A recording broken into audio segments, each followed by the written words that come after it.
Hi guys, I publish many novels in our Telegram. Each novel has its own exclusive Telegram channel packed with all chapters in high-quality audio. Plus, if the novel is ongoing, you'll get all future updates and releases automatically, no extra cost, no monthly payment. Just make a one-time payment via PayPal or Ko-fi and enjoy unlimited access forever. Don't miss out on the ultimate audiobook experience. Links in the description. If you can't support me financially, just like and subscribe our videos. Thank you guys, your support means a lot. And as always, enjoy Shadow. Chapter 1501. The greatest need. Hearing about the changes taking place in the Bright Republic and Cloudy Curtain really made Vez homesick. His home state underwent huge changes that transformed almost every fabric of its society. The government didn't spare anything to muster its defenses and prepare for the inevitable Sandman onslaught. Vez wanted to return as soon as possible to lead the LMC through the current crisis. I only have one more stop before my fleet turns home, he reminded himself. I still have some business at the Herdog Dominion. It won't do me any good to skip this destination. After his treacherous ahem, patriotic assistant finished his daily briefing and left, Vez fell into thought. With Nita standing on guard and Lucky crawling over his body, Vez tried his best to make sense of the past few days. His recent insights related to his design philosophy, the responses towards the Sandman invasion and Gavin's double dealings all bubbled in his mind like a soup. Though these topics weren't necessarily related to each other, the more Vez reflected on them, the more he began to see a way to connect them together. Over the past several days, Vez tried his best to gain inspiration in order to form a bold and fitting vision for his current design project. Without a unifying idea to guide his efforts, how could he ever design a spaceborne rifleman mech that stood out from the crowd? As Vez activated his terminal and idly started browsing current news articles from the Bright Republic, the seed that had been planted in his thoughts started to bloom. What did the border states lack the most? Why did they collapse months before they were expected to fall? Too many citizens have given up. Even the mech pilots and military officers have lost hope. Vez didn't blame them. The Sandman invasion had surprised them all. Hardly any border state received enough time to shore up their defenses before the Sandman fleets flooded out of the deep frontier and crashed into civilized space like a tide. No sane citizen would stick around and give up their lives in a hopeless cause to stall the Sandman invasion for the benefit of others. Rather than sacrifice their lives for the betterment of random people, they would rather save their own hides. Nonetheless, plenty of courageous mech pilots had stuck to their home states until they could no longer hold their positions. Some even held their posts to the very end. Plenty of stories of courage and sacrifice from the border states circulated in the galactic net, but they were few and far in between. At this time, most stories centered around the immense amount of refugees hitching rides on any available starship. These refugees had abandoned their state while feeling abandoned themselves. It was a sad state of affairs. The societal cohesion at the border states had been too weak to unite their people together when they most needed it. Fortunately, the Bright Republic is better off. The states situated further away from the border not only enjoyed more time until the Sandmen reached their territories, but also learned from the mistakes of the border states. At the very least, the amount of Brighters seeking to flee from the Bright Republic, thereby robbing the state of valuable manpower, was quite modest. While the government couldn't stop anyone from leaving if they really wanted to, most Brighters strongly believe that they were tough enough to withstand the imminent alien onslaught. Not just the Bright Republic intended to stand their ground. The Visians were just as pumped to defend their state and defeat the aliens. When Vez compared the attitudes between the refugees and the citizens of the Bright Republic and the Visia Kingdom, he believed he found the key element that made all of the difference. It's duty. We serve because it is expected of us. We fight because it is our duty to fight. Duty. While Vez recognized that duty was not infallible in the face of an overwhelming threat, currently the Sandman invasion hadn't reached the point where resistance was futile. As long as everyone did their duty, the defense lines would hold. Every analyst commenting on the current crisis agreed with this conclusion. With the CFA war fleet on their way to annihilate the rear lines of the Sandman Empire, the states under threat just needed to hold long enough to exhaust the current waves of Sandman invaders. Vez pinned down the theme he wanted to incorporate into his upcoming mech design. It's duty. That was what I was looking for all this time. It was as if a light illuminated the darkness that made him feel lost. Now that he found his light, he had found his direction. He knew what his spaceborne rifleman mech needed to center around in order for it to be useful enough to make a difference. Vez decided to focus on the concept of duty for multiple reasons. First, he wanted to do his duty by designing a mech that could help the Bright Republic and other states fend off the Sandmen. He believed that the mech he was about to envision would be one of the best solutions on the market. Second, he wanted the mech pilot who defended their states to do their duty as well. Even if they weren't supplied with expensive mech, the brave men and women on the front lines deserved as much support as possible. Mech formed the most important support to mech pilots. Everything else is merely supplementary. As long as their mech are strong and dependable, the pilots will perform their duties with confidence. By emphasizing the concept of duty in his next mech design, Vez not only hoped to do his part, but also influence the mech pilots into standing their ground under difficult circumstances. This was the third reason, and perhaps the most compelling one to mech buyers. The Bright Republic expects every mech pilot to do their duty. Our defense will only hold if everyone believes in themselves. The Mech Corps would undoubtedly play the main role in this coming conflict, but the private outfits were expected to ease the military's burden. All of the military mech regiments of the Bright Republic could only cover so much territory. The smaller planets and star systems needed protection as well. That was where mercenary corps and security companies hired by the state played a role.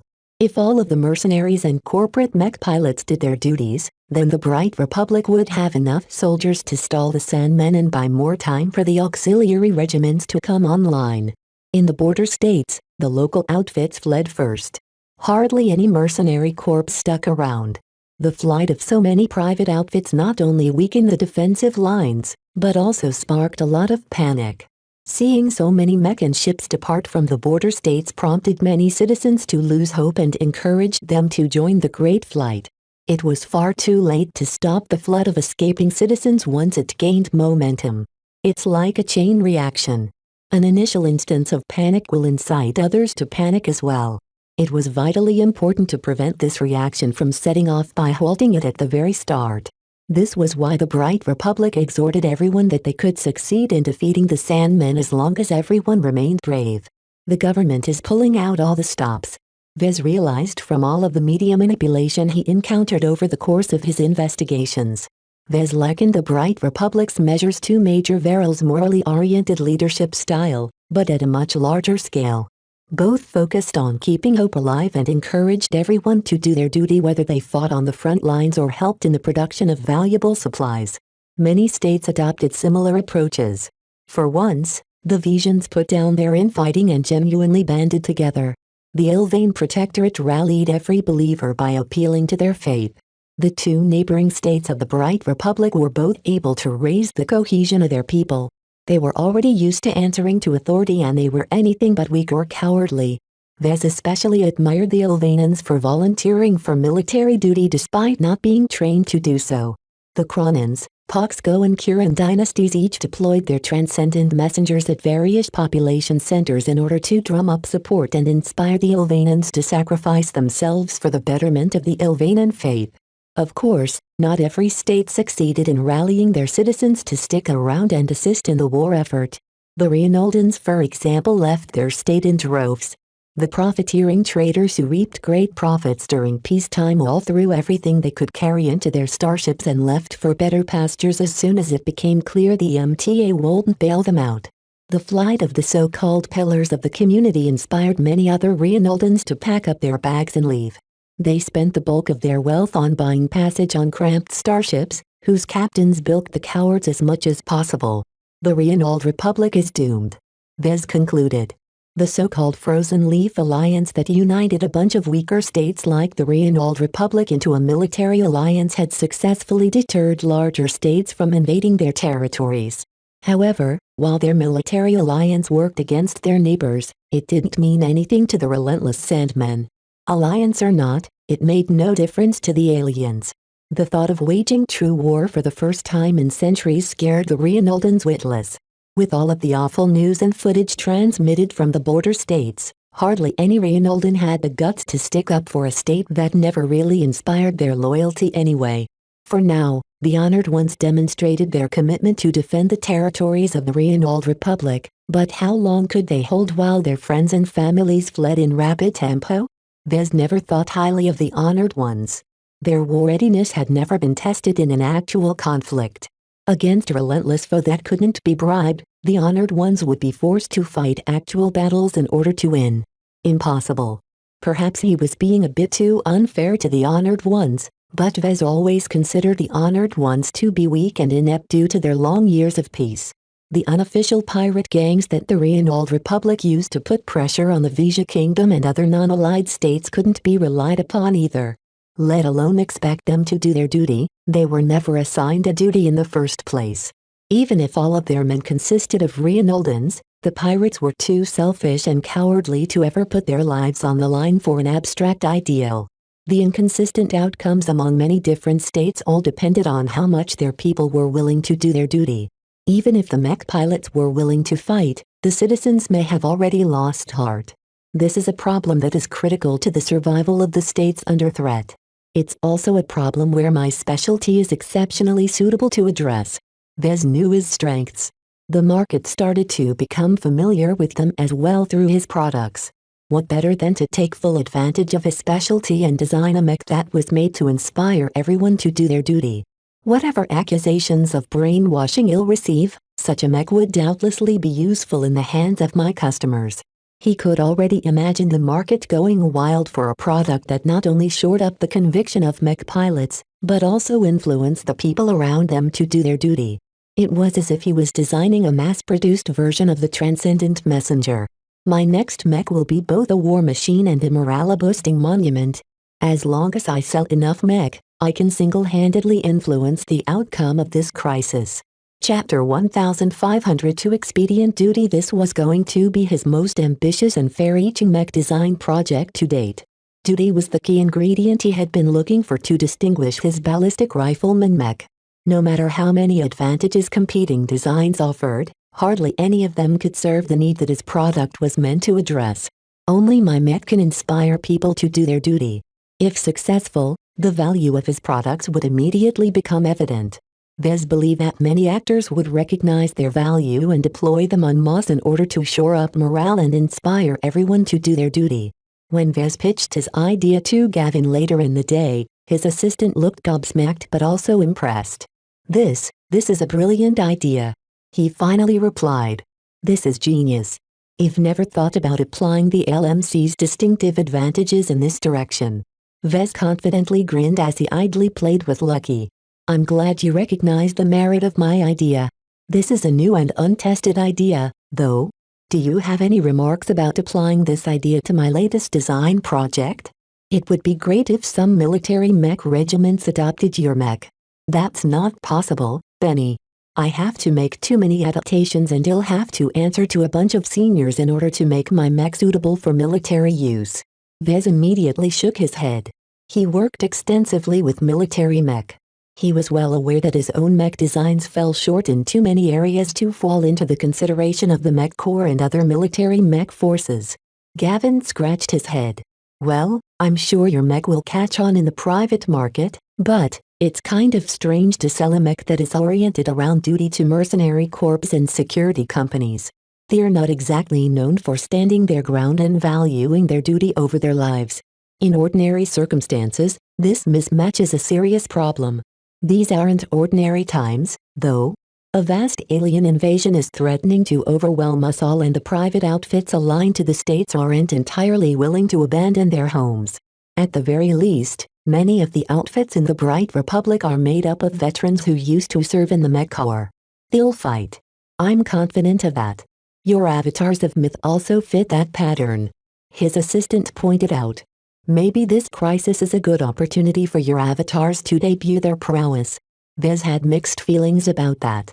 He already held a conversation with Commander Melker about this very topic. Melker pushed Vez to issue the first batches of his upcoming mech design to the avatars. This was because the Avatar commander itched to push his avatars into answering the call and proving their valor on the battlefield. It became very clear to Vez that Melker and some of the avatars were relatively discontent at the lack of action. Aside from performing routine mercenary assignments in order to put their practice to use, the avatars hardly ever distinguished themselves in battle. The lack of battle accomplishments shamed the avatars. While Vez was willing to let some of his avatars perform some riskier missions, he wasn't quite sure about equipping them with his own products. This was because his duty-based mech model served the lower end of the mech market. His avatars who were frantically training to improve their proficiency in ranged combat in space would have to give up their strong and cozy premium mech in favor of piloting humble budget mech. Cheap mech didn't match the image he envisioned for his avatars of myth. How could he ever parade them around as an elite mech troop when they piloted mech with average performance? They simply didn't match. Yet Vez also recognized that these were extraordinary circumstances. He couldn't let his avatars stick to their existing mech which were almost completely useless against the Sandmen. Perhaps only the Aurora Titans could stay in order to form a line of defense against the powerful but intermittent laser attacks of the Sandmen. We all have to make sacrifices. Vez spoke. Even my avatars can't stand aside. If they are to fight on the battlefield, then I want to equip them with adequate mech. My mech. That was all he could do. Perhaps he could design a variant that was slightly more expensive, but that would take too much effort. It was better if he focused completely on a single design. During a crisis, everyone needed to make sacrifices. The avatars needed to settle for cheaper and lower performing mech to do their duty. Gavin probably believed that he was doing his duty when Flashlight requested him to become their informer. As a Larkin son and a Brighter, Vez felt compelled to return to the Bright Republic in order to do his duty to the best of his abilities. Though no one acted in the best interests to themselves, Vez did not believe that they were doing something wrong. There was honor in duty. Nonetheless, the mech concept that Vez put forward was not entirely without problems. At the very least, it did nothing to mitigate the accusations that his products brainwashed people. Instead, his mass-produced rifleman mech would probably reinforce this notion. You'll be unleashing a monster as soon as you publish your design and put your mech in the hands of your customers. Do you understand the controversy your mech model will spark if it lives up to all of the promises you've made? A brief moment of silence stretched between the two. Vez was very well aware of what Gavin tried to warn. I know. Vez closed his eyes. My mech can be used for both good and bad ends. This is something that I've always kept in mind. It's more than that, boss. A mech that inspires duty can also be regarded as a mech that encourages obedience. As soon as despots, tyrants and awful leaders catch wind of your new mech model, they'll doubtlessly abuse it to force their mech pilots or people into compliance. Vez stopped playing with Lucky and placed his cat to the side. Meow. Not now. He told his cat before turning back to Gavin. I share your concerns, but the potential to misuse my products has always existed. I will not let these possibilities hinder me. It's not really my responsibility anyway. The fault lies within my customers. I'm not sure if everyone else will agree, boss. You will have to answer for yourself if the MTA or some other organization ever forms an inquiry into your new mech model. Even if you haven't tampered with the neural interfaces, there are too many parallels to the Farrand affair. The only thing that is different is that you're a lot better in hiding the exact mechanisms. It's as disingenuous as the Kinners practicing their slavery trade with a civilized coat. Whoa. Gavin's argument truly landed a powerful impact on Vez. The analogy he used was simply too apt. Nida, who always kept quiet, couldn't help but speak out against Gavin. Mr. Neumann, your description is uncalled for. The Kinner tribe does not practice and has never condoned slavery. You're a slave in all but name. Gavin pointed an accusatory finger at the tall bodyguard. You're just too brainwashed to accept the truth. You think you are free, but your mind has been shackled since you were born. You never exercise your freedom because your Kinner tribe trained you to accept exploitation. Though Nita was too professional to lash out in anger, her eyes fiercely glowered at Gavin. Her body shook and her armored hands were probably itching to beat up the outspoken assistant. Vez knew he had to intervene before the matter escalated. Ahem. Vez coughed. He deliberately spiked his spirituality in order to strengthen his attempt to break up the tension in the room. Benny, I understand your opinion with regards to my mech design, but these are difficult times.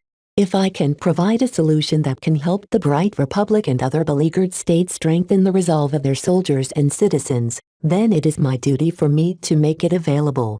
Does expedience matter that much to you? Is that why you gleefully pretend that Kinners aren't what I say they are? Vez frowned deeper and deeper. Though he partially agreed with Gavin's sentiment, this was not the time to let moral concern stand in the way of his interests. Do you think I'm without conscience, Benny? Silence greeted his question. Vez clapped his hand. Let's adjourn this meeting. I think you need some time to cool the temper of yours. I'm sorry, boss. I'm a bit frustrated. The Sandman invasion and all of the ripple effects that have ensued has really stressed me out. I'm not even sure that Cloudy Curtain can withstand the coming storm. That's why I suggest you enjoy a timeout. I value your opinions, but have made my decision. I'll proceed to base my upcoming mech design around the concept of duty because that is what my customers need. As for the Kinners, please don't disrespect their culture. To be honest, Vez only said that last part because he didn't want Gavin to give Nita and his other Kinners too many ideas. Though Vez eventually wished to supplant the indoctrination imparted onto the Kinner with genuine loyalty towards him, this transition needed to be managed carefully. Telling the Kinners straight up that they were slaves and that they needed to break all of their mental shackles at once was not beneficial to him. He paid for them. He still wanted to get his money's worth out of his purchases. The Kinners promised their human products would be loyal to their buyers for life, and Vez was damned if he let some nosy person accelerate their expiry dates. Once Gavin left his stateroom, Vez sat up from his desk chair and began to pace around. Lucky playfully floated alongside his head as he did so. The cat tapped his head with his paws. Meow. Oh. Vez raised his eyebrow. You're almost finished with digesting my stone? Meow meow. Lucky's cat swung back and forth as if he was proud of himself. I look forward to what you can produce. If it's something good, it'll definitely allow you to eat more stones in the future. Meow. Vez had no idea what kind of gem Lucky might produce, but it would probably be related to spirituality. Any gem that Lucky produced shared at least some relations to what he consumed, though there were always exceptions. Random chance played a huge role in how Lucky's gems turned out. Lucky's news helped lift his mood a little. Vez no longer directed any dark thoughts towards Gavin. He didn't know why his assistant became so confrontational all of a sudden and why Vez paid so much attention to it at the moment. Was it because of the stress of maintaining double loyalties or did something else weigh on Gavin's mind? Despite the uncharacteristic outburst, Vez still had no intentions of getting rid of Gavin. I should stop racking my brains over these issues and begin with designing my mech. He decided to proceed to expand his mech concept and all of the other design choices he made so far into a unified vision. Vez returned to his seat and leaned back as he focused on stimulating his imagination. Countless ideas flitted across his mind as he tried to form the right vision for his mech. What shall I call my new mech? It deserves a name at this stage. A possible suggestion quickly arose from his mind. The Expedient Duty. It was a fitting name, though a bit too literal to his tastes. Vez eventually shook his head and rejected this option despite its appropriateness. It's a bit too close to the truth. I don't want to advertise the true purpose of my mech so blatantly. I have to dress it up a little. After all, he couldn't just outright say that his mech was meant to encourage people into performing their duty. Chapter 1503 Common Soldier's Mech. After a long period of thought, Vez decided to call his next mech design the Desolate Soldier. The name encapsulated his feelings on his upcoming mech design. The Desolate Soldier is not a flashy, expensive mech. It is not meant to pamper a mech pilot nor serve as trump cards. Instead, Vez imagined the Desolate Soldiers deployed in large numbers in space. The ballistic riflemen mech flew in formation and fired their rifles in measured salvos against distant but approaching Sandman vessels. From time to time, gigantic laser beams would strike the mech. The mech stood no chance of survival. The best a mech pilot could hope was if the laser beams struck far enough away from the cockpit to give them a chance of survival. Dodging and adopting an evasion pattern could only do so much. Every Desolate Soldier is disposable when it comes down to it. I just have to make sure their sacrifice is worth it and the other mech will be able to finish the job. Though his mech were destined to be used as cannon fodder, Vez wanted to impart as much value as possible despite their constraints. He wanted to make the Desolate Soldier one of the best mech models in its price range. Applying my specialty is one of the means to increase its value, but not the only one. Pure performance is also an important component. Vez began to browse the component licenses his company currently held. Many of them were either outdated or not appropriate for the mech he envisioned. He'll have to invest some capital into acquiring some new licenses. Fortunately, component licenses for cheaper mech tended to be less sophisticated and therefore cheaper. In addition, everyone expected the transition to the next mech generation to happen very soon. Which mech designer was crazy enough to buy a Soon-to-be outdated component license at this time? For this reason, many component licenses for low-tier mech became dirt cheap. Their relatively low prices had already sunk down as the original developers or licensors wanted to milk their intellectual property as much as possible before they lost most of their value. After a couple of hours of browsing the MTA's component catalog, Vez realized that he could get by with a full set of decent component licenses for less than 1 billion bright credits. That's still a lot of money, but not a problem for me or the LMC. Of course, the cost still posed a hindrance to novices and apprentices who operated smaller mech boutiques, but LMC easily bore the costs. While it took a few hours of coordination with the headquarters of the LMC to obtain the licenses in their name, the deal was finally done. Vez immediately began to puzzle together the newly licensed component in a hasty draft design. A preliminary version of the Desolate Soldier soon took shape. As Vez hastily slapped the parts together and formed them into a coherent mech frame, he began to look at his handiwork. He hadn't really solidified his vision for his mech yet, so the current shape of the draft design wasn't reflective of his end goal. Nonetheless, the draft closely matched his requirements. It's a solemn mech. It's a mech designed to serve its duty and encourage others to serve their duty. An important style decision involved making the Desolate Soldier appear a lot more sober and utilitarian than his premium mech designs. This was not a Crystal Lord, which Vez purposed as a mech for leaders and mech officers. This was not an Aurora Titan, a mech designed to outperform nearly every other mech in a defensive capacity. My mech won't win any awards related to performance, that's for sure. This was a mech for the average grunt among mech pilots. Vez knew that a lot of melee specialists were in the process of retraining to become proficient in piloting ranged mech right now. All of these mech pilots weren't capable of bringing out the most in a powerful mech. What they needed more was a serviceable and dependable mech that did the job without costing too much. The fairly plain sand brown coating complemented its utilitarian aesthetic. Anyone looking at the Desolate Soldier would immediately know that it was solely designed to do its duty. Nothing more. Nothing less.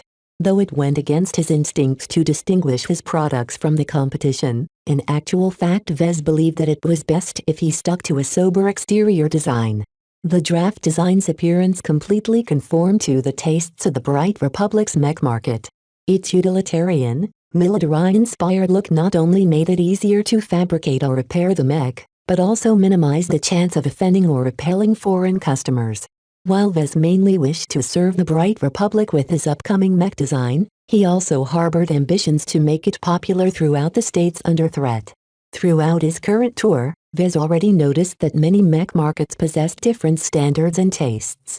Sometimes they diverge a lot, as was in the case of the Ilvain Protectorate, but in most cases they never had a problem with neutrality mech. To an artist like Vez who liked to treat his mech as his canvas, it was difficult for him to restrain himself from adding some visual flourishes to his mech. He did his best to hold himself back. If he began to go wild, the Desolate Soldier's complexity would increase, which not only made it more troublesome to fabricate its armor plating, but also increased the difficulty of fabricating replacement plating. Even if it adds an extra 100,000 bright credits to the total bill, that can make a huge difference if the Desolate Soldier is employed in huge numbers. Unlike his other premium mech, Vez expected his customers to buy his Desolate Soldiers in batches rather than one at a time. The mech would be cheap enough to make it easy to buy them in numbers, and the advantages of doing so was significant. If the Desolate Soldier made up the only ranged mech model of an outfit, then they could simplify their maintenance and logistical operations. It was a lot less burdensome to maintain a single mech model rather than several at the same time. The outfit in question could just buy a single batch of spare parts and supplies to cover most of their needs without dealing with incompatibility issues. Vez possessed plenty of practical experience on how outfits and mech regiments manage their maintenance operations.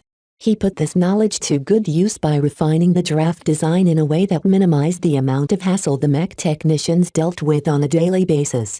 The more he tinkered with his draft design, the more he noticed the difference of his recent upgrades. He already had a taste of it before when he designed the Super Helix Annihilator, but his upgraded mechanics and metallurgy skills and his improved affinity of mech both resulted in significant improvements. Not only did he become more productive and finished his draft design faster, but he also elevated its quality to a higher level. Vez believed his current state could easily be a match to older and more experienced journeymen who had been in the business for 50 or 100 years. It's very fortunate I upgraded the right skills first. At this moment, his mechanics, metallurgy and physics skills had all reached the level of a senior. This meant that his foundation in these broad and expansive fields had reached a very high standard. Though they didn't necessarily sound exotic or exciting, a good foundation was the key to designing an efficient mech that possessed as little flaws as possible.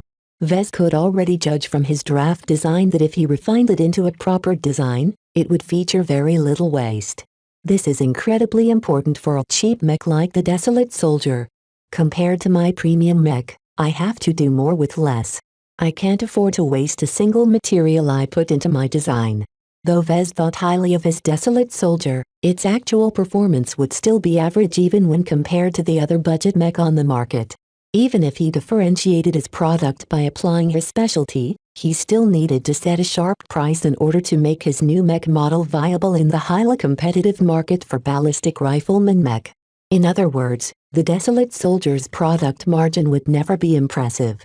The LMC would be lucky if the margin reached 20%. That won't last forever. Vez grimly determined. The timing of this mech design is awful. Once the new mech generation finally arrives, the Desolate Soldier will instantly be labeled as a last-gen mech. Once this change occurred, his company's profits would surely dwindle. If demand failed to take off for his new product, then retaining a 5% margin might be out of reach. Vez considered this figure to be the minimum to make it worthwhile for the LMC to keep up production. If the company's profits for the Desolate Soldier fell below this threshold, then it might as well go back to producing copies of a popular licensed mech. This is going to be my greatest challenge, he muttered. He set his sights on a target price at 20–24 million bright credits for his upcoming mech. This meant that he had to keep the production cost of a Desolate Soldier at 16 million bright credits or less. Despite his various strengths, this was still a very steep challenge to Vez. Even senior mech designers will have to strain their capabilities to depress the cost to this extent. A good foundation only went so far. If Vez wanted to squeeze more efficiency out of his Desolate Soldier design, then he needed to acquire more targeted expertise. Perhaps it was time for him to upgrade some of his sub-skills. It's been a while since I did that, he muttered. The last time he upgraded his skills was when he spent his DP on upgrading his mechanics and metallurgy skills. Now that he finished their upgrade missions and adjusted them completely, he likely gained access to brand new specialized sub-skills. Vez considered both mechanics and metallurgy to be the most important fields in relations to his Desolate Soldier. It was a cheap and simple mech, which meant it did not feature any advanced or expensive gimmicks. The Desolate Soldier doesn't have enough room for complexity. I have to meet all of my targets while expending as little resources as possible. Expertise in how a mech is put together and how to make the most out of the available materials is a must. He temporarily paused his design work and headed to his bathroom, but not before grabbing Lucky. After he set up all of his precautions, he materialized his system com and summoned its interface. Status: nothing much changed since he last checked it. He just wanted to check how much DP he accumulated. Design points: 430,213. That's not as much as I thought. He frowned. It made sense as soon as he thought about it. Sales of his existing mech models had collapsed. Ever since the LMC switched over to producing a licensed mech design, Vez no longer earned any DP. He couldn't even expect to gain anything from virtual mech sales as they had already reached the limits set by the system. There was nothing he could do about it except to finish his desolate soldier design as fast as possible. After a brief moment of consideration, he decided to set his purchasing budget at 300,000 DP. That's a lot of design points. Nonetheless, Vez believed he needed to spend extravagantly in order to make his goal of reducing the cost of his upcoming mech design a reality. The sub-skills he acquired today would not only be useful for his current design project, but every project that followed. My investment won't be in vain. He consoled himself. He turned to the system's skill tree. An entire tree of skills and sub-skills branched out from each direction. Compared to last time, the lower branches of his skill tree had expanded significantly. Vez observed numerous new sub-skills. Though some of them sounded very attractive, the amount of DP the system charged for them was correspondingly high.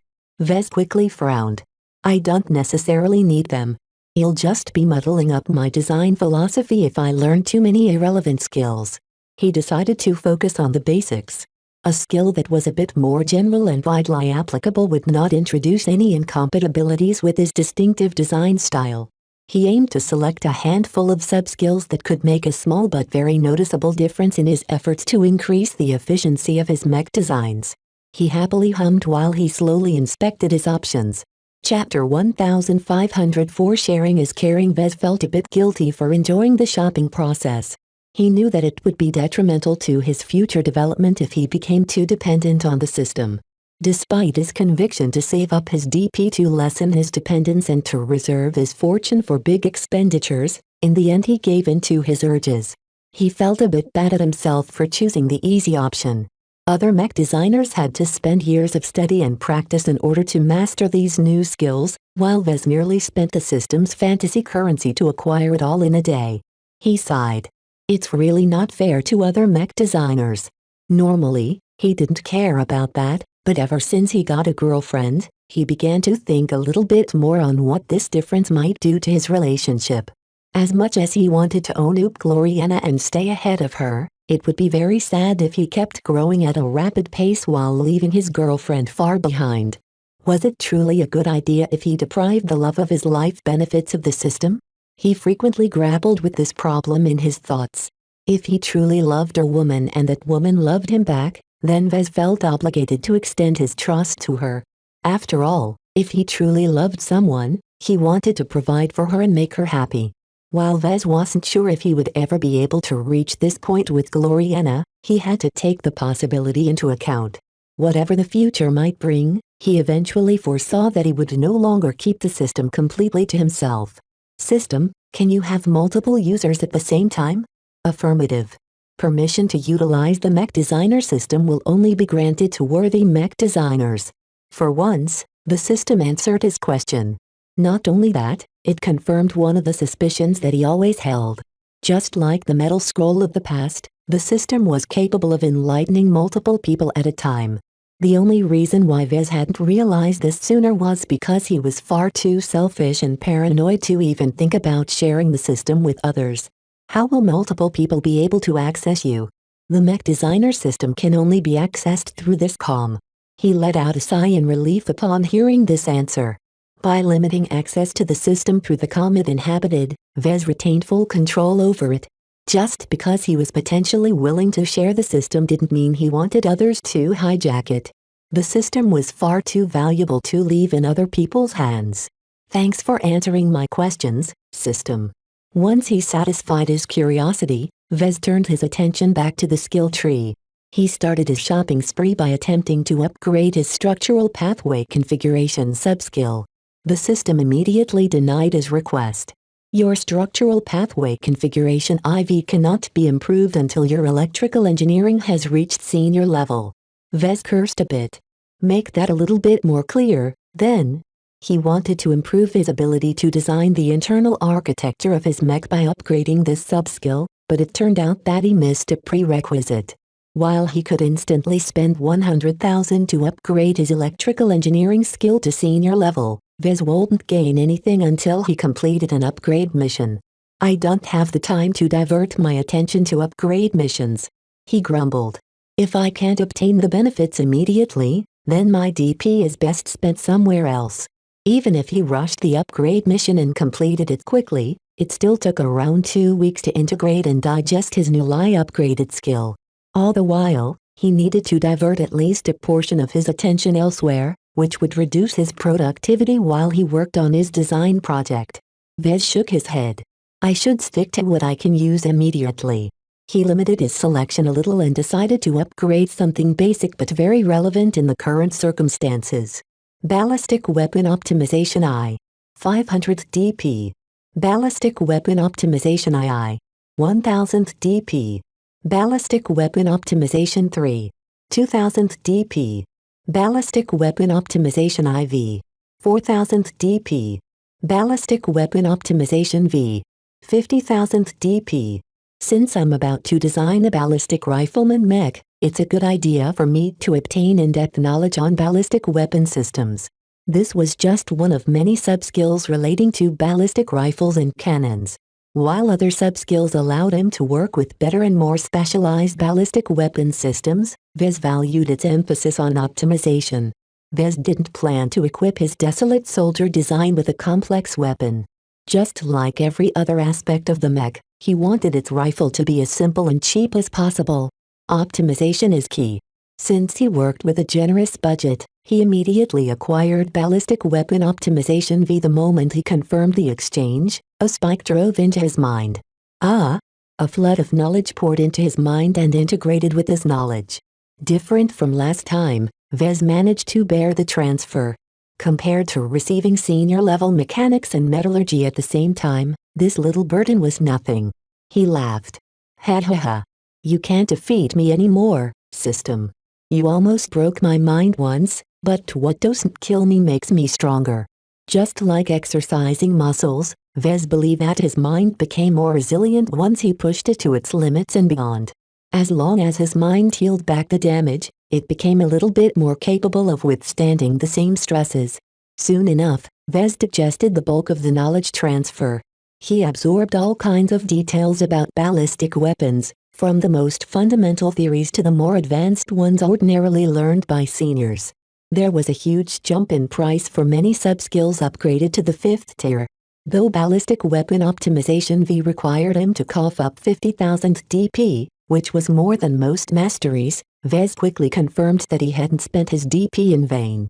The amount of tricks he gained with regards to ballistic weapon systems gave him a lot of confidence in pairing his desolate soldier with a good rifle. This is good stuff. Unfortunately, it cost an even more ludicrous amount of DP to upgrade this subskill again. Let's look at something else. Once he finished internalizing his new subskill, he began to turn his attention towards the metallurgy branch. He needed to gain a good amount of proficiency in working with metals and alloys in order to minimize excess use of materials. Fixed Armor Specialization II. 20,000 DP. Fixed Armor Specialization 3. 40,000 DP. Fixed Armor Specialization was a more expensive optimization subskill, so Vez only dared to upgrade it twice. Of course, Vez gained a lot of knowledge. Virtually every mech that Vez worked with featured fixed armor systems, so the applicability of what he just acquired was a lot better than his first purchase, which only played a role with mech armed with ballistic weapon systems. This isn't enough. I need something more to achieve greater savings in my next mech design. He first contemplated acquiring subskills related to tweaking existing alloy formulas or developing new ones. However, it took a lot of time to develop a formula that improved upon the original. Vez didn't specialize in armor systems. He couldn't care less about developing custom alloy formulas for his mech designs. He was already fine with licensing existing ones to skip all of that hard work. After a bit of browsing, he decided to acquire something that sounded very useful. Internal Structure Specialization I. 75,000 DP. Vez unlocked the option to obtain Internal Structure Specialization I after his metallurgy reached senior. As soon as he exchanged this subskill, he immediately began to immerse himself. The subskill delved very deep in the materials used to prop up the internal structure of a mech. He rapidly learned the fine art of how to design an efficient structure and how to tweak the composition of materials to achieve their maximum effect. What he just learned complemented his structural pathway configuration IV subskill very well. The possibilities opened up by what he just learned allowed him to develop a finer internal structure that used up less materials without reducing the integrity of his designs. Once he finished his new knowledge, he briefly checked his DP. He've spent almost 200,000 DP. That was too much considering how much time had passed. It felt a bit surreal to him how easily he spent months' worth of accumulation. He already ate through 2/3 of his budget. Vez needed to be a bit more careful in spending the remainder of his budget. For a moment, he contemplated on upgrading some of his smaller and more neglected subskills. He even thought about upgrading one of his apprentice or journeyman level skills. I should get something cheap. Computer Science Journeyman.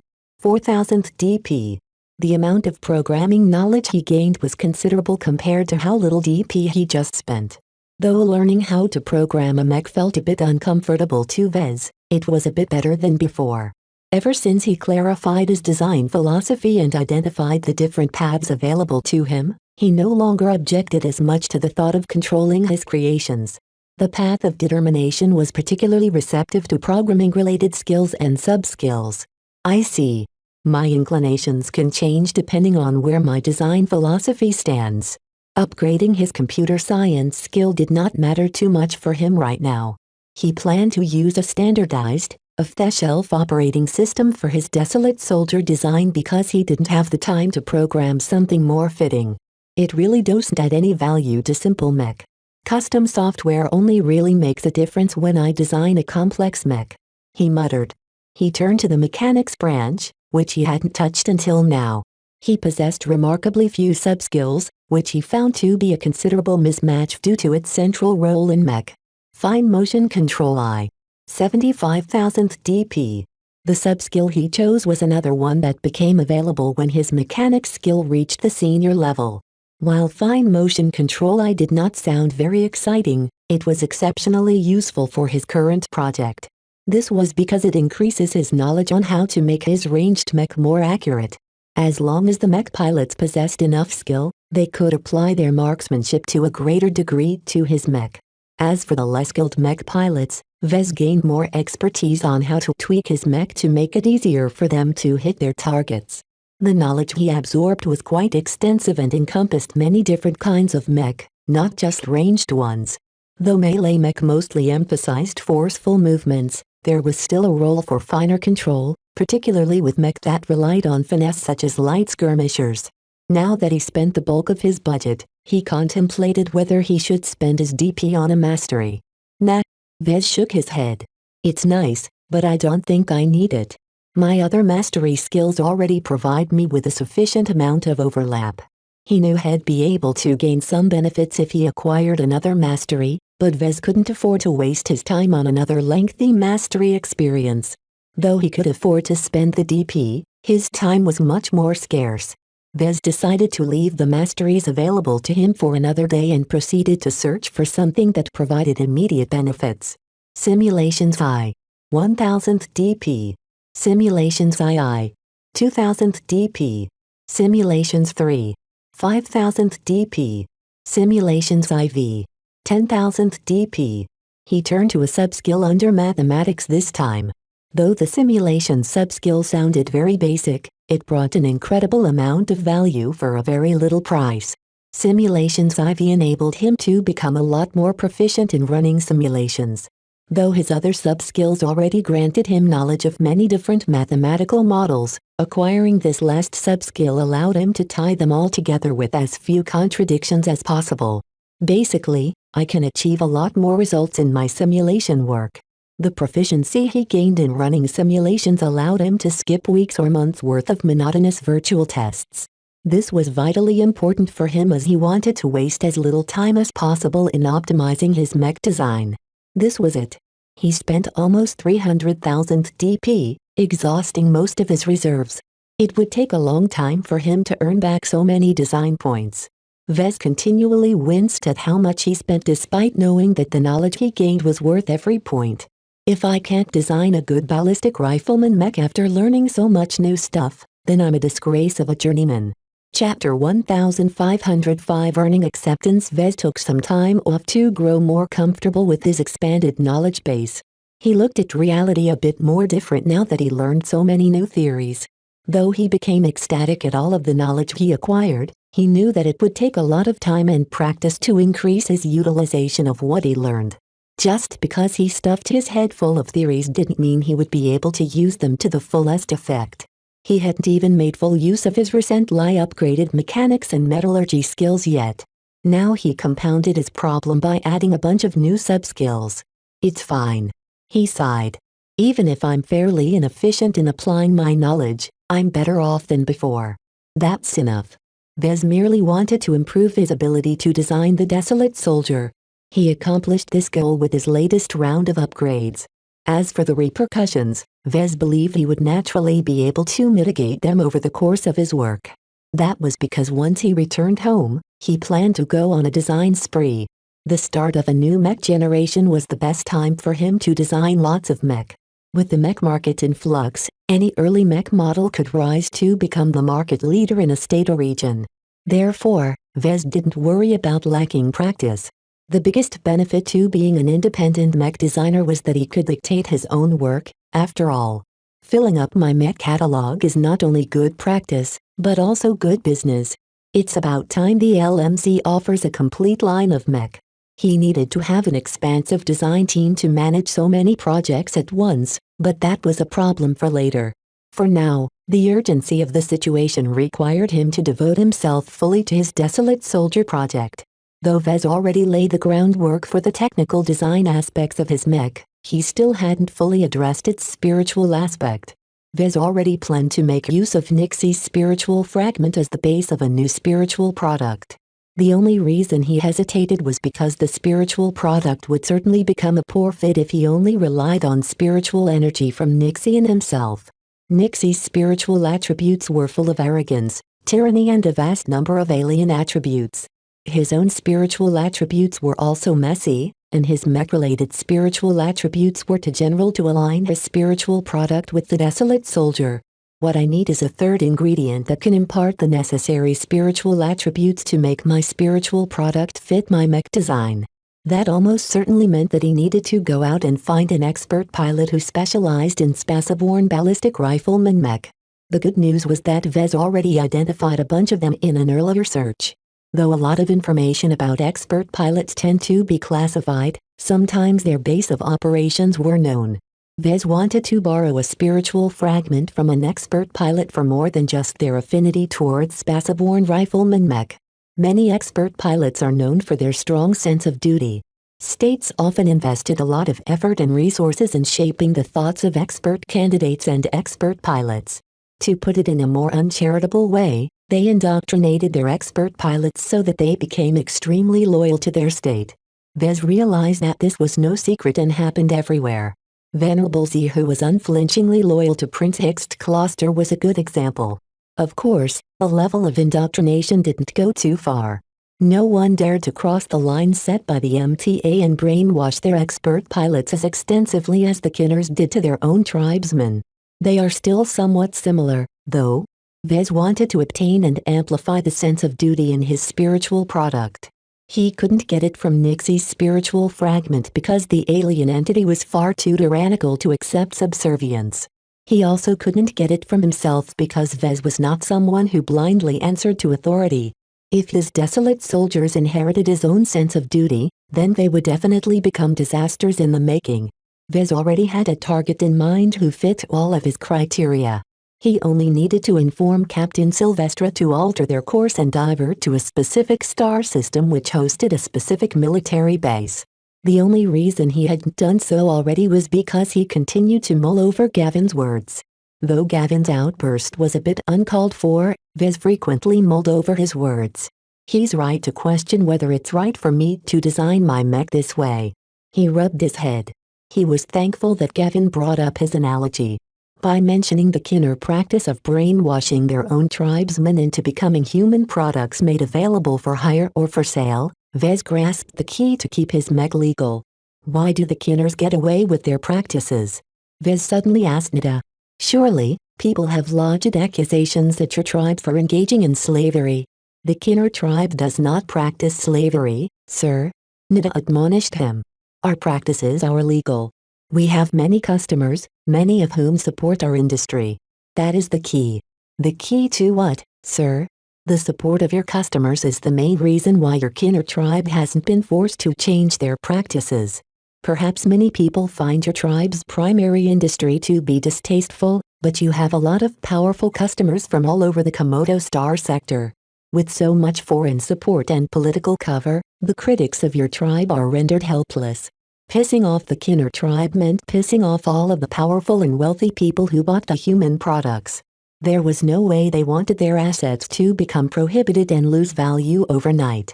The Kinner tribe managed to unite many different states and allied individuals in support of their practices. The broad network of supporters they cultivated was enough to shield them from criticism. His eyes lit up as he realized that he could make use of their example to solve not only his current problem, but also his future problems. Though he hadn't returned home yet, Vez received frequent reports on the accusations lodged against the LMC's Mech. How many sales had his company lost because his customers bought into the conspiracy theories? Though Vez and the LMC could issue as many denials as they liked, the effect would be limited. After all, it was a given that he would support his own products. He grinned. It's a different matter if other authorities put in a good word. As long as he cultivated support among his customers, he could mitigate the damage and even neutralize it to a great extent.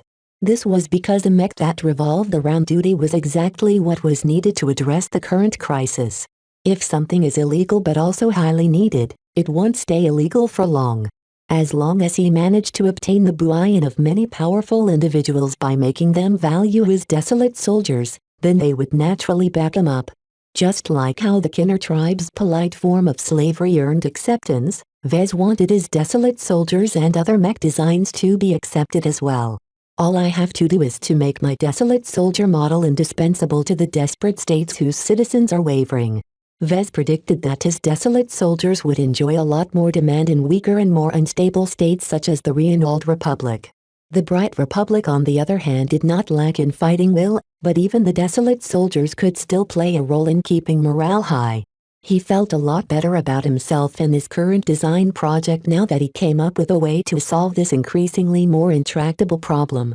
Though the solution sounded a bit distasteful due to its parallels to the Kinner tribe's practices, at least it had been proven to work.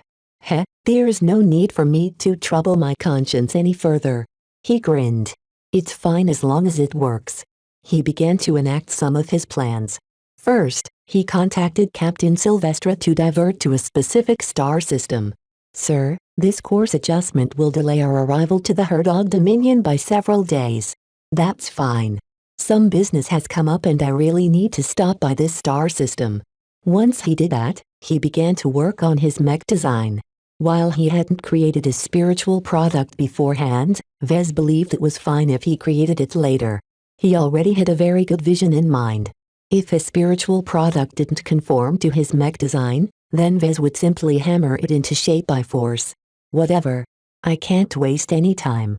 The border states already started falling like dominoes and it was only a matter of time until the Sandman invasion reached the third line of defense. Vez needed to be ready to publish the Desolate Soldiers by that time. Though Vez came under a significant amount of pressure, he never saw that as a detriment. He threw himself in his work and converted his draft design into a proper design. Starting with the internal frame, Vez immediately fleshed out a proper internal architecture for his mech. Despite the lack of quality materials and components, Vez easily worked around the limitations. Due to his expanded knowledge base, older problems which frequently forced him to pause and think up a solution no longer hindered him any longer. A sub-skill such as internal structure specialization provided him with so many theories and approaches that he rarely resorted to improvised solutions in his current design project. What a time saver! One of the principal reasons why he spent so much time on designing his mech was that he often had to puzzle out solutions to difficult problems. With so many choices available to him, Vez had to develop several different alternatives at once and calculate which ones deliver the best results. All of that took valuable time and effort. Yet now that he gained a number of relevant sub-skills, he no longer needed to reinvent the wheel all the time. While Vez recognized that developing his own solutions by hand were valuable learning experiences, he couldn't care less about developing his own solutions right now. He just wanted to design the soundest and most efficient iteration of the Desolate Soldier that he could accomplish. The amount of time he saved with his selection of upgrades was considerable. What took 3 months to design back when he was just an apprentice now took only 3 weeks. Time flowed like water as Vez completely immersed himself into designing his Desolate Soldier. The mech looked increasingly more detailed and real with every passing day. The more his mech design approached his vision, the more enthusiastic he became about completing his work. His passion burned like wildfire, motivating him into working faster while also encouraging him to put more of his heart into his efforts. Even if he didn't pair his Desolate Soldier with a living design spirit, its inherent X factor already carried a strong hint of duty and the other traits that Vez wanted to impart into his work. Vez believed it was his duty to design the Desolate Soldier. He was doing the Bright Republic and the Komodo Star sector a huge favor by making his vision into reality. Soon enough, Vez rapidly completed the basic design of the mech frame. By keeping the design as simple as possible, he saved himself a lot of work. Even though he aimed to keep the mech frame simple, the Desolate Soldier was anything but a shallow mech. Its internal and external structures incorporated many ingenious nuances derived from all of the advanced theories he recently acquired. If a senior could see my work, they would probably suspect that I borrowed the assistance of one of their own kind. He was anything but done, though. Not only did he have to pair his mech frame with a fitting ballistic rifle, he also had to subject his design through a large barrage of tests in order to refine and optimize his work. Even so, Vez was well on his way to completing his mech design on schedule. He might even be able to finish it ahead of schedule if he skimped on the iteration process. Chapter 1506 Spiritual Heisei. A large parade took place on the main boulevard of a space station orbiting Krenis 3 in the Herdog Dominion. A mech regiment called the Caravan Fusiliers received orders to deploy to the other side of the state in order to defend against the encroaching Sandmen. Though the Herdog Dominion was a very centralized state, there was a lot of discontent among the masses. The rulers mainly relied on their strong grip on the military and other levers of authority to keep their people in line. For this reason, the Dominion placed a huge emphasis on military parades. Today, the Caravan Fusiliers would be walking down some of their mech and men on foot through the central boulevard in the expansive space station. A huge crowd had gathered along the path under extremely heavy guard. No one was allowed to enter without undergoing inspection. Though many people didn't like the way the Herdog Dominion was ruled, there were still plenty of die-hard supporters among the population. The most enthusiastic locals all drummed out to the parade to wave flags while cheering on their soldiers. As their name suggested, the Caravan Fusiliers mainly fielded ranged mech. One of the reasons why the military planners decided to deploy the Fusiliers so early despite the distance to the front lines was because they were immediately effective against the Sandmen. Though a fair number of their mech were mainly used on laser rifles, it wasn't very difficult to swap out their weapons for ballistic versions. Some of their mech had already been modified to carry more ammunition by adding external harnesses to them. It was a quick and dirty stopgap solution that turned them into huge hazards when hit.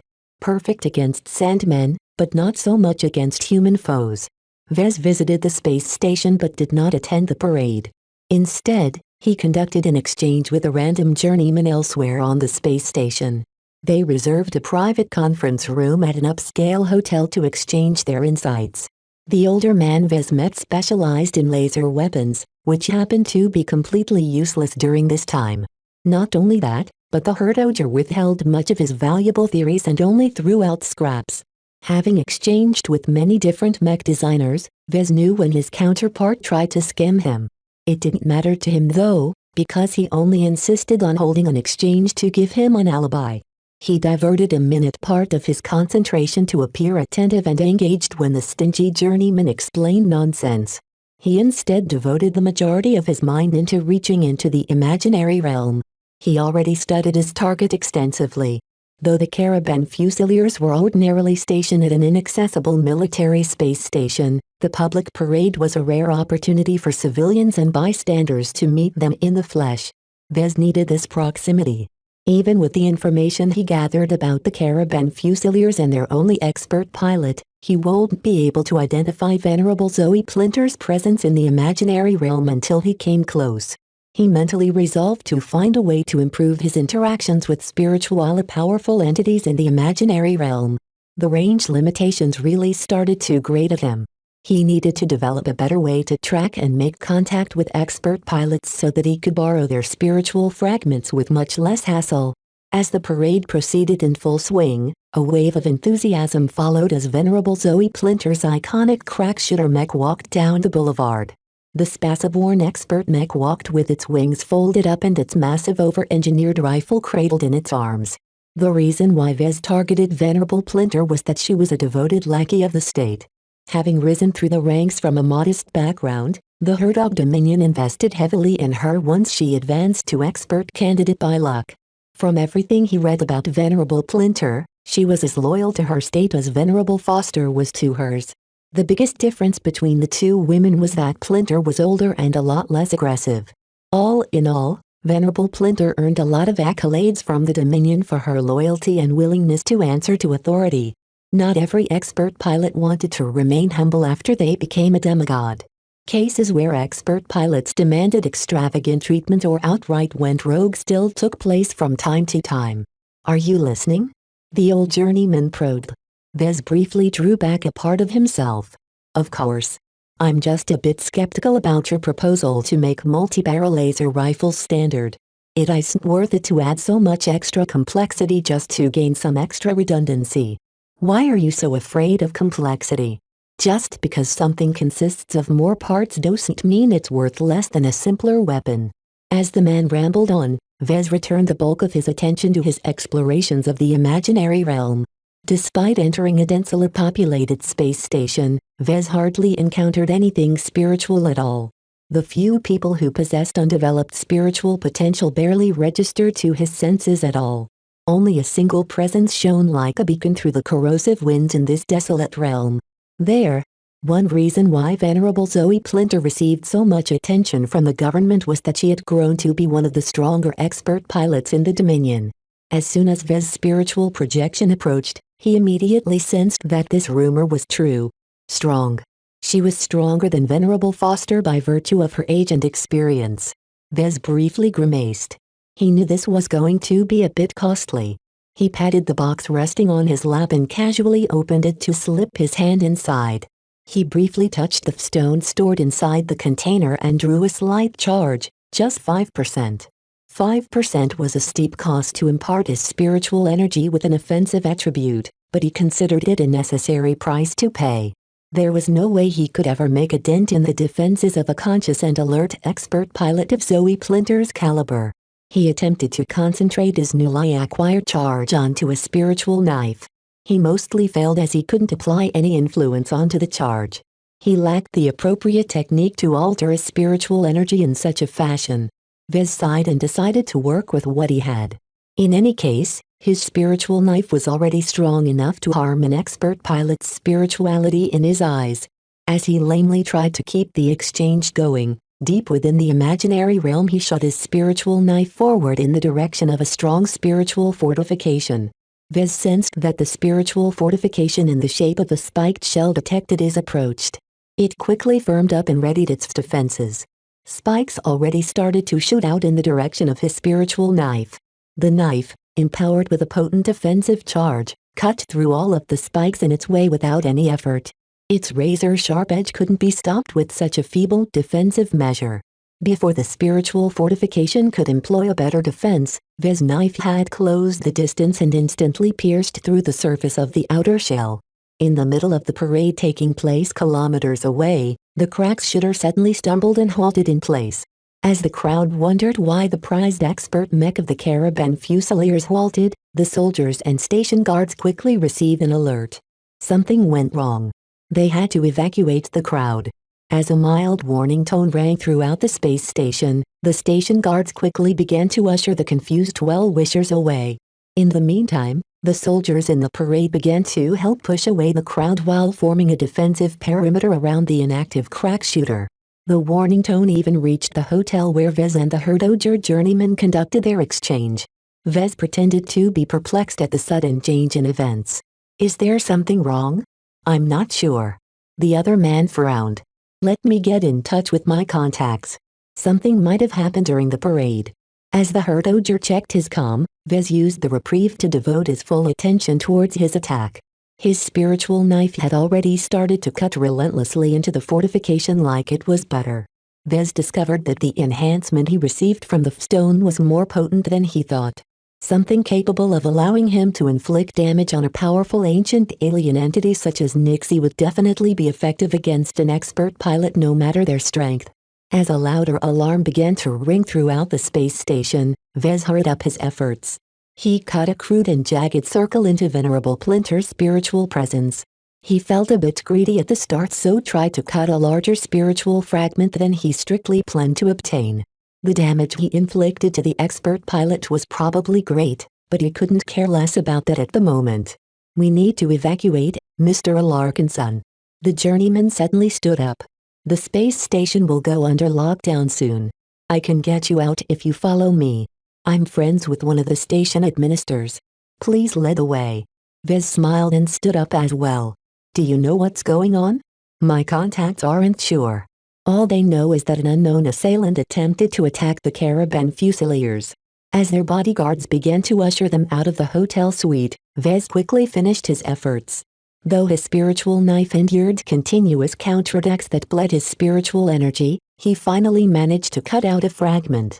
Having accomplished this, Vez morphed his spiritual knife into a hand and grabbed hold of the loosened fragment before dragging it away from its original owner.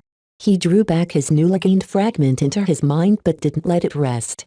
Instead, he pushed fragment out of his mind and deposited it in the stone stored in a container attached to Nidna's backpack module. Success. Vez tried his best not to smile in satisfaction.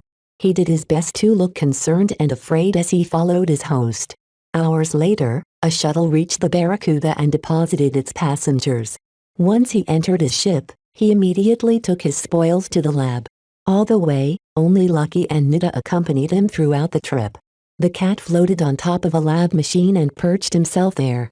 As for Nida, she keenly observes Vez as he grinned at his new IQ bead stone. While Vez hadn't explained anything to her, "Nida, were you responsible for what had just occurred?" The lab compartment was already isolated, so Vez decided to be charitable for once and nodded. "Yes." A brief pause followed as Vez continued to study the spiritual fragment he obtained. His smile widened as its spiritual attributes strongly aligned with what he wanted to obtain. Not only did it mesh well with ballistic rifleman Mech, but it also possessed a strong attribute related to duty.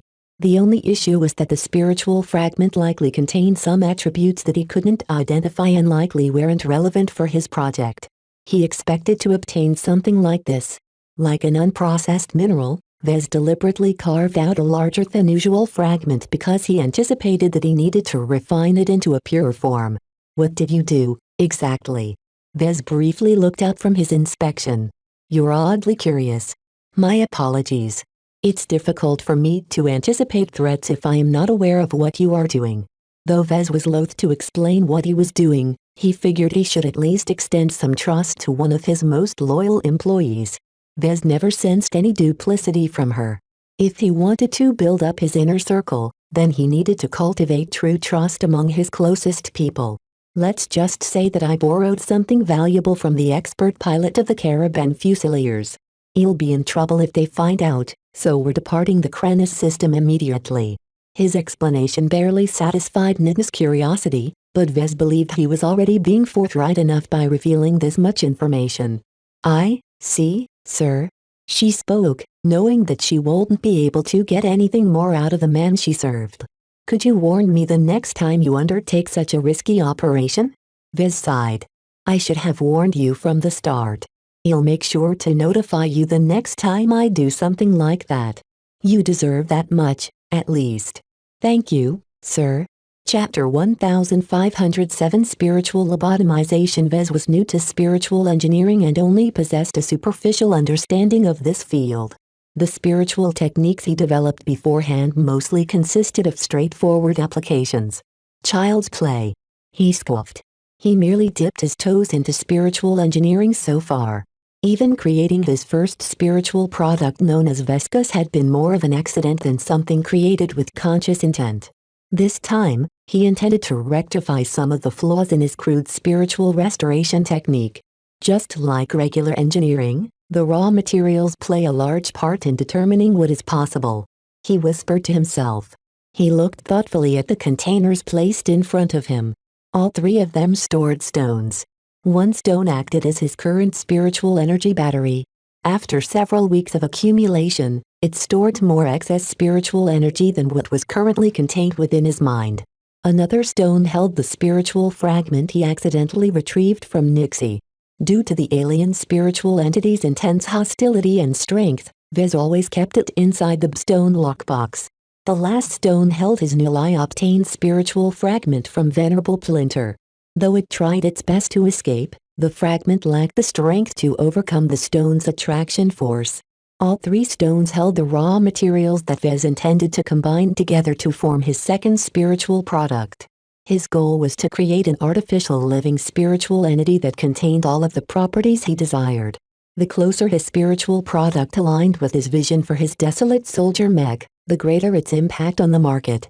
Vez banked on its aura of his mech to be both strong and pure enough to inspire a sense of duty among the people in its area of effect.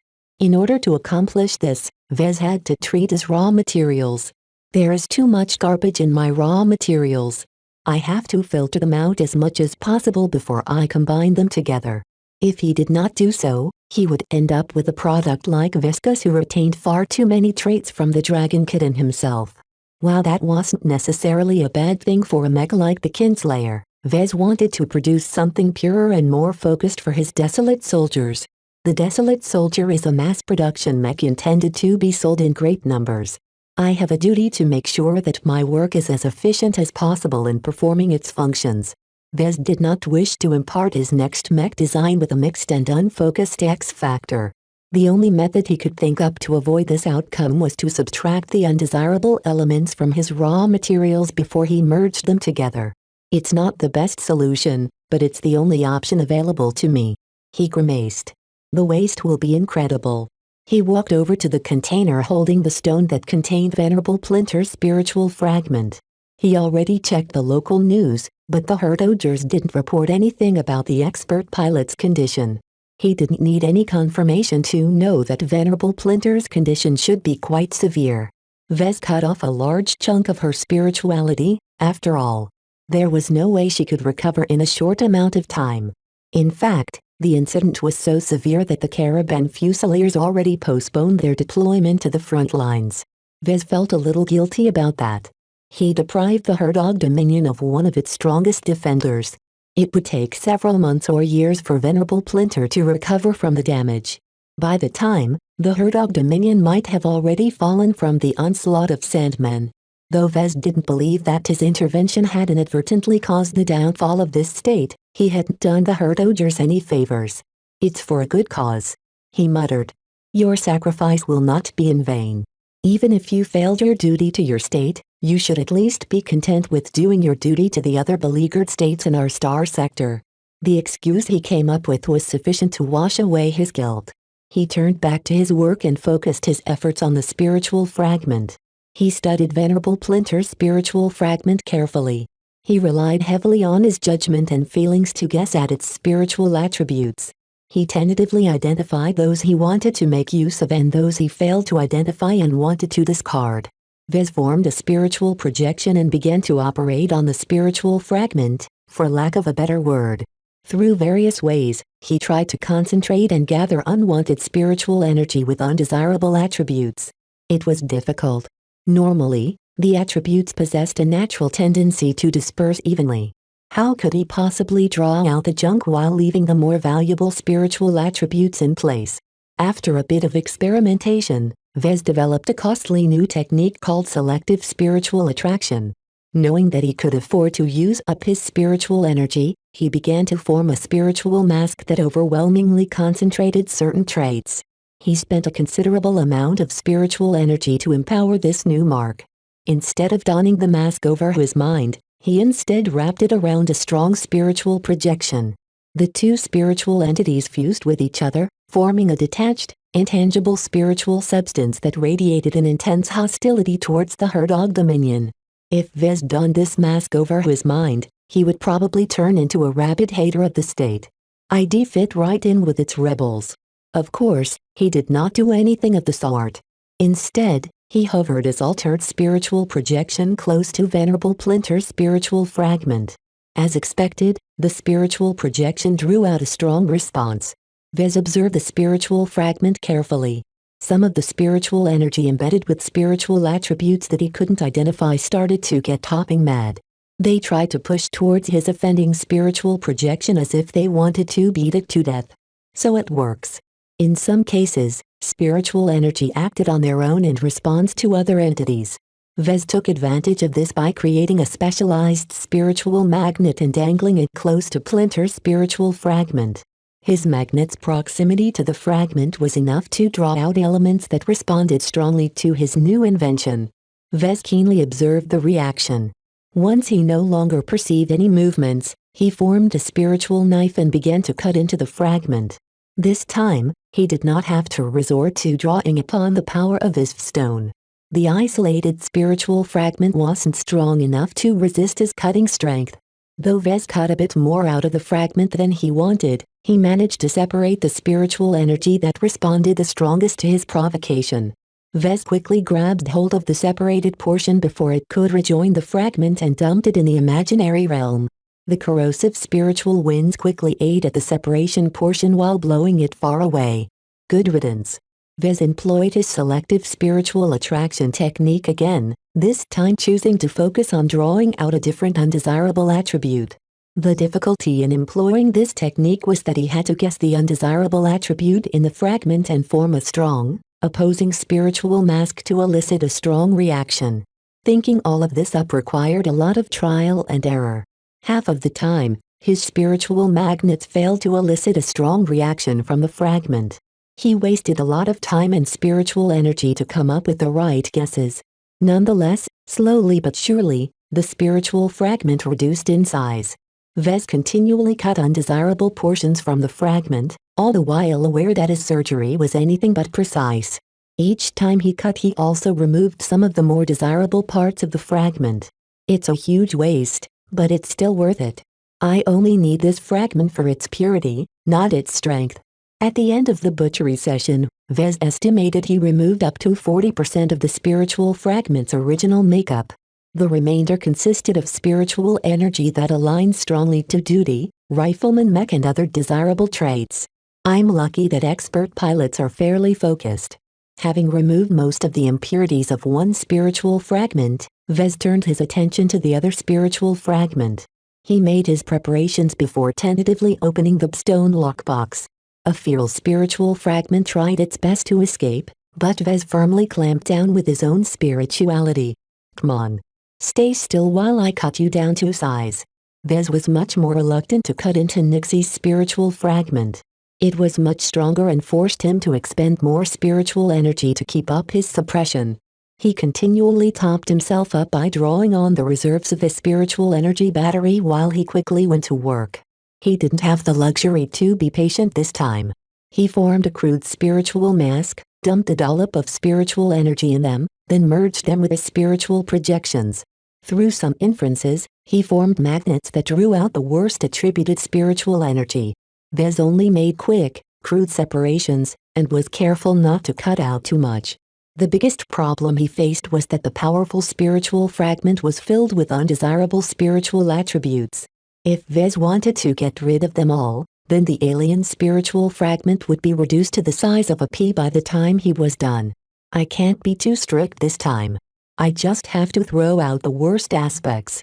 He still cut out 70% of the spiritual fragment by the time he was done. Though the spiritual fragment weakened enormously due to his operation, Vez did not necessarily see that as a bad outcome. It was already very strong to begin with. Now that I've cut it down to size, it's a lot easier for me to control. Nixie's spiritual fragment no longer possessed the strength to resist the stone's suction force. Vez confidently left the stone out of the stone lockbox as he was sure that its trapped spiritual fragment wouldn't be able to escape anytime soon. Another benefit to lobotomizing the alien spiritual fragment was that it became a lot milder now. It no longer radiated as much alienness and hostility anymore. The fragment also lost most of its tyrannical and domineering attributes.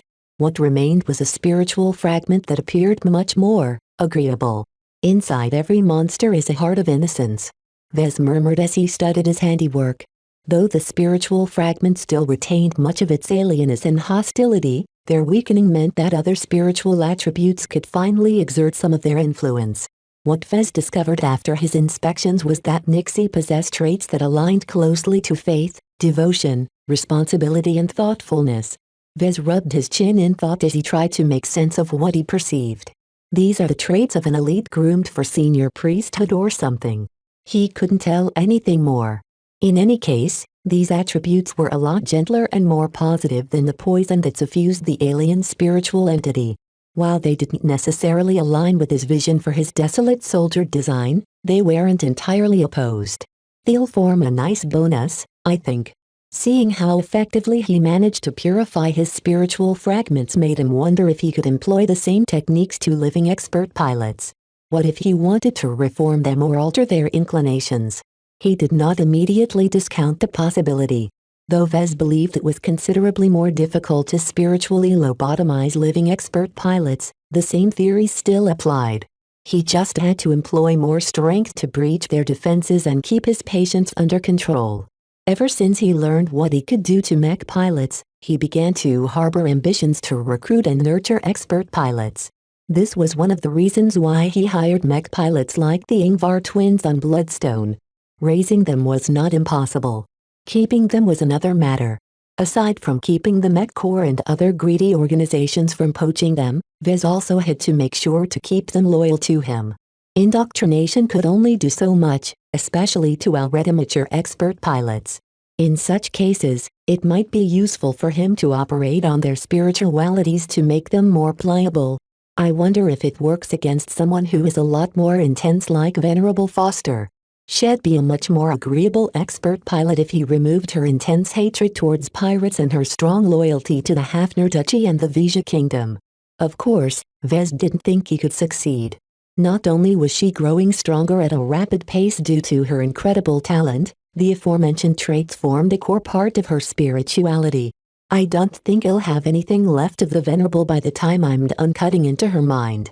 Chapter 1508 Ingredient Preparation. Vez took an extensive break and left his newly lobotomized spiritual fragments alone.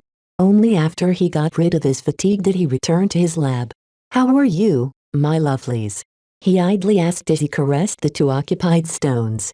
Venerable Plinter's spiritual fragment resided peacefully within its stone. Since Vez removed most of its loyalties towards the Herdog Dominion and such, the spiritual fragment no longer belonged to a specific side. Aside from its desire to return to its source, the fragment didn't exhibit any bias. "I hope you stay put and cooperate with me," he told the fragment. "If you work with me, I'll make sure you can strengthen your source." Vez did not regret what he did to Venerable Plinter, but he wanted to make sure he made up for it. Giving her a new source of strength through her spiritual association with the design spirit of the desolate soldier would give her a bright future. While Vez wasn't sure how much expert pilots benefited if he made use of their spiritual fragments in this fashion, at the very least his actions brought them a little closer to advancing to ace pilot. As for Nixie's spiritual fragment, Vez wasn't quite sure what to make of it. The good news was that Vez removed its most negative traits and emotions. The bad news was that its other traits rose to the surface and started to turn the spiritual fragment more sophisticated and thoughtful. Now that it isn't raging mindlessly at me, it's become a lot more self-aware. Though Nixie's spiritual fragment had weakened, Vez actually started to fear it more. He didn't necessarily dislike locking horns against strong opinions. What he feared the most were opponents who outsmarted him. Mixing cleverness and madness together was a recipe for disaster. Despite his fears, Vez put on a brave face and grinned towards Nixie's spiritual fragment. "Enjoy your last moments in this state. Soon enough, you'll be reborn anew. Perhaps sensing the nefarious thoughts that Vez had in store towards it, the spiritual fragment tried to fight against its bonds and attempted to escape. It was no use. The spiritual fragment couldn't overcome the stone's attraction force no matter how much strength it mustered. As for the third ingredient, Vez focused in his mind. He constructed several images and pumped them with a juicy amount of spiritual energy. He expended a considerable amount of excess spiritual energy to impart his images with enough strength to hold their ground against the stronger spiritual fragments. Rather than construct a single, complex image, Vez instead formed half a dozen abstract images. The images were meant to steer and supplement his upcoming actions. Each image revolved around a singular concept. The most important ones related to duty, ballistic rifleman mech and an intense hostility towards the Sandman race. Vez wasn't sure how useful it would be to throw these images into the mix. He believed it didn't hurt to try, especially since he had the spiritual energy to spare. The Grand Dynamo opened up so many new options. He grinned and turned towards Lucky. As ever, the cat curiously kept watch over Vez from a distance, as if he was afraid of getting caught in whatever disaster might ensue. "Wish me luck." Meow. Lucky scooted backwards until his body hid behind the bulk of a lab machine. Only his head peeked around the corner. Vez didn't take his pet's lack of confidence to heart. He knew what he was doing this time. Having created a spiritual product before, Vez invested a lot more in his preparations. Since he couldn't exert a lot of direct control over the spiritual restoration process due to his ignorance of how he worked, he mainly focused on preparing his ingredients. Now, I have to combine them together. Vez expected the output to conform closely to the ingredients he put into the transformation process. This was the best solution he could think of to influence the outcome of his second attempt to create a spiritual product. Here goes. He breathed deeply and began to summon up his spiritual strength. After a few minutes of accumulation, he began to form a powerful spiritual projection in the shape of a hammer. While Vez placed his stone nearby if he needed extra oomph, he believed his strength was already sufficient for what he was about to do to the spiritual fragments. Life must come from death. Vez slammed his spiritual hammer against Venerable Plinter's spiritual fragment. Already weakened and damaged from all of the cutting that Vez had done, it only took 3 powerful strikes to shatter the fragment into pieces. Though the spiritual fragment had died, its pieces still lingered in the stone. Vez didn't have to worry about them drifting away, though the wounds he inflicted to them were severe. Even now, they slowly started to break down as if they couldn't maintain any coherence due to the death of its consciousness. I have to hurry with the next steps before the damage accumulates. He knew he was working on a time limit, so he quickly employed his spiritual hammer again. This time, he struck his own spiritually empowered images. They folded easily because of their comparatively weaker strength. Only after that did he turn his attention to his toughest target. Nixie's spiritual fragment evidently noticed what Vez was doing and adopted a hardly defensive posture. Cracking this shell would probably take a lot more effort. "Well, if I can't break you with 1 strike, I'll break you with 2. If I can't break you with 2, then I'll employ 3 strikes." Vez didn't think anymore and simply began to wail at Nixie's lobotomized spiritual fragment with his spiritual hammer. He held nothing back and employed his hammer repetitively, wasting a lot of spiritual energy due to his exertions and the damage his hammer sustained. This was fine, because he had plenty of spiritual energy in reserve to supplement his expenditure. While he estimated that he would be able to shatter Nixie's spiritual fragment easily if he drew upon the power of the stone, he did not wish to waste its power. With only 80% charge remaining, Vez had no idea if he could ever obtain a second stone with an offensive-oriented charge. Right now, it was a much better idea for Vez to be wasteful with his spiritual energy. "Come on. I can hit you all day. Just break already." A spiritual fragment taken from an entity that was as powerful as an ace pilot did not break very easily. Even if Vez had carved out a significant chunk already, what remained was still qualitatively stronger than anything he worked with before. If Venerable Plinter's spiritual fragment was akin to wood, then Nixie's spiritual fragment was akin to a steel. Nonetheless, Vez employed sufficient force to deal at least some damage with every hit. No matter how small the damage, as long as Vez kept abusing it, The damage quickly started to accumulate. After 40 or so continuous hammer strikes, his target finally reached its limit. It could no longer hold itself together and died, shattering in brilliant pieces that resembled tiny spiritual daggers. Finally, Vez quickly moved on to the next steps. He first dissolved his spiritual hammer and recharged his spiritual energy from his spiritual energy battery.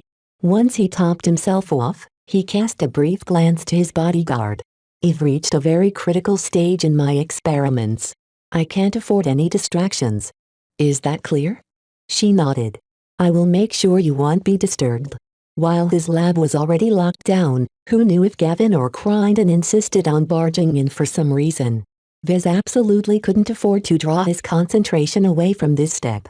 He briefly spent some time on centering himself before he concentrated his mind. It was time to create his second spiritual product. Combine. He scooped up the broken shards and stuffed them all together in a single stone. This time, he didn't plan to use anyone's mind as his mech workshop. He didn't want his new spiritual product to exhibit too much bias towards a specific individual, except perhaps himself. Since he didn't really know what he was doing right now, he just shuffled all of the shards and damaged pieces into his stone in order to spread them around. He had no idea how this affected the end result, but Vez did it anyway. Once he thoroughly mixed up the spiritual shards, he stopped shuffling them around and began to infuse the collection with a large portion of his loose spiritual energy. He expended more of his spiritual energy than before, but made sure to supply enough to bind all of the shards together and nothing more. After he infused the collection with a sufficient amount of spiritual energy, he began to press and manipulate them together. Different from his first attempt, the shattered pieces were much smaller and much more numerous. Back when he created Vescus, he reformed it out of the dead remains of the Dragon Cat spirituality. This time, he employed a spiritual hammer to deliberately create a lot of smaller shards. While this helped mix up the ingredients more thoroughly, it also increased his workload as he had to spend a lot of time trying to piece them together.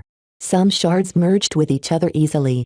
Others needed the help of his spiritual energy in order to stay together. Vez made sure to keep everything mixed up. He didn't want to reform Nixie's spiritual fragment and Venerable Plinter's spiritual fragment, because that would defeat the purpose of his earlier actions. He found that it was a bit hard to force many pieces that weren't related to each other together. Vez resorted to a judicious amount of spiritual energy in order to force the unions. While the forced combinations didn't seem stable at first, Vez did not mind them too much. He kept puzzling more and more shards together until he gradually merged them into a greater and greater whole. Each union formed different relationships with each other. Small two-way symbiotic relationships expanded to larger collections of shards that amplified each other's strengths. Though the shards were already dead and devoid of consciousness, the spiritual energy that Vez contributed to the spiritual restoration process infused the gathered shards with the spark of life. After several long hours, the spiritual restoration process reached a critical point. The shards kept fusing and fusing together until Vez hardly noticed the separation between them. The spiritual attributes that were locked in the individual shards began to spread and mix until the distribution of traits became even throughout the newly forming spiritual product. Eventually, a small explosion set off as his spiritual product finally radiated life. "I did it. I've created another life." He formed a completely new spiritual entity. As Vez inspected his handiwork, he smiled wider as he observed many improvements over his first attempt to create a spiritual product. His second spiritual product had reached a higher level of quality. Vez already sensed that it was stronger, more coherent and far less riddled with flaws than Vescus. Success. Though his spiritual product still exhibited plenty of flaws compared to a natural spiritual entity, the important point was that its aura radiated all of the traits that Vez sought. He closed his eyes and began to rely purely on his spiritual senses to identify the spiritual attributes. All of them conformed to his intentions. He was especially pleased to find out that his earlier preparations had borne fruit, as the most critical spiritual attributes happened to be the most prevalent. Duty. Rifleman Mech. Faith. Responsibility. Hatred towards Sandmen. All of these traits and more mingled together in a spiritual product that fit closely to his vision of the desolate soldier. If not for its lingering flaws and impurities in its spiritual attribute mix, Vez would have been able to make it into a perfect match. Considering the mix of attributes he sensed from his newborn spiritual product, he decided to call it the Solemn Guardian. "You're a bit mysterious, aren't you?" He smirked at his new creation. "That's fine. Life is too boring if everything goes according to plan." The slight alien attributes in the Solemn Guardian clashed with the human attributes that Vez made sure to include. The resulting interactions made him feel as if he dealt with a spiritual product that combined the best of both. Chapter 1509 Spiritual Component Monopoly. The mix of traits in his second spiritual product gave Vez the impression of a solemn guardian. Even with an innocent mind that swelled with life, it already expressed a strong inclination to do its duty and fight the Sandmen without asking too many questions. Yet even if it was willing to do its duty, Vez somehow felt that it was always watching and thinking in silence. It was too intelligent to remain ignorant. Just like a Kinner. He knew that the Solemn Guardian still had some growing to do. Its birth merely set the starting point for its personality and the traits. Vez needed to be very deliberate in raising his new spiritual product and make sure it expressed its spiritual attributes in the way he envisioned. It's like raising a child. If I raise it wrong and bring out the worst in it, I will have created a monster.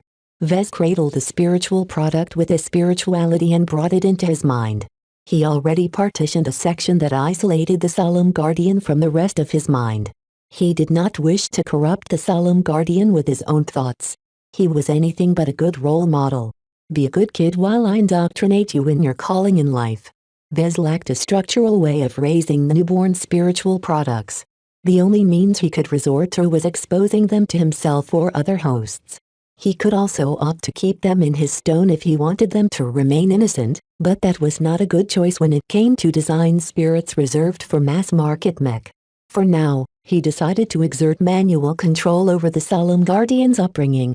He diverted a sliver of his mind to lecture endlessly about doing one's duty to the young and curious Solemn Guardian. With the strength of his mind, multitasking like this required very little effort. It's not a great solution, but it's better than nothing. A personality could not be shaped by telling them what to do. Vez merely wanted to lay the groundwork and influence the Solemn Guardian's inclinations even further towards his desired outcome. Vez expected it would only begin to mature and settle its personality when exposed to the minds of the first mech pilots of the Desolate Soldier model. Vez already witnessed how swiftly Vescus grew when it continually connected to Lady Miralix when she piloted her kinslayer. The direct and intimate connection between mech and mech pilot allowed Vescus to peer into the deepest parts of a human's mind. Such a deep and honest exchange, unhindered by any barriers or miscommunication, was incredibly powerful to a naive and undeveloped spiritual product. Of course, the same applied to him as well. If Vez did not partition off his mind by building an isolated cage with his spiritual energy, the Solemn Guardian would probably be contaminated by his impure thoughts. "I'm not suitable at all." He sighed, and unconsciously glanced to Nida. His dutiful bodyguard hadn't managed to observe his spiritual manipulation, but his physical interactions and his habit of talking to himself revealed plenty of hints. Even though Vez appeared to be half-mad when he created his second spiritual product, Nida did not display any judgment. The means of the Holy Sun were mysterious and unfathomable.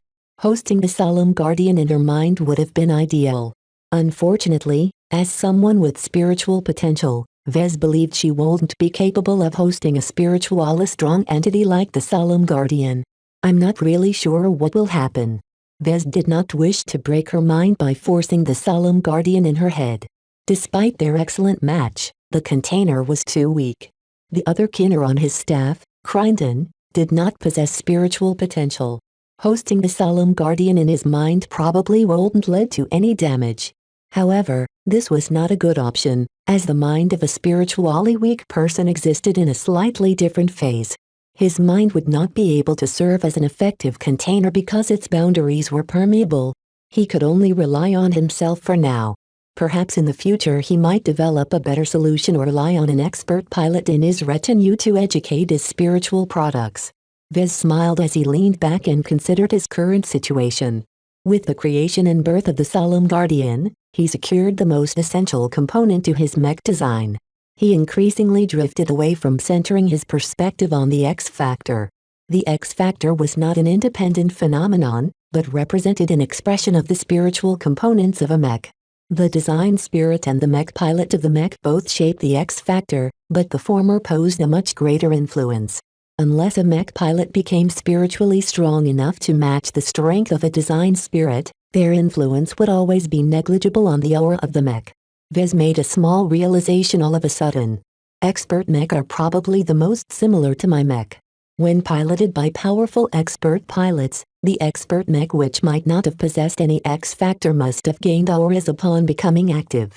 It was just that without the corresponding support from the mech, the potential of these auras hadn't been reached. Still, it's enough to make expert mech appear more impressive and intimidating in battle. This was likely one of the many reasons why the introduction of an expert mech onto a battlefield led to disproportional swings in morale. Allies became emboldened while enemies quaked in fear. His hunger to design an expert mech only increased upon making this realization. If his standard mech already projected a formidable aura, what if it overlapped and synergized with the force of will of an expert pilot? Vez could scarcely estimate the degree of amplification that might occur. He sighed. There's no use pining for expert mech right now. I still have a project to finish. The Desolate Soldier design was not an impressive mech. Performance-wise, it merely performed on par with the other mech in its class and price range. However, the reason why Vez possessed the confidence his mech design might do well was because of it came with a spiritual component. Instilling his mech designs with design spirits was like adding an exclusive component to them. As long as Vez maintained a monopoly on adding spiritual components to mech, no other mech designer could match his efforts. It was as if every mech on the market consisted of land-bound mech. Every mech designer focused solely on optimizing mech for combat on solid ground. As a newcomer in the market, Vez did not believe he could adequately compete against the market leaders with more than a century of experience. However, it was a different case if he introduced a component that no one could replicate. If he was the only mech designer in the market to add a flight system to his mech, then his products immediately distinguished themselves.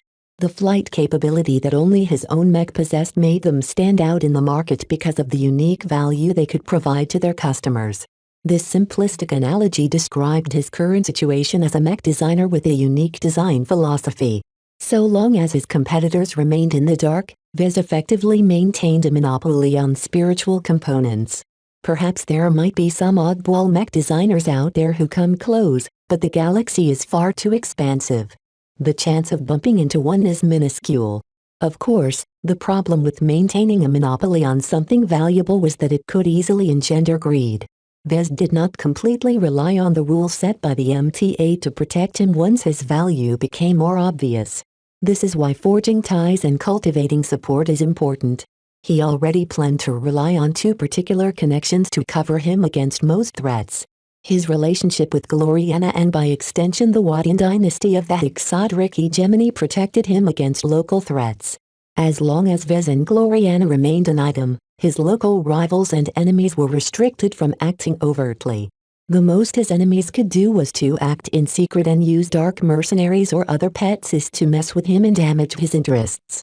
As long as Gloriana remains protective of me, the local powers will not dare to provoke her ire. Though her protection was likely effective against weaker threats, she could not do a thing against greater threats. What if a coalition partner or a matriarchal dynasty became his enemy? Against threats that matched or surpassed the strength of the Wadian dynasty, Vez could not completely lean on Gloriana to save his hide. This was why Vez believed that he needed to cultivate his relationship with the Rim Guardians. While the mech pilot fraternity might not have much say within the MTA, its strength and influence in the Galactic Rim were undeniable. The only problem was that gaining their favor required an immense amount of effort. The Rim Guardians were so large and powerful that a single mech designer barely registered in their sensors. Even if Vez worked hard to earn their recognition and favor, he had no illusion that he would be regarded as an incidental friend by them. The relationship between them would always be transactional, which meant the only way to earn their protection was to pay them with something. That reminds me, I still have to help William Urbesh. The Rim Guardians gave him 3 years to help him advance to expert candidate. With 1 year already gone by, the exiled clansman had made no progress at all under the tutelage of the Larkin sons. From the occasional status reports he received from Melker, he and the other Larkin sons on Cloudy Curtain did their best to kick him into shape. Yet no matter how much effort they put into retraining Urbesh, the damned coward never got rid of his fears when piloting a mech. Fortunately, Vez had a much better idea on how to remedy Urbesh's situation now that he almost finished his tour. The lessons he learned, the techniques he invented and the insights he gained on spirituality gave him enough confidence to come up with a solution. As long as he successfully elevated William Urbesh to expert candidate, he would become eligible to earn merits which he could exchange for a variety of goods and services from the Rim Guardians. As long as I can earn their backing, I can deter many threats, especially in relation to my business activities. Vez did not expect the Rim Guardians to pay too much attention to his personal safety. That was where Gloriana came in. What Vez valued most out of the fraternity was their willingness to act as a guarantor to his business interests. As an arm of the MTA, earning their protection also entailed earning the MTA's approval. At the very least, no matter how controversial his products became or how much other mech designers coveted his monopoly, they had to go through the Rim Guardians first if they wanted to attack his business interests. In more ideal circumstances, Vez vastly preferred to rely on his own strength. Yet that wasn't possible now, so the only way he could tide himself over until he grew strong enough to stand on his own was to lean on others. "He'll be meeting Gloriana soon," he recalled. "I should make sure to impress her when we meet. I can't afford to lose her protection at this stage." Though Vez harbored ulterior motives, he truly wanted to see whether they could form a genuine relationship with each other. It would be best for the both of them if their love coincided with their interests. He was willing to stomach Gloriana's many eccentricities to see if they were compatible. If there was one benefit to entering into a relationship with someone crazy, it was that Vez could easily pretend to be crazy as well. "This is my third form of protection. Who would ever covet the design philosophy of a nut job?" Just like he did at Centerpoint, Vez planned to cultivate an eccentric or even crazy persona to confuse everyone who wanted to learn his secrets. So long as he could rely on these 3 pillars for support, Vez became a lot more confident he could maintain the spiritual component monopoly. Chapter 1510 Business Project. Now that he gained his spiritual component, Vez threw himself back into his design work with gusto. The formation of the Solemn Guardian gave him a much more solid direction on where to take his mech design. Vez quickly whipped up the primary armament of the Desolate Soldier within days.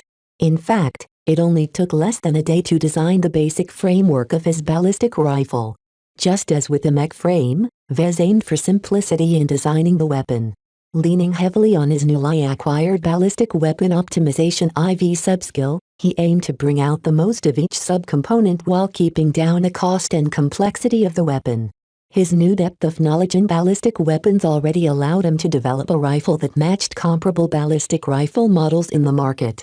Though his work did not necessarily surpass the quality of weapon models designed by dedicated weapon developers, the difference was that his rifle design completely aligned with the Desolate Soldier's mech frame.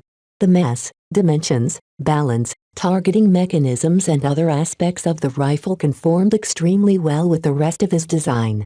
This improved and optimized the handling of the weapon to an amazing degree, beyond what he could achieve with an off-the-shelf rifle design. Of course, the biggest benefit to designing my own rifle is that I don't have to pay any licensing fees. This not only saved him several 100 million credits in upfront licensing cost, but also reduced the production cost of his Desolate Soldier as he didn't have to pay any per unit licensing fees per mech. With the estimated product margin of his Desolate Soldier model already so low, a minor saving like this could make a huge difference if his product took off in the market. Cutting cost, minimizing waste and making the most efficient use out of a limited amount of materials dominated his current design project.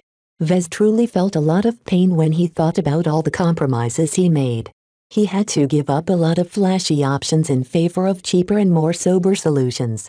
Vez wasn't used to designing such a limited mech at first. He was used to incorporating expensive toys and premium materials in his mech designs, confident that his ample budget could accommodate his profligate design choices. The Aurora Titan, which sold for at least 100 million bright credits for the cheapest edition, was an especially egregious example of his feature-based design approach. Now that he suddenly switched to a cost-based design approach, Vez navigated his design project from a completely different direction. While he encountered plenty of minor bumps along the way, now that he reached this point, he fully became used to prioritizing cost over features. The Desolate Soldier will not be the last cheap mech design. In fact, it is a preview of what is to come. Once he completed the rifle design, the Desolate Soldier design became feature complete. Vez did not rest on his laurels yet, though. He still had to subject his design through many simulated tests in order to refine it further. His new simulations IV subskill became very handy at this instance. Vez exchanged it from the system with the hopes of increasing his productivity during the refinement phase of his design project. The results surpassed his expectations. Though Vez hadn't learned any specialized mathematical models, his ability to comprehend their strengths and limitations had improved. He knew how to tweak them to get more useful data out of his simulations, and he also became more proficient in combining them to perform more realistic tests. Vez gained more out of a single simulation run than 10 separate tests in the past. In addition, if his mech incorporated the design philosophies of other mech designers, then he became a lot more capable in compensating for their abstruse effects. He gained a lot of confidence in the reliability of his virtual tests. His reliance on testing physical prototypes had lessened. At the very least, Vez didn't expect to gain too much out of putting a prototype of the Desolate Soldier. The lack of complexity that underpinned its design meant that there were much less variables in play. Nonetheless, any mech designer who believed his mech design was bad because it didn't resort to fancy materials or components was wrong. During his design project, Vez fully immersed himself in the art of doing less with more. The solutions he developed or derived from his knowledge base combined into a sublime mech design. The results of the simulations he performed all conformed to his expectations. Even so, Vez did not believe that he was ready to publish his design. I haven't tested a single prototype yet.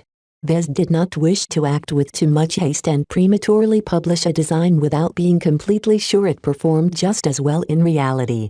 No matter how much his simulation abilities had improved, not a single model was perfect. Discrepancies were bound to emerge. This put Vez into a somewhat difficult situation. He was still a distance away from the Bright Republic. He couldn't supervise the fabrication and the testing of the prototype in person. I can only rely on my subordinates to perform their duty in my absence. Vez realized that this was a test for the LMC. As long as they could conduct the testing and production of his Desolate Soldier without issue, his company was robust enough to survive without requiring his direct physical presence. He decided to call Kelsey directly. As soon as the call came through, his comp projected her face. Vez. She nodded calmly. She looked a bit more mature now that she held her leadership position for a time. I did not expect you to contact me directly. Usually you're content with letting Gavin speak on your behalf. This is an exception. You're aware of my current design project, right? She nodded. As the caretaker of the LMC, she already heard about his Desolate Soldier project. Of course. How much progress have you made? You've completed the first iteration of its design. That shocked her. This fast? I told you I prioritized speed this time. Don't worry about its quality. It's a simple design, so I managed to devote a lot of attention to each and every aspect. I'm very confident that my Desolate Soldier can compete fairly in the mech market at its current state. Have you tested it yet with the prototype? No. That's why I'm calling you. I'd like to delegate the testing process to you, Enketis. You'll transfer an encrypted data package that contains the design schematics and all of the necessary documents to fabricate the prototype. Can I trust in you, Enketis, to perform the testing on my behalf? She nodded seriously. You'll make sure that the details of your design won't leak. People will only know that we are in the process of testing a new mech. By the way, this is a good opportunity to put our new space-based testing ground to use. After Vez designed the Aurora Titan, the LMC needed to form a testing ground in space in order to test the mech in-house. The new testing ground was situated in the middle of an asteroid belt in the outer portion of the cloudy curtain system. Make sure that everything is secure. Don't hesitate to draw deeply upon the avatars of Mech to secure the testing areas. I don't want a single snapshot of my Mech to circulate on the galactic net. If his competitors gained a good idea on what he was working on, they might attempt to steal his thunder. Once he made all of the arrangements with Kelsey, he ended the call. He then packaged all of his design schematics and other relevant files before passing them on to Crichton. Make sure to encrypt and transmit it securely to the LMC, he commanded. After packing Crichton off, Vez finally enjoyed some free time to himself. While he could always spend his time on further testing and optimization work, he wanted to wait until the test results of the prototype came back. Well, Lucky. He turned to his cat, who looked up at him in curiosity. Don't you think you owe me something? Meow. Vez stretched out his hand. Don't think I forgot about the stone I gifted to you. Meow meow. I don't care if you can gain more benefits if you digest the stone more fully. I'm not feeding you for free. Meow. What kind of a gem cat are you if you don't produce any gems? After Vez kept pressing his cat to cough up the goods, Lucky finally couldn't take it any longer and floated into the bathroom. Half an hour later, the cat grumpily faced through the hatch with a shiny object resting in his paws. Meow. A reflective white gem landed on his desk. Vez smiled and reached out to scratch Lucky's head. It's about time. Meow. Lucky fussily darted out of reach and dove onto his bed before burying himself under the covers. Vez paid no mind to the antics of his cat and studied his long-awaited new gem with his system vision. Accumulation of spirit. Allows the Mech to bear a small quantity of spiritual energy. He frowned at the description. Not only was it disgustingly vague and imprecise, its actual utility was unknown. What difference can this gem even make? The gem appeared distinctly underwhelming compared to the other gems that Lucky produced lately. While the ardent wish and the sin of altruism directly improved the aspects of a Mech by 20 and 40% respectively, all the accumulation of spirit did was to make the Mech be capable of bearing a small quantity of spiritual energy. Lucky. Meow. Lucky instantly turned intangible and faced through the bed and deck. His eagerness to flee proved that his cat had definitely taken liberties with the stone. Goddammit. Vez sighed. It was his fault for getting too caught up in his design work. He should have paid more attention to Lucky and forced him to produce a proper high-quality gem.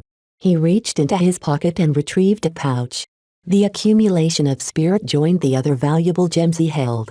Even if the accumulation of spirit appeared weak, Vez still believed it was significant enough to help him form another masterwork Mech. Every gem represents another potential masterwork Mech. Vez wasn't sure how much he'd be able to improve his Mech affinity if he crafted a second masterwork Mech, but any boost was welcome. He already reaped a lot of benefits from his first masterwork Mech. He did not have much hopes of replicating his feat immediately. While he invested a lot of effort into the Desolate Soldier, he hadn't been able to replicate the same degree of fervor when he worked on the Devil Tiger design.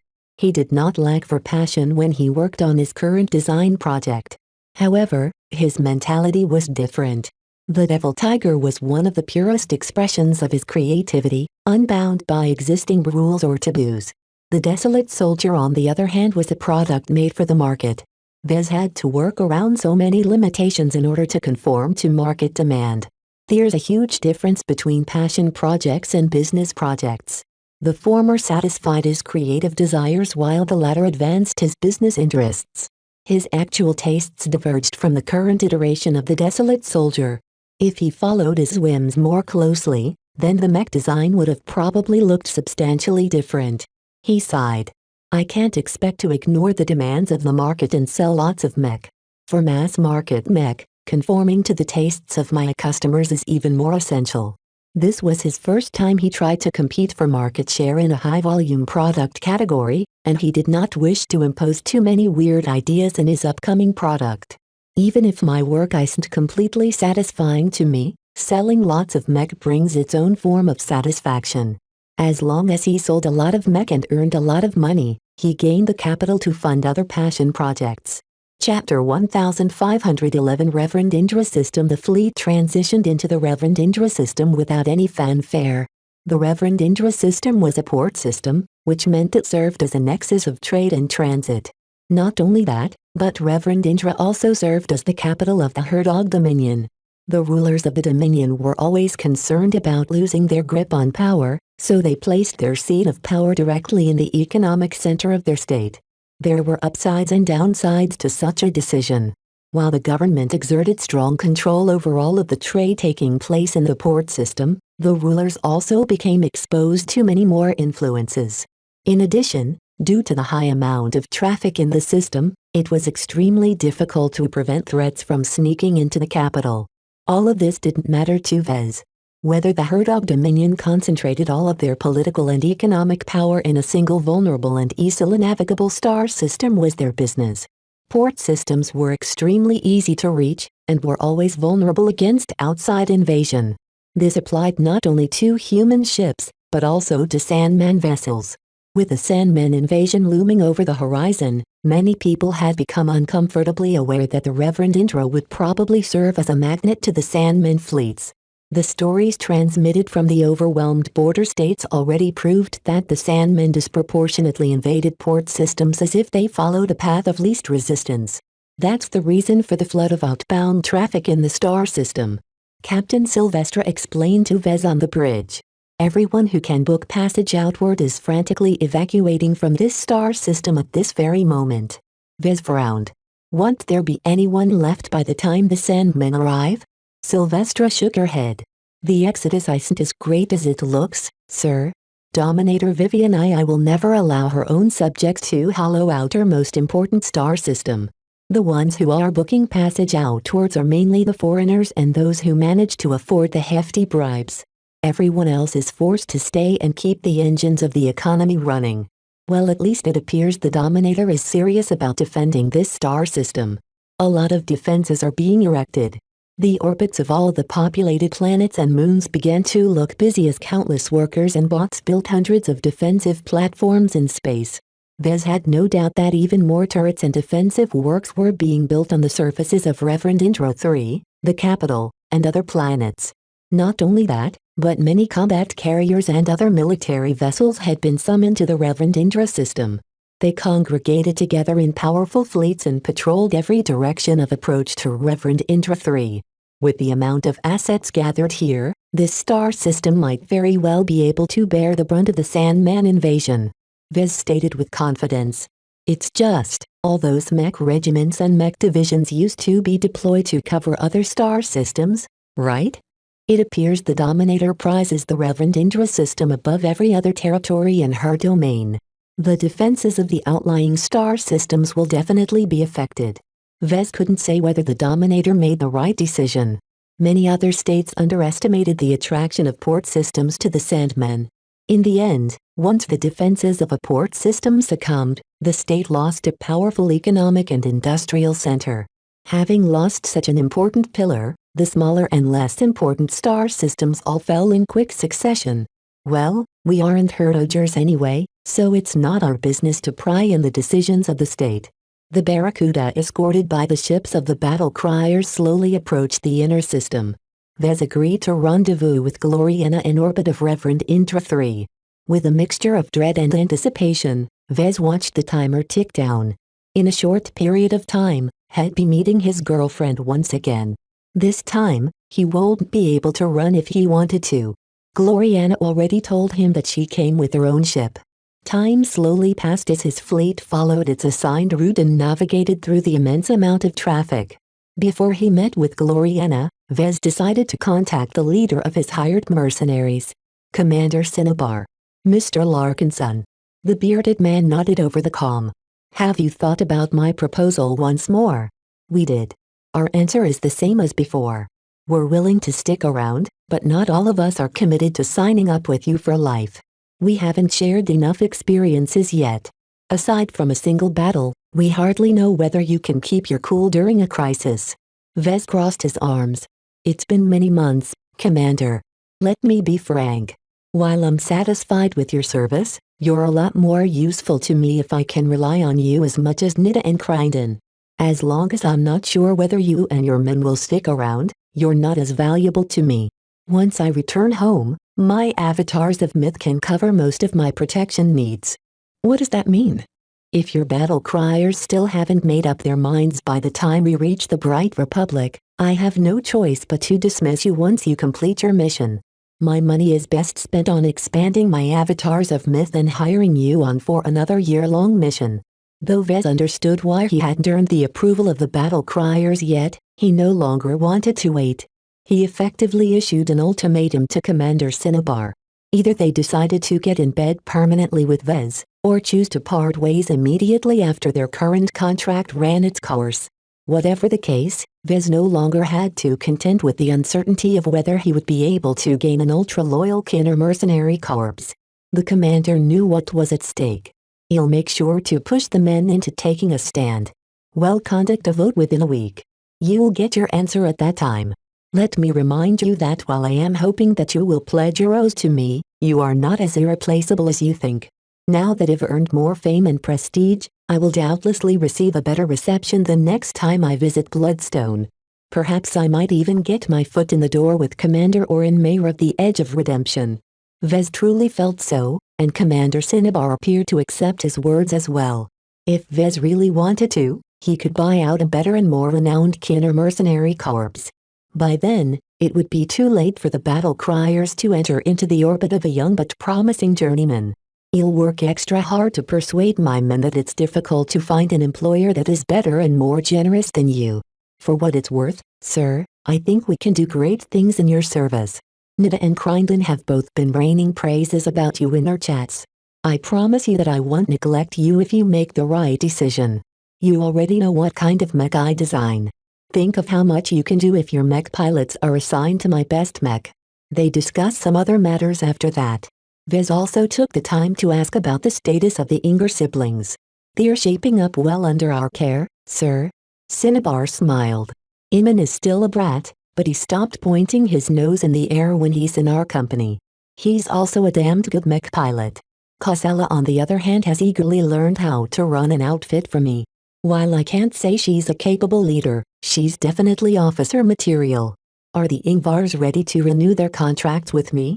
Well, Iman is a bit despondent about the lack of action. I think Cosella is more inclined to continue to work with you, but she won't abandon her brother if he wants to leave. Vez briefly frowned. I see. Why don't you tell the Ingvars that if they continue to work for me, I'll give them the opportunity to fight the Sandmen alongside my avatars of myth. I'll even allow them to apply for the avatars if they so desire. I'm not sure whether the Ingefs are eager to fight the Sandmen. To Iman, it's not as exciting as fighting other mech. Fighting the Sandmen is our duty, Vez stated with conviction. As humans, we are obligated to defend our fellow humans from alien predation. I don't think it will do their records any good if they flee from the Sandmen when they have the opportunity to contribute to the defense of human space. They can always sign up with another outfit or employer. They might, but will they be able to obtain conditions as good as mine? I'll see what I can do. The call quickly ended after discussing their upcoming security arrangements on the remainder of the trip to the Bright Republic. Vez leaned back on his chair and scratched his chin. His many preoccupations during the tour meant that he hadn't been able to devote much time to the former nobles. He truly wished he spent a bit more time in persuading Iman and Cosella that it was in their best interest to work for him. Of all the mech pilots that Vez encountered with spiritual potential, none exhibited spiritual attributes as unique as theirs. I hope they make the right choice. I'll only invest in them if they're committed. Vez would never be able to command their permanent loyalty, but a long-term employment contract should be enough. As for what might happen next, it depended on whether he could apply some of his more radical theories to develop an accelerated advancement path for mech pilots. Time continued to pass as his fleet finally arrived in orbit of Reverend Indra 3. The night side of the densely populated planet lit up like a plain of stars from above. Close to the Barracuda, a small but very distinctive fleet occupied an entire orbital band by itself. Gloriana had reached the orbit of Reverend Indra 3 weeks ago. Just like Vez, she traveled in a small but well-protected fleet. As Vez studied the ships that made up her fleet, the difference in quality immediately became apparent. Her flagship consisted of a frigate-class vessel that was larger and more powerful than his little corvette. 2 powerful combat carriers and a fast transport ship orbited around the frigate. Each of the 3 escort vessels bore the same heraldry and shared the same color scheme, signifying that they belonged to the Wadian warriors, the powerful household troops of the Wadian dynasty. Gloriana had already informed him beforehand about their presence. They were the Glory Battalion of the Wadian warriors, assigned to protect Gloriana at all costs. The dedicated bodyguards and protectors only answer to Gloriana, her mother and the matriarch of the Wadian dynasty. No one else had the right to order them around. Though the Glory Battalion fielded the same number of mech as the battle criers, the difference in quality was enormous. How luxurious! Every ship and mech of Gloriana's fleet is second class. If the battle criers ever fought the Glory Battalion, the Kinners would lose soundly. Not only was there a huge difference in the quality of their mech, but the disparity in training also mattered. Vez frankly became a bit concerned about their presence. There was no way he could exert control over them. While they ostensibly obeyed Gloriana's orders, they ultimately answered to the head of the Wadian dynasty. They probably took a dim view on him on account of his third-rater background. Journeyman or not, plenty of mech designers from the Hixadric hegemony could match his current accomplishments. It's easy to earn her approval. It's a lot harder to earn the approval of her dynasty. If he seriously wished to pursue a relationship with Gloriana, then Vez had to make the Wadian dynasty acknowledge him somehow. Chapter 1512 Stellar Chaser. Vez immediately grew jealous as the shuttle brought him and some of his followers to Gloriana's personal starship. Compared to the Barracuda, the Stellar Chaser appeared to be at least twice as large. Featuring decent armor and large thrusters, the ship could have been employed as a blockade runner. When the shuttle entered the Stellar Chaser's small cargo and hangar bay, Vez noted that there was enough room to transport a couple of mech if need be. That was a lot better than the cargo hold of his own vessel, which barely accommodated a single mech but nothing else. He couldn't help but grow jealous. He'd feel a lot safer if he traveled aboard a powerful frigate-sized vessel like the Stellar Chaser. It offered a lot more protection and cargo capacity while retaining nearly the same amount of speed. Then again, it probably costs a fortune. Vez murmured. He won the Barracuda at Lemur for free, so Vez felt a little better about his own dinky little ship. He only grumbled a bit because the relative sizes and capabilities of their starships reflected the overall disparity between their backgrounds. This won't be the last time I make these comparisons. Vez already resigned himself to acknowledging his inferiority in certain matters. However, he still maintained his confidence due to his confidence in his mech design ability. In the area that mattered the most, Vez believed he had the grounds to surpass Gloriana. "Are you excited about meeting Clixie again, Lucky?" he asked his cat who was resting on his lap. Meow. Vez patted his cat's head. "Don't be too conceited. Just because Clixie is organic doesn't mean she is less capable than you. Who knows what Rubarthan Sentinel cats are capable of? We've already seen how Felixia's engineered cats can be dangerous. The Rubarthans are way ahead of House Laterna in cooking up dangerous cat species." Lucky did not exhibit any concern. Just like Vez, he believed he was the best cat in the galaxy. Nothing could beat a gym cat. As the shuttle entered the bay of the Stellar Chaser and settled down on the deck, Vez exited the hatch. Lucky and Nita followed suit. Since this was their second physical meeting, Vez made sure to dress to impress. Feeling the need to puff himself up, he wore his full Pride of Dusk ensemble, though he left his decorative cat ears in his pocket. His goal wasn't to make Gloriana laugh. Instead, he wanted to sear an image of strength and masculinity in her mind. He predicted that if he did not stand his ground right at the start, she'd walk all over him. Vez did not relish being treated as a typical male hexer who perennially bowed their heads and acted servilely in the presence of alpha female hexers. He breathed deeply. Vez believed he was about to wage his most pivotal battle of his life. Vez subtly tuned his overcoat, lowering its spiritual barrier and allowing Zegra's spiritual fragment to radiate its hostile, prideful aura. He did not ask for permission to come aboard as his boots stepped onto the metal deck. He imposed himself on Gloriana's ship as if he granted permission to himself. A row of 6 armored guards greeted him from the other side of the bay. The guards stood straight but with their helmets folded, allowing him to see their determined and dutiful expressions. Vez recognized their blue and gold color scheme and the six-sided diamond emblem depicted on their chests. The guards were part of the Glory Battalion. Each of them had been trained by the Wooden Warriors and selected to become a part of Gloriana's personal guard retinue. How luxurious! 2 women stood ahead of her own guards. The more professional-dressed woman looked smart and stood a half-step behind her employer. She held a data pad in her hand while watching Vez's arrival with a faintly surprised expression, though she did her best to stay neutral. Vez quickly recognized her as Gloriana's Benny. He wondered whether she served 2 masters just like his own Benny. Maintaining double loyalties seemed to be a common affliction among Bennies. He finally turned his attention to Gloriana herself. Just like Vez, she dressed up as well.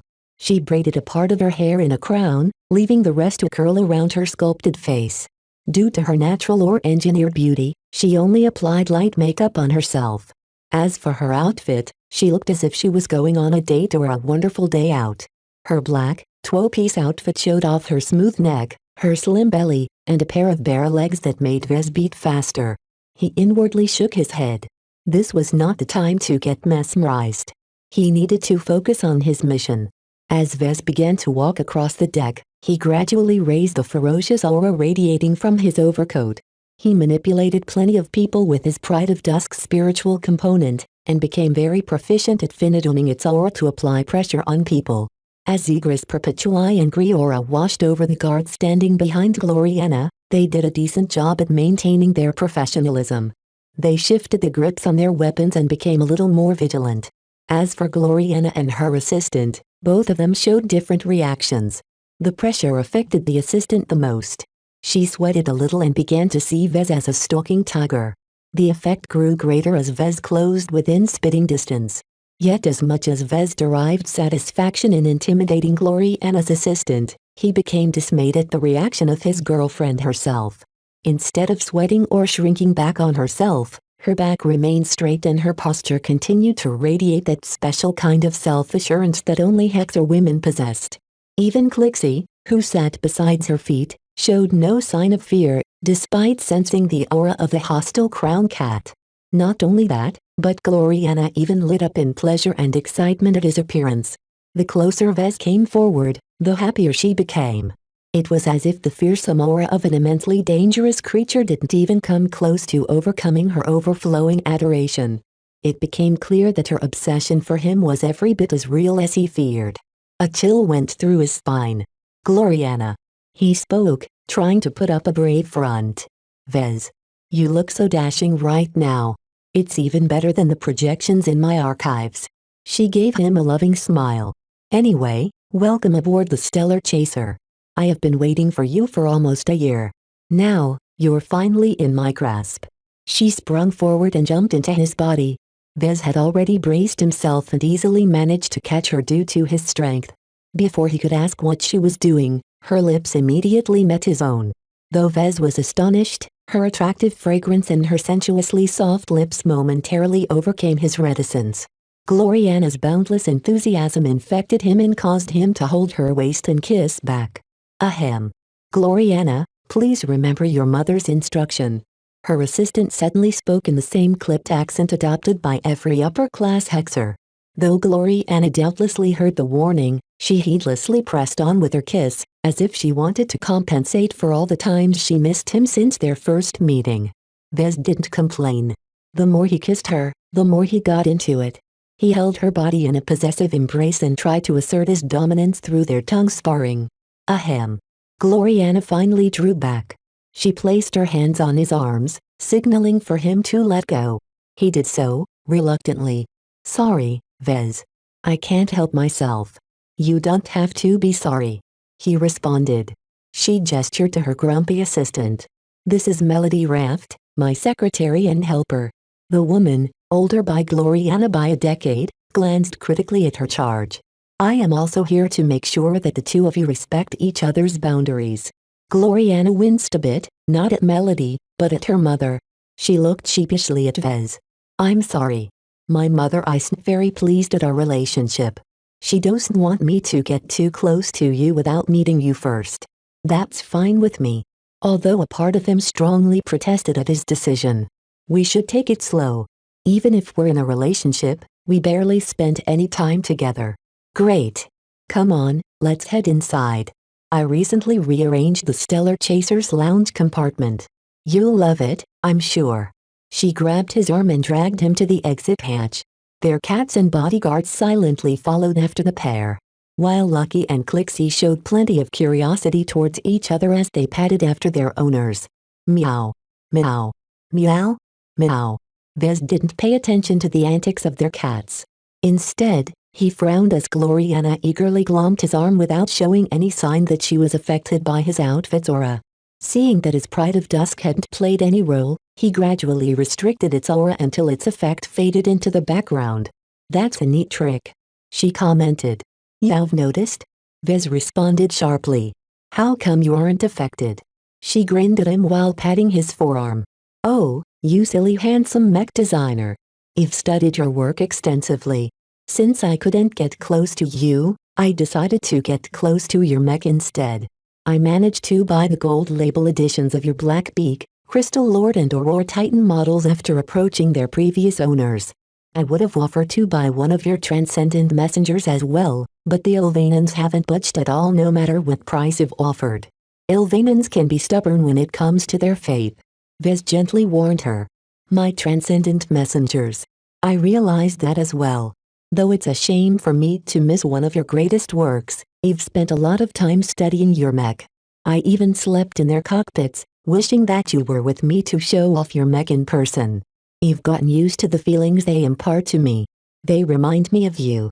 I can feel the love you put in your mech. This woman. Vez became astonished when he heard how much time she spent with his mech.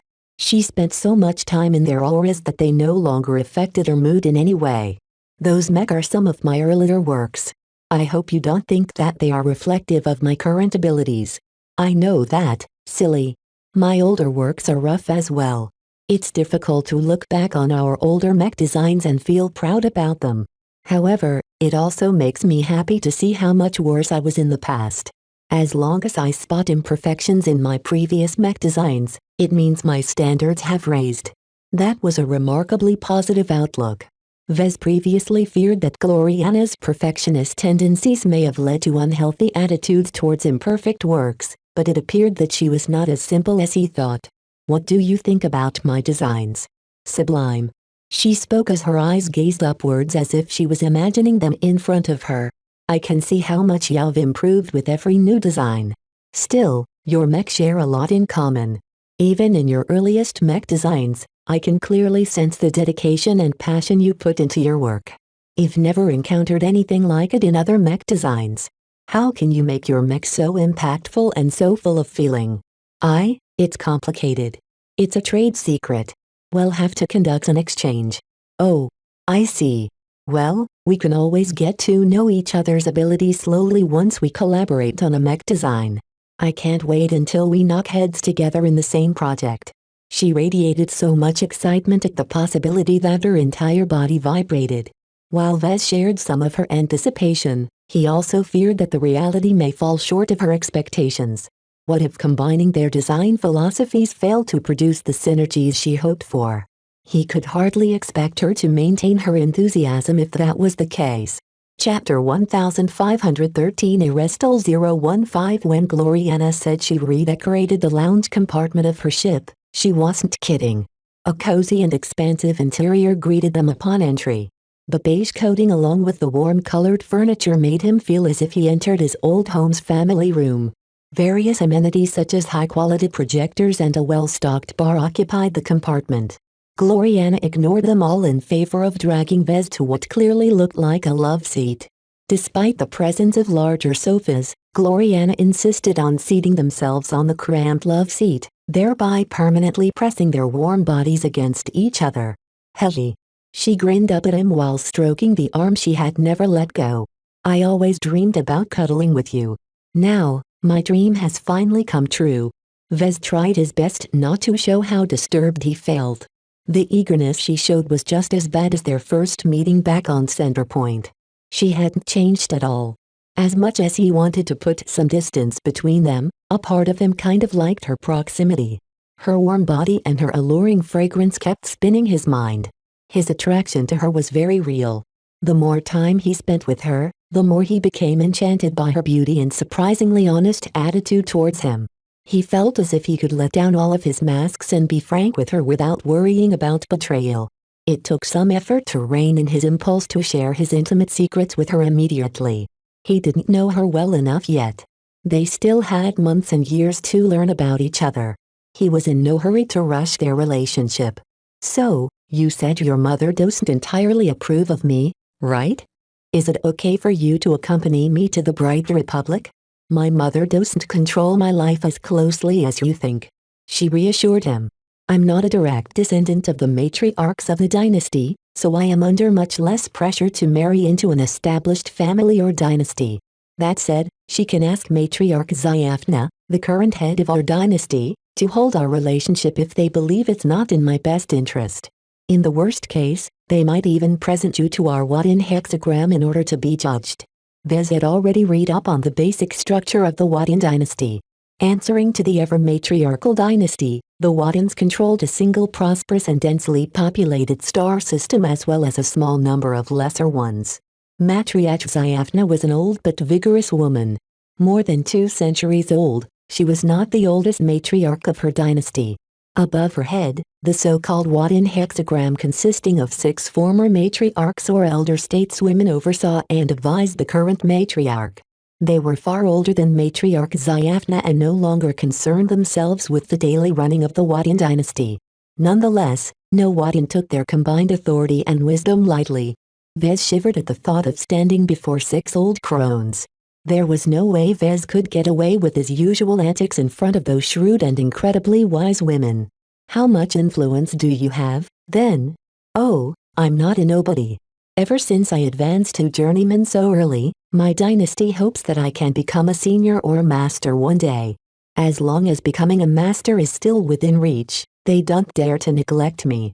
They already invested a lot of resources in me to accelerate my advancement. I think you know just as well as I do how difficult it is to become a journeyman at our age." Vez curiously scanned her with his system vision for a second. He neglected to do so during their first meeting, which was a missed opportunity. Gloriana Wadin. Intelligence. 2.4. Creativity. 1.2. Concentration. 1.5. What the hell? Vez almost jumped out of the love seat. Was the system blind? Had it become defective all of a sudden? How could his girlfriend be so much smarter than him? His intelligence only reached 2.1, and that was after he swallowed an incredibly precious transcendence pill. "What's wrong, Vez?" She frowned as she observed his sudden change. I was just wondering how you managed to advance so fast. You'd have to be very smart to do so, right?" She grinned proudly. To be honest, this is the privilege of my birth. My genes are already superior upon conception. We Wadins employ our own geneticists and exobiologists who are continually managing our genetic progression. When I grew up, I never lacked for gene therapies. It wasn't until I started to study mech design that I became really smart. What changed? My mother is the Minister of Security of Scimitar II. She managed to procure a very good bio implant for me. After a year of preparation and adjustment, our dynasty's best biotech specialists managed to perfectly integrate my bio implant in my brain. The results speak for themselves. Vez was speechless. He never expected that the reason the system evaluated her intelligence so highly was due to a bio implant. He knew that bio implants possessed the capability of boosting a person's mental prowess by leaps and bounds. Yet seeing how enormous an implant affected the cognitive functions of Gloriana made him realize that other mech designers couldn't be underestimated at all, especially if they possessed wealthy backgrounds. "Your mother is very generous. I love her so much, even if she can be a little bit strict. I'm thankful for her strictness, though. I wouldn't have worked nearly as hard in my studies if she hadn't insisted for me to live up to our dynasty's expectations." It sounded as if Gloriana's excess towards perfectionism originated from her mother.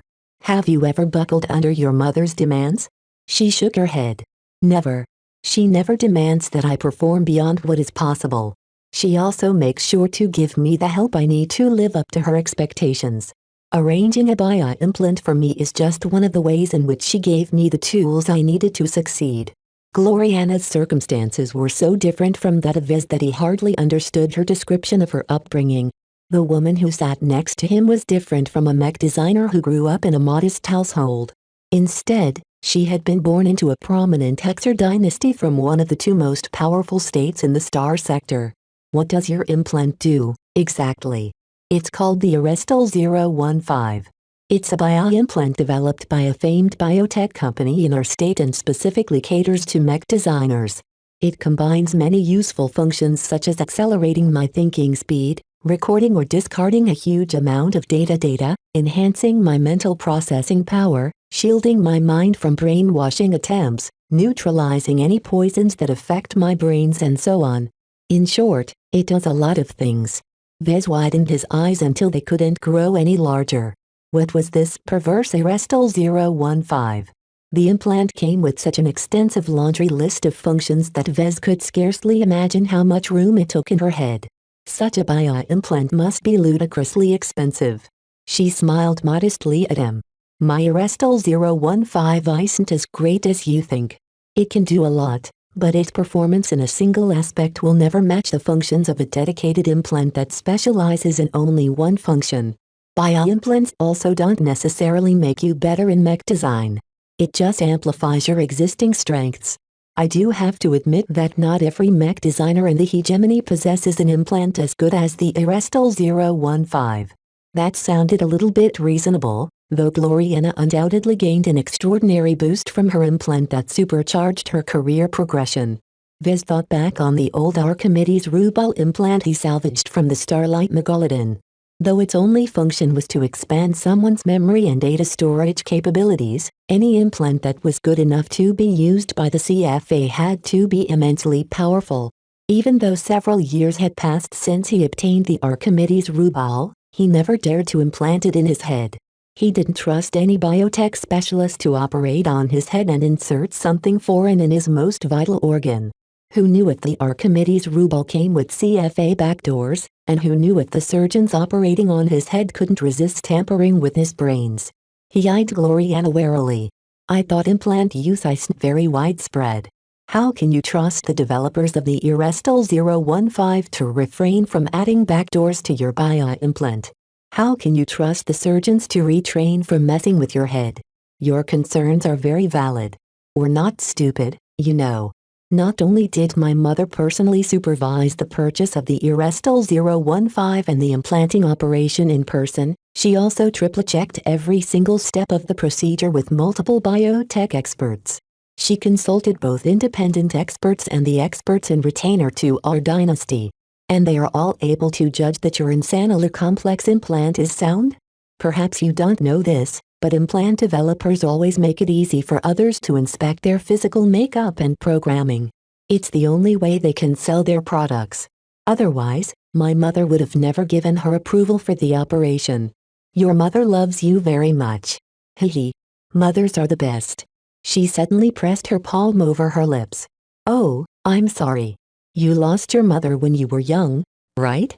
That was insensitive of me. I didn't mean to remind you of your loss. Vez gave her a brittle smile. It's okay, Gloriana. My mother is with me, if not in body, then in spirit. She never left me. Just like you, I don't know how I'd be able to become so successful if not for my mother. That's so wonderful. I too believe our ancestors are watching us. Did you already convert to Hexism? No.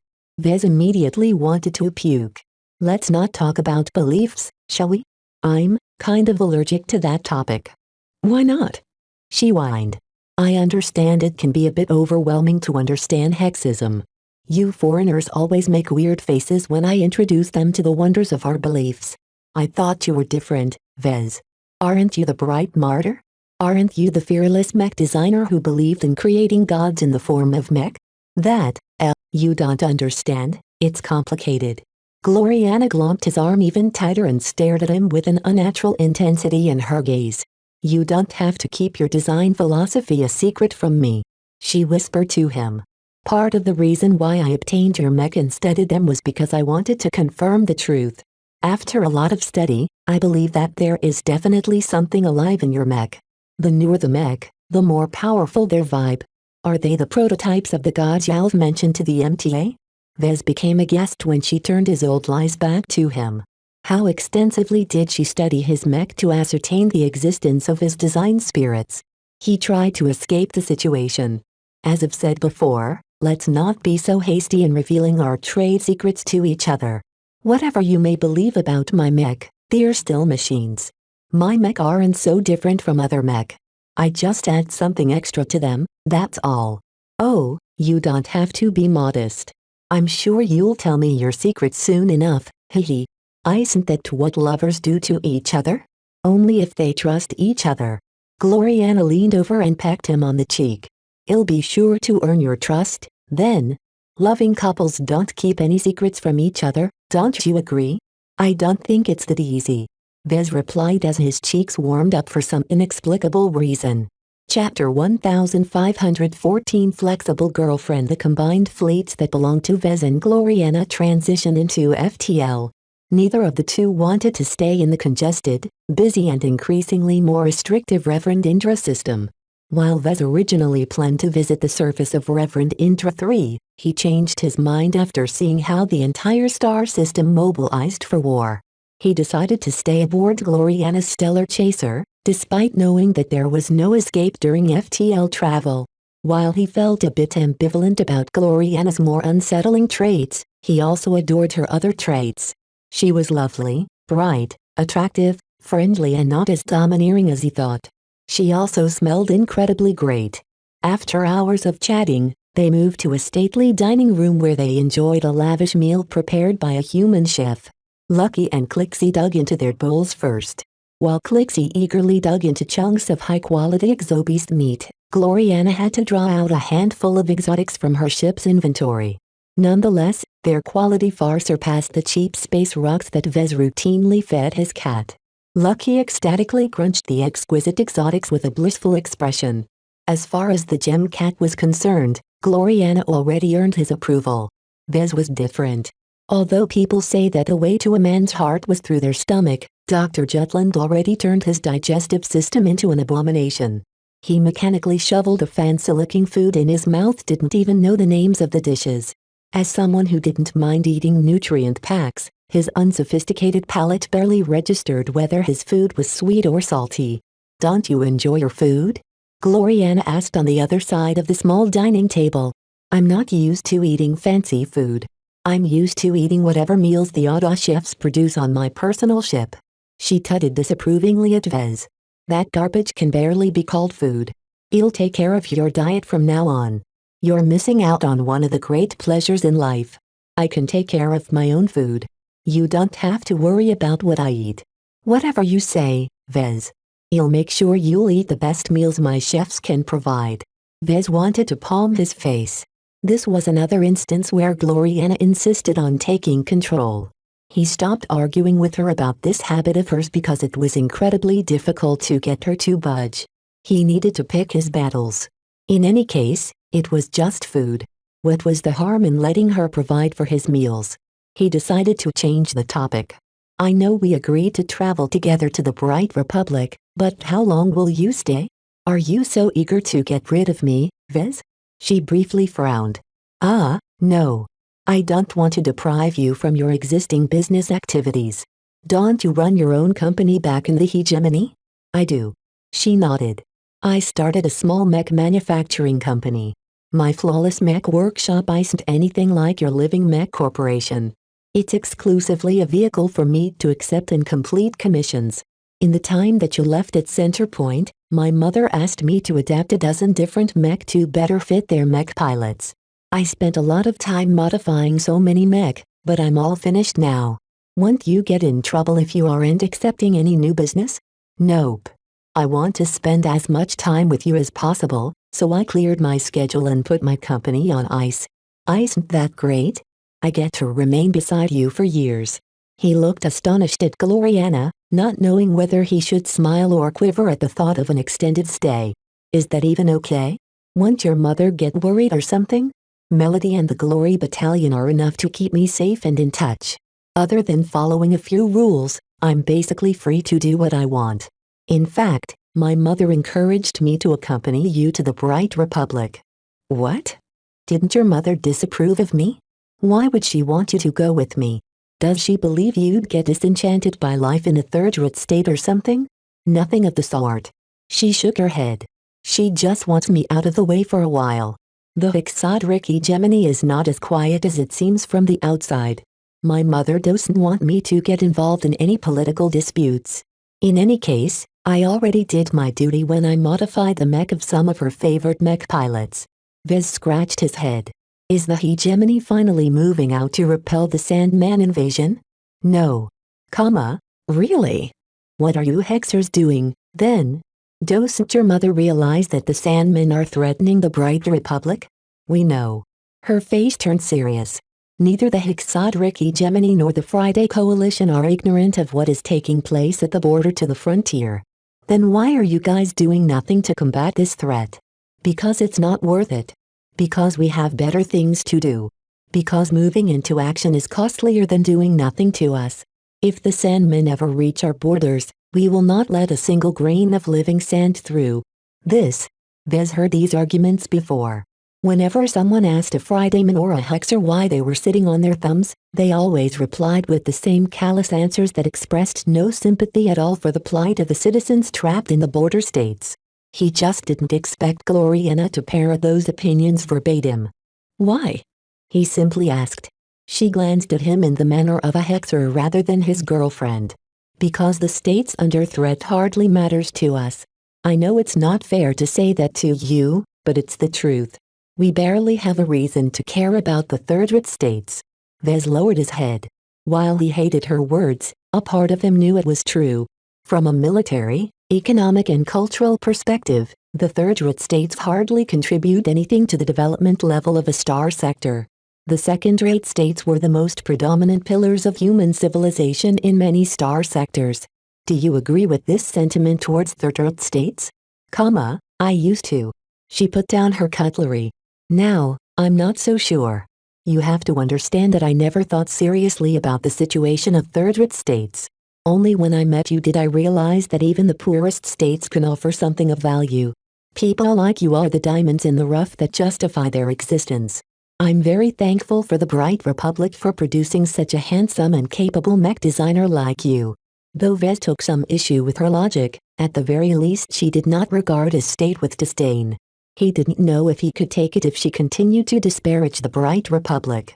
So in short, your mother thinks that it's safer for you to accompany me to the Bright Republic, which happens to be in the path of the Sandman invasion, than stay in the hegemony?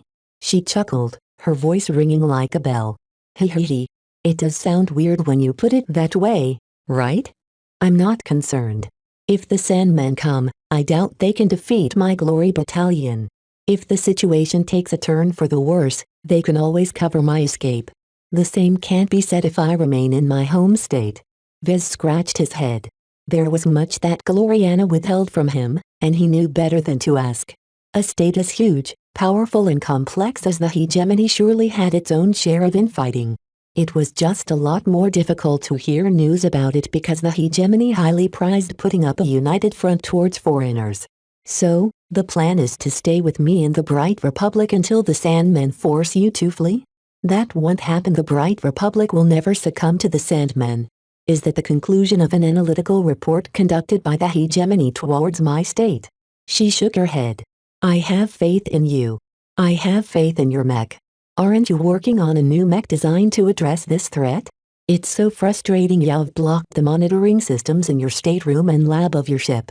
How can a girl like me admire her man at work when you heartlessly block my side all the time? I am not a public performer. Vez responded mildly as he resumed filling up his stomach. A man like me enjoys my privacy. I enjoy my privacy as well. She saucily grinned. If not for Melody following my mother's orders, I would have dragged you over to my stateroom in order to enjoy our privacy behind closed doors. Ahem. The aforementioned assistant glared disapprovingly at Vez from the side of the dining room. Why was this female Benny glaring at him? He didn't say anything offensive. It was all Gloriana. Look, Gloriana, designing mech is something deeply sacred to me. While I'm more than willing to work alongside other mech designers for collaborative projects, if I'm working alone I won't feel comfortable if I'm being stared at by a peeping Tom. Well, as your girlfriend, I have to make sure that you won't ever design a mech on your own again. Doesn't it sound dreary to coop yourself up in your lab to design a mech by your lonesome self? You have me now. I'll stay by your side and make sure you won't drive yourself crazy by staying away from me when you become preoccupied with designing your mech. Vez would argue that remaining in Gloriana's presence would definitely drive him crazy at some point. Seeking solitude and isolation in mech design sounded exactly what he needed to regain some much-needed sanity.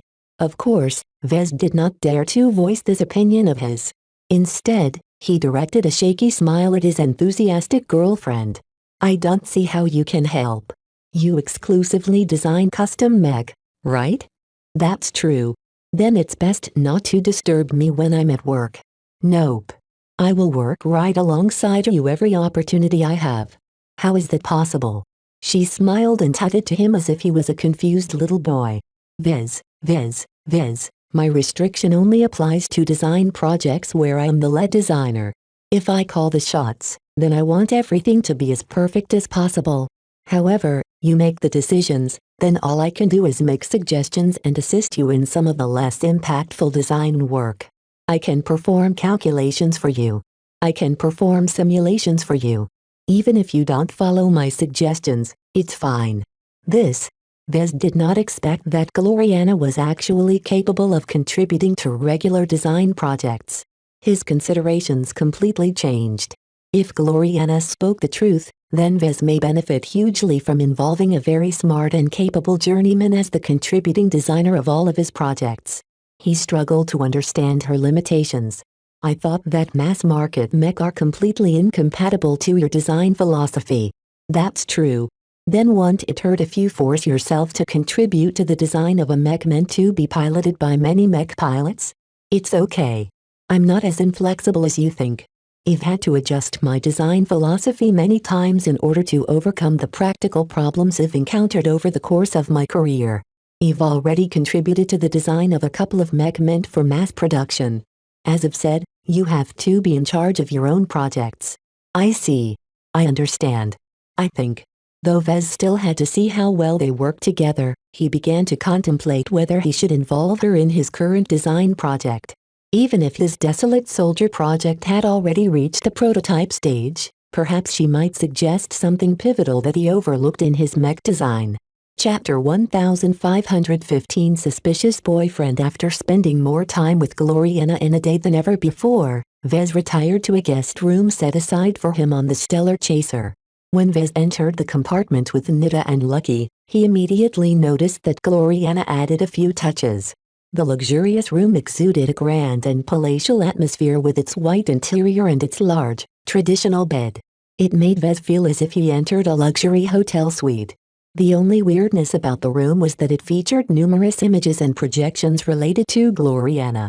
Gloriana designing a mech. Gloriana performing research on an exotic. Gloriana graduating from university. Gloriana playing happily with Clixie on Scimitar II. No matter where Vez directed his gaze, Gloriana was everywhere. Acting upon a hunch, Vez looked upward, only to see a huge portrait of Gloriana staring straight down on him. Though the portrait looked incredibly artful and aesthetically pleasing, Vez did not relish going to sleep with Gloriana's giant face staring down at him all the time. Vez grimaced even deeper when he recalled that this was her ship. If she was obsessive enough to sprinkle the guest room with her images, then she definitely bugged every surface. Maybe traveling aboard her ship hadn't been such a great idea after all. All right, Nita. Let's sweep the room.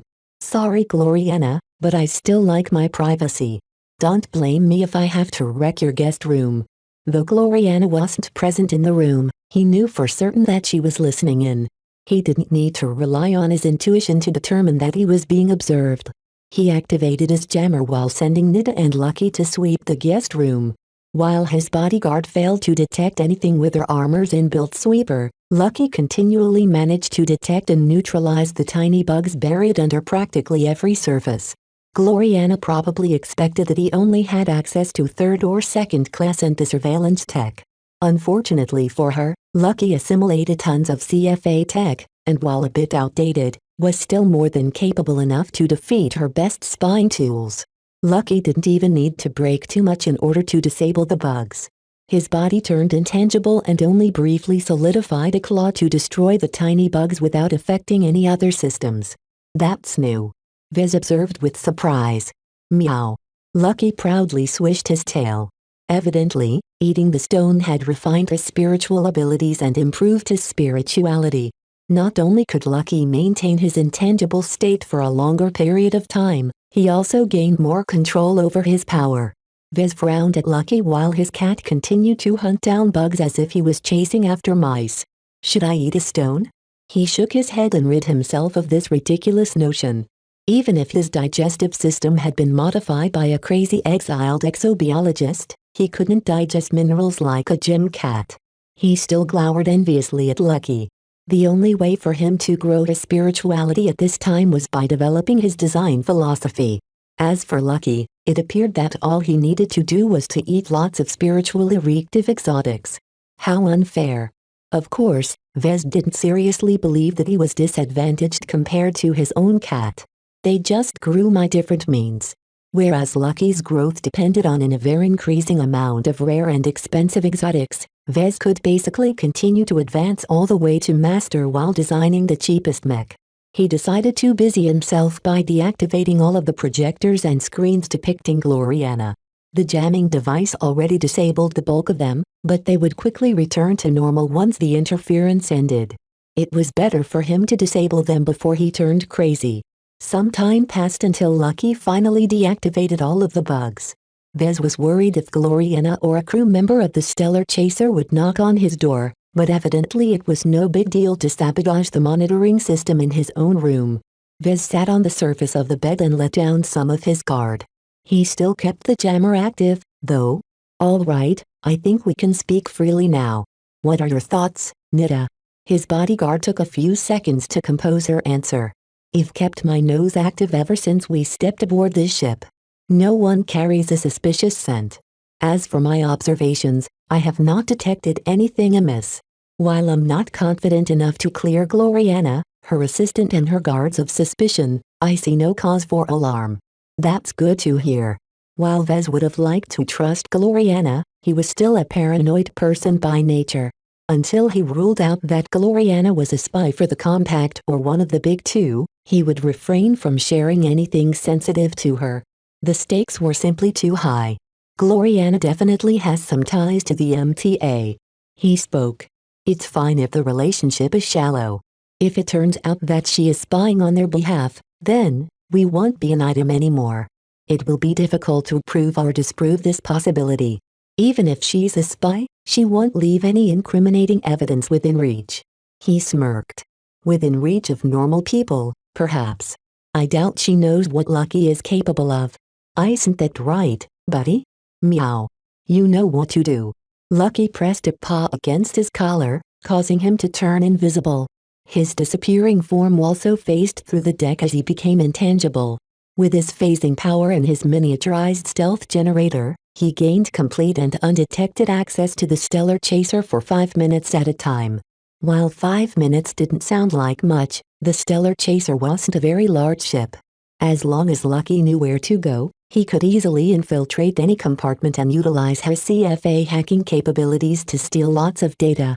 The entire reason why Vez agreed to accept his girlfriend's invitation to stay aboard her ship was to access her systems. Before he was willing to progress their relationship any further, he needed to allay his suspicions. Was he a bad boyfriend for going behind her back this way? Perhaps. He didn't care, though.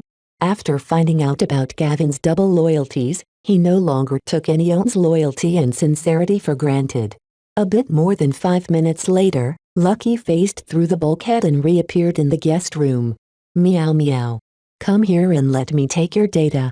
Lucky fell onto his lap while Vez drew out a high-capacity comm from his pocket. He connected it to Lucky and downloaded all of the raw data that his pet collected. If the cat followed his instructions, Then Vez obtained some of the contents of the Stellar Chasers databanks as well as Gloriana's personal comm. Did you find anything special or incriminating in your brief search? Meow. Nothing at all? Meow meow. Though Lucky only caught a brief glimpse of her stateroom and her possessions, she didn't hide anything too weird.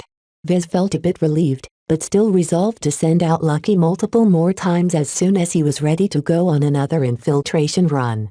Once his high-capacity comm downloaded all of the data, he began to spend the entire night to browse its contents. Skipping a night of sleep wasn't a big deal to him, and he needed lots of time to scheme over the mountains of data that Lucky managed to retrieve. He first inspected the contents of her comm. Though she made sure to encrypt all of the data inside, Lucky already defeated it beforehand. Lucky retrieved a lot of communication logs and mech design files. He decided to scheme over her communications first. She talked a lot to her mother, her father and some of her other relatives. Aside from that, she occasionally talked to someone in the MTA, her mentor and some of her industry contacts in the hegemony. Vez didn't dig in too deeply in her discussions. He only kept his eye out for anything that signaled that she had ulterior motives in trying to pursue a relationship with him. If she was truly a spy, then he needed to find out now before it was too late. He failed to find anything incriminating. Instead, her communications mostly concerned mundane business and design activities. Her talks with her mother were very illuminating. He played up one clip. But mother, I really do love him. It's not a passing fancy. Mr. Larkinson is a fine young man, but he is beneath your notice. There are much more qualified boys waiting for you at home. I don't care about their backgrounds, their positions or their wealth. None of them understand mech the way that Vez and I do. The two of us are destined to be together. Be mindful of Operation K, Gloriana. The schedule is Operation K? Vez searched for this term among all of the data he collected. His comm returned with a few more scattered mentions. He was worried that this so-called Operation K referred to a deliberate spying or seduction attempt on him. Fortunately, after reading the context behind all of the mentions, he realized it had nothing to do with him. It instead referred to a major move within the hegemony. The entire Wadian dynasty was involved. Though Vez tried his best to figure out more, Gloriana and her mother Constance had always been careful when mentioning it over their calls. Well, at least it doesn't have anything to do with me. He shrugged. Vez noted that she occasionally talked with some old friends in the hegemony. Their discussions yielded nothing useful as they only discussed shallow matters or exchanged gossip that only pertained to Hex or high society. Useless prattle. Finding nothing incriminating in the communication logs, he diverted his attention to the documents and other files she stored on her comm. He glanced through her design schematics, finding each and every one of them to be remarkable. I shouldn't peek too much at her work. It's better if she explains them to me in person. Vez did not wish to spoil such moments, so he quickly dismissed them after he checked that her files did not carry any secret messages. Aside from some irrelevant junk, Vez also stumbled across a large stash of footage and recordings of them. His face immediately became grave as he counted an uncomfortably large amount of files. This crazy woman. He did not feel any desire to inspect this data any further. He dismissed the contents of her comm and decided to dive in the Stellar Chasers databanks. He checked the navigation logs and noted that the ship hadn't been traveling anywhere weird. He also dug into some other files and logs. Ships stored and processed a lot of data. So much so that his high-capacity comm wouldn't be able to store all of it. Even if it did, Vez wouldn't be able to make sense of much of the data anyway. Nonetheless, the sample that Lucky retrieved did not reveal anything interesting at all. Lucky copied all of the files that Vez instructed his cat to retrieve beforehand. He had an easier time studying the Stellar Chasers communication logs, cargo manifests, passenger movement and other understandable documents. None of them revealed anything incriminating. Several hours passed before Vez finished skimming over all of the data. He breathed a little bit easier as he hadn't found a smoking gun that signified that Gloriana intended anything nefarious to him. All the files he accessed so far proved that she was really who she said she was, a prominent hexer and a capable journeyman mech designer. Vez glanced at the time and knew that the local night was well underway. It's time. Vez first wiped all of the files stored in the high-capacity com before putting it away.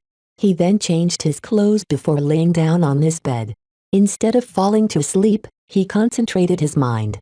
A spiritual projection invisible to anyone but him started to emerge from his mind.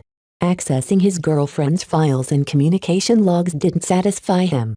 If he truly wanted to discover her true nature, then there was no better way than to access her mind directly.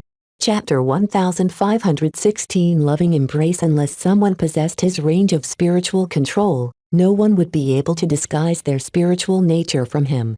Even Vez himself exposed his true nature most of the time if he did not don a spiritual mask. Considering that Gloriana ought to be an orthodox mech designer, there was no way that she possessed the ability to disguise her spiritual nature. Vez was very confident that his spiritual excursion tonight would lay bare the truth. The outcome of his spiritual investigation determined whether he could lay down his worst suspicions and pursue a relationship with Gloriana with confidence. He directed his spiritual projection through a number of compartments. Just like the Barracuda, the accommodations aboard the Stellar Chaser were all situated on the same deck. He didn't have to reach out very far until his projection reached Gloriana's stateroom. Since his spiritual senses mainly observed spirituality, Vez encountered nothing around his target except for the extremely dim presence of her guards. Gloriana's spirituality was like a beacon in the dark to his senses. The strength of her mind actually matched very closely to his own, which signified that they were in a similar stage in their progression. No, not quite. Hers is a bit more refined. As Vez observed her spirituality further, he perceived a stronger sensation from it than his own. He speculated that the difference signified a disparity in the strength of their design philosophies. She achieved more progress than me. Damn it. It made sense, though. She advanced at least a year earlier than Vez. Despite not having access to anything like the system, her wealthy background and her amazing Arestal 015 cranial bio implant adequately substituted some of its functions. I have to work harder, he determined. If I don't catch up, she'll definitely advance to senior first. He had been a little bit too conceited in his own strength. Though the system provided him with numerous conveniences inaccessible to many people, it was far from the only means for mech designers to empower themselves. Vez decided to leave this extraneous topic of later and continued conducting his observation. After staring at Gloriana's radiant spirituality for a time, he pretty much determined its most notable spiritual attributes. Just like Vez, she possessed a mix of spiritual attributes. Vez instantly identified the ones related to mech. Surprisingly, her affinity for mech was quite high. Though his own affinity was higher after he crafted a masterwork, Vez knew that her respectable affinity was doubtlessly one of the reasons for her rapid progression. Mech designers who reach journeyman when they're still young are doubtlessly obsessed with mech. If Vez followed this train of logic, then Oleg Vorn, Master Olsen's youngest direct disciple, probably exhibited an even more frightening affinity for mech. As Vez studied Gloriana's spiritual attributes further, he also identified something strong but also related to mech. This was her design philosophy. From an outside perspective, Vez perceived only a hint of her desire to design the perfect mech. He knew that most of her design philosophy was contained within her design seed. Situated in the center of her mind and protected by the strong barrier of her mind, Vez wasn't even sure he'd be able to observe it directly. He began to observe the rest of her attributes. There was a lot he didn't recognize, but none of them particularly stood out to him. Her personality traits didn't appear to be very remarkable, but under the influence of her design philosophy, they pushed her into working harder. She needed to be as perfect as possible. Her mech had to be as perfect as possible. Gloriana ingrained the pursuit of perfection very thoroughly in her mind. She hadn't been putting up an act at all, though Vez already determined this after glancing through her design schematics. So far, everything he observed led him to believe that she had been honest with him. Yet what truly lurked within her mind? Vez did not feel reassured if he left at this point. He needed to gain a closer glimpse of her mind. Right now she should be asleep. If my projection approaches her mind, it'll only deal with her subconscious, I think. Vez decided to take a risk and push his spiritual projection closer to her mind. He tried to sneak the extension of his spirituality close without arousing Gloriana's largely dormant mind. He failed. As soon as a spiritual projection entered a certain range, Gloriana's spirituality immediately roused a bit and honed in on his spiritual projection. Though Vez was sure that it was just her unconscious reaction at work, he underestimated her sensitivity. How the hell did she manage to notice me so soon? He held his projection still and carefully observed Gloriana's reactions. After uncannily managing to detect his sneaky projection, it did not put up its defenses or try to repel him as he expected. Instead, her spirituality bloomed with a sensation that Vez quickly recognized as happiness. She was pleased to encounter Vez. Vez mentally blinked. Really? If Vez encountered an entity trying to intrude in his mind, he would lash out and defend his inner being with as much ferocity as possible. His mind was his palace and the essence of his identity. There was no way he would allow anyone to barge into his sanctum. He wouldn't even allow Gloriana or his own mother to get close. Yet the reaction exhibited by Gloriana's spirituality was so pronounced that Vez had a very hard time believing that she was less than sincere in welcoming his presence. He wanted to scratch his head. Should he send his projection closer or not? A part of him believed that Gloriana was laying a trap. Another part of him became convinced that Gloriana did not mean any harm. It's very hard to deceive me on a spiritual level. He decided to get closer. As his spiritual projection hovered closer, Gloriana's unconscious reactions grew stronger. Vez mainly sensed a wholehearted desire to embrace him from her spirituality. Vez found it very difficult that anyone would exhibit such an uncompromising reaction to another. Gloriana's adoration to him felt very genuine. Not only that, she appeared to be very familiar with his spiritual presence. Is it because she studied my mech so much? From their earlier talks, Vez heard how extensively she studied his old designs. She even gave him a laundry list of points he needed to address and improve upon. The thoroughness of her understanding of his design scared him quite a bit. She knew almost just as much as him as if she had been an active participant of his design projects from the start. Since Vez left an undeniable trace of him in every mech he designed and built, it did not surprise him that much to realize that she identified his spiritual fingerprint. "I'm here. Will you let me in, Gloriana?" Her urge to embrace him was so strong that a small amount of spiritual energy leaked out from her mind. Though it moved a bit strangely and without coherent direction, the current of spiritual energy continued to hone in on this spiritual projection. Once they touched each other, Vez sensed a storm of undisguised emotions. Love, welcome, adoration, comfort, happiness, perfection. Vez couldn't help but let down his guard somewhat. He tried his best to convey his desire to enter her mind. Gloriana's subconscious mind accepted instantly. A hole formed in her outer defenses before Vez could process her instant acceptance. It's that easy? Vez felt a bit befuddled. This entire spiritual excursion proceeded way beyond his expectations. Instead of looking at a gift horse in the mouth, Vez decided to accept her invitation and entered her mind without any further considerations. His spiritual projection passed through the hole in her defenses without encountering any hindrance. Vez took the opportunity to sweep his spiritual senses in the inner portion of her mind. Strong. Her mind was almost as large and expansive as his own. It was a bit less rigid and strong, though, which signified that her mind hadn't been subject to as much abuse as his own. Nothing particularly strange resided in her mind. She did not possess anything fantastic like his grand dynamo either. Her mind probably resembled that of other journeymen. Vez didn't need to inspect the interior of her mind too thoroughly to determine her true nature. He did not send his spiritual projection further inwards but instead focused his attention on the most prominent concentration of spirituality. Her design seed. Beautiful. He mentally sighed.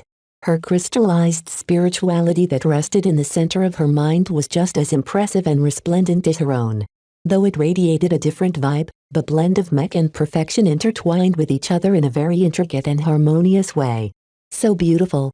He compared her design seed to his own. Just as Gloriana managed to integrate mech with perfection, Vez also succeeded in melding the mech with life. What would happen if mech, life and perfection all merged together in the process of designing the perfect, living mech? Vez scarcely came up with the notion before Gloriana's design seed pulsed with excitement. His intuition rang with alarm as he detected that something significant was about to happen. I have to get out of here. He pulled back his spiritual projection, only to bump against the solid barrier of her mind. Her mind closed the exit. Let him out. Because he planned to sneak up to Gloriana's spirituality rather than attack it, his projection did not possess a lot of strength.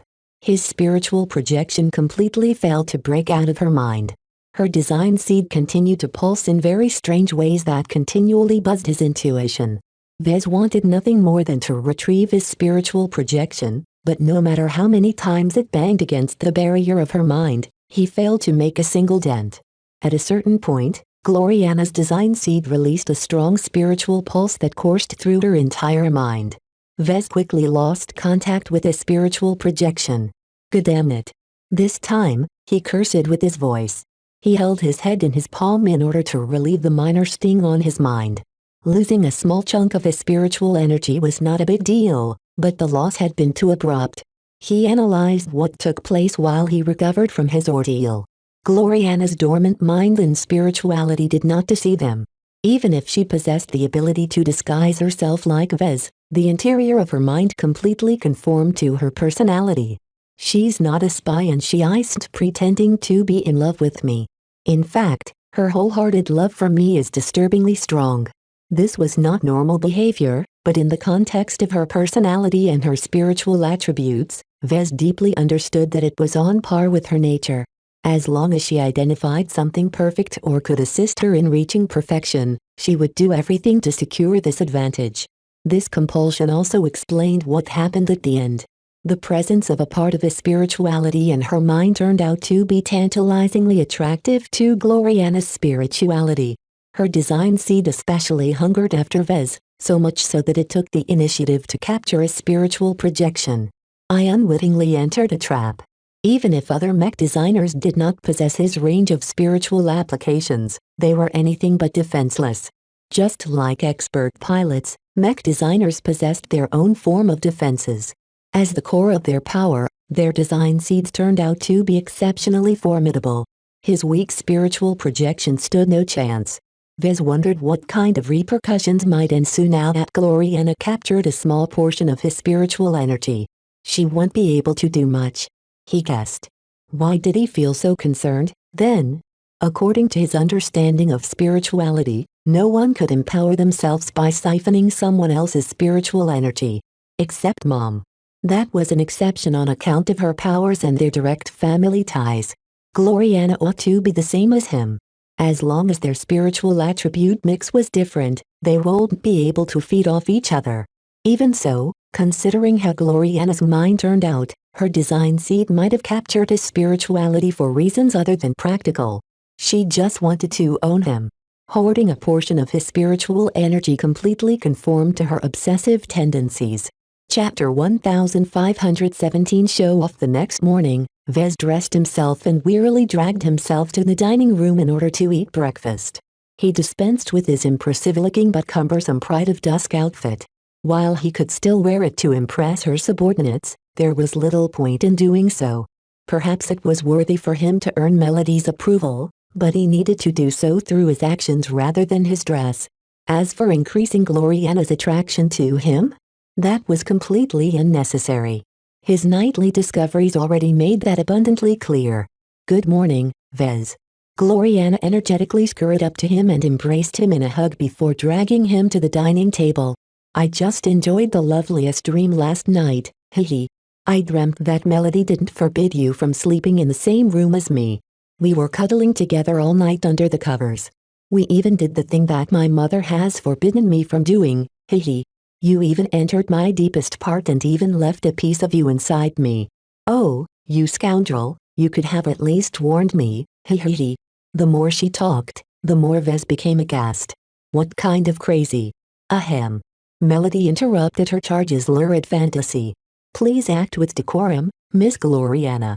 It is highly inappropriate to bring up such matters in front of a man. Gloriana looked grumpily at her assistant. We're not in public.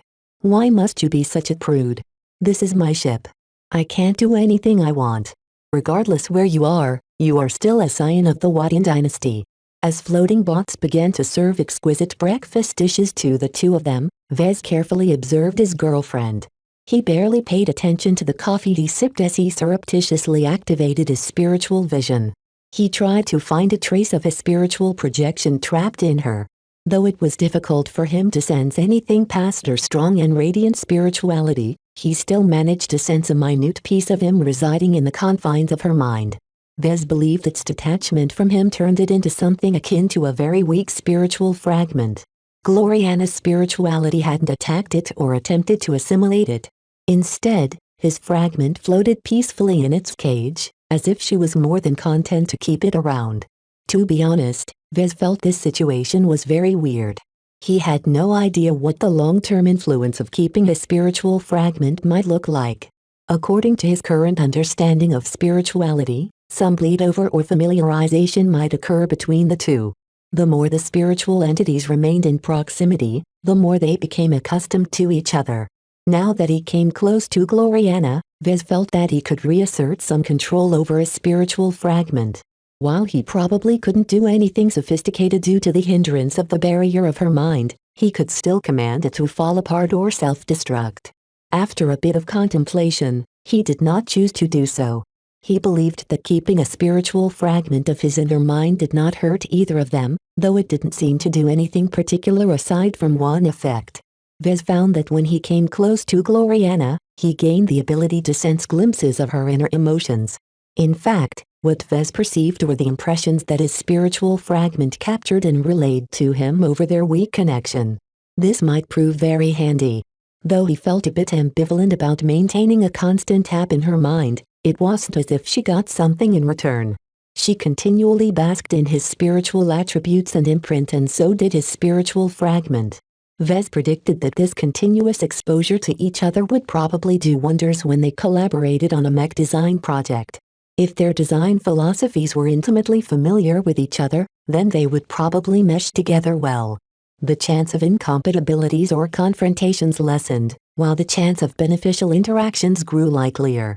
They peacefully enjoyed their breakfast as Vez continued to weigh the merits. Just as he decided to leave matters before, Gloriana finally spoke up again. "Since I have a lot of time on our hands, why don't we work together? You're currently working on a rifleman mech design, right?" The depth of her collection of footage of him made it abundantly clear that she still tapped the Barracuda from time to time.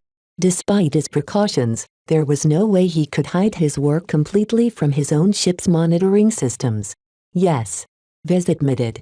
"The Desolate Soldier is my solution against the Sandman threat.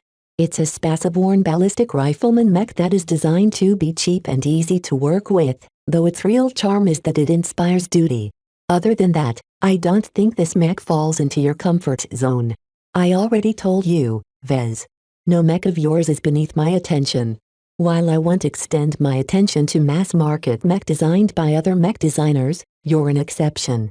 If I want to be the perfect partner for you, then I have to grow comfortable with your work." She made a lot of reassurances to Vez that she wouldn't be fussy or attempt to ruin his design project. Her desire to study his current project and help in its development was so strong and sincere that Vez eventually acquitted. "All right. Let's head somewhere secure. I don't want to expose my design schematics too much while I still haven't published it yet. We can work in my workshop aboard this ship." Once they finished breakfast, they moved down a couple of decks until they entered a combined workshop, lab and design studio compartment. A considerable amount of space had been devoted to outfit a small but fully featured workshop.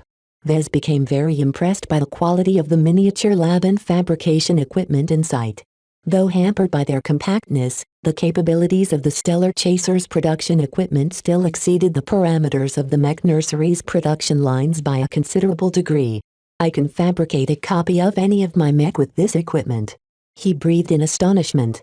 "As long as we have the right materials on hand, I can fabricate a Desolate Soldier within days." Gloriana pressed against his side and leaned her head on his shoulder. "I personally selected all of the production equipment here. They're very powerful and versatile. Naturally, now that you're here, what's mine is yours. You can make use of my workshop anytime you want. You can even draw upon my material stores if you like. My only demand is that you involve me as much as possible when you do your work. Is that okay? Vez nodded numbly. The amount of trust she put into him was incredible. I agree. Her offer was far too generous for him to refuse. If he was in her shoes, he would have never given her unfettered access to his stuff. Of course, now that he accepted her offer, he was aware that Gloriana could demand the same of him. Considering how generous she acted towards him, Vez found it very difficult to deny such a request. The two of them sat behind a bank of terminals while their followers settled in.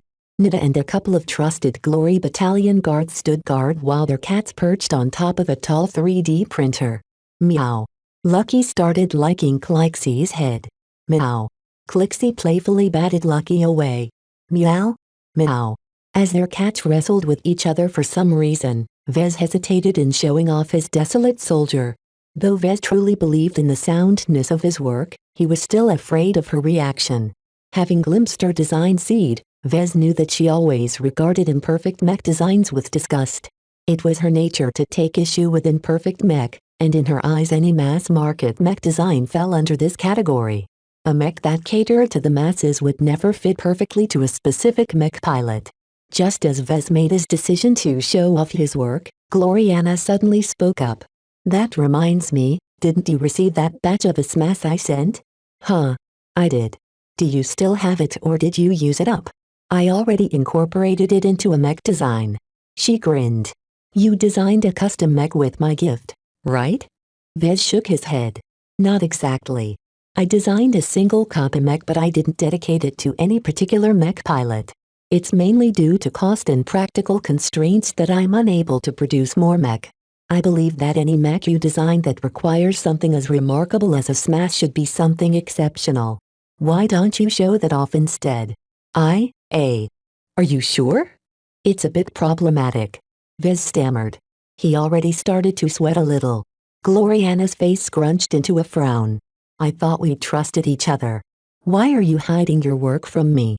I think I deserve to see how you put my smash to work. It's not that. I do trust you. He blurted out, though whether he meant it or not was another matter. The issue is, the mech I designed is not exactly proper. How so, Vez?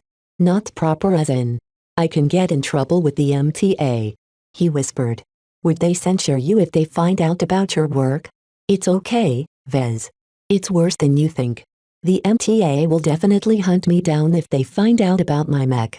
I trust you, Vez. She gazed at him with a reassuring smile. Any mech you design must have a good reason to exist. Don't worry, Vez, I'll keep your secret. It's not you I'm concerned about. It's the other people in the compartment. He gestured his arm to her guards. That's not a problem. She spoke. She activated her comm and activated some sort of command that activated a jammer and some other measures. There. You've just activated a number of precautions. We're enveloped by an isolating bubble right now. While Melody and my guards can still see us, they won't be able to observe our screens and projections. Vez looked in each direction and discovered that everything distant turned into a blob. All right. He nodded and activated his comm. Let me show you my devil tiger. He showed off his design schematics and narrated his design choices. Gloriana studied it with wide and eager eyes. After spending months of studying the same designs, she finally became exposed to a completely new work from Vez. It's, wow. She uttered and grinned while clapping her hands together. It's a fantastic mech design. As expected of my lover. Though it would have been much more perfect if you tailored this mech to a specific customer, I understand why you couldn't. Regardless, it is still a bold and radical mech design. It's a passion project. I gave my all to design this mech. As they continued to go over the Devil Tiger design, Gloriana quickly frowned again. These design schematics are starting to grow a little stale. Since you used up the pure smash I sent, why don't you show off your finished work? Vez paused a bit. Come on, Vez. The schematics can only tell so much, especially when it comes to your work. Show me your end product. Gloriana pleaded to him earnestly that he couldn't help but agree to her request. Besides, the Devil Tiger turned out to become a masterwork. He suddenly felt like showing off his design prowess. With great care, Vez inputted a code to unlock the highly sensitive footage in his comm. He began to project the devil tiger he produced at the end. Before he could boast to her that he crafted a masterwork mech, Gloriana suddenly let out a loud gasp. Vez. This mech. Is this a masterwork mech? Yup. Vez answered confidently.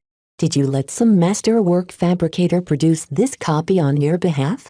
How could I? Masterwork fabricators are esteemed individuals. I could never get them to fabricate a controversial mech like the Devil Tiger. Then, you created the masterwork mech completely on your own? She stared hungrily at the projections of the finished Devil Tiger. Yes. It's all me. If not for the illicit nature of my mech, I would have submitted it to the MTA to request my first masterwork certificate. It's a huge shame, but I'm confident I can reach this height again. Gloriana? His girlfriend fell silent as she continued to admire his work.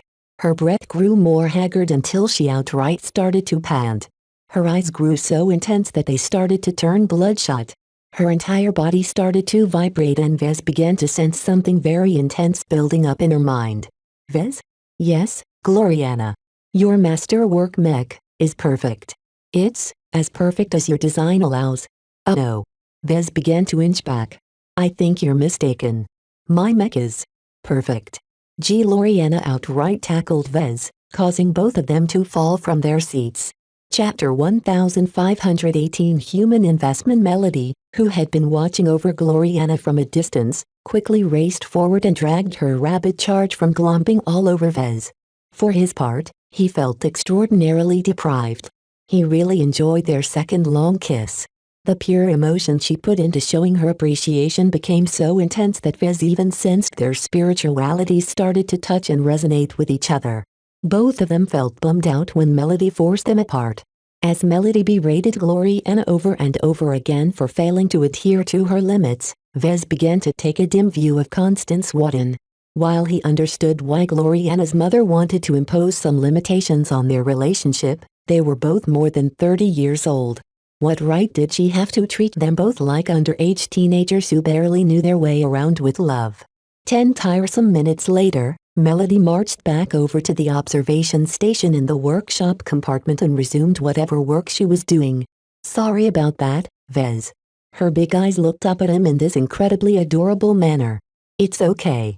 He responded and modestly patted her back. He resisted pulling her into an embrace. We have all the time in the galaxy. She smiled at him. I don't want to wait anymore. From the moment I saw your masterwork mech, I decided then and there that I will never let you go. I will make you mine, Vez. Mine, mine, mine, mine, mine. EHH. He never expected the impact of revealing his masterwork mech to be so great. He could tell that Gloriana was being serious with her words because he could sense the conviction in her spirituality. For me, a perfect vessel can only be formed if I meet 2 conditions. First, I have to design the perfect mech for a specific mech pilot. The design has to be the best possible result given the requirements I have to meet and the limitations I have to abide by. I'm very far away from reaching this height, but have been pursuing this ambition from the start. This sounded a bit more flexible than Vez initially surmised. If she tried to design the perfect mech, then it was practically impossible to achieve this goal. She would have to surpass every star designer in the past, present and future in order to design a mech considered perfect in an absolute sense. In contrast, the way she phrased her ambition made it clear that success depended on the circumstances in play. If her definition of perfect meant designing a mech that fit her capabilities, the objectives she needed to meet and the practical limitations preventing her from resorting to more expensive toys, then her chances of realizing her design philosophy became a lot better. Vez became impressed at her girlfriend. Crazy and eccentric she might be at times, she was still a clever and competent mech designer. She did not take her profession lightly. What's the second condition? I think you can guess. She gazed lovingly at Vez as if he was a treasure.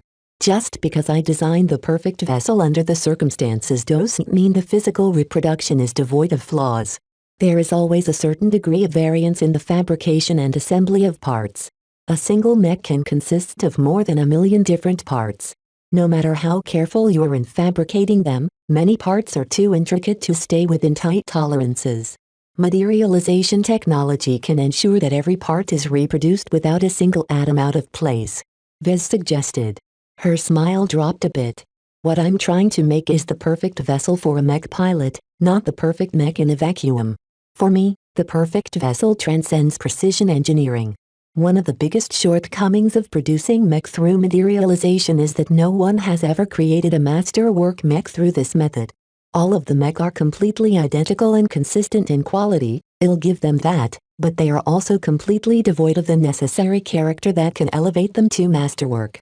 This had to do with the definition of a masterwork. It was a rather vague and imprecise concept. It couldn't be quantified or codified in a way that allowed AIs and algorithms to identify them. Only experts and insiders of a profession could recognize a masterwork on the spot because only they possessed the intuitive judgment that allows them to recognize if a work holistically surpassed the sum of its parts. For this reason, a product materialized into existence without the intervention of a craftsman could merely be described as a precise reproduction, rather than a masterful reproduction. Whether it came to the production of mech, combat armor or personal firearms, a true masterwork had always been created by hand by an eminent craftsman. Of course, materialization technology did not slow down just because of this flaw. As long as a manufacturer could afford to implement this tech, then the machine-like consistency and complete lack of variance allowed for incredibly efficient and reliable production of extremely complex goods. Most manufacturers were more than willing to give up the minuscule, almost non-existent chance of producing a masterwork to rid themselves of so many inefficiencies. Vez did not agree, though, and neither did Gloriana. He felt a bit more closer after finding out they shared the same views on the matter. Materialization technology has its merits, but as someone who fabricated a masterwork mech, I think many mech designers are missing out on the wonders of producing masterworks. Ever since I fabricated my masterwork Devil Tiger, I can tell you that my intuitive understanding and feel towards mech has increased. Whether it's designing mech or fabricating them, I've become noticeably better. You're referring to the mech affinity theory, right? He nodded. After experiencing the effects myself, I fully believe in it. It's not a lie. It's especially valuable at our current stage when we are still improving rapidly. The earlier you enjoy this boost, the smoother you progress. Gloriana couldn't help but hug herself against him yet again. Hee. You shameless boaster. Not everyone can be as exceptional as you. I'm so lucky to find such a wonderful mech designer who made his first masterwork mech just a year after being recognized as a journeyman. I think you even set a record. He shrugged. I'm not sure about that. I've heard that some freakish apprentices have managed to fabricate masterworks as well. That doesn't matter. You have everything I've wished for, Vez. I truly regret that I only sent that batch of purest mass to you. I should have known you would have used it to create a fantastic masterwork mech. I won't make that mistake again. I've decided to stay with you permanently now. Even if my mother wants to drag me back, I won't let her. Promise me you'll keep me with you, Vez. The intense way she pressed up at him and gazed in his eyes made it extraordinarily difficult for Vez to resist. As long as our relationship works out, I'll follow you wherever you go. I don't want you to fall out with your family. If your mother summons you back to the hegemony, I'll accompany you until they kick me out.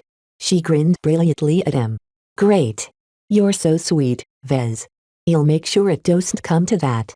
Now that I'm sure of my decision, I'll do my best to make the Wadden dynasty accept you. It will be a tough road, but I am sure you'll impress them with your masterworks. It's not that easy to make a masterwork mech. Vez cautioned her. You can't make them on demand. They are products of chance, effort, skill and serendipity. It may take years or decades before I can replicate this feat. If you can do it once, you can do it again. That's the case with everyone who created a masterwork. She stated confidently. This will be the key to earning my mother, and by extension my dynasty's approval. Our matriarch would be crazy to ignore you just because you're a third-rater. You hexers really don't think much of people who originate from third-rate states, do you?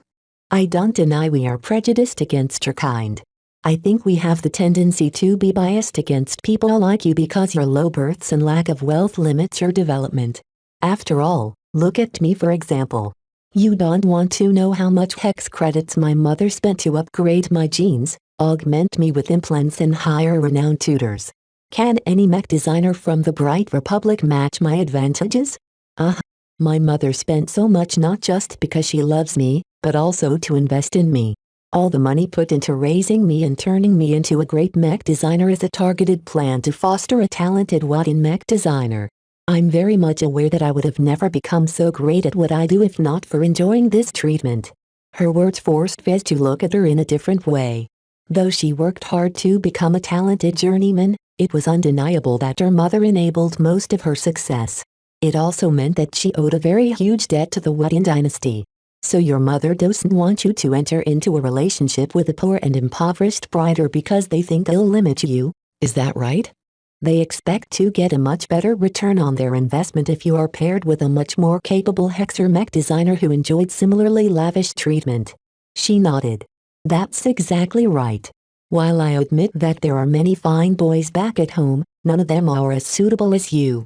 I have to say that you're not a slouch yourself. You managed to achieve just as much if not more than me despite your humbler background. That should have been a point in favor of you, but my obstinate mother doesn't really see your kind as equals to hexers. I see. Well, just have to prove her wrong, then. While I am not trying to boast here, some of the things they've done in the past have more than made up for the disparity you've described. Yes. Your record does mention something mysterious about looting a crashed CFA warship.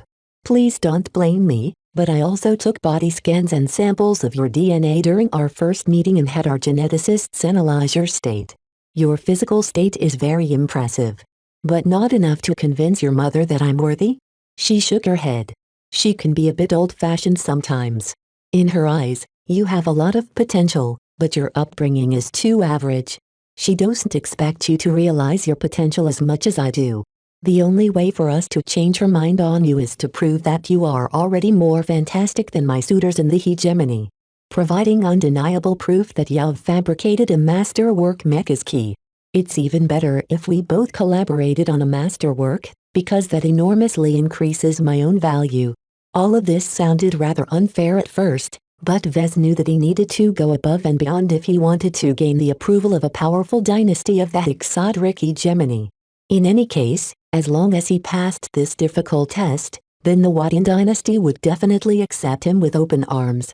He wouldn't have to face their continued disapproval. So we can quell all dissent as long as I show off another masterwork, is that right?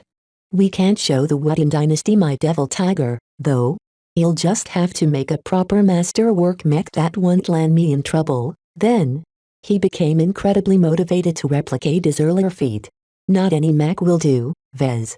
My mother won't acknowledge a worthless third-class masterwork mech no matter how impressive it is put together. The only way to get my stupid family to acknowledge you properly is to present them with a second-class masterwork mech that one of our mech pilots can put to use immediately. A second-class masterwork mech. His heart sunk down as soon as he heard this demand. To fabricate a masterwork mech, it was essential that Vez possessed a high familiarity and feel for its design and overall mech class. His lack of experience with second-class mech meant that it would be incredibly hard to achieve a state that could bring him close to producing a masterwork. This meant that if Vez truly wanted to spend the rest of his life together with Gloriana, then he needed to immerse himself in second-class mech. Chapter 1519 Shared Passion. Ever since Gloriana revealed the standard that Vez needed to meet to earn her mother's approval, Vez continually sank into thought. He already enjoyed Gloriana's company. He found her to be delightful and supportive of him, so much so that Vez did not mind the idea of becoming a permanent item. Not only did he stand to gain a lot of practical benefits from their union, he believed he could trust her with all of his secrets. However, the Wadin dynasty sure expected much from any man who wished to capture her heart. With all of the bias and lack of faith directed towards him, the only way for him to break their poor impression of him was to prove he had the capability to fabricate a second-class mech. Yet how much effort did he have to make to reach this point? He couldn't just pick a random mech design and fabricate it 1,000 times. Vez believed he needed to design his own second-class mech to open up the option of making a suitable masterwork, but that entailed becoming intimately familiar with these kinds of machines. Vez already envisioned a very busy schedule ahead of him due to his desire to fill up the LMC's catalog of third-class mech. He had way too many things to do to squeeze an additional study of second-class mech. Unless he made use of a time-saving tool like the system. His eyes grew a bit brighter. He knew that ordinary third-rate mech designers had an immensely tough time trying to adapt to the standard of mech in second-rate states. The fact that no promising mech designer from the Bright Republic who emigrated to the Friday Coalition or the Hixodric Hegemony managed to advance to master was proof. While Vez knew that exceptions of this rule existed elsewhere in the galaxy, he still recognized that he needed to put an immense amount of effort into learning a brand new class of mech. Fortunately, he possessed more means to do so. He already became exposed to many of the technologies used in second-class mech through his hard skills and sub-skills. Much of what he learned only really became relevant when his budget and tech standards surpassed a certain height. Gloriana also promised to help him as well. "I'll tutor you as much as I can about second-class mech." She spoke with conviction. "Since we're going to be together anyway, I can instruct you as often as it's convenient to us. Within a decade or less, I hope you become just as fluent in designing second-class mech as me. I don't think any journeyman is willing to dedicate as much time as me in bringing you up to speed." Vez hugged her closer to him. He really enjoyed feeling her warm body against his own. "Thank you, Gloriana, but you shouldn't neglect your own development. I think I can manage with some light instruction. I won't be able to master second-class mech if my perspective is distorted by your own. I need to develop my own understanding." As a mech designer, Gloriana knew what he was worried about. A similar dynamic existed when teaching or mentoring apprentices. "You won't learn as fast if I'm not there to hold your hand. I think you'll manage. Let me try first, and if my progress isn't good enough a few years from now, we can try something else. For now, it's important for my principal development to design a lot of mech for the Bright Republic and other comparable mech markets." If he switched over to designing second-class mech right away, then he would have to waste valuable years while he tried to reinvent the wheel. Not only that, he needed some way of breaking into the mech market of a much more advanced and foreign state. The progression of a mech designer did not really depend on the class of mech. He still believed it would be useful for him to expand his range into both third and second-class mech. Vez and Gloriana discussed their upcoming plans. For now, Vez wanted to focus on his existing plans and study up on second-class mech in his spare time.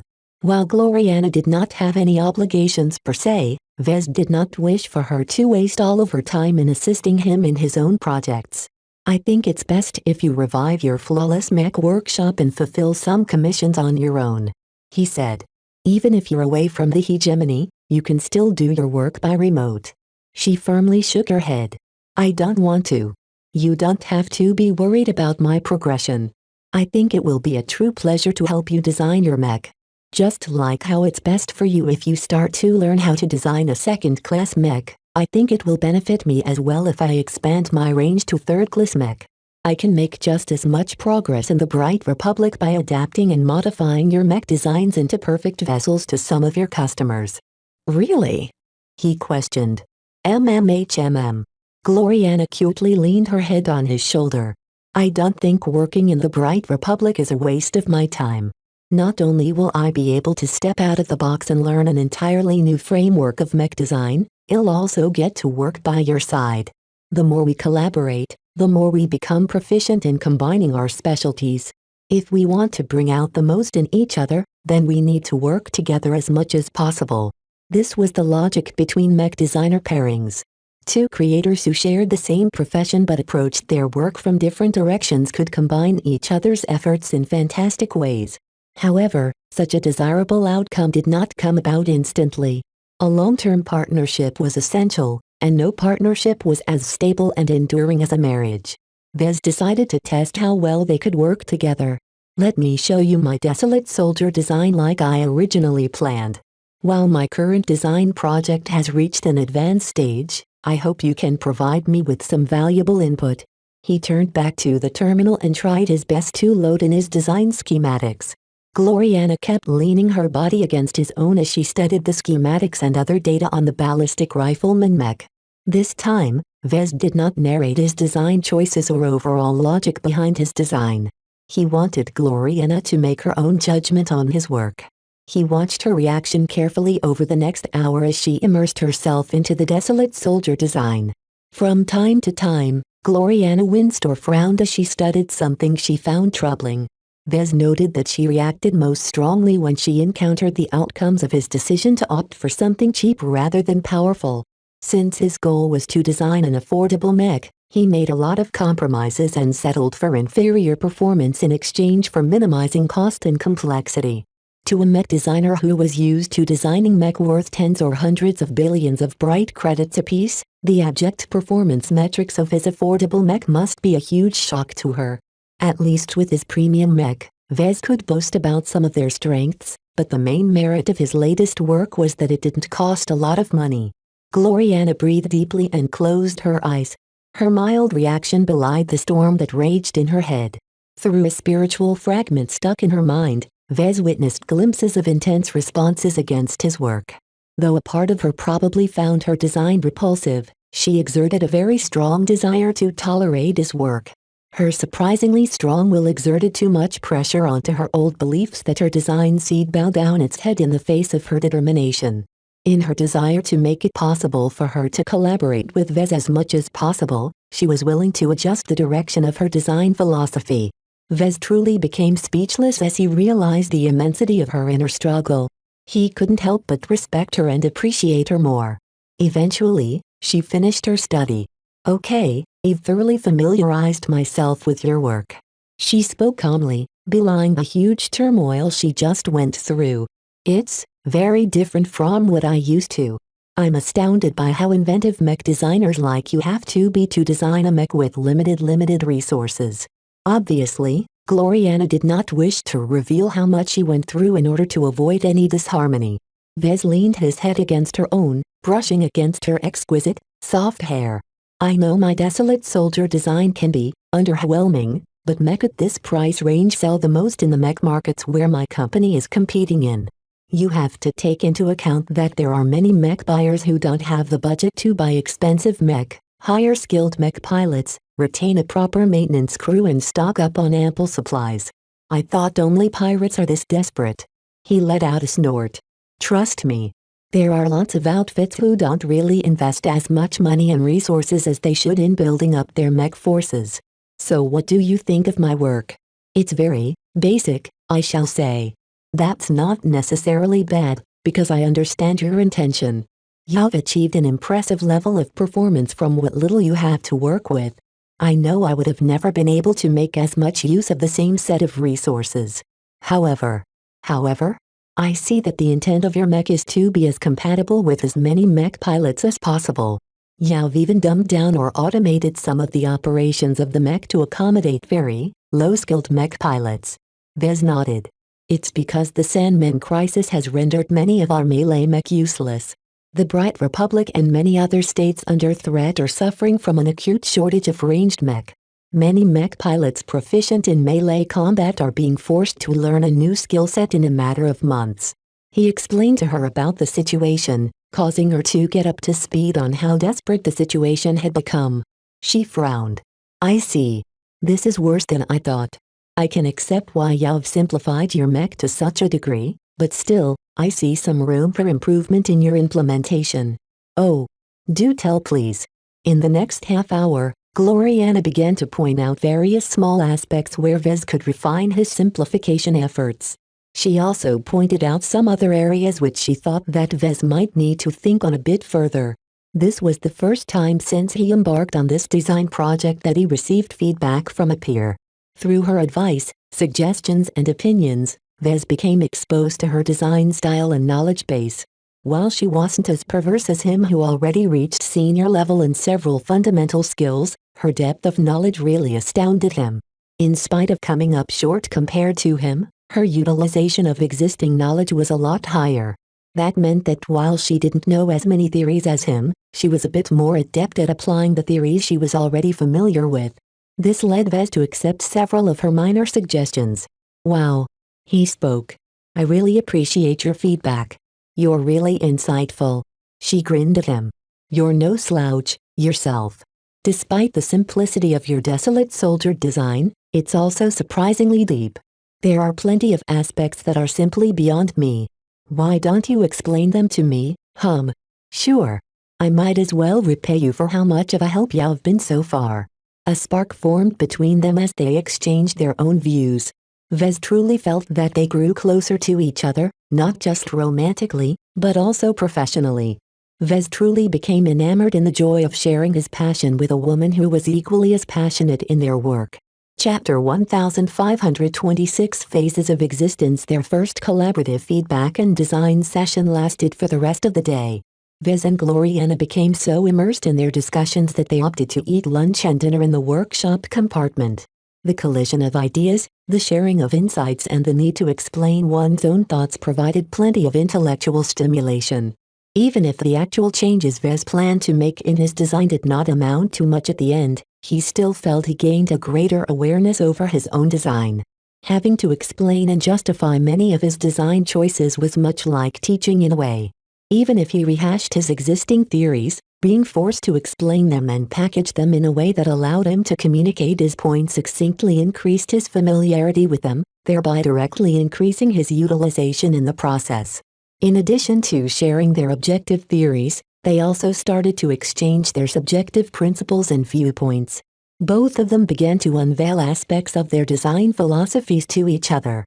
For example, Gloriana applied her expertise in designing perfect vessels into feedback aimed at increasing the compatibility of his desolate soldier to a wider range of mech pilots. Vez became astounded by how some of her advice hit home. For someone who insists on designing the perfect vessel for a single, specific mech pilot, you're quite good at finding ways on making mech more adaptable to many customers. Gloriana continued to lean against him with her soft body. In fact, other than a brief bathroom break, she never left his side. "It's not as contradictory as you think, Vez. If you think about it, I specialize in adapting mech-to-mech pilots.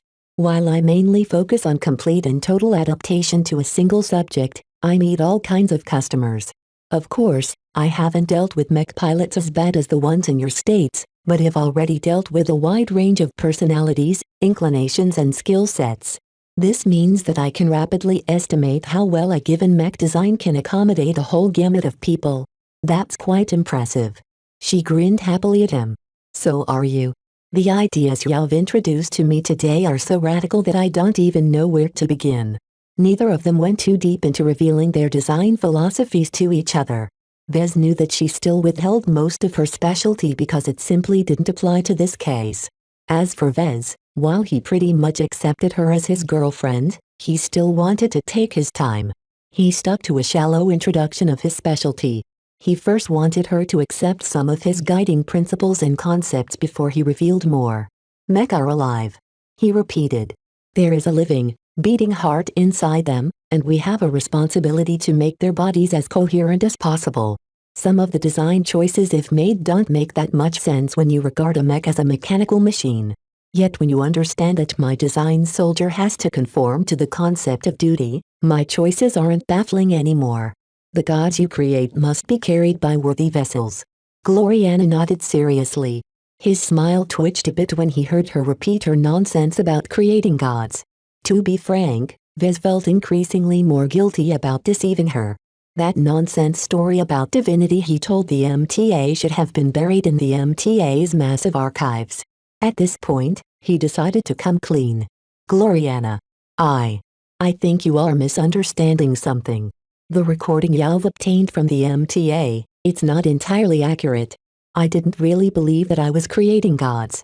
Back then, I deliberately exaggerated my design philosophy to the point of absurdity because I don't want the MTA to learn what I really do.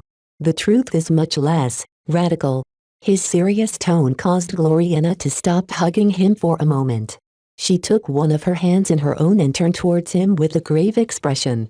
"You don't have to be so afraid." She squeezed his hand. "I support you no matter how far you go in your design philosophy. The proto-gods have sensed in your mech aren't lies.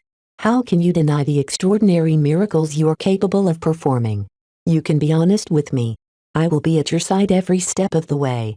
Just don't leave me out when you create your gods. Gloriana. Didn't you listen to me? My design philosophy doesn't revolve around divinity at all. Her smile never subsided.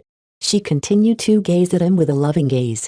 I can scarcely imagine the gods we can create together. Just like with your transcendent messengers, I want to be a part of the creation of gods that can act as guardians of their states. What you did for the Ilvain Protectorate is a model of the future of our collaborative efforts.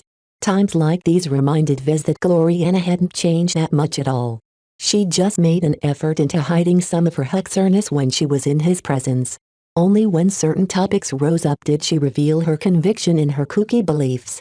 She was so fanatical about them that she outright rejected any answers that clashed with her own fervently held beliefs. No matter what kind of logic or facts he brought up, anything that matched her hexism beliefs was inviolable. He sighed.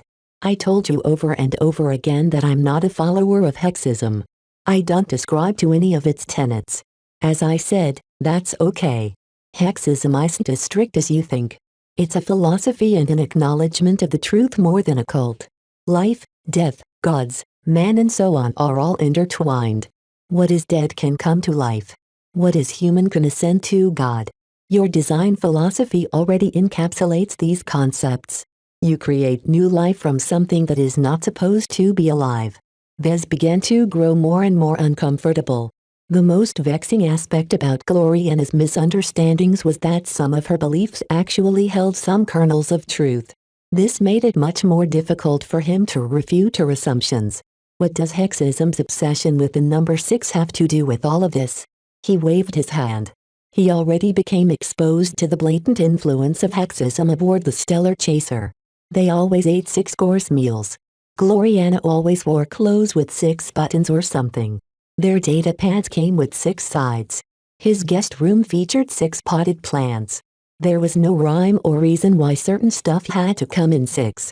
It was driving him nuts. She giggled at him. Oh Vez, you're so adorable when you look so lost. Hexism isn't easy to get into, but I'll explain this the best I can. We don't worship the number 6 because it's some magical number. We pay tribute to the 6 phases of existence: life, death, godhood, damnation, dust, woman. Question mark. What? Vez became so perplexed when he heard about this so-called 6 phases of existence that he felt like scratching his head until he became bald. Why was woman a distinct phase of existence? He could definitely tell that women had a definite hand in the spread of hexism. I'll be honest, Gloriana. I don't understand a thing about what you just said. You don't have to. Hexism is a universal truth. We are describing the actual state of existences irrespective of the lenses we adopt to explain our origin and our future. We apply the number 6 in our daily lives as a way to acknowledge this truth and to make an appeal to specific phases of existence.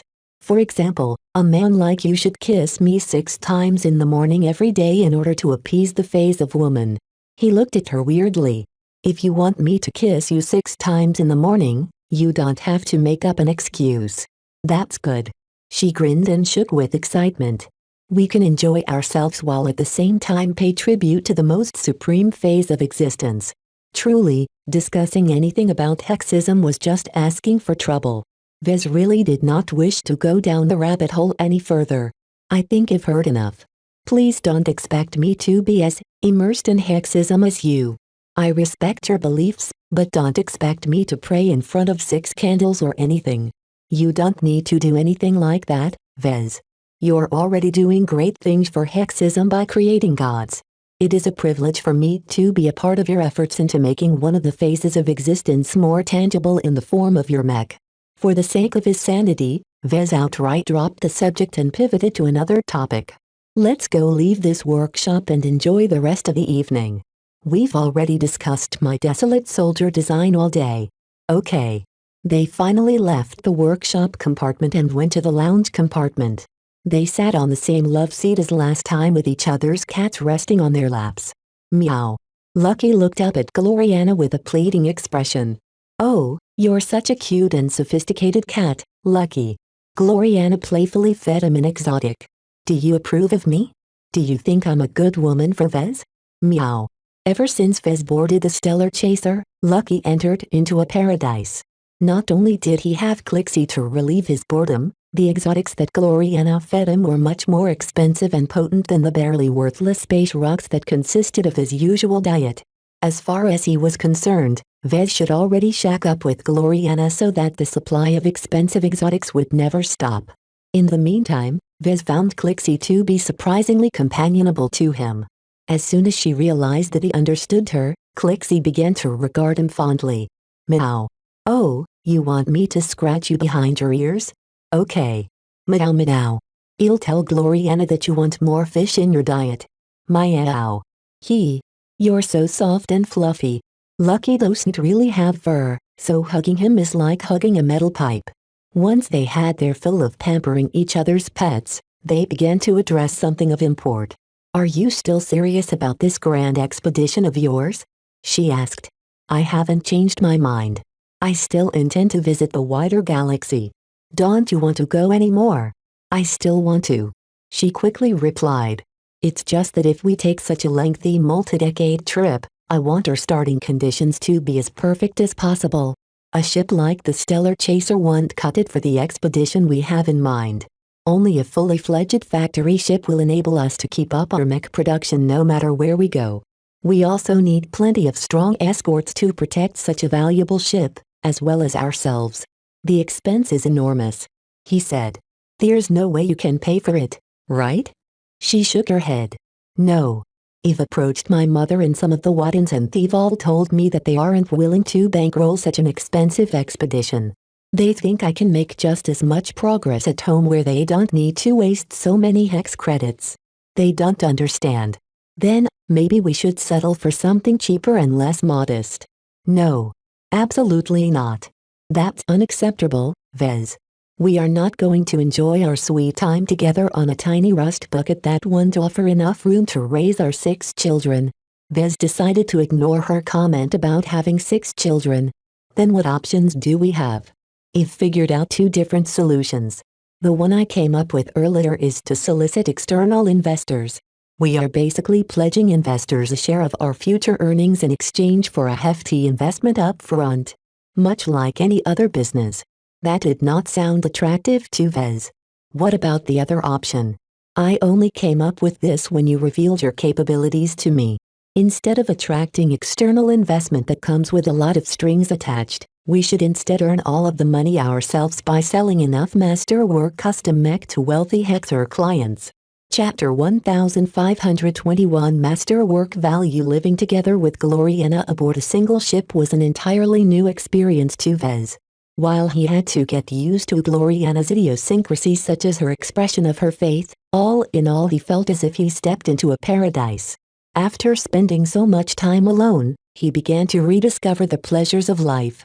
Talking, hugging, kissing and working together with Gloriana brightened his life like never before. Whereas before his life revolved around his work, the addition of a woman by his side introduced a lot of brightness in his daily routine. His days with Gloriana brought so much pleasure and contentment to him that his paranoia flared up from time to time. How could he be so lucky to mesh so well with another mech designer? It sounded too good to be true. For this reason, Vez never let up his vigilance. He continually sent out Lucky to harvest more data from the Stellar Chaser's databanks. He also sent out his spiritual projections to inspect each and every crew member aboard the ship to see if they weren't hidden compact agents or anything. Nothing. Vez found nothing suspicious about his girlfriend among his nightly investigations. She appeared to be exactly as she presented herself as, and that confused him for some time. As someone who frequently lied and resorted to misdirection, he couldn't really understand how Gloriana could be so honest and forthright to everyone. From all of the communication logs he schemed over, he never got the impression that Gloriana exhibited any hypocrisy or duplicity. She doesn't have to. He realized. The life she has led is different from mine. She never had to fight for her life. She was protected around the clock by well-equipped guards and mech. She mostly resided in the safest places in the Scimitar system and the rest of the hegemony. In addition, Gloriana did not have any interactions with scoundrels, pirates, spies and other scum. She never needed to adopt a flexible attitude to protect herself or get ahead in life. Her mother and the Wadian dynasty had already paved most of the way for her success. Gloriana enjoyed an enviable life. Though she still had to work hard on her account in order to meet her mother's incredibly high expectations, she only needed to be a good mech designer. She didn't even have to sully her hands by engaging in politics, which was an important factor in keeping her pure. It made sense once Vez regarded Gloriana as a product of the Wadian dynasty. With thousands of descendants, each Wadian born into their name was expected to fulfill a specific purpose. Just like many other noble houses or dynasties, those who disgraced their families or ended up as good-for-nothings would be stripped of their esteemed names. As a prominent and future higher-ranking mech designer, the Wadians obviously treated Gloriana as a treasure to their entire dynasty. They did not raise her to become the next matriarch. They raised her to become their principal mech designer. Though Vez wasn't completely comfortable with this arrangement, he knew it was a fair one. He wasn't really sure what that meant in terms of their relationship. Would he become a potency of the Wadians once he married her? If they expected him to worship the ground that women walked upon, then he would definitely take issue. Still, the joy he gained in his life far outweighed his concerns. In any case, becoming a potency of the Wadian dynasty meant he also enjoyed their protection. Nonetheless, if Vez wanted to earn the Wadian dynasty's approval, he had to show to them that he could bring much more value to them than any other potential suitor to Gloriana. The suggestions that she put forward troubled him continually. Producing a bunch of masterworks derived from excellent second-class mech designs will kill two birds with one stone, she told him during their cuddling time in the lounge. Their cats cuddled together as well below their feet. Not only will you be able to prove you're better than the journeyman from the hegemony, but we can also earn an incredible amount of hex credits in the process to fund our upcoming expedition. It's a perfect solution. Vez smiled awkwardly at her. I admire your enthusiasm, but you ask too much of me. Crafting my first masterwork mech a few months ago was just a fluke. I keep telling you over and over again that masterworks can never be produced on demand. We don't have to make too many masterworks. Just a handful is enough for us to afford a factory ship. How can that be? He frowned. As far as I know, the factory ships up to hegemony standard are ludicrously expensive. She smiled and patted her forearm. Oh, you silly boy, you underestimate the value of high-quality custom mech. There are many wealthy scions in the hegemony who would gladly pay a lot of hex credits to pilot a mech that can bring out the most of their strengths. If their mech is a masterwork on top of that, they can not only be assured that they are piloting the best that their money could buy, but they can also earn a lot of prestige from owning such a prized and rare machine. He understood both of those arguments. He knew that wealthy and powerful mech pilots like Lord Javier of House Anakin or Lady Miralix of House Laterna were willing to pay enormous sums to maximize their chances of success. In their perspective, spending 5 to 10 times the price of a standard mech was more than worth the expenditure if they achieved a lot of success in battle. In their societies, success in battle directly translated into greater reputation, which would pay them a lot of dividends in the future, such as being appointed to senior leadership positions. As for masterwork mech, they were so rare that each of them were pretty much regarded as trophies. Their excellent craftsmanship and exquisitely optimized performance would definitely earn the admiration of peers.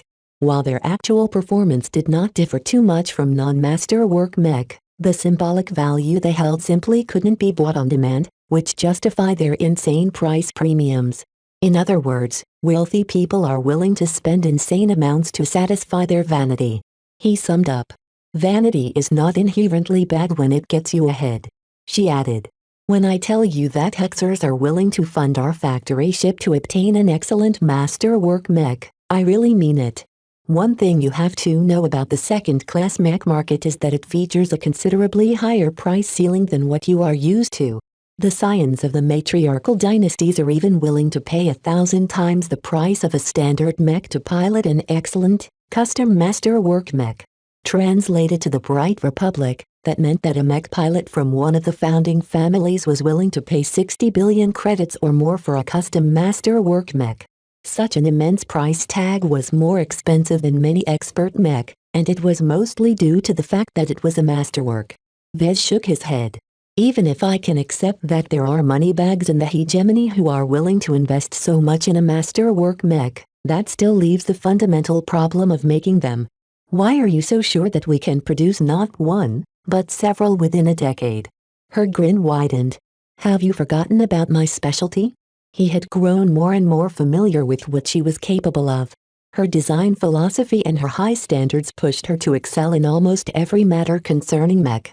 Whether it was offense, defense or mobility, she sought to develop a thorough understanding of all of them in order to ensure that every aspect of her work was as flawless as possible. If not for the incredible capabilities and processing power of her Arestal 015 implant, she would have never been capable of keeping up with all of her studies. In any case, her targeted focus on designing and building the perfect vessel meant that her design philosophy applied to her mech designs in a very odd manner. The best way to describe it was that her design philosophy imposed an effect that was opposite to Murphy's Law. What could go wrong might not go wrong. Any weak points and flaws in her designs became a little less serious in practice.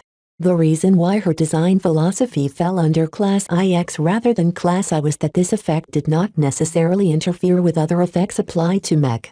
Instead, her design philosophy helped them perform better by mitigating some of the flawed and suboptimal implementations. It was no wonder the MTA regarded her so highly. Her specialty effectively amplified the specialties of other mech designers in collaborative design projects. The extreme and diverse range of possibilities of Class IX design philosophies mostly produced garbage, but occasionally a gem like Gloriana came around to redeem her class.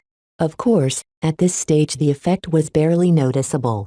It also remained to be seen whether Gloriana could progress to the point where it was worthwhile to involve her in a project. However, Viz remembered that her specialty also played a role in fabricating mech aside from designing them. She already told him that she always fabricated her custom mech in person to achieve the most ideal result. Having studied some of her project logs, Viz recalled that the quality of her end products always turned out to be high. When Viz connected these outcomes to her specialty, he began to make a very bold realization. He looked shocked at her. Don't tell me, your specialty is geared towards producing masterworks? Hehehe. You guessed it. She raised her hands towards her mouth. How can I design the perfect vessel but fail in the execution? Such outcomes spoil much of what I am working towards. For this reason, achieving the highest quality possible in producing a mech has always been my second ambition. Nothing brings more fulfillment to me than succeeding in creating a masterwork mech. The ambition she set forward frankly scared Vez. Almost no one could reliably produce masterwork mech. Not even master mech designers could consistently produce them, and some still hadn't managed to produce them despite their formidable skill. From the rumors I've heard, only star designers are able to make masterwork mech on demand. He spoke. There are exceptions. You know that, right? Some mech designers have managed to achieve this threshold at the master level. You're not a master. Vez pointedly retorted. You're still a journeyman, and a very young one at that. Specialty or not, at this stage in your progression, you are incredibly far away from producing masterworks on a consistent basis. She never let up on her optimism.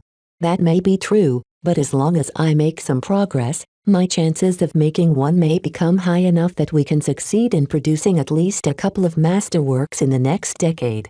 Why are you so confident? Because I have you, a mech designer who has already built his first masterwork. Do you know how hard I try to approach the mech designers in the hegemony who have made similar achievements? It's incredibly hard for them to take notice of me, especially because they are already esteemed seniors or masters who prefer to collaborate within their own networks. And you think that working with me can solve this problem? Why not? She smiled. I believe in you, Vez. What's more, I believe that combining our design philosophies will allow us to achieve remarkable results. She sure expected much out of their union. Whether their collaboration projects actually achieved the outcome she expected was still in question. I don't think we'll be able to make enough masterwork mech to fund our entire grand expedition. He was afraid she would go mad or something if they failed to meet this goal by the time he wanted to depart. Surprisingly, she wasn't as intolerant as he thought. That's okay, Vez.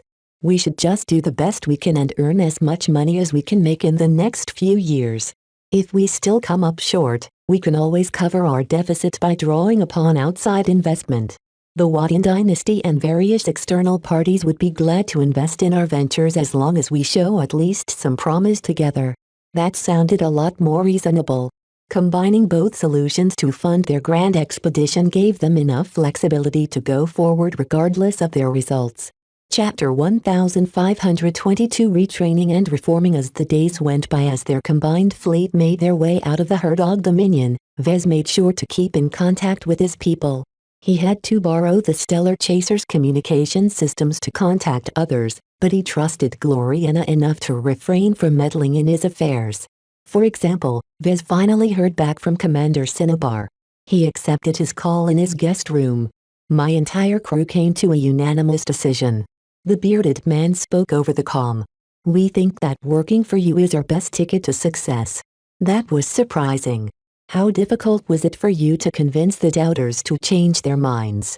To be honest, I didn't have to put too much pressure on them. As soon as I told them that Miss Gloriana Wadian is your girl, they connected the dots themselves. In other words, the battle criers did not necessarily base their decision by weighing his own merits. Instead, they made a bet that working for Vez was their best option because of the benefits his girlfriend might provide to their organization. Though Vez felt a bit devalued in comparison to his girlfriend, the outcome was nevertheless in his favor. He shouldn't complain too much, especially since he predicted that he would encounter this kind of situation lots of times in the future. Hooking up with a powerful Hexer mech designer was actually pretty nice. Vez understood Patricia Schneider's situation a lot better now that he tasted the benefits himself. Okay. He nodded to the commander. I will make sure your battle criers won't regret your decisions. While it will take some time for me to live up to your expectations, I hope you can work for me without reserve. Will we be piloting second-class mech in the future? It's a possibility in the far future. Vez replied, revealing some of his future plans. A lot of focused training is required to bring your mech pilots up to second-class standards. It will be harder to accomplish this for already mature mech pilots. The only reason I'm considering this option at all is because I value the ironclad loyalty of Kinner bondsmen. If you want me to invest in your training, then prove me right. We won't disappoint your expectations, sir. While it was possible to retrain a third-class mech pilot into a second-class mech pilot, Vez believed he could lean on Gloriana for help. He only needed her to order the Glory Battalion to take charge in retraining the battle criers and anyone else he found worthy. What about the Ingvar siblings? Commander Cinnabar grinned. They turned around the fastest when they realized that your relationship with Miss Wadian isn't as exaggerated as they thought. None of us really thought you actually captured the heart of a powerful and wealthy Hexer. It suddenly dawned on Vez that he could have hired more valuable mech pilots.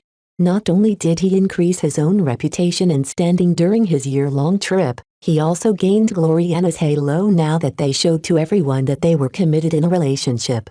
Nonetheless, Vez prized loyalty above all. He would rather work with the people who had been with him for some time. Besides, he still saw a lot of value in the adaptability and scoundrel-like nature of the battle criers. Once he finished discussing matters with Commander Cinnabar, he contacted Melker and asked about the status of the avatars of myth. I'm certain that you will be pleasantly surprised at what we've managed to achieve when you return home. Commander Melker spoke confidently. We have passed our growth period and worked out all of the kinks. The loyalty, cohesion and skill of all of our avatar mech pilots are completely up to standard. Vez nodded in satisfaction. I look forward to inspecting my avatars in person. How much progress have you made in selecting avatars who are willing to leave the Bright Republic and participate in my upcoming grand expedition? Not much, to be honest. Even if we offer them better pay and perks, many of our men and women are attached to their families and social circles at home. Since I can't find too many takers from our ranks, I've already begun to search out suitable candidates in the job market, though that is slow going due to the current crisis. Well, I can't say I expected it to be easy. Vez sighed. I have a proposal to remedy the lack of willingness. I've made the decision with regards to the Grand Expedition's troop composition. I want to split the current avatars of myth into two. That's a big decision. It's the logical decision to make under the circumstances. I originally founded the Avatars of Myth to serve as my personal mech troupe and to demonstrate my products. Due to various reasons, we've been forced to expand the scope of the avatars to provide protection for the LMC. At this point in time, I believe it's best to separate the latter function to a dedicated company force. What is left of the avatars can go back to their roots. So you plan to split off a company force and transfer its ownership to the LMC? Vez nodded. Correct. I want you to find a trustworthy leader among the avatars who can lead this offshoot. The company force will basically be charged with providing security to all LMC assets and vital personnel. They will not be tasked to perform any offensive missions or go on any lengthy excursions. While I expect them to maintain some standards, it is not necessary to groom them into elites. It took some time for Melker to process the changes. The implications of this decision were vast. I think this is the best course of action. He eventually stated. You've sounded out many avatars, and few are actually adventurous and unattached enough to uproot their entire lives on your command. I thought they are supposed to be loyal. They are loyal, yes, but loyalty is conditional and can come in many forms. I think it's best to say that they are more loyal to the institution than you in person. That's why I think it's for the best if command of this new company force is transferred to the LMC. If their loyalty only extends this far, then I don't mind leaving them behind in the Bright Republic when it is time to set off. Vez scowled a bit. I'm hoping to reform the Avatars of Myth into a force that truly answers to me. Not only do I want my avatars to accompany me on the expedition, I also want you to retrain them so that they are capable of piloting second-class mech. Melker looked shocked. You are asking for much. Even if our avatars are better than average, it isn't so easy for them to acquire the qualifications to pilot second-class mech. That's not a problem. We have a decade to accomplish this goal. It will be easier if I ask my girlfriend's Glory Battalion to guide the retraining effort. His cousin still frowned. Why don't you just hire second-class pilots from the start? With your current wealth and status, it shouldn't be impossible for you to form a completely new force made up of native hexers. Ha ha ha. Are you kidding? Vez sardonically laughed. I'm not going to entrust my life to hexers. While I'm sure that Gloriana will be responsible for most of the security forces that make up the Grand Expedition, I want to bring at least one mech force that is in my pocket and won't be a complete laughingstock. Do you understand my concerns? I do. As I've said, we have a decade to reform the Avatars of Myth. If we can't find enough willing mech pilots from our existing ranks, then try and recruit talented and capable mech pilots from the job market. Will you be able to manage that, Melker?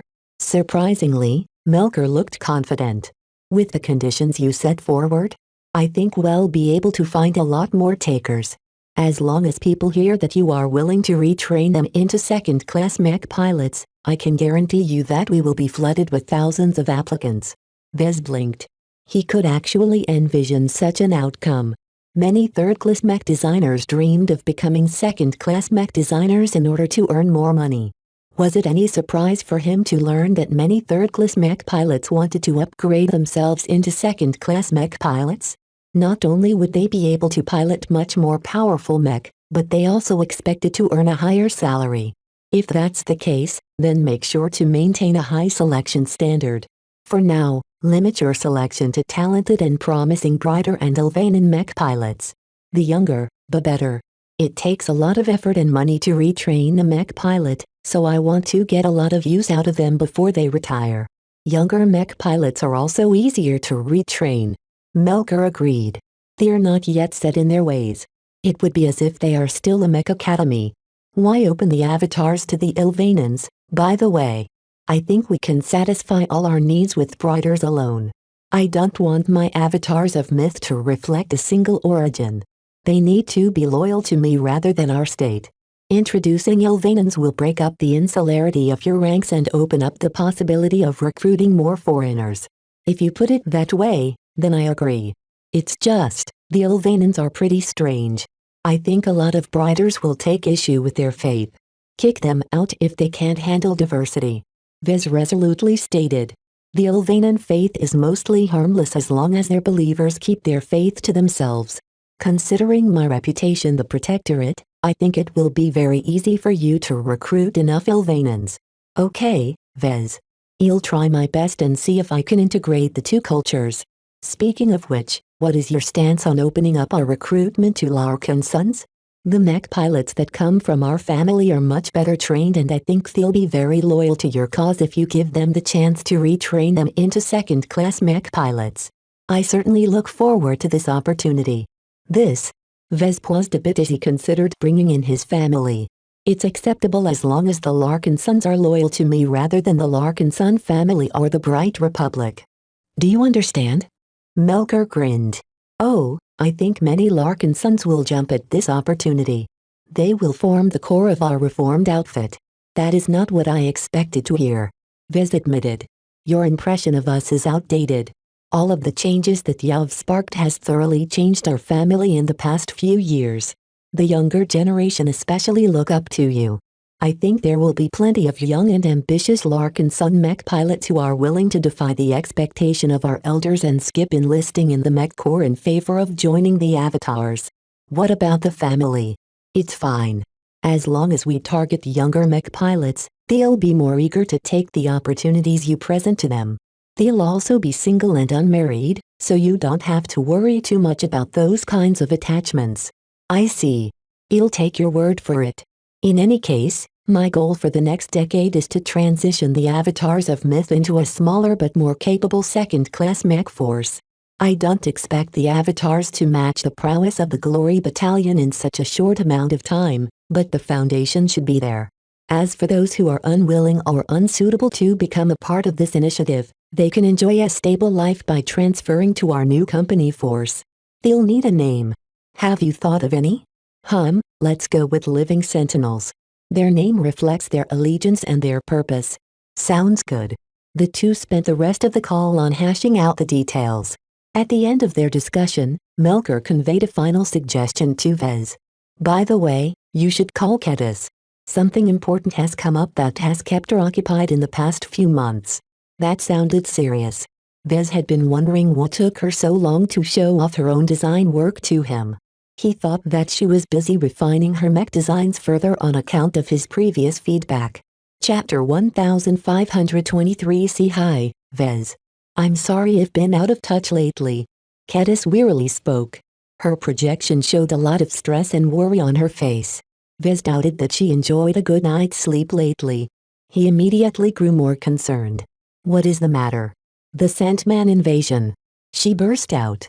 Before they crossed over into human space, they swept through the frontier.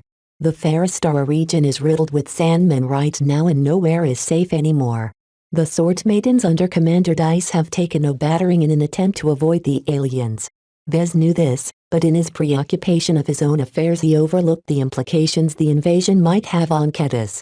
That was a mistake. While Vez thought highly of the Sword Maidens, they mainly fielded swordsman mech. It just so happened that Sandmen ate melee mech for breakfast. This turned the Sandmen into the worst possible enemies that the Sword Maidens could face on the battlefield. Why didn't you tell me, Kedis? I don't want to bother you while you were on your trip. I know it's important to you and that dragging you into this mess will distract you. That's why I also told Kelsey and Melker to refrain from mentioning anything. Well, Melker just told me that I should speak to you. He's right. She grimaced a bit. Traitor. Why do you want to keep me out? I knew you couldn't do much for the Sword Maidens. Not only are you far away from home, but even if you were here, you can't possibly do anything to save them. Besides, I already asked someone else for help. Someone who is better positioned to save them and shelter them from the Sandmen. Vez frowned. Who? She glanced at him with a deliberate expression. Your friend whose name starts with the letter C. Calibust. It made sense. Of all the contacts they knew, only Calibust possessed the resources and reach to rescue the Sword Maidens. Yet why did she agree to do so? Vez struggled to find the meaning of Calibust's decision. What did C want in return? C agreed to rescue my sisters as long as they are willing to work for her. Since she was very sincere in her offer, Commander Dice jumped at the opportunity. Vez hadn't been the only person to go on a recruiting spree, it seemed. While Vez still doubted how useful it was for her to turn the sword maidens into her subordinates, she actually picked up quite a bargain. This was because Commander Dice was actually a secret expert candidate. Their adventures on Ian Coronavi inadvertently tied her to Kalanxo and Captain Orphan. Ever since they escaped the heavy-gravity planet, the Sword Maidens would never be the same under her leadership. In fact, Vez harbored some ambition to take them over himself, but it turned out that Calibust had already been several steps ahead of him. She hadn't been sitting still all this time.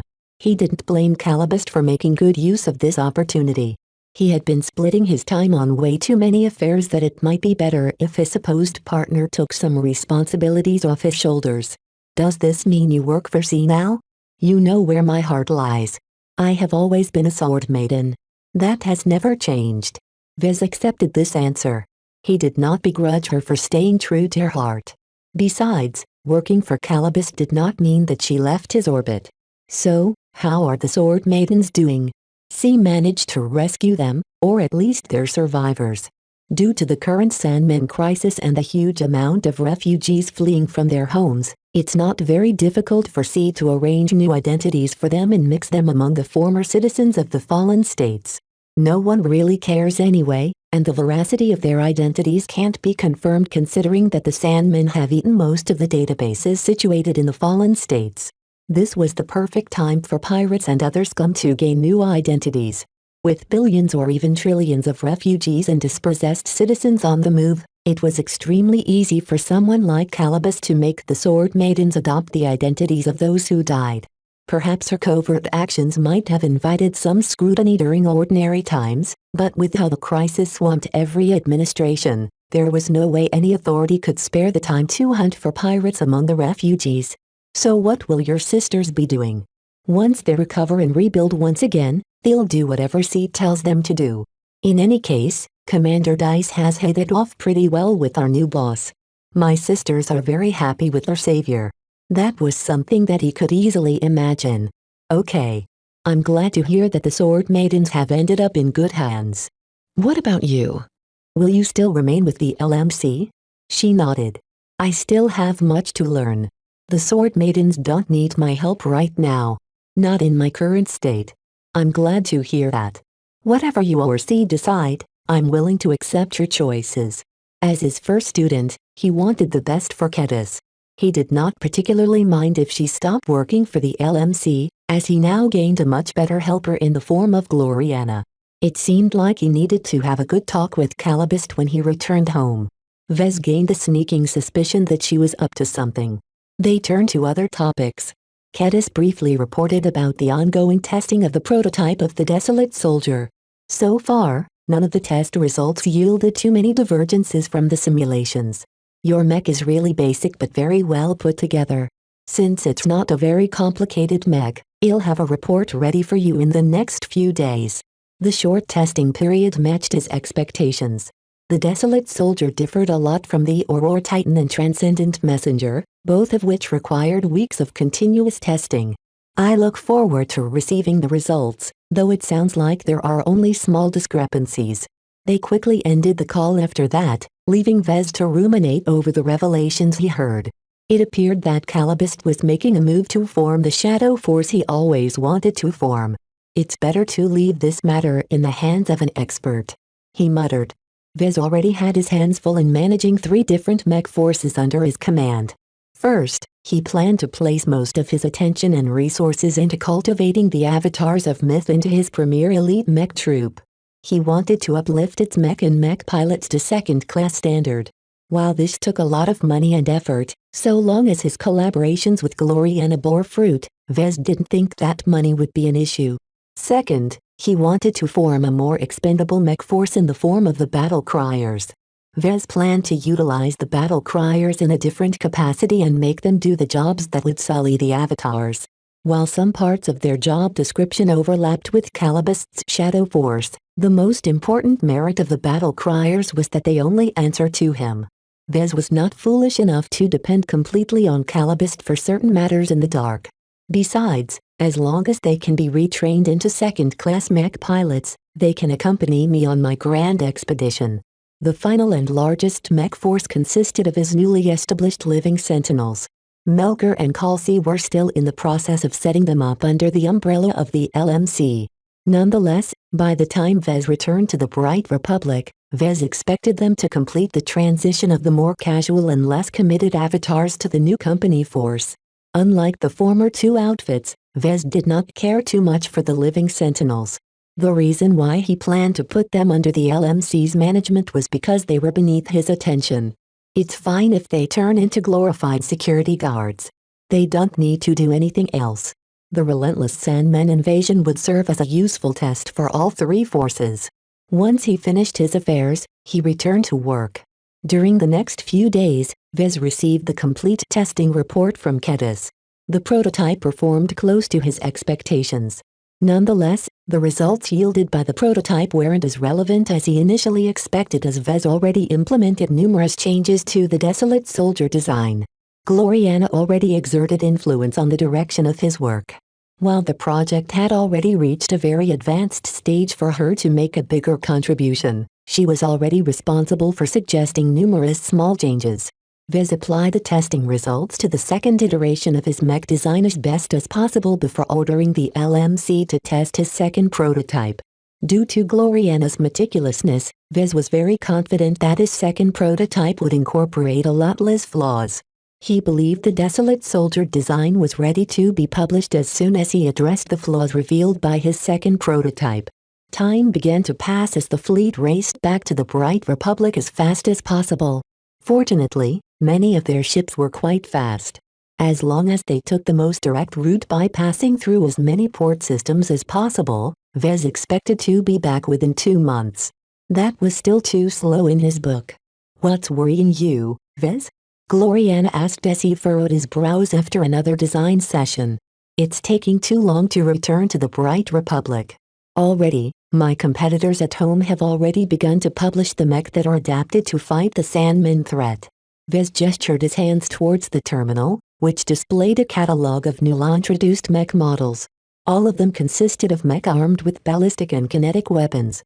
Even Professor Ventag published a rifleman mech design that adopted a similar premise to his own work. "It's not too late," she spoke after she briefly studied the competition. "You'll just have to publish your mech design within a week. That means that I won't be able to hold a press conference in person. I've never introduced a new mech design while I was away." Vez. "I think you are being a bit too dramatic. Many of the mech models put on the market recently haven't been accompanied by elaborate press conferences. The press and the public have better things to worry about than attending some extravagant product reveal. You don't have to do everything in person. Trust in your company to do its job to market your mech in your stead." Vez really had a difficult time accepting her advice, but eventually he recognized that she had a point. "You're right." He slumped. The LMC at its current state already owns a formidable marketing operation. Combined with our existing fan base, I won't have to be afraid that my Desolate Soldier will be buried amidst the hundreds of other mech designs that are introduced to the market at this moment. Despite surrendering himself to the circumstances, he still worried a lot about whether his Desolate Soldier could gain enough momentum upon releases. Other mech designers weren't slacking off in promoting their new products. It was very hard for Vez to put his considerable fame in the Bright Republic to use when he wasn't there to attract the attention of the press. "Why not rely on the Ilvanan mech market to form momentum for our product?" Gloriana suggested with a reassuring smile. "From what you've told me, you enjoy many fans there. As soon as you release your Desolate Soldier model to the Ilvane Protectorate, you can expect to generate a lot of sales at the start." Vez rubbed his chin. "You're right. And as long as my Desolate Soldier is in such a high demand, the mech market of other states will definitely take notice." Only 2 issues stood in the way. First, he needed to spend some time and effort to adapt his Desolate Soldier to the tastes of his Ilvanan customers. This not only entailed modifying its exterior, but also find some way to introduce an element of the Ilvanan faith in the localized variant. Second, he couldn't rely on the mech nursery to produce the Desolate Soldiers. The LMC's main manufacturing complex should reserve most of its production capacity to fulfill local demand. Exporting copies of The Desolate Soldier from Cloudy Curtain to the Ilvain Protectorate didn't make much sense anyway. It took too much time to get his mech in the hands of his Ilvanian customers. The best way to solve this problem was if the LMC partnered up with some native Ilvanian mech manufacturers. I guess it's time to make a call to a certain woman, he muttered. Chapter 1524 Strategic Partner. He diverted some time to call Calibust's cover identity. Miss Cecily Curran answered his call promptly from the Ilvain Protectorate. As Vez briefly explained the circumstances of his nearly completed Desolate Soldier design and his intentions to sell them in the Protectorate, Calibust casually waved her hand. Not a problem, Mr. Alarkinson. Through the Living Mech Ilvain Corporation, I have already established partnerships with numerous local manufacturers. As long as your localized variant lives up to its promises, many Ilvanians will no doubt favor your products heavily. She went on to explain which mech manufacturers she managed to partner up with. None of them were top-tier companies, and none of them enjoyed the support of a journeyman. These companies don't sound very outstanding. Vez frowned after he absorbed the information. Without partnering up with us, they would have shuttered and failed due to their lack of competitiveness. While we can forge partnerships with better companies, the terms won't be in our favor. Bright martyr or not, journeymen don't work for charity. The advantage of our current arrangement is that we have managed to sign agreements with many mech manufacturers without giving up control. The LMYC can draw on a great amount of production capacity whenever we need it, allowing us to produce hundreds of your mech a day. She transmitted some documents about the aggregate production capacity at their disposal. Vez became rather shocked at how many mech manufacturers agreed to partner up with the LMYC. Though any individual mech company wasn't worth his time, when their numbers accumulated into the dozens, their production capacity far surpassed that of the mech nursery. Good job, Miss Cecily, Vez reluctantly said. These partnerships couldn't have come at a better time. If everything goes according to plan, we can saturate the Ilvanian mech market with Desolate Soldiers almost immediately after I publish the base version and the variant of my design. I can read the market circumstances as well as you do, Mr. Alarkinson. As soon as I heard you were working on a new design, I contacted as many desperate mech manufacturers as I could. The Sandman crisis severely affected all of their livelihoods as the sales for their staple mech models have collapsed. It turns out when your mech catalog only features melee or laser mech models, you are no longer relevant during this crisis. The foresight displayed by Calibust always earned his admiration. Though she remained low-key so far, she had never stopped her machinations. How is the Ilvain Protectorate faring during these times? Not good. Our state has to guard both its front and its rear. The Sandman invaders will batter our borders first while the Star Faith Collective can sit back and threaten our rear border. Vez frowned when he heard that. Doesn't that go against the principle to unite against a common alien foe? What are principles when there is no one around to enforce them? Calibust shrugged in a fatalistic manner. The second-rate states are preoccupied right now, and the MTA is strangely absent. While the Star Faith Collective probably doesn't have the guts to cross the line, they don't have to. They only have to deploy a large portion of their mech military at the border and make threatening movements. Which means the protectors of the faith can't afford to redirect too many of their mech regiments from the border with the Stars to address the alien threat. Vez grimaced. Right. Technically, the Star Worshippers aren't doing anything wrong. Every time we demand an explanation, they merely release a statement that claims that they are just setting up a defensive line against the Sandman invaders. The sad part about this situation was that they weren't wrong. The Stars wanted to kill two birds with one stone. By deploying their mech military in such a fashion, they not only increased the odds that the Ilvain Protectorate would fall, but also have their forces in place to repel the Sandman forces that the Ilvanian forces had already weakened. It was such a dirty move that Vez could only scratch his head at the audacity of the Star Worshippers. Normally, their actions would have invited censure from the MTA or the surrounding states, but with everyone so preoccupied with their own matters, the Stars made a bold bet that no one would have the time to spare their attention on this insignificant matter. Does this mean the Protectorate is likely to fall? Miss Cecily smirked at him over the comm. Don't count us out yet, Mr. Alarkinson. The Cronins haven't made the best impression lately, but they are anything but weak. She sounded awfully confident about the Protectorate, so Vez no longer concerned himself with their problems. "What about you?" he asked. "How are you doing?" "My position here is stabilized. I set out to build a foundation in the Ilvain Protectorate, and I have succeeded. While the Sandman invasion has thrown a wrench in my plan, I am still confident for the future. I heard that you picked up some strays during the crisis." "As I should." She smiled meaningfully at him. "Due to the unsecure comm channel, they couldn't go in too deep. I advise you to do the same. An uncountable number of refugees have fled from the border states to the states in the rear. Many of these refugees are worthless, but not all. Mech designers, mech technicians, mech pilots and more have lost their homes and their possessions. Many of them are so desperate that they will eagerly accept any help. I've already instructed my subordinates to sift through the refugees settled on the planet for any useful manpower." He did not expect that much results to come from this search. The truly valuable individuals would have traveled aboard better starships and be able to approach powerful organizations for shelter. They wouldn't have been left destitute to the point where the Bright Republic dismissively dumped them onto rural planets. Do the best you can to take advantage of this crisis.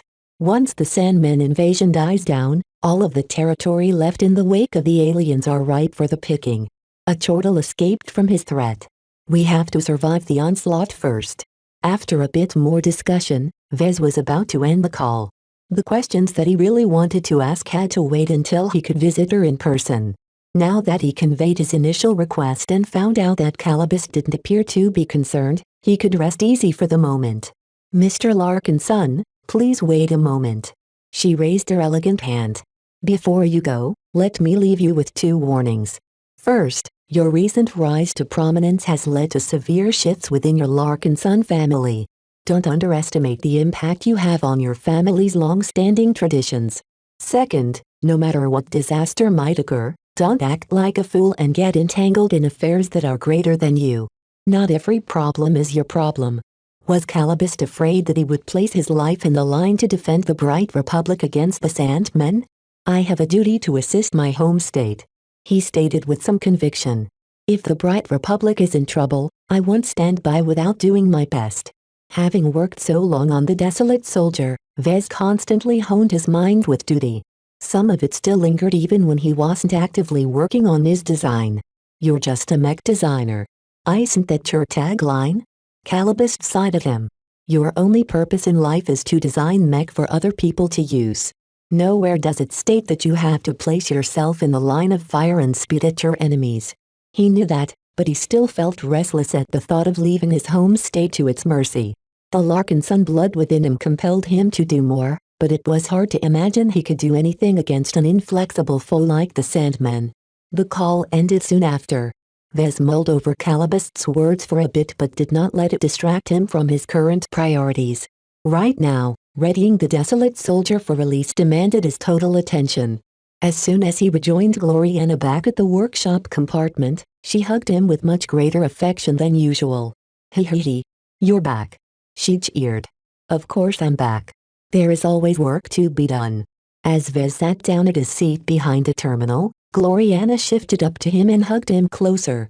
"Hey, what's the matter?" "Nothing." She cutely shook her head. "I just want to make sure you still like me, that's all." "Of course I do." She pressed her finger against his chest and started to draw circles on his dress shirt. "Well, you just had a call with a woman you consider your partner." "She's just a strategic partner to me," he reassured her. He knew that Gloriana and Calibus held a private chat with each other one time, but he had no idea what kind of accord they reached. "I doubt she's interested in me the way I do. I'm not her type." "You never know. While I'm already aware of your brilliance, I'm afraid that woman will change her mind once she realizes how exceptional you truly are. I won't hold back if she thinks she can encroach upon my territory." Oh, out of the 3 of them, Calibus probably knew him the best. In his eyes, Gloriana's fears were unfounded. "Are you jealous?" he asked with an amused smile. Her palm slapped against his chest. "Don't joke around, Vez. That woman is poisonous. You have no reason to cast your puppy eyes in her direction when I'm around." I know it frustrates you that we can't express our intimacy to each other, but please be patient. As long as we work hard enough, you'll definitely earn my mother's approval in time." Though Vez found her apparent distress amusing, he didn't have the heart to keep her suffering. He hugged her back and kissed her cheek. "You misunderstand, Gloriana. I only have eyes for you. I'm not the kind of scumbag who'll cheat on you, and I have never considered that woman to be anything other than a strategic partner. Instead of worrying your pretty little head over these non-existent problems, why not get back to work? I still need to develop a variant and put the finishing touches on the Desolate Soldier design." Upon his encouragement, they returned to work. As soon as they started working on their project, all signs of disharmony disappeared. Their shared occupation allowed them to share their feelings at a level that transcended ordinary conversations. Vez already enjoyed designing mech by himself, but sharing his passion with a loving woman was one of the greatest pleasures imaginable. He could hardly imagine going back to returning to his hermit ways and working on his designs all by his lonesome self. Though his productivity declined a bit because he constantly had to work in tandem with Gloriana, the exchange of insights and the bouncing of ideas led to much more fruitful gains. Not only were they able to achieve significantly better results, they also learned much more in the process. All the while, Vez also became more and more familiar with her design philosophy, while Gloriana understood more of their principles. Days went by as his subordinates back home tested the second prototype as fast as possible. When Kedis transmitted the results to Vez, he discovered that the solution suggested by Gloriana did not yield a lot of problems. That's pretty good. The lack of any major issues meant that Vez possessed the confidence to make his third iteration of the Desolate Soldier design the final one. He only took the time to address some of the minor problems that had emerged from the testing into the base version and his newly developed variant. Since Vez placed a lot of importance on the Ilvanans to propel his new products to success, he did not dare to neglect this side project. Both Vez and Gloriana meticulously began to apply their strengths to the localized variant. "What will you call it, Vez?" "I call it the Holy Soldier. Faith is just as important as duty to the Ilvanans. My variant must channel both in order to rally the faithful." Chapter 1525 Show and Tell Designs solely for the Protectorate's mech market. The Holy Soldier was mostly a cosmetic spin on the Desolate Soldier. Vez added some aesthetic decoration to the most lumber frame of the Desolate Soldier in the form of religious iconography and symbols. This was just one aspect of change. The other aspect concerned its spiritual nature and was just as important if not more so to the Holy Soldier's success in the Protectorate's mech market. Despite the makeover, his variant still resembled the Desolate Soldier in contour and many other aspects. One of the most distinguishing touches he added at the end was the rescue particle generator. Vez refrained from incorporating it in his previous Devil Tiger project, but he didn't want to leave it out this time. While the rescue particle generator was just a tiny component, adding it to the Desolate Soldier design and its variant still added a small burden to their designs. Fortunately, with the help of Gloriana, he minimized the impact of its addition. He puzzled more over how he wanted to express its visual impact. "You always turn every mech design into a work of art," Gloriana observed as she cuddled up next to him. "To be honest, I don't entirely approve. Adding superfluent components and decorations to your mech affects its performance. The reason why most mech designers haven't followed suit is because the spec sheets of our products will look worse. The performance drop is minor, especially if I'm careful about it. To me, the technical performance of a mech is not the sole factor in determining whether it's a good product. How people react to my mech is just a factor in determining its effectiveness. If a mech looks impressive, it can lift up the mech pilot's confidence and boost the morale of friendlies. If my artistic expression can allow the mech pilot to become 5% more effective in exchange for a single percent performance drop, then that is more than worth the trade-off." Though Gloriana understood his logic, it conflicted with her own principles. She placed a very high importance on the technical excellence of her mech. To sacrifice performance for visual flair was difficult for her to accept. Nonetheless, her definition of perfect vessel was not as inflexible as Vez initially thought. Having worked alongside her many days now, He learned the best way to make her swallow something different was to convince her that it produced a better outcome on the battlefield. After a bit of time, she reluctantly nodded. Morale and courage can't be measured. It's not surprising for mech designers to neglect the impact their products have on the attitudes of the mech pilots and other friends. You know more than me on this front. If you look at the battle reports of my mech models, you'll see that a lot of victories have been achieved because the mech pilots of my products have performed better than expected. Since Vez managed to resolve Gloriana's difficulties, they continue to work together to integrate the rescue particle generator in the two designs. What Vez hoped to see was entire formations of desolate soldiers or holy soldiers firing at the Sandmen invaders in unison. He wanted to enhance the visual impact of witnessing so many identical mech fighting in unison, knowing that if the footage became more striking, those who watched it became more interested in the mech.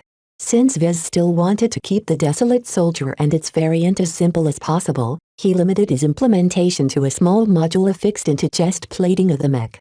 The module was easily installable and removable. Its impact on the mech was kept to a minimum. Its only purpose was to release a simple vapor trail from the position of the heart of a human body. Vez set the default tint of this vapor trail as orange, but its owners could opt to change the tint to any shade they wished, allowing it to match their outfit or regimental colors. For example, Vez turned the vapor trail white for the holy soldier to symbolize the purity of the Ilvanan faith. I like how it looks. Gloriana tentatively nodded as they studied a simulation of how the rescue particle generator performed in a theoretical battle. It only works best when the mech is flying backwards, though. Against typical Sandman threats, my mech will predominantly be asked to fire at the Sandman while maintaining distance as much as possible. I like how the desolate soldier and the holy soldier both resemble each other in this regard. Despite their differences, it's immediately apparent that they belong to the same product line. Vez placed a lot of importance on tying the two designs together. If the holy soldier ever grew in popularity, Vez hoped that the variant's success would also lift up the base model. Vez cared far more about the latter because of its universality. These changes only represent one side of the coin. Vez snuck back to his guest room and surreptitiously recalled his design for the Transcendent Messenger and made contact with Prophet Ilvain's spiritual fragment. To his surprise, the spiritual fragment felt much stronger now. Though he only recreated it from a tiny spiritual remnant of the original Prophet, it somehow grew exceedingly fast. Though it was still a way off from reaching the level of an ace pilot, Vez believed that it was only a matter of time. No matter how the spiritual fragment grew so fast, Vez still had a job to do. He made his request. Yet before he communicated his request, the fragment silently split off a mote of its spiritual energy and deposited to his mind. It was as if it already anticipated his request and accepted ahead of time. What? The fragment didn't stick around to resolve his confusion and quickly withdrew as if it had better things to do. Vez was left befuddled as his spiritual senses tried to wrap around the mote that Ilvain's spiritual fragment had gifted without a word. Mysterious bastard. Keep pretending you can predict the future. He cursed. Whatever. He got what he wanted without the fuss he expected. Though Ilvain's spiritual fragment only left him with a minute piece of itself, Vez could feel the same holy presence from this tiny mote. While it didn't appear to be very impressive, just a tiny hint of its awe-inspiring presence should be enough to invigorate the faiths of every Ilvanan within the range of its aura. While the Solemn Guardian played the leading role, the insertion of this tiny extension of Ilvain's spiritual fragment ought to be enough to add some flavor to a monotonous drink. Just like what I did with the Transcendent Messengers. He nodded confidently, certain that his idea would work. Back then, he varied the individual expression of each separate mech by messing with their spiritual components. This time, Vez would extend the same idea to an entire variant rather than a couple of physical copies. I just have to make sure that the two components don't cancel each other out. He muttered. He needed the Solemn Guardian and the mote to share the same space in the Holy Soldier design. Vez had never done this before. The time had come to finalize his designs and infuse them with their design spirits. He faced an important decision. He turned to Nita, who was standing guard from the side of the guest room. Do you think Gloriana can be trusted? His bodyguard did not dismiss the question out of hand. I'm not sure. My judgment is that she is very sincere towards you, but that might not necessarily be the case of the people around her. Her secretary Melody, the crew of Stellar Chaser and the Glory Battalion responsible for guarding her life all answer to Madame Constance Wadin or the Wadin dynasty. Her words pointed out an uncomfortable truth. Unlike Vez, Gloriana had always been raised with the full support of her mother. The Wadin dynasty poured a lot of resources into her upbringing and always took care of many matters in her stead. This led to a situation where Gloriana lacked the kind of confidence that Vez slowly surrounded himself with. He had no doubt that if her mother issued an order to recall Gloriana back to the scimitar system in hegemony space, the Glory Battalion would drag her back by force. Gloriana's over-reliance on forces that didn't necessarily answer to her was one of the reasons why Vez still persisted in cultivating his own forces. Okay, I think you have a point. I think I will let Gloriana have a glimpse of what I can do, but only her. No one else must pry. I'll be sure to keep an eye out on the guards. Vez turned to Lucky, who was lounging lazily on his bed. You have to help me too, buddy. Meow. Once he made his decision, he decided to call Gloriana to his guest room rather than head back to the workshop compartment. The latter still possessed an intact monitoring system. Some time passed until Gloriana and her assistant Melody entered the guest room. What is the meaning of this, Mr. Alarkinson? Melody clutched her hexagonal data pad tightly. Vez innocently held out his hands. It's not what you think. I just want to show Gloriana something in private. You can stay in the guest room while we're busy. I swear we aren't up to anything funny. Though it took some convincing, Melody eventually acquiesced. She stood next to Nida and observed Vez and Gloriana sitting on the bed. Once they made themselves comfortable, Vez activated his gemmer. It was enough to interfere with the surrounding air without blocking Melody's view, so the latter did not object. What did you want to show me that's so important that you had to call me here? I've been thinking about showing you some of what I can do. It will be difficult for you to perceive, but you deserve to witness this moment. What I'm about to do is putting the final touches to our designs. She looked curious at him. I thought we already completed the designs. Not quite. He smiled. While it's true that we have declared their physical designs complete, there is still one more component missing from both designs. I think it's best for me to demonstrate. For the first time in his life, Vez was about to reveal one of the methods that made his mech designs special to another mech designer. While Nida already witnessed him in action before, her lack of understanding towards mech had mostly left her in the dark. Someone like Gloriana would be able to pick up a lot more. Not only because she understood mech as well as him, but also because she was a spiritually strong individual. Even if her spiritual perception was nowhere close to his own, she should still be able to sense something. Vez silently activated his comm and projected two of his designs. At the same time, he concentrated his mind while dragging one of the stones to his side. What does this exotic have to do with your designs? She questioned. As the owner of the Stellar Chaser, she knew that Vez brought a bunch of containers when he moved onto the ship. She never understood what kind of role his exotics played. Observe. Vez smiled at her. Try and feel what I do instead of relying on your conventional senses. Vez started by placing his finger onto the surface of the occupied stone. He utilized his spirituality to lift the trapped spiritual product from its prison. The solemn guardian hadn't matured very much since he put it into the stone. This was exactly as Vez intended. It still emanated a pure and innocent aura of duty. The moment Vez pulled it out, Gloriana shifted a bit. It appeared she sensed something remarkable, but she failed to spot anything with her eyes. Without explaining anything, Vez ushered the solemn guardian into the desolate soldier design. As if sensing the immense compatibility between the two, the solemn guardian did not resist the move.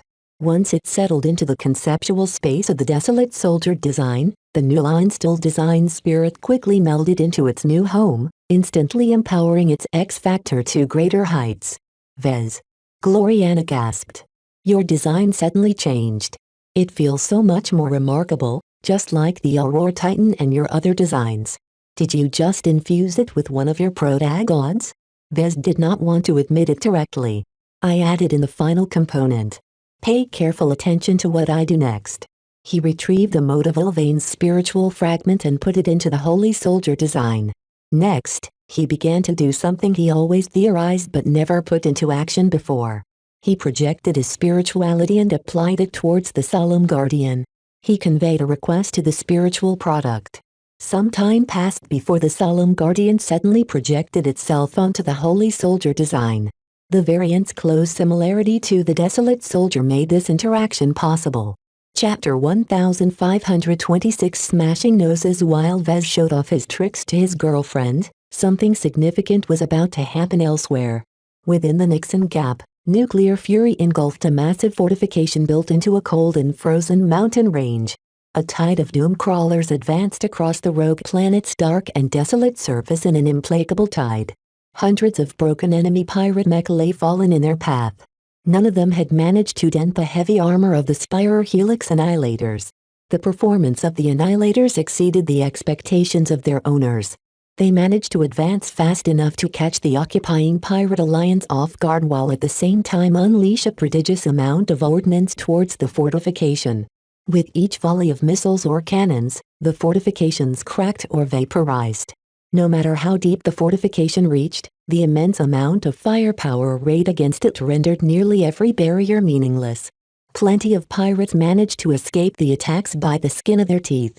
Some of them had been tasked with defending the fortification against the advancing doomcrawlers, but after seeing hundreds of their fellow pirates being struck down by immense volleys of high-energy gamma lasers, the subsequent waves all turned tail and left. Elsewhere in the Nixon Gap, Cynthia Larkinson sensed something amiss, but she couldn't quite tell what was wrong. Her diminutive body rose as she interrupted her meditation. "We need to move. The Nixon Gap is about to erupt." Though her husband didn't know what was going on, he trusted her judgment. He sat up from his desk and affixed his crude helmet onto his head. "Where to?" he asked. "The border to the Sentinel Kingdom.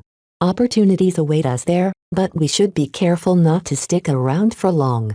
Upon the Dark Cleaver's orders, the growing fleet of the Oblivion Hand moved out. As dark mercenaries, they earned their keep by offering their services to the highest bidder. Though Cynthia and Ryankel Larkinson were both being pursued, they still needed to play by the rules of the Nixon Gap. It was time for the Oblivion Hand to earn their keep. As an enormous conflict sparked in the Nixon Gap, elsewhere in the Komodo Star sector another major event took place. In the border between the Ilvain Protectorate and the Star Faith Collective, 6 different strategic border systems suddenly became host to 6 massive fleets. Alarms immediately rung at one of the listening posts installed by the Star Worshippers. Though nothing more than a tiny artificial satellite parked in an asteroid belt in the outer system, the handful of Star soldiers manning the stations looked in shock as they took in the readings. "It's the alien lovers. They've all gone mad." The sensor readings returned by the outlying sensors painted an increasingly more frightening picture. 10 combat carriers, 20 combat carriers, 30 combat carriers, 40 combat carriers. The sensors kept detecting more vessels, all of them packed to the brim with military mech. The Protectors of the Faith committed multiple mech divisions to a surprise attack on the Kreen's system, a strategic star system of the Star Faith Collective. The worst part about it was that none of the Star Worshippers had an inkling that the Ilvainans were mad enough to launch this attack. "Warren Headquarters. Transmit all of the data as we can," the Star Worshipper in charge commanded. The listening post scarcely managed to transmit the first batch of highly detailed sensor data before a missile struck the well-hidden listening post. Though situated a distance away from the translation point of the Ilvainan fleet, the Kronans already prepared this operation for at least a year. They knew the location of every listening post and already put assets into place to take them out and deny the enemy detailed readings. Despite taking out the listening posts and other vulnerable sensor sites, Headquarters still received enough information to know that something was amiss. A fist banged against a planning table. "How can those alien lovers sneak at least 3 mech divisions into our star system?" A mech general raged. An intelligence officer looked apologetic. "They misled our observers we've placed in their border systems. We all thought the recent movements signified that the Kronan dynasty directed their mech divisions to the other side of their state to bolster their defenses against the Sandmen. How can you miss something as obvious as their direction? We failed to track the progress of their fleet movements. Our current guess is that they traveled to a minor star system before turning around to cross into our border. The gravity of the situation became more evident as the Star Army's other bases along the border transmitted distress as well. Mad. The Ilvanans have all gone mad. They must have committed at least a fourth of their mech militaries to this mad venture. The mech general in charge of the Star Army of the Kreen system simply couldn't fathom why the Ilvanans launched an unprovoked attack on 6 heavily fortified star systems at once. Though the Cronin dynasty committed a great number of mech divisions to their invasions, the Star Army fortified their positions at the border well. Their numbers roughly matched their opponents, but they possessed a vital defensive advantage. As soon as the mech general thought about the defensive turrets and orbital platforms, his panic subsided. Why are they launching this attack? Another mech officer asked. They can't hope to dislodge us from our star systems as long as entrench ourselves. This isn't an invasion. The general mulled. It's a raid. The Ilvanans can't possibly mean to invade us while the Sandmen are about to crash into their territory. I believe they intend to inflict as much damage as possible in order to shock us into paralysis. As long as they manage to destroy our infrastructure, we won't be able to pose a realistic threat to the Protectorate for at least a year. They can rest easy and devote most of their attention to repelling the Sandmen. That was exactly what the Star Worshippers didn't want to see. The Star Army built up a significant presence in the Kreen system and the other star systems under assault as launching points for a future invasion into Protectorate space. Destroying and crippling the infrastructure, supply depots and bases on Kreen's IV and other occupied planets made a future invasion much more difficult, to the point where the Star Army would certainly choose to waste valuable time in rebuilding what they lost. 3 Cronin mech divisions numbering at least 30,000 mech bore down on Kreen's IV. Half of them consisted of Spaceborne mech, which took the lead in escorting the massive raiding fleet to the garden-like planet.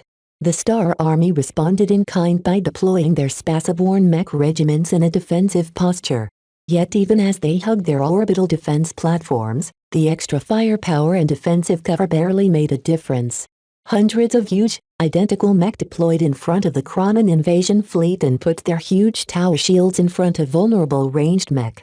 As soon as a defensive platform fired a laser at one of the Ilvanan defensive mech, a shimmering layer of energy appeared over the surface of the shield and withstood most of the energy. For the Prophet. For the Cronin dynasty. For the Bright Martyr. Though the new mech withstood a bit less damage than the heavy space knights deployed by the Cronins, the appearance of these strange new mechs strangely invigorated all of the Ilvanan mech pilots. Upon closer inspection, the Star Army managed to identify the new model as the Aurora Titan, a commercial mech model. Despite its inadequacies compared to proper military mech models, its protective aura along with the significance of its designer affirmed the hearts of every Ilvanan mech pilot on the battlefield. They just won't fall. No matter how much we fire at them, they aren't showing signs of faltering. The Ilvanans struck the first blow. Each and every Cronin taking part in this surprise attack had mentally prepared themselves to fight for the Protectorate and the Ilvanan faith. They knew that so long as they let the Star Faith Collective watch the Protectorate fend the Sandmen off by themselves, the Star Army would inevitably take advantage and take the final prize. Therefore, the brightest strategic minds of the Cronin dynasty decided upon a very bold course of action. Smash the noses of the Star Worshippers before the Sandman invasion arrived at their doorsteps. With the Aurora Titan serving their vital function, the fanatical Ilvanan mech divisions managed to get close enough to destroy the defensive platforms and push back the Spaceborne mech regiments of the Star Army. We shall grind the stars beneath our boots. The Star Worshippers had genuinely been caught by surprise. The short amount of time since the arrival of the Ilvanans into the Kreen system hadn't been enough to firm up their resolve. Every Star Worshipper thought that they would be the ones to invade their enemies, not the other way around. These differences all proved pivotal as the Spaceborne mech of the Defenders continued to give ground until they lost orbital supremacy over Kreen's IV. While the Star Army's Spaceborne mech forces managed to retain most of their strength, they could barely keep their Ilvanan counterparts busy while they desperately tried to reconsolidate their disarrayed units. The Cronin fleet inflicted such a shock that they easily managed to make enough room to land half of their combat carriers to the surface of Kreen's IV. All over the planet, Several combat carriers landed at each local site. Nonetheless, most of the combat carriers landed near the capital city and the site of the main base and headquarters of the Star Army. The combat carriers muscled their way through a torrent of anti-air fire. Some of the vessels opened their mech bays and released hundreds of aerial mech, which quickly started to shoot fixed emplacements. Most combat carriers managed to land on the ground intact. As soon as their hatches slid open, entire land-bound mech companies and mech regiments started to form up into loose ranks. Though the Kronins predominantly fielded their own mech, some mech regiments were different. They decided to form entire mech companies out of two distinct commercial mech models, the Blackbeak and the Crystal Lord. When paired together, their effective performance did not fall short compared to regular military mech models, especially when piloted by highly trained Kronin mech pilots. What was more, the collective auras they exuded overlapped to such a great degree that they began to encompass every Ilvanan mech committed to the invasion. Bright Martyr. Bright Martyr. Bright Martyr. Before the landed mech proceeded to assault the main base on Kreen's IV, one last combat carrier landed amidst the throng of mech and ships. Different from the other combat carriers, the latest vessel exhibited a different coding from all of the mech regiments deployed for this assault. The vessel also lacked the standard Kronin heraldry affixed to every mech and ship. The Inquisition. The hushed whispers rang through the comm channels of the Kronin mech regiments. Once the hatch slid open, a single, resplendent mech stepped forward. One of the 6 transcendent messengers of the Ilvain Protectorate made a personal appearance. Zeal. Another series of whispers propagated through the channels. This time, they all sounded reverent, as if the Zeal deserved nothing less. The 3 leading dynasties constantly argued over committing all 6 transcendent messengers to this risky operation. Yet the approaching Sandman threat convinced the radicals that the Protectorate had to succeed. Not a single assault could fail.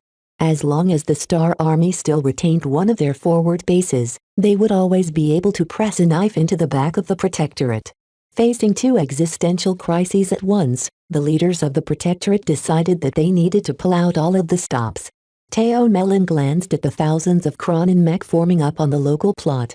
His mech, the Zeal, raised its sword arm upwards and pointed the tip of the weapon in the air. The Great Prophet is watching over us. The Bright Martyr is watching over us. Will we allow these degenerate star worshippers to trample over the Protectorate our ancestors worked hard to build? No. Will we allow our faith to fall in front of the Great Prophet? No. Will we disgrace ourselves by allowing the great works of the Bright Martyr to come to harm? No. Then fight. You are the protectors of the faith, and it is time for you to embody your titles. Attack. The Zeal chopped its sword towards the Star Army's fortifications with force.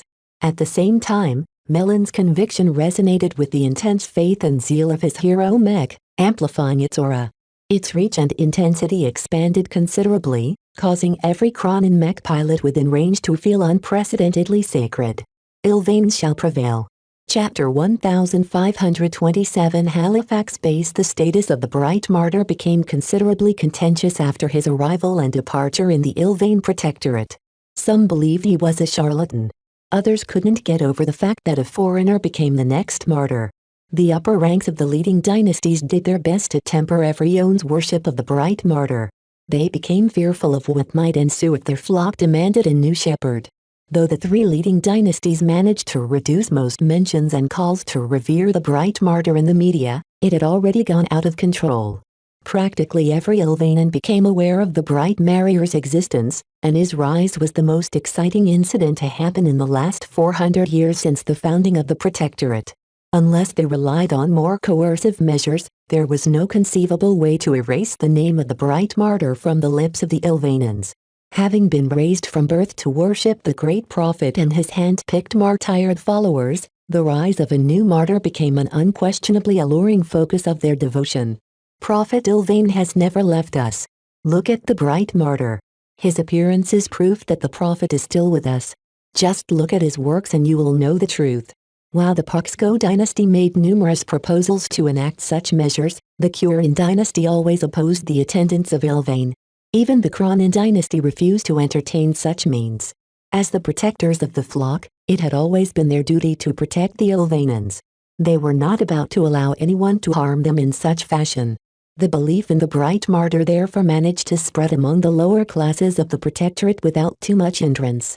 It became so expected that others shared in this belief that those who were skeptical stuck out like sore thumbs. What do you mean you think the Bright Martyr is fake? That's absurd. You're no longer my friend if you believe in this slander. One of the most influential factors that reinforced everyone's worship of the Bright Martyr was the existence of the transcendent messengers. Anyone who witnessed the divine Allah-inspired hero Mech in person unquestionably believed that the Bright Martyr had been touched by the great prophet. Even the middle and upper ranks of the leading dynasties started to become swayed. The more faith they possessed, the more the transcendent messenger demanded their acknowledgement. The Elvain Protectorate slowly but surely started to change. Among the many societal changes and reforms, the Cronin dynasty began to shift their stodgy traditions as well. Having stagnated for so long, the Bright Martyr's rebuke prodded them into action. Military officers became more daring and started to act with more autonomy. Outfitting some of their mech regiments with mech from the LMC had been among their more presumptuous actions. Since when did a mech military resort to commercial mech to fill up their mech roster? Yet how could the critics rebuke the officers who made the decision to outfit their units with LMC mech? Wouldn't that be affronting the Bright Martyr? Any word against the LMC mech earned near universal condemnation from the lower ranks of the Cronin dynasty. Having basked in the auras of so many mech of the Bright Martyr, the Cronin mech pilots became fully convinced that their machines were special. After a lot of internal turmoil, the Cronins from both sides reached a tentative compromise. The proof is in the pudding. Let us see the LMC mech in action. Only a success in battle will those who support adopting these commercial mech be vindicated. The adoption of LMC mech occurred sporadically as only the most enthusiastic believers in the Bright Martyr embraced them at a wider scale. The mech pilots and mech officers who worked with the LMC mech happened to have the most to prove in their first major action. Their fervor to battle and win against the Star Worshippers was among the highest in the 6 raiding fleets. This was the first time so many Black Beaks, Crystal Lords and Aurora Titans had been deployed at once. Spread over 6 different strategic star systems in the territory of the Star Faith Collective, the initial stages of the incursions proceeded better than expected. The Elvain Protectorate managed to hoodwink the Star Faith Collective and surprise them with their sudden assaults. Yet as time went by and the Protectors of the Faith managed to land their ground forces on the surface of the fortified planets, the Star Army finished readjusting themselves. The Elvanans weren't the only people around who could whip up their men in religious frenzy. Aware that the future of the Star Faith was at stake, the Star Worshippers ceased to be consumed by shock and began to ready their ground defenses. Crush the alien lovers. The Elvanans worship alien gods. Let us show them how little their gods care about their lives. On Kreen's IV, a lot of infrastructure dispersed throughout the planet started to get overwhelmed or destroyed. However, the Star Worshippers concentrated most of their assets and vital infrastructure at Halifax Base. The Star Army already gave up on defending the outlying facilities in favor of consolidating their mech at Halifax Base. Half underground and half above ground, it took an immense effort to establish this base. The Elvanans would never be able to destroy it by sitting back and letting their artillery mech bombard the base from a distance. The only way to destroy Halifax Base and render the Kreen's system useless as a staging point for the Star Army is to get up close. The protectors of the flock only had a limited amount of time to do their damage. They never intended to invade and occupy the star systems of their foes. With the Sandmen breathing down their necks, they simply couldn't afford to fight on 2 fronts. For this reason, speed was of the essence. The Elvanan mech pilots deployed on Kreen's IV did not enjoy a significant numerical advantage, so they had to rely on other factors to overwhelm the entrenched Star Worshippers. Though the surprise factor had already faded, the Star Army had still been caught with their pants down. Many assets were still stored in containers piled up in warehouses, as the Star Army always expected that they would be the ones to make the first move. The base commander of Halifax Base had never taken into account that the Elvanans would be crazy enough to take the fight to them. Now, every Star Worshipper frantically started to deploy as many mobile and immobile assets as they could to reinforce the defenses of Halifax Base. We won't give you that time. Attack. stormed their fortifications. More than a dozen land-bound mech regiments spread out and advanced towards an immense walled fort city shaped like a stylized star. Halifax Base was more than a city and more than a military base. It concentrated the might of the Star Army and represented their people's hopes of conquering the stars. The stars are lifeless balls of plasma. Teo Mellon scoffed as he piloted Zeal in the middle of the largest concentration advancing Cronin mech. Only life deserves worship. A momentous aura of zeal and faith washed over his fellow Cronin mech pilots. As long as they stayed within range, their fervor and motivation to fight on behalf of the Protectorate and the Ilvanan faith reached astronomical levels. The mech under the influence of zeal advanced considerably faster towards Halifax Base, as if they were the most eager among the Ilvanan ground forces to prove their devotion. Already, artillery mech and ranged mech started to fire at the huge walls and the mech hiding behind them. Numerous stationary turrets spat out deathly fire, but they served little more than a distraction. The walls of Halifax Base lie before us. Theon transmitted to all of the ground forces. Our victory is ordained from the moment we have crossed into the collective's territory. Let us herald the ascendancy of our faith by crushing the Star Army's ambition. Though his military rank wasn't high, his status as Zeal's chosen transcended the hierarchy of the Cronin dynasty. When the chosen spoke up, every Ilvanan listened. Follow your orders and advance. Know that victory is assured as long as you hold the great prophet in your heart. Ilvain shall prevail. Ilvain shall prevail. Every Cronin mech advanced towards Halifax Base, forcing them to endure a prodigious sea of fire. Thousands of defending mech and turrets fired at the approaching Ilvanans, taking full advantage of the fortifications in place. Over the air, Cronin aerial mech tried their best to bombard a fortification from above, but the Star Army's aerial mech successfully kept them entangled. Fighting far beyond the range of any LMC mech, the aerial duels taking place above entered into a stalemate. Neither side was willing to take too many risks. In contrast, the assault on the ground had become a lot more heated. Affected by zeal, hundreds of mech stormed forward with little regard for their lives. Among the vanguard, the Blackbeaks led the charge. When entire mech companies consisted solely of this offensive night model, the sheer amount of overlapping auras affected the mindsets of every mech pilot to a much greater degree than anyone anticipated. Not just the mech pilots of the Blackbeaks, but also the mech pilots of the machines following behind them became swept up with a desire to close in on their enemies. Burn the star worshippers to ash. Let us show them what happens when they embrace their stars. The Blackbeaks possessed enough armor to withstand most of the defensive firepower pouring in their direction. They also moved fast enough to give the defenders little time to take potshots. As offensive knights, the Blackbeaks were never designed to sit back and act as mobile shields for vulnerable ranged mech. No. The Blackbeaks performed best when they were put to their intended use, which was leading the charge towards the enemy. A metaphorical collision occurred once the Blackbeaks reached the fortification. Despite the storm of fire pouring in their direction, their Veltrex armor system held up admirably as it was not inferior to the armor system used by military mech. Other mech, specialized for demolition, moved in and started to breach the tall walls using various means. We're in Chicago. Though many Blackbeaks already sustained severe damage, they succeeded in their primary goal. As the Ilvanans poured into the interior of Halifax Base, the more intact Blackbeaks kept fulfilling their functions by moving forward. Halifax Base was both a city and a military base, so the fighting had just as far as both sides were concerned. Nonetheless, propelled by zeal, the Cronin ground forces continually poured through the breaches while pushing back the Star Army. Despite the latter's defensive advantages, the differences in fighting will prove to be more decisive than the Star Army thought. This was because just as Zeal's massive aura motivated the Ilvanans to fanaticism, it also pressed down on the hearts of the star worshippers within range. Every time a unit of the Star Army became affected by zeal, the mech pilots became a little less confident, a little less certain and a little less convinced. Some even started questioning their faith in the middle of an intensive firefight. Oftentimes, such distractions proved fatal.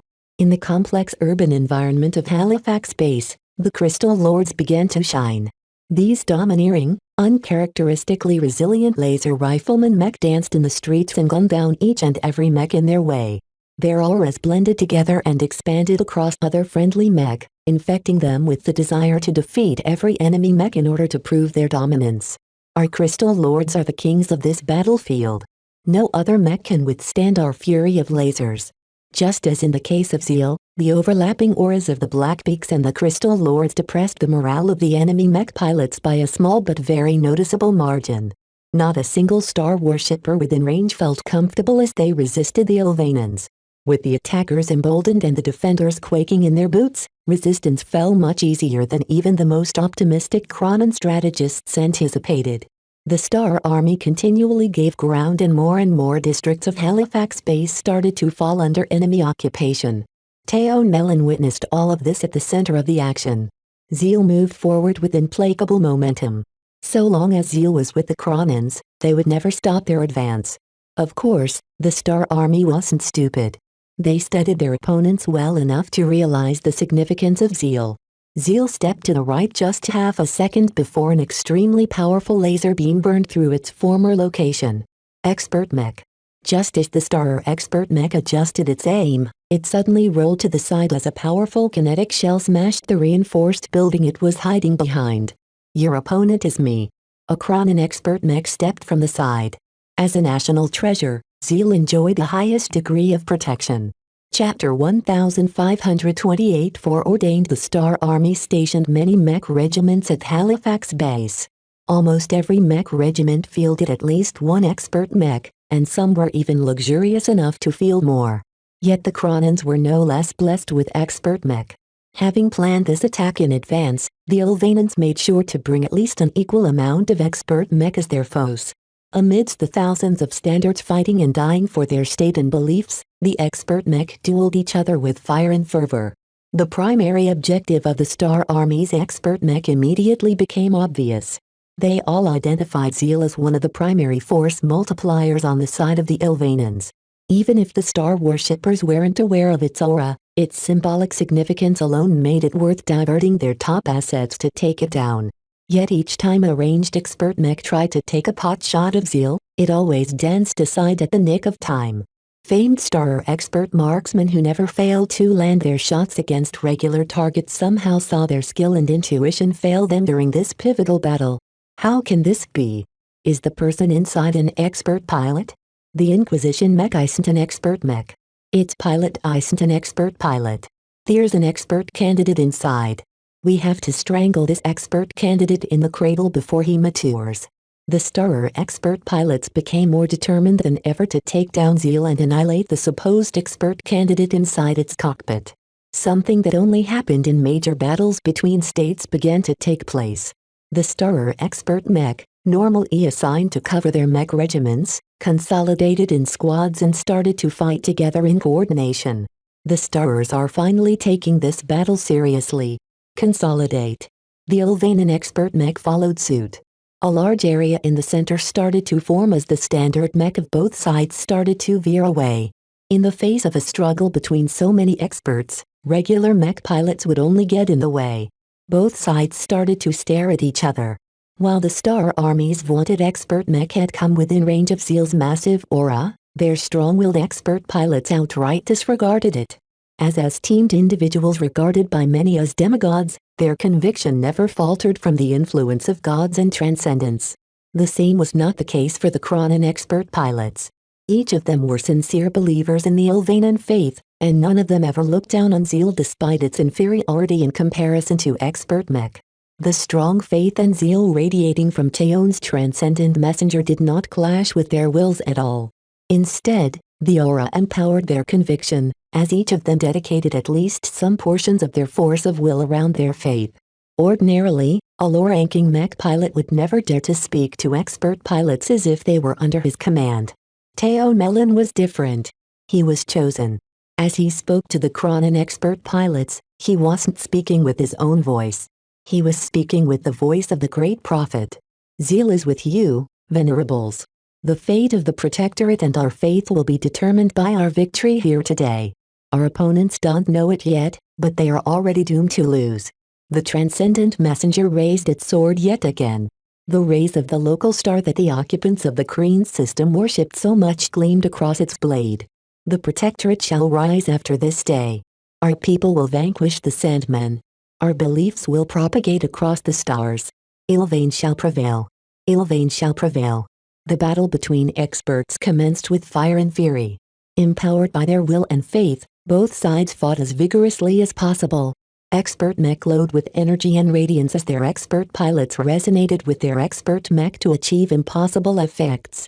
One star or striker mech, for example, attempted to fend off the light skirmishers attempting to pass it by and attack the more vulnerable ranged mech in the rear. The muzzle of its massive shotgun glowed before blasting out numerous shards empowered by resonance. The sharp and deathly shards cut through the reinforced buildings like butter, but when they raked against the surface of the light skirmishers, they only left shallow scratches. Even the lightest expert mech was far more resilient than any conventional mech. Some of the normal rules governing standard mech combat no longer applied at the expert level. The star or striker mech expected this result. Even as it unleashed another spray of shards, it jumped backwards with rapid speed. Normal striker mech moved as sluggishly as night mech, but this one managed to keep up with ordinary light mech. In the air, a trio of ranged aerial expert mech from the Star Army attempted to take advantage of their commanding height to take down Zeal. Nonetheless, Zeal unflinchingly dodged each and every laser beam and kinetic round propelled in its direction without fail. In fact, it not only managed to dodge every shot with preternatural intuition, it also started to counterattack by lifting its rifle arm to shoot its exposed attackers. Though the powerful laser rifle wielded by Zeal failed to inflict serious damage on the fantastic armor systems of the aerial mech, the problem was that the hits never stopped. No matter how much one of the three expert mech tried to dodge, Teon Melon always managed to land his laser beams at a specific joint in the Star aerial mech flight system. What's with this guy's aim? Of course, more Star expert mech focused their firepower on the Zeal. Knowing that the fate of the battle between standard mech depended on the presence of Zeal, each and every Star mech pilot set their sights on this hated Ilvanan mech. Even though Zeal came under an increasing amount of fire, Teo never retreated. It held its central position as if the fate of the Protectorate rested on his shoulders. Just when it became too much to bear, an expert night mech interposed its resonating shield in front of the beleaguered transcendent messenger mech. Zeal shall never fall as long as my armor and shield of faith still hold. The Star expert mech focused so much of their attention on taking down Zeal that their preoccupation proved unfortunate. Most of the Ilvanan expert pilots had faith that Zeal would never fall. They devoted their full attention to taking down their Star counterparts. With their faith and zeal supercharged by the presence of Zeal, their will for battle had never been stronger. With the Star expert pilots becoming dismayed at their failed attempts to take down their eye-catching target, the crucial mental difference between the two sides widened to a dangerous degree. Though Zeal did nothing else but take potshots at expert mech while hiding behind the shield of a night mech, its outsized presence on the battlefield quickly delivered results. One Star expert mech faltered first. A Cronin light skirmisher snuck up unnoticed on a Star-arranged mech armed with a high-powered laser rifle from a flank. Taking advantage of the enemy's momentary preoccupation with Zeal, a light skirmisher sprinted forward with incredible speed as its legs and frame resonated with the will of its expert pilot. "You Star scum!" Though the light skirmisher approached quickly enough to catch the nearby Star mech off guard, the rifleman mech under threat jumped up in the air as it hastily activated its leg-mounted boosters. Nonetheless, the ultra-sharp knives wielded by the light managed to score 2 serious hits on the rifleman mech legs. Its flight upwards immediately destabilized, forcing the damaged mech to land back onto the ground. The light skirmisher immediately pressed the advantage and launched forward with resonance empowering its entire frame and blade. Within the blink of an eye, a light skirmisher slid across the ground on the other side of the rifleman mech. Its entire frame glowed in heat and exhaustion as both its mech and mech pilot expended a considerable amount of energy for this single attack. As for the target in question, the expensive and exquisite Elitisign machine collapsed. A glowing knife had pierced straight through its chest plating and embedded its tip through the cockpit, killing the vaunted expert pilot inside before he could eject. Even expert pilots were ultimately mortal when exposed to mech. The Star worshippers are weak. They fight with imaginary gods by their side. Press the advantage. The sudden loss of a single expert mech on the side of the Star Army only slightly jolted the defenders but invigorated the attackers to an even greater frenzy. The small number disparity slowly widened even further as the Ilvanan expert mech never relented on their foes. The battle on land and in the air slowly began to tip in the favor of the aggressors as their expert pilots fought just a bit more ferociously. Ilvain shall prevail. Zeal transmitted in the open. Ilvain shall prevail. The expert mech and the standard mech on its side echoed across the battlefield. The thunderous chorus did not affect the Star expert pilots, but it was an entirely different matter when it came to the other defenders. The Star Army constantly gave ground since the start of the incursion. They never gained the initiative and failed to stabilize their lines. The constant retreating did not come without a cost. Surrendering so much precious ground continually pummeled the confidence and conviction of the Star mech pilots. How could the Stars be certain of victory when they failed to stall the advance of the Ilvanans time and time again? How could their mech pilots fight with confidence if their venerables were being picked off one at a time? As the Battle of Halleck's Base gradually turned into a catastrophe for the defending side, the Star mech general made the unthinkable decision. He ordered a retreat. The Star Army will stand, but we must not fall. Venerables, please retreat. Our brave men will cover your retreat as much as possible. No. They will all perish. Orders are orders. Regular mech pilots can be replenished in years, but expert pilots like you are needed to resist your Ilvanan counterparts. The hierarchy within the Star Army was strong. Not even the expert pilots possessed the authority to resist the orders of their higher-ups. With great reluctance, the Star expert mech started shaking off their opponents and evacuated from the battlefield. The Star expert mech are running. Go after them. Each Star expert pilot dead is one less they can employ to threaten our people. Though the faith of the mech pilots of the Star Army failed to match the faith of their enemies, many of them fatalistically obeyed their latest order. They threw themselves at the Ilvanan expert mech. Stop them. Even if we stall them for a single second, that is one additional second our venerables can escape. Though the Ilvanan expert mech each slew the Star or standard mech with ease without giving most of them a chance to eject, the fanatical Stars still proved they were willing to die for their beliefs. Sol will punish your cruel tyranny, Ilvanans. Betelgeuse will rain down thunder and doom upon your traitorous Stars. The Ilvanan combatants took no notice of the curses of the dying and fleeing Star worshippers. With the departure of the surviving Star expert mech, the Ilvanans gained free reign of Halifax Base. Within Zeal, Theon did not relish in the euphoric mood that had overcome his comrades. He had already celebrated this victory long before it had been achieved. His head turned as if he was glimpsing at 5 more stars in the sky. Not only had he been certain of victory on Kreen's IV, he was already assured that the other transcendent messengers led the mech under their watch to victory. He was right. The Ilvanans succeeded beyond their wildest dreams.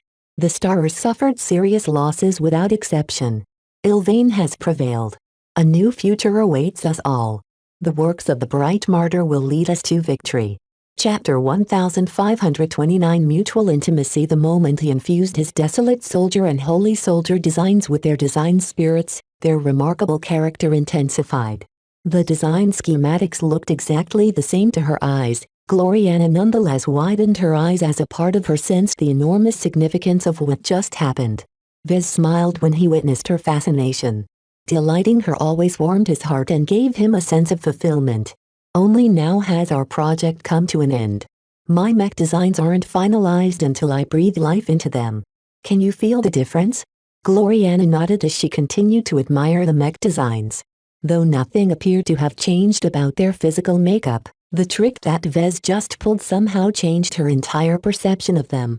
If the Desolate Soldier and its variant were already noteworthy before, now they had become incredibly remarkable. Did you just put a protagod into a design? Vez grimaced a bit. I keep telling you, they're not gods. They're spirits, I like to call them. You can refer to the ones I put inside mech designs like earlier as design spirits. Where do the protagods come from? She asked, as if she completely hadn't heard about his umpteenth complaint about her terminology. His girlfriend could be incredibly thick-headed about certain matters. Still, he felt very good about trusting her right now, so he decided to tell her a little more. They don't come from nothing. The weakest ones are formed from nothing but my imagination, but they tend to be rather weak. The stronger ones all come from the exceptional minds of sentient human or alien minds, whether dead or alive. Smart exobeasts are also great sources. I can either take pieces of their spirits or capture them entirely, though their physical bodies will die if I resort to the latter. Gloriana looked up at him with increasing admiration. You can capture gods as they are being formed from the phases of life and death. His spiritual techniques had nothing to do with hexism. His girlfriend was just slotting his explanation in the framework of her beliefs. Whether it's expert pilots of exceptional exobeasts, each of my recent mech designs carry at least a portion of their spirits. The design spirits essentially function as a spiritual component that is invisible to everyone except me.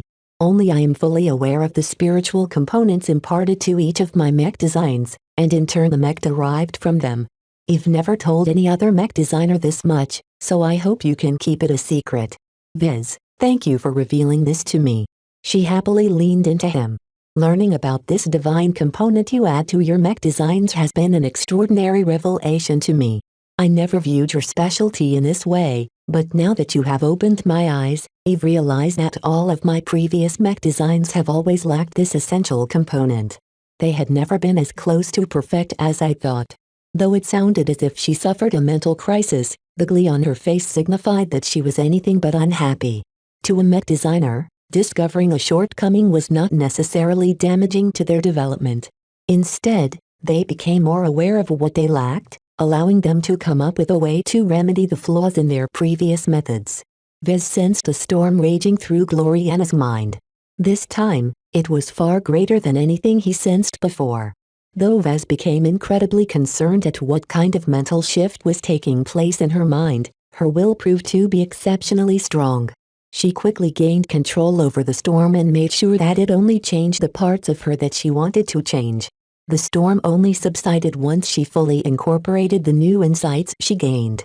From now on, her idea of the perfect vessel could no longer be devoid of a spiritual component. Having witnessed much from his spiritual fragment stuck in her mind, Vez looked at his girlfriend with shock. Even if he didn't possess a glimpse into her mind, he could still deduce that Gloriana readily shifted the direction of her design philosophy in light of his revelation. Gloriana. What have you done? Vez. I told you that I love you. I always believed your design philosophy perfectly complements mine, and you've just proved me right. Before I met you, I've always believed the most perfect vessels I could design and make for my customers would merely take the form of exquisite telecrafted shells.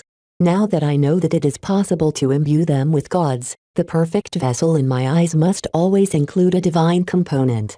But, you won't be able to make these perfect vessels yourself. If you follow this direction, you'll become dependent on me.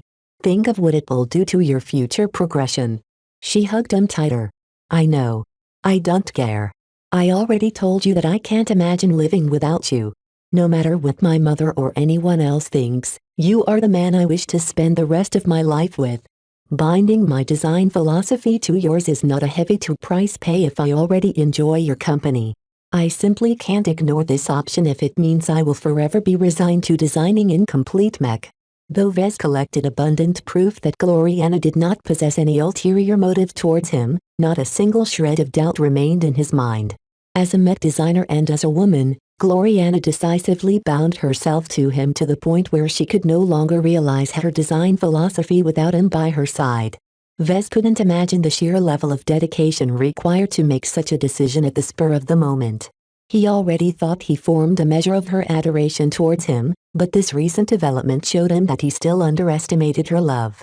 As Vez and Gloriana both stared in each other's eyes, he voiced his deepest, heartfelt emotion. I love you, Gloriana. He whispered to her with affection. A brilliant smile appeared on her. I have waited so long for you to say those words. I love you too. The two instantly crashed their lips against each other. They fell onto the bed and started making out with incredible passion. His comm automatically switched off due to the movements, removing the two recently empowered designs from view. Ahem. Stop this instant.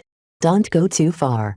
It took an enormous amount of physical effort for Melody to physically pry Gloriana off Vez. So passionate were they about their affection to each other that Melody almost resorted to calling in the guards of the Glory Battalion. Even though Melody interrupted their intimate moment, they still smiled and laughed at each other. Both of them felt so connected to each other that merely being in each other's presence was enough. Meow. Meow. Even their cats responded happily to their affection towards each other. The coming days proceeded smoothly. Now that they both completed their project, Vez transmitted the final design schematics and documents to the LMC. Fabricate the best copies that you can of the Desolate Soldier and the Holy Soldier and send them to the MTA for validation. He ordered Kelsey over the comm. Try and see if you can hurry up the process. Don't worry, Vez. Due to the recent changes, many mech designers have stopped flooding the MTA's branch on Ben theme with irrelevant mech designs. Their testers are much less busier now.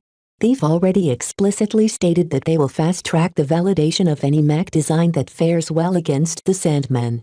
They've also curtained much of their certification processes to the absolute minimum.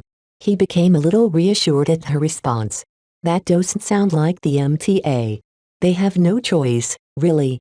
If the MTA puts up too many administrative delays on the release of Mech the Bright Republic and other states solely need, the mech industry will simply bypass the onerous steps entirely. No one really cared whether a mech is technically sound or not as long as they can be built and put to use immediately. Good. Even if the validation process is shortened, don't wait for the MTA to make their judgment. Get the mech nursery to start churning out as many Desolate Soldiers as possible. Included in the documents I've sent you is a full step-by-step plan on how to optimally fabricate the Desolate Soldiers with our current equipment. Send this plan to our chief technicians. My latest product is already easy to produce, but we don't have any time to spare on ascending the learning curve. What about our current production orders? They're not important. Vez waved his hand. Halt or cancel as much as you can without getting the LMC in trouble. Right now, producing as many Desolate Soldiers is a huge priority because the Sandman invasion will reach the Bright Republic any day now. It'll be too late if we just start to roll out the Desolate Soldiers when the initial battles are already in full swing. His priority was obvious. He wanted at least some of his Desolate Soldiers to be present in the footage of the opening battles. As long as his mech was recognizably present in the footage broadcasted by the news, then his new products essentially enjoyed an enormous degree of free publicity. It was not just about boosting the profile of his Desolate Soldier model. He also wanted to take away the space reserved for competing mech models. As the caretaker of the LMC, Kelsey keenly understood this dynamic. Well, do as you say. It is not as if we intended to do anything different.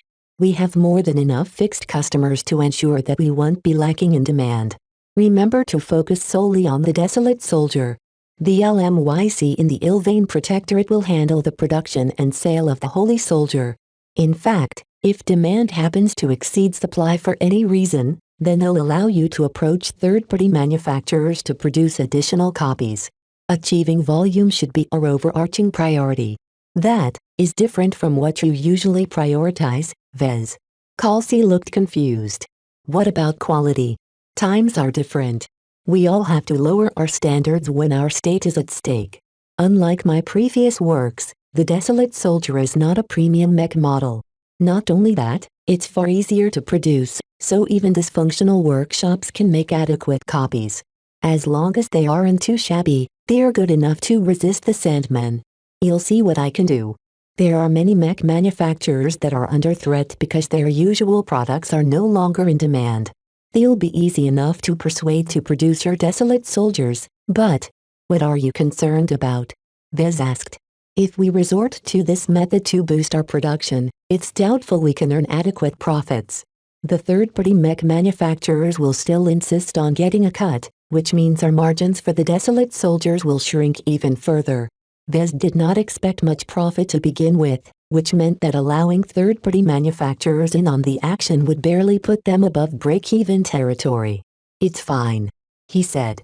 Why should we worry about profits when the survival of the Bright Republic is not a sure thing? We should do our duty and support the mech pilots sent into battle as best we can by supplying them with decent mech. Besides, The performance of our desolate soldiers will lay the groundwork for the LMC's resurgence in the mech market. As long as the mech market embraced the desolate soldiers, it would certainly embrace his other products. The stigma the LMC acquired would naturally start to fade once everyone realized the benefits of using his products. A day after Vez spoke with Kalsi, he found out about the wildly successful raids conducted by the Ilvanans on their star rivals. The notable appearance of his transcendent messengers and the widespread use of the LMC's commercial mech had temporarily supplanted the news on the Sandmen invasion in the Bright Republic. Vez. Gavin called him the moment he received the news. Have you heard what those religious nutjobs have just done? They've gone crazy. Chapter 1530 Overwhelming Proof Chapter 1530 Overwhelming Proof. Shock. Vez became shocked. As Gavin sent him a bunch of news articles reporting on the successful attacks launched by the Ilvanans. While the Ilvanans enjoyed the advantage of surprise, that shouldn't have been enough to give them a decisive victory on all 6 incursions. Yet the Kronans fought as if they were possessed, exhibiting much greater battle frenzy than what a stagnant, unblooded military mech force ought to possess. Unlike the Bright Republic mech corps, the Kronan dynasty never fought any major battles since the founding of the Protectorate. Their state's isolation gave them very little chance to showcase their prowess, and they had largely been considered paper tigers by foreigners. From the propaganda footage transmitted by the Ilvanans and the sporadic footage leaked by civilian stars on the ground, the battles proceeded very unevenly from the start. The Star Army isn't some pushover. Gavin told him over the comm. The Star Faith Collective is a fairly belligerent state, and they've had scuffles with most of their neighbors due to their hunger to take over powerful star systems. They are crazy for stars. They just can't help themselves. Well, this time, they've barked up the wrong tree. Despite possessing a considerable defensive advantage, their battle lines crumbled far too quickly against the Kronans. According to the judgment of the analysts, the Ilvanans should have gotten stalled in at least 4 of the battles, but instead they overwhelmed the Star Worshippers through pure ferocity. The Ilvanans shouldn't have won so easily at all 6 battlefields. The Star Army was not a vegetable, and the Star Worshippers who fought on the defense were just as faithful in their beliefs as their opponents. Both sides should have fought with an equal amount of religious fervor. Yet the mech pilots of one side exhibited much more enthusiasm, while the mech pilots of the other side fought as if there were weights pressing down on their hearts.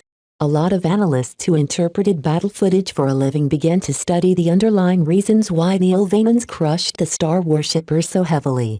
What they discovered was fairly shocking. The decisive factor turned out to be the mech designed by Vez. The difference became clear when the analysts compared the battle performance of units that contained the LMC mech and those that did not. The former fought as if they were blessed. Entire mech companies worth of Blackbeaks and Crystal Lords fought with much greater aggression than their regular Kronan counterparts. Not only that, but whatever influence affecting the fervor of their mech pilots also extended to the area around them. Friendly military mech in close proximity fought just as aggressive and domineering when they kept up with the LMC mech.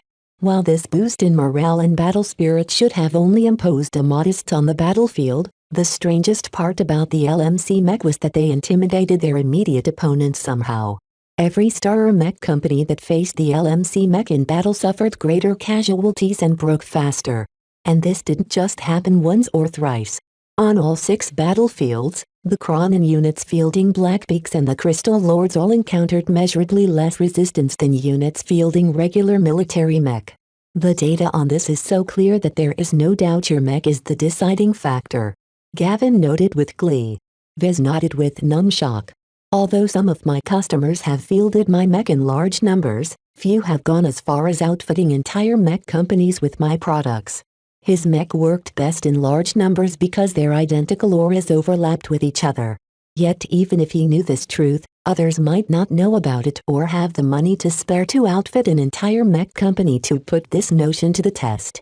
Out of all of his fans and customers, only the Ilvanans were fanatical enough to commit so many resources on fielding so many of his mech at once. To field them in a major action in such great numbers was simply unthinkable to anyone else.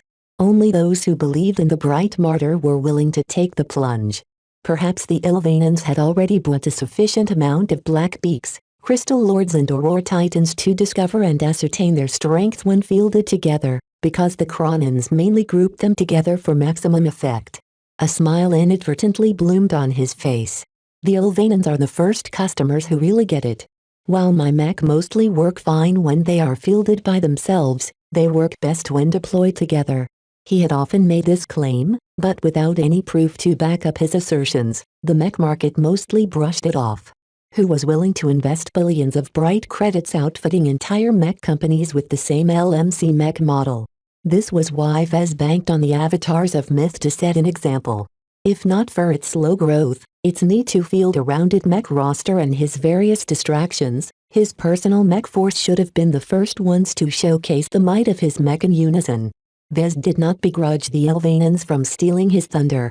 The authentic footage of their battles against the Star Army served as much more powerful proof than he could ever manage on his own. This was because the Ilvanans fielded well over 1,000 of his mech at once. Vez hadn't even realized that the Cronins managed to procure so many of his commercial mech. The protectors of the flock must have been responsible for virtually all of the demand for his products on the Protectorate's mech market. A wry smile appeared on his face. He sensed the invisible influence of Calibist behind this major procurement by the Cronins. She wielded a large amount of influence on the mech market in her cover identity, so it was impossible for her to remain uninvolved. He mentally tipped his hat at her. Influencing the Cronins to buy and field his mech in large numbers must have been one of her initiatives to empower Vez. He had to admit the timing of these attacks couldn't have come at a better moment. Gavin recognized the fortuitous timing as well. All the analysts agree that your mech have made an outsized influence on morale. The Ilvanans under their influence fought like they were possessed, while the star worshippers who fell within their sway fought as if they were haunted. There are so many data points from all of the footage that have been released that our critics simply can't refute the facts. This was important. While an abnormality in a single instance could have been passed off as a fluke or a difference in leadership or something, there were far more instances where the same took place. Overall, hundreds of different clashes between LMC mech companies and Star Army mech companies took place across all 6 ground battles. The only other way to explain the vast differences was to dismiss the Ilvalians' battle fervor as a collective delusion. Yet calling this phenomenon a placebo effect could only explain the raised morale from the side of the Ilvanans.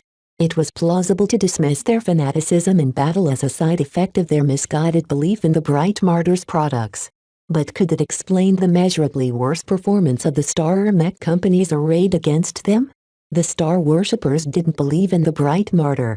It was doubtful if they ever even heard of this figure. There was no reason why they should feel fear just because they faced mech produced by a particular mech company.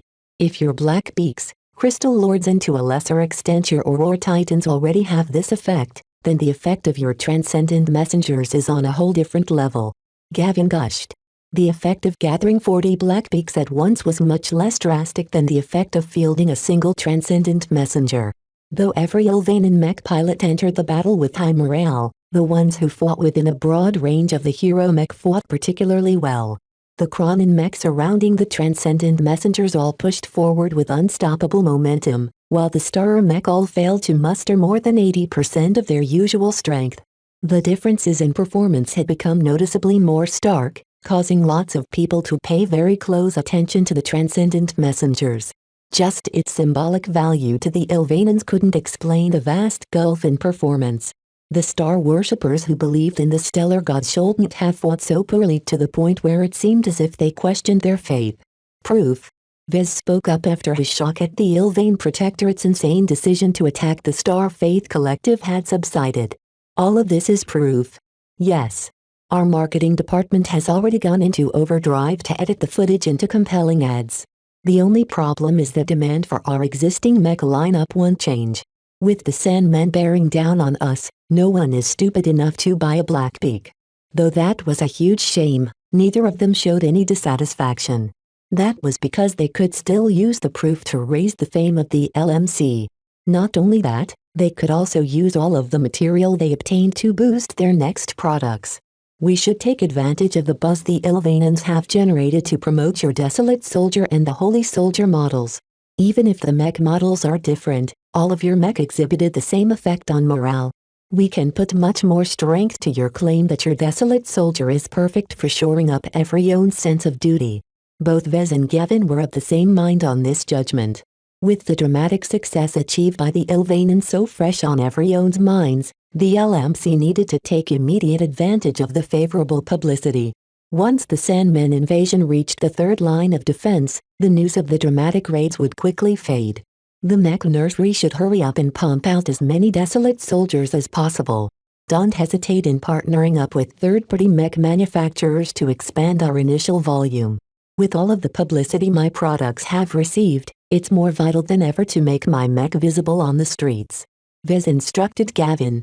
They hashed out a plan to field large numbers of desolate soldiers on the streets of Bentham. Even if they did nothing but stand around or move back and forth, their strong dutiful stories would fascinate every mech buyer in Bentham. To the LMC, there was no better way to convince hesitating mech buyers of the unique value of his desolate soldiers than to verify their effects in person. Vez had no doubt that the curiosity generated by the successful Ilvanen raids would be satisfied in this fashion. Once Gavin ended the call to convey the altered marketing plans to the LMC, Vez sat back and fell into a moment of contemplation. He viewed the first mass use of his mech as a turning point in his career. Along with the imminent release of the Desolate Soldier model and its variant, the LMC's fortunes would inevitably experience an incredible boost. From now on, the sales of my mech models won't be limited to thousands. Vez held especially high hopes for his Desolate Soldier model. While its product margin was very thin, if he managed to sell tens of thousands or even hundreds of thousands of copies in the next year, then the profit he earned would amount to a considerable figure. Yet more important than the profit would be the boost to his products. With the LMC products fielded in such large numbers, more and more proof of how beneficial they could be would spread among the mech community like a wildfire. He had no doubt that many of his customers aside from the Ilvanens would soon come to know how formidable the LMC mech performed in battle. My limelight has come. He grinned. At the dawning of the next mech generation, a brand new future awaited him upon his return. Chapter 1531 for the Bez. Chapter 1531 for the Bez. Vez lamented that he wasn't back in the Bright Republic to promote his newly released Desolate Soldier. Yet the gift given to him by the Ilvanens was so much better. The publicity of a careful Upland product reveal event was so much more modest than the organic buzz generated by the successful Ilvanen raids. Mech companies could hardly ever ask for a better publicity boost, especially since the difference made by the mech designed by Vez was so incredibly obvious. Even expert pilots on the same side became affected. Vez ruefully chuckled to himself. If my mech are able to damage the confidence of hostile expert pilots, then the galaxy would have truly gone mad. He understood that expert pilots possessed a force of will that was just as strong if not stronger than the auras of his mech. If both of them complemented each other, then the expert pilot wouldn't reject the influence. That's the best I can hope for the moment. It was too soon for him to think about affecting expert pilots. He was still too far away from designing expert mech, though Glory Anna's tutoring sessions already started to cover some of this ground. Due to her specialty, she had already been preparing to design expert mech ahead of time. In addition, third-class expert mech shared a lot of similarities with second-class standard mech. The quality of their materials and their price ranges heavily overlapped. In many cases, a third-class expert mech was equivalent to a second-class mech customized for expert pilots. When a mech pilot from a third-rate state like the Bright Republic reached the expert level, second-class mech no longer confounded them. Their broadline improved piloting skills easily enabled them to master the added complexities of piloting complex, here-performing mech. If any of my subordinates advances to expert pilot, then I can already save a lot of effort to retrain them. They're already good enough to master them by themselves. He scoffed. Of course, how easy was it for him to get his hands on an expert pilot? For many people, it was impossible. For Vez, it depended on if he could apply his theories about spirituality in a special way. After arranging his business affairs, Vez no longer felt the need to meddle. The LMC was more than capable enough to market his Desolate Soldier and Holy Soldier models on its own. While he supposed he could help market his product by conducting remote interviews of press events, His personal involvement would hardly make a difference. He decided to spend his time on the return trip to the Bright Republic on something better. When Vez next met with Gloriana at the lounge compartment of the Stellar Chaser, he made his proposal. "You want us to collaborate on designing a customized version of the Desolate Soldier?" She puzzlingly frowned. "Why would you ever want to do such a thing, Vez? Even in your third-class mech market standards, your Desolate Soldier is hardly worth the effort to customize. While I admit that my other mech models are better candidates, they are not immediately relevant under the current circumstances. For the coming year or so, my Desolate Soldiers will be the only LMC mech that people will witness in battle. Even so, it's better to collaborate on a much higher quality custom mech that is worth our attention." Gloriana showed intense dislike towards any idea of using a mech model with a market price of 20 million bright credits as the base of a custom mech. It sounded just as absurd as employing a top-class chef to prepare a dish made out of reconstituted nutrient packs. Nonetheless, Vez did not set out to torture his girlfriend or push her design philosophy to the brink. He had a very good reason to suggest this unusual project. "Remember when we first met on Centerpoint?" "Of course I remember. I recall it every day. It was love at first sight. I already knew back then that you were the perfect boy for me. No other boy in the hegemony has ever made me feel that way. If only you didn't run so soon." She sighed in a wistful manner. "Well, before I met you, I inadvertently fell into a hole and entered some kind of trial conducted by the Rim Guardians." "Oh. So that's why I couldn't investigate all of your movements on Centerpoint. The Rim Guardians are very influential throughout the Galactic Rim. For you to come under their attention is a great thing. How did it go?" The short version is that Tiv managed to pass the trials and earn their initial recognition.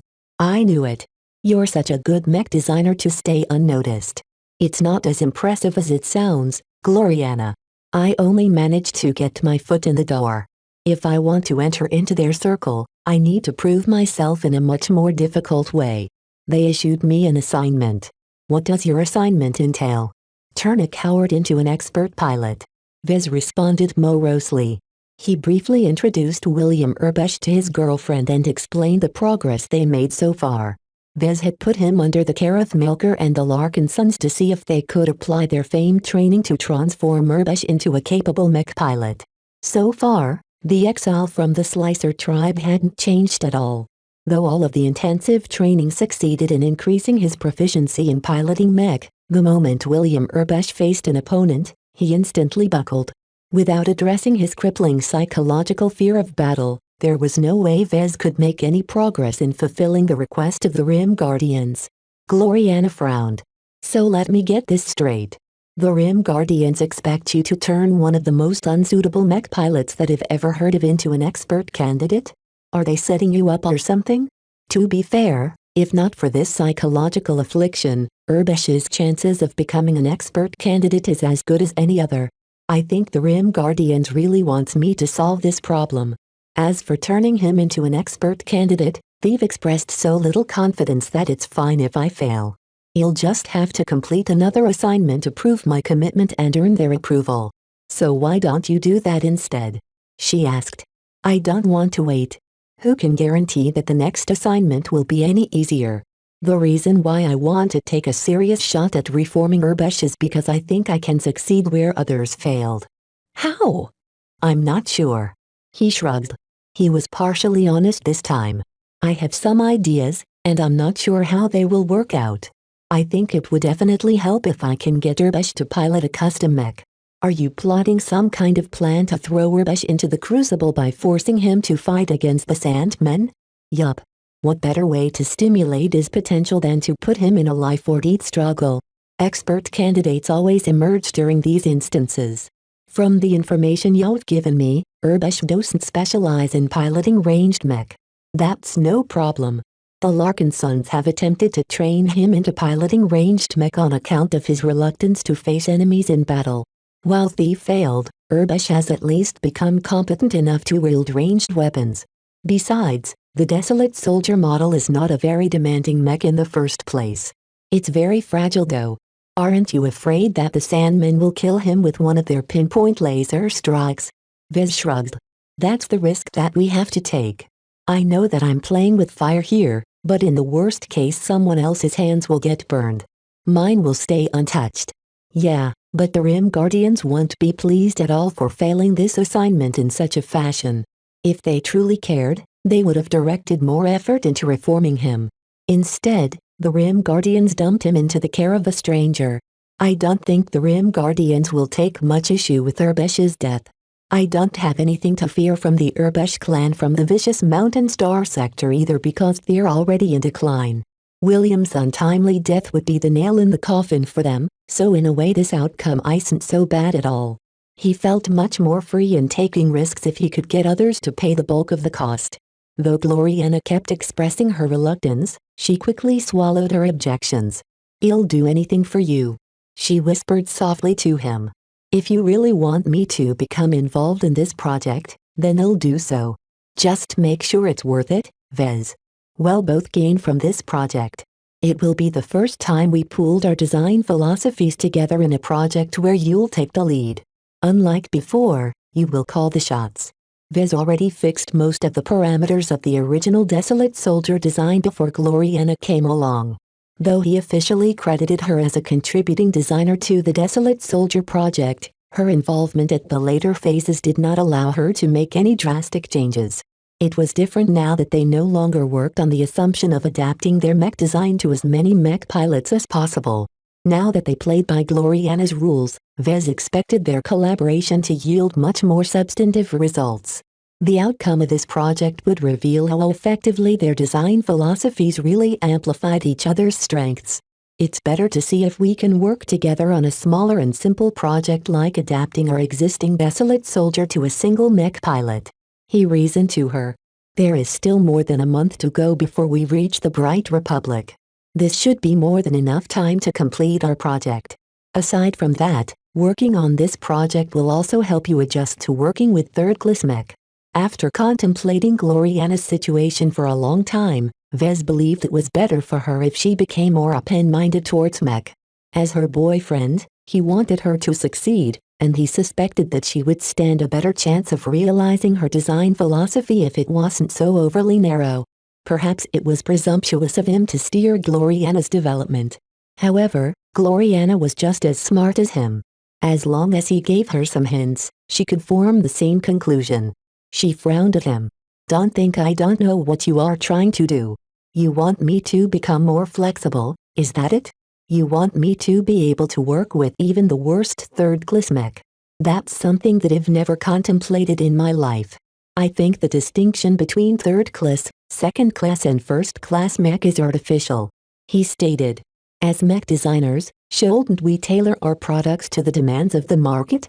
It just so happens that every customer has adopted this paradigm, but that doesn't mean that we should stick to it so closely. In the end, regardless of the differences in tech and materials, a mech is a mech.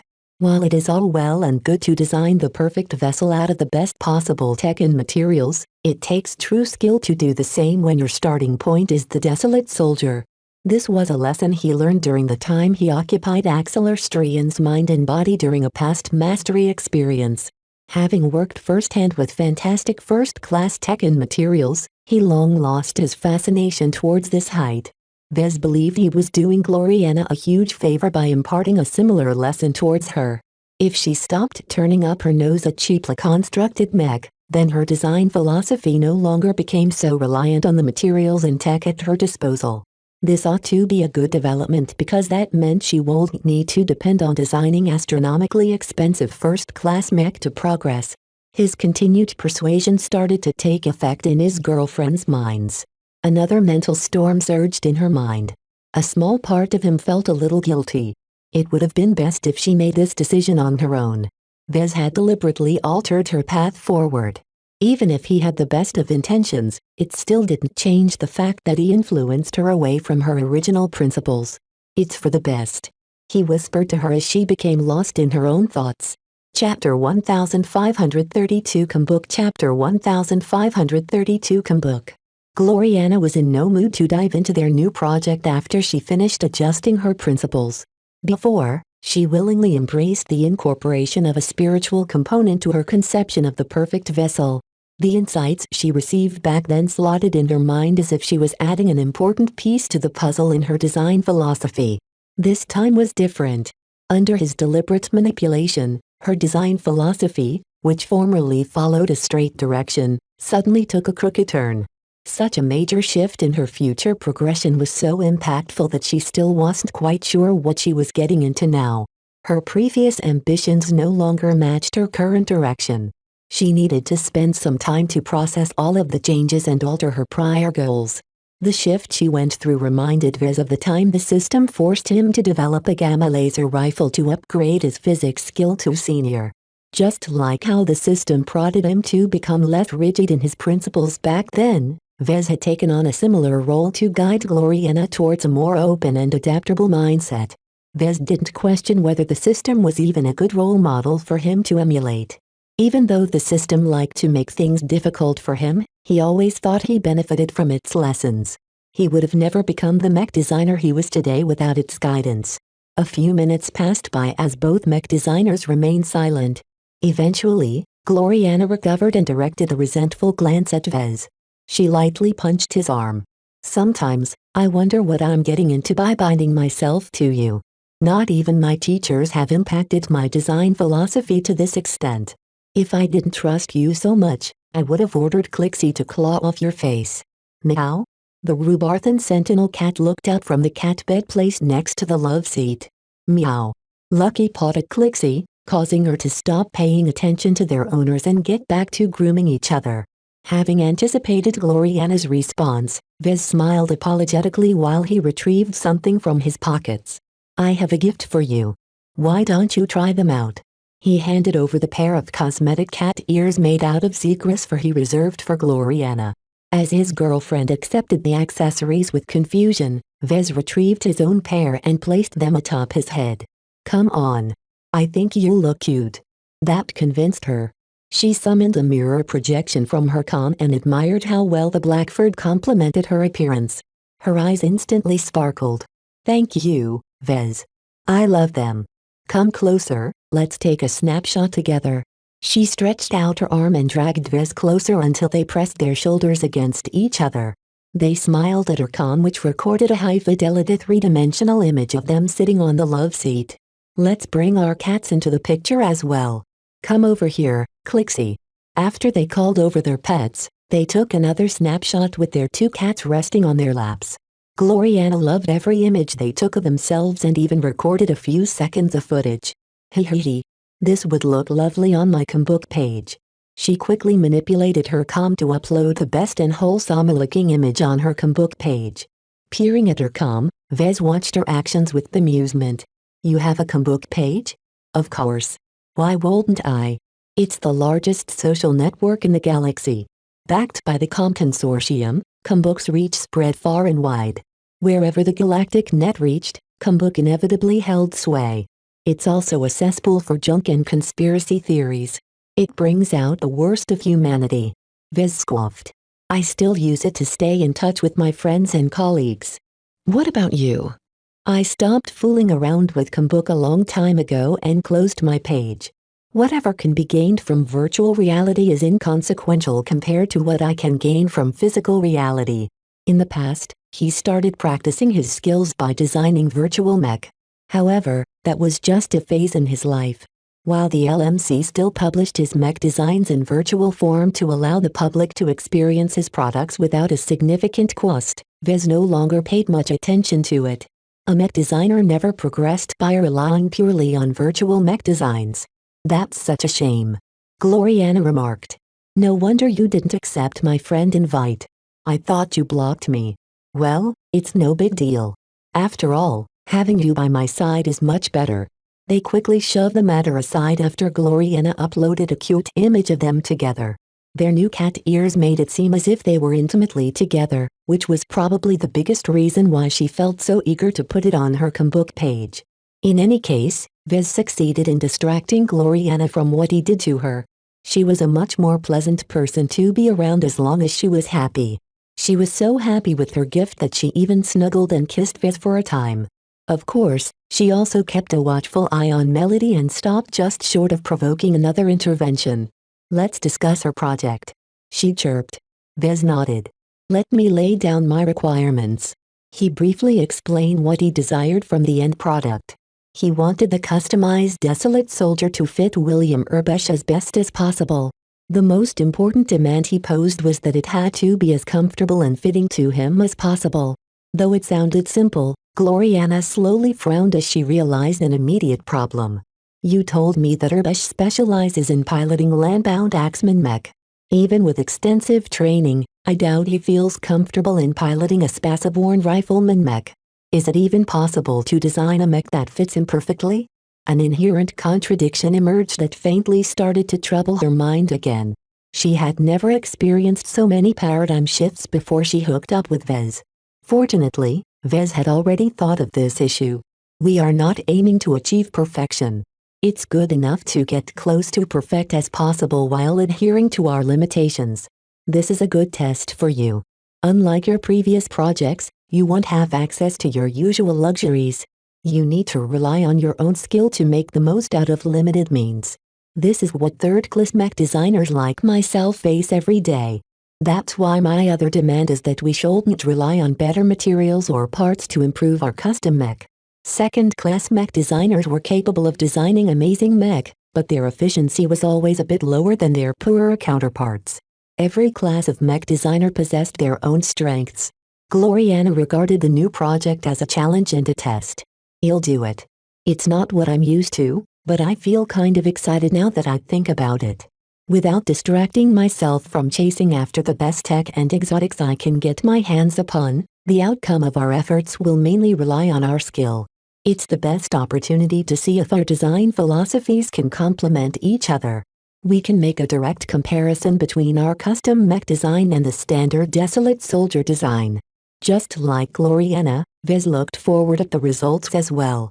He always sensed that Gloriana withheld a lot of strength when she worked on the Desolate Soldier project.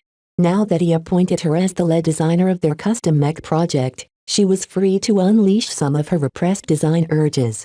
They called up the design schematic of the Desolate Soldier and studied it for a moment. One of the first things we need to alter is the structure of the mech.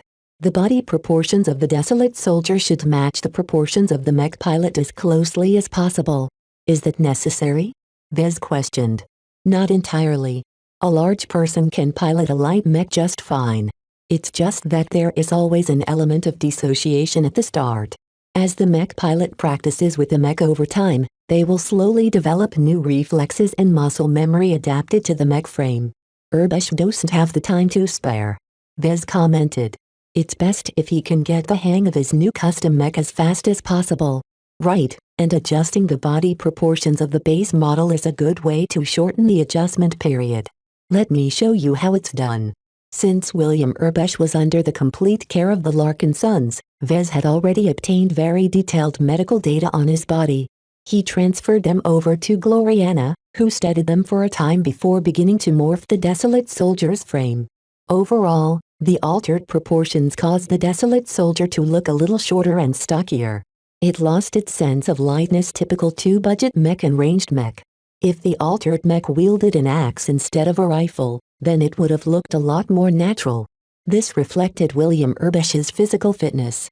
Even though he was a complete coward, like any mech pilot, he maintained a physically intensive training regime, which included practicing with handheld axes. If there was one benefit that he derived from his stay with the Rim Guardians, it was that they had tuned up his body. I didn't think you would go this far, he said. With such drastic changes, we'll have to overhaul the entire internal structure of our mech. It was one thing if Gloriana lengthened the arms by a centimeter or something. Such a change only forced him to make some extensions and fill up some extra space. Yet changing the proportions of the torso and all of the limbs of the mech in so many aspects meant that the existing internal architecture had broken down entirely. There was no way the mech would be able to function with so much rejigging. Gloriana waved away his concerns. It's not that bad. The Desolate Soldier is not a complex mech, and many of the design choices you've made can still be applied to this altered version, which saves us lots of time. This was just the start. She outlined many more alterations to the internal structure. She had developed a vast array of methods to make a mech fit a mech pilot like a glove, many of which Vez had never even conceived of before. In some cases, he no longer kept up with her train of thought as she started to draw upon the unique theories and principles of her design philosophy. The more Gloriana showed off her ingenuity, the more Vez felt ashamed of his prior custom mech. All of his earlier machines designed for single mech pilots had never truly been adjusted to their mech pilots. It was more apt to say that Vez simply designed a mech like usual, but only produced a single copy. Aside from abiding by the rules of a competition or meeting the demands of his client, he did not expend a lot of effort into figuring out how much better a mech could fit a specific mech pilot. Gloriana held nothing back and confidently explained her methods as if she had nothing to hide. Vez soaked up as much as he could. Even if he only understood a portion of her theories and methods, he still gained an enormous improvement in his ability to design a custom mech. This not only came handy if he was designing a custom mech on his own. The reason why Gloriana explained so much was that she wanted him to become familiar with her design style. The more he became familiar with her way of working, the better he could integrate his own design style with hers. Only when both knew what the other was capable of would they be able to combine their strengths without stepping on each other's toes. Did you get it? She happily clapped her hands together. No matter. Once we begin to work, we will see how it goes. I'm confident we can turn the Desolate Soldier into something special. As our first true collaboration, I won't allow it besmirch this special moment of ours. Chapter 1533 Sales Projections Chapter 1533 Sales Projections. As the LMC and LMYC began to produce the first batches of Desolate Soldiers and Holy Soldier, the MTA approved the designs only days after receiving the first copies. The LMC did not expect the MTA to approve the mech designs so fast. With the mental influencing effects of the mech design by Vez becoming more and more evident, how could the MTA not investigate? Yet they barely took any notice of the complaints submitted by the critics. The Mech Trade Association existed for several hundred years and spanned the breadth of the galaxy. What weird mech hadn't they seen before? Knowing more than most, Vez never doubted that his mech would get approved. The MTA wanted an endless variety of design philosophies to bloom. The more interesting, the better. Unusual design philosophies that achieved unprecedented results earned far more appreciation than the stale ones that overlapped with known and highly studied specialties. As long as I don't cross the bottom line of the MTA, they are more inclined to see how far I can go. Vez grinned. Nobody except Vez knew that the MTA asked him some questions before they issued their judgment. They were curious about how his design philosophy made his Desolate Soldier and Holy Soldier so remarkable. The testers of his mech very clearly noticed the influence they exerted over people. Even though they were just silver label mech, the mech radiated such a pure sense of duty that it couldn't be explained with common sense. Even if the LMC somehow tampered with the neural interface, it couldn't explain how the people around the mech became affected as well. Vez merely shrugged when he read the message sent to his comm. A bright idea came to him. Since both Vez and Gloriana designed the mech, why not let his girlfriend compose the answer? That's a brilliant idea. Compared to Vez, Gloriana possessed a much better relationship with the MTA. Not only that, but her weird belief in hexism would probably cause the evaluators to go crazy. Gloriana, can you do me a favor? Can you reply to the MTA in my stead? Sure. She chirped.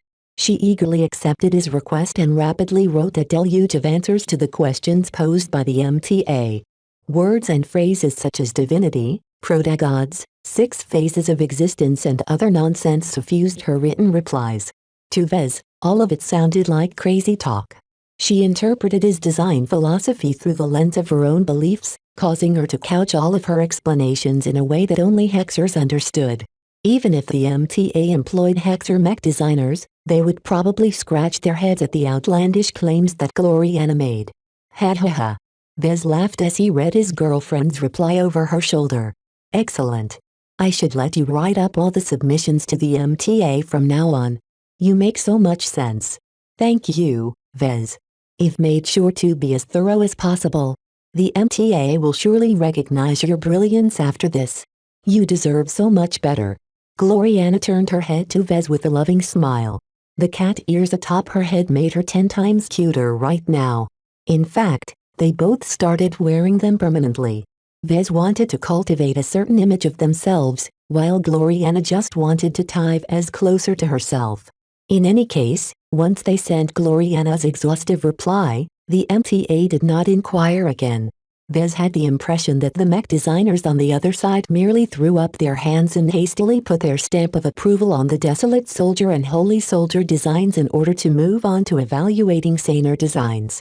What could they do? Question Gloriana's beliefs. Insult Hexism as a whole? It wasn't worth it for such a small issue. The only complication that occurred was that the MTA issued a minor warning and advisory on the Desolate Soldier and Holy Soldier. These mech exert a noticeable mental influence on people through unknown and potentially hazardous means.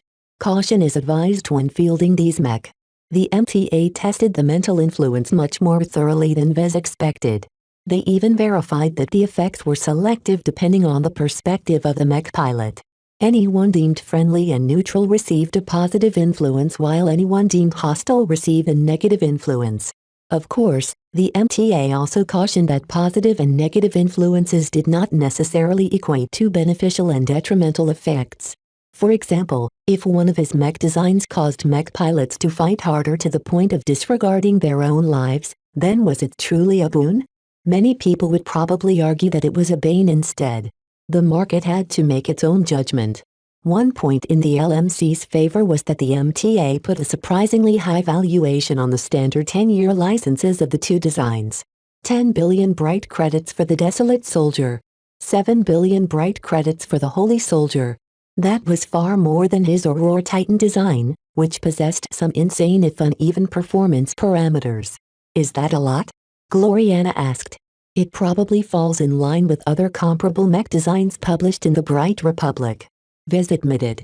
It's still a considerable achievement for me. The standard license for my Aurora Titan design is worth only 6 billion bright credits. License valuations did not necessarily correlate to the performance or quality of a mech design.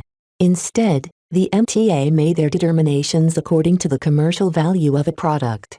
If they believed a particular mech model sold well, then they should be worth more. The MTA basically expressed their confidence in the success of the Desolate Soldier when they priced its license at 10 billion credits. As for the lower valuation of the Holy Soldier, Vez accepted it without a blink. Its tacky exterior and the plethora of religious iconography limited its market appeal to just a specific group of people. Due to the minute influence of Prophet Ilvain's spiritual fragment, the Holy Soldier's X-factor gained a fraction of its character. Those who didn't believe in the Ilvainan faith would always feel a vague sense of rejection when they piloted a Holy Soldier. Let's see if the MTA is right to value them so highly.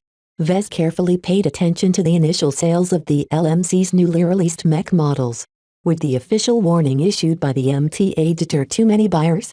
3 days after releasing the mech, Gavin called Vez from the Barracuda. How is the market reaction, Benny? Good. Initial demand largely fell within our expectations. Due to recent events, the Ilvainans all snapped up our Holy Soldiers in an instant. In fact, they just can't get enough. Demand for our Holy Soldiers is so great that the LMYC is forced to partner up with dozens of more mech manufacturers to even begin to meet the insane demand for our Holy Soldiers. Though Vez expected such a wild reaction, he still became delighted now that it actually happened. How many mech? Gavin brought up a data pad and studied the numbers. With our current pace of ramping up production, our most modest estimate is that we'll be able to sell over 5,000 Holy Soldiers in the first month. 5,000. Vez gasped. Are you kidding me? Many Ilvainans blindly believe in your products. They don't need to see the Holy Soldiers in action. They're willing to buy them straight away, especially when your new mech directly addresses the Sandman threat. Every other mech model competing against yours in the Protectorate mech market has become much less popular as soon as the LMYC started selling the Holy Soldiers. We don't even need to conduct a marketing campaign because the Ilvainans are already talking about them all day. Selling 5,000 copies of the Holy Soldier in the first month was just the start. Gavin proceeded to reveal the sales projections for the subsequent months. 10,000 sales. 20,000 sales. 30,000 sales. The figures kept growing so much that Vez began to doubt whether the Ilvanans could even scrounge enough mech pilots to put all of the holy soldiers to use. This is insane. Ha ha ha. I know, boss. The Ilvanans are crazy, but it just so happens that they are crazy for the bright martyr. As long as you don't disappoint them, our sales in this market will always be crazy. That has already been the case with the Blackbeak, Crystal Lord and Aurora Titan to a lesser degree. It was just that their high prices impeded wider adoption. The Holy Soldier was completely different from his older commercial mech. As a mech designed from the ground up to be affordable and very applicable, Vez precisely aimed to achieve high sales volumes. Still, as much as it pleased Vez immensely to spread his influence so dramatically through the widespread adoption of his latest mech model, there was one major caveat to the good news. Even if our Holy Soldier model will sell incredibly well, our profits won't be as high as we'd like, right? Vez asked with a grimace. Some of the enthusiasm dropped from Gavin's face. Your site, boss. It costs about 16 to 17 million bright credits to produce a Holy Soldier or Desolate Soldier. The Bronze Label editions sell at a list price of 20 million bright credits while the Silver Label editions sell for 22 million bright credits. While the profits of the latter are much more healthy, practically all of the Holy Soldier sold in the Protectorate are Bronze Label versions. The LMC adopted a strict standard when it came to labeling their products. The LMC was unable to guarantee the quality of mech produced by third-party manufacturers. Vez did not allow any external partner to produce Silver Label mech no matter how many guarantees they made. How much profit are we actually making? Not much. The profit for the Bronze Label Holy Soldier is around 3 million bright credits. The third-party manufacturer takes a hefty cut out of this profit, say, 1 million bright credits. That still sounded decent considering how much Holy Soldiers they expected to sell, but there was more. The LMYC had to pay various fees and taxes per fiscal year. The LMC owned a 50% stake in the LMYC, so they only received half of the profits in the end.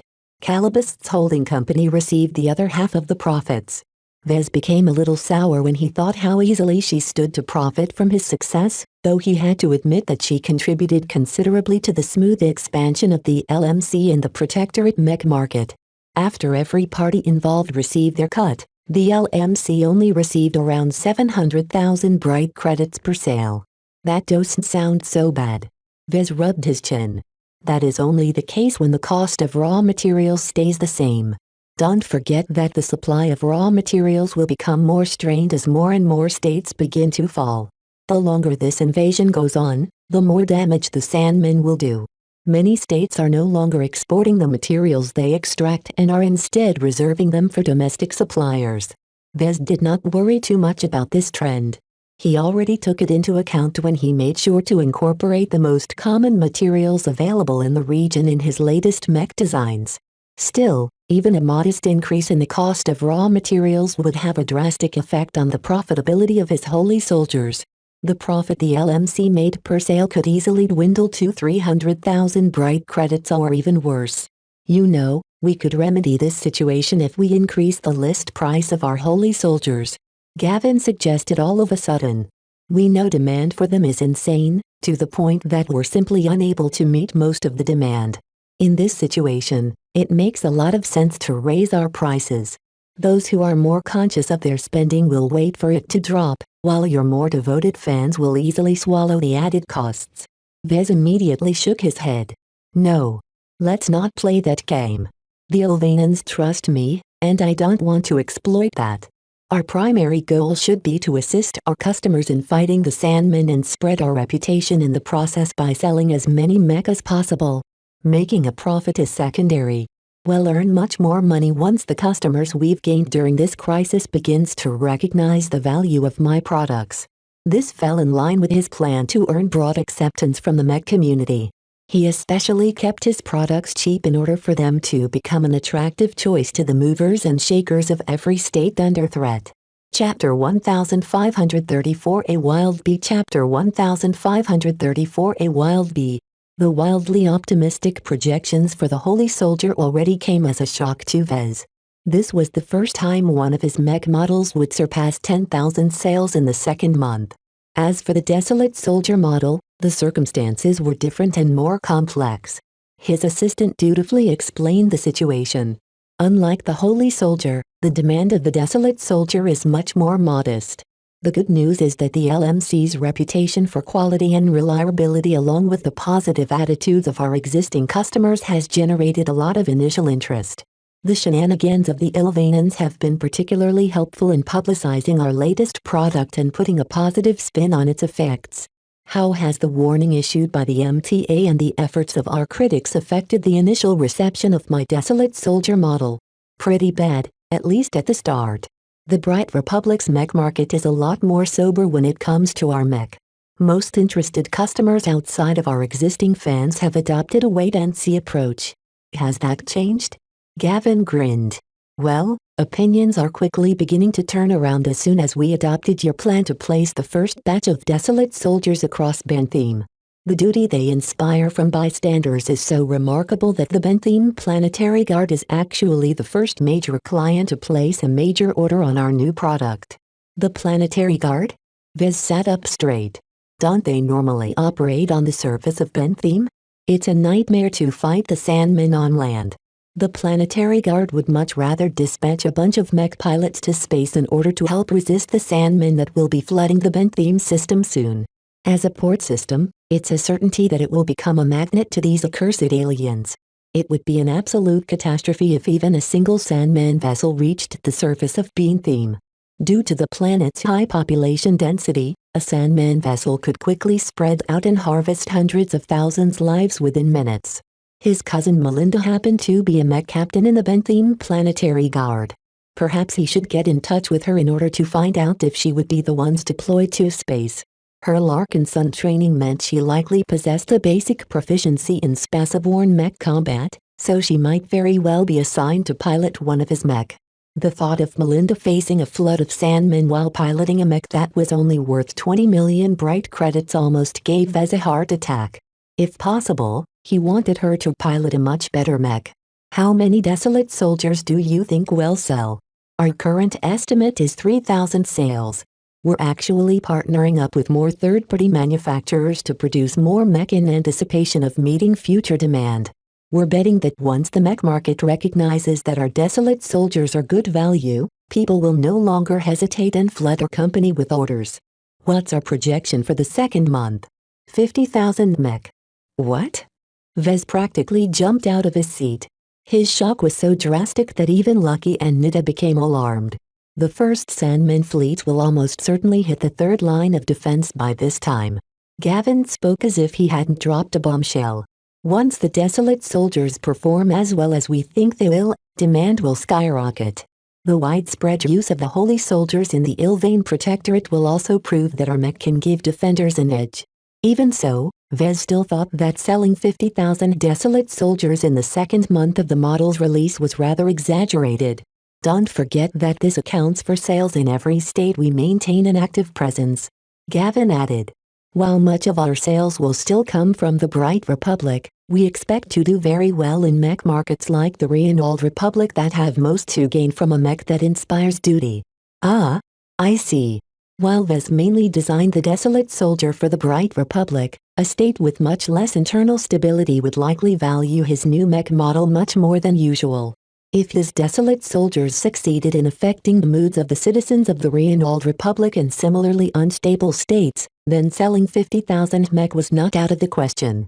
This is why we think it might be possible for us to reach 100,000 in the third month. The shock of this immense sum had lessened after Vez digested the sales projections for the second month. After all, unlike the competition, his Desolate Soldier was the only mech that possessed the additional function of inspiring duty in everyone. The dual-purpose nature of his mech would probably come as a godsend to many faltering states. Of course, with such an insane level of popularity, copycats and counterfeits would quickly begin to flood the market as well. While Vez knew that many of them would come with defective or absent auras, many consumers who weren't familiar with authentic LMC mech probably didn't know the difference. This problem will mainly impact distant mech markets where we don't have a presence. Vez determined.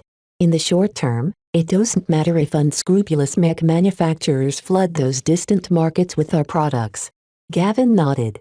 The Bright Republic's mech market is well aware that only authentic mech will deliver the best results. Foreign mech markets will quickly follow suit once we become more known there. Since our margins are already so low, there isn't much of a difference in the price of a counterfeit and an authentic copy. Mech buyers will definitely opt for the genuine products so long as they are available. After the third month of release, the LMC could no longer make any confident predictions of the sales projections for the Desolate Soldier. It depended heavily on how the Desolate Soldier actually fared against the Sandmen and how much their customers appreciated its aura.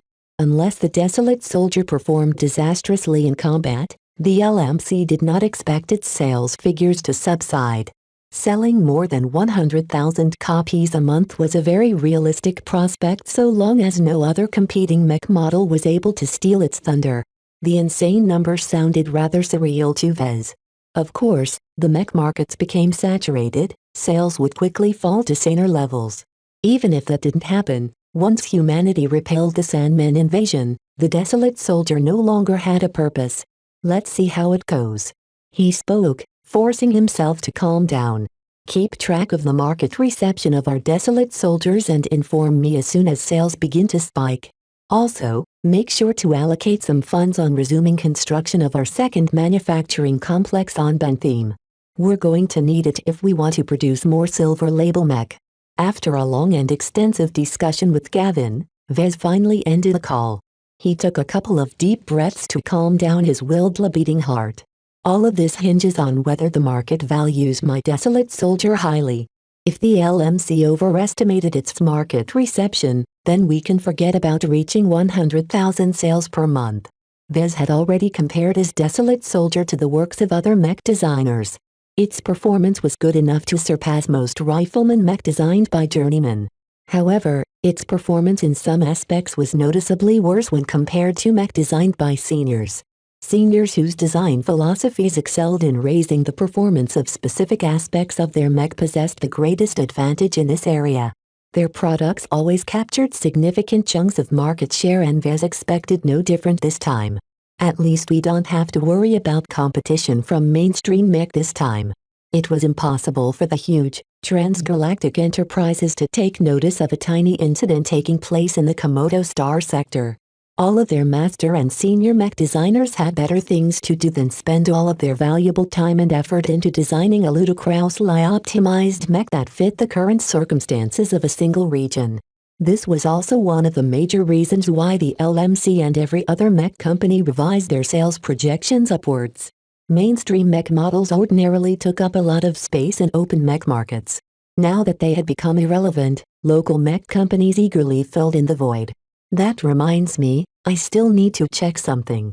He went to the bathroom and activated his usual security precautions before activating the system. Design Evaluation, Desolate Soldier DSA-01. Model Name, Desolate Soldier DSA-01. Original Manufacturer, Vez Larkinson. Weight Classification, Medium Light. Recommended Role, Ballistic Rifleman Mech. Armor, E. Carrying Capacity, C. Aesthetics, B+. Endurance, C. Energy Efficiency, C. Flexibility, D. Firepower, C. Integrity, A. Mobility, B. Spotting, C. X Factor, A. Cost Efficiency, A.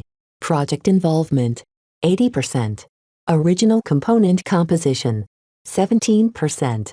Overall Evaluation, the Desolate Soldier is a simple spaceborne rifleman mech designed for cost efficiency and ease of use.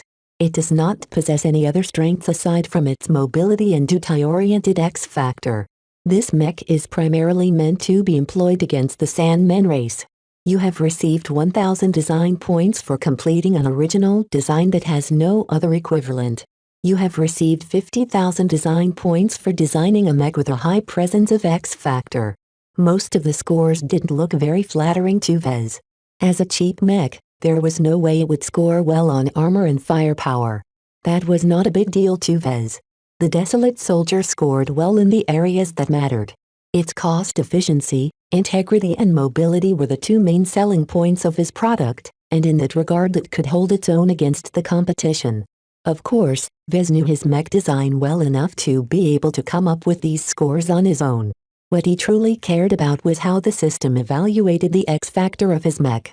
This was the second instance in which he made use of a spiritual product as his design spirit. Though Vez believed that the Solemn Guardian had reached a respectable amount of strength, he still needed confirmation. AIS better than I expected.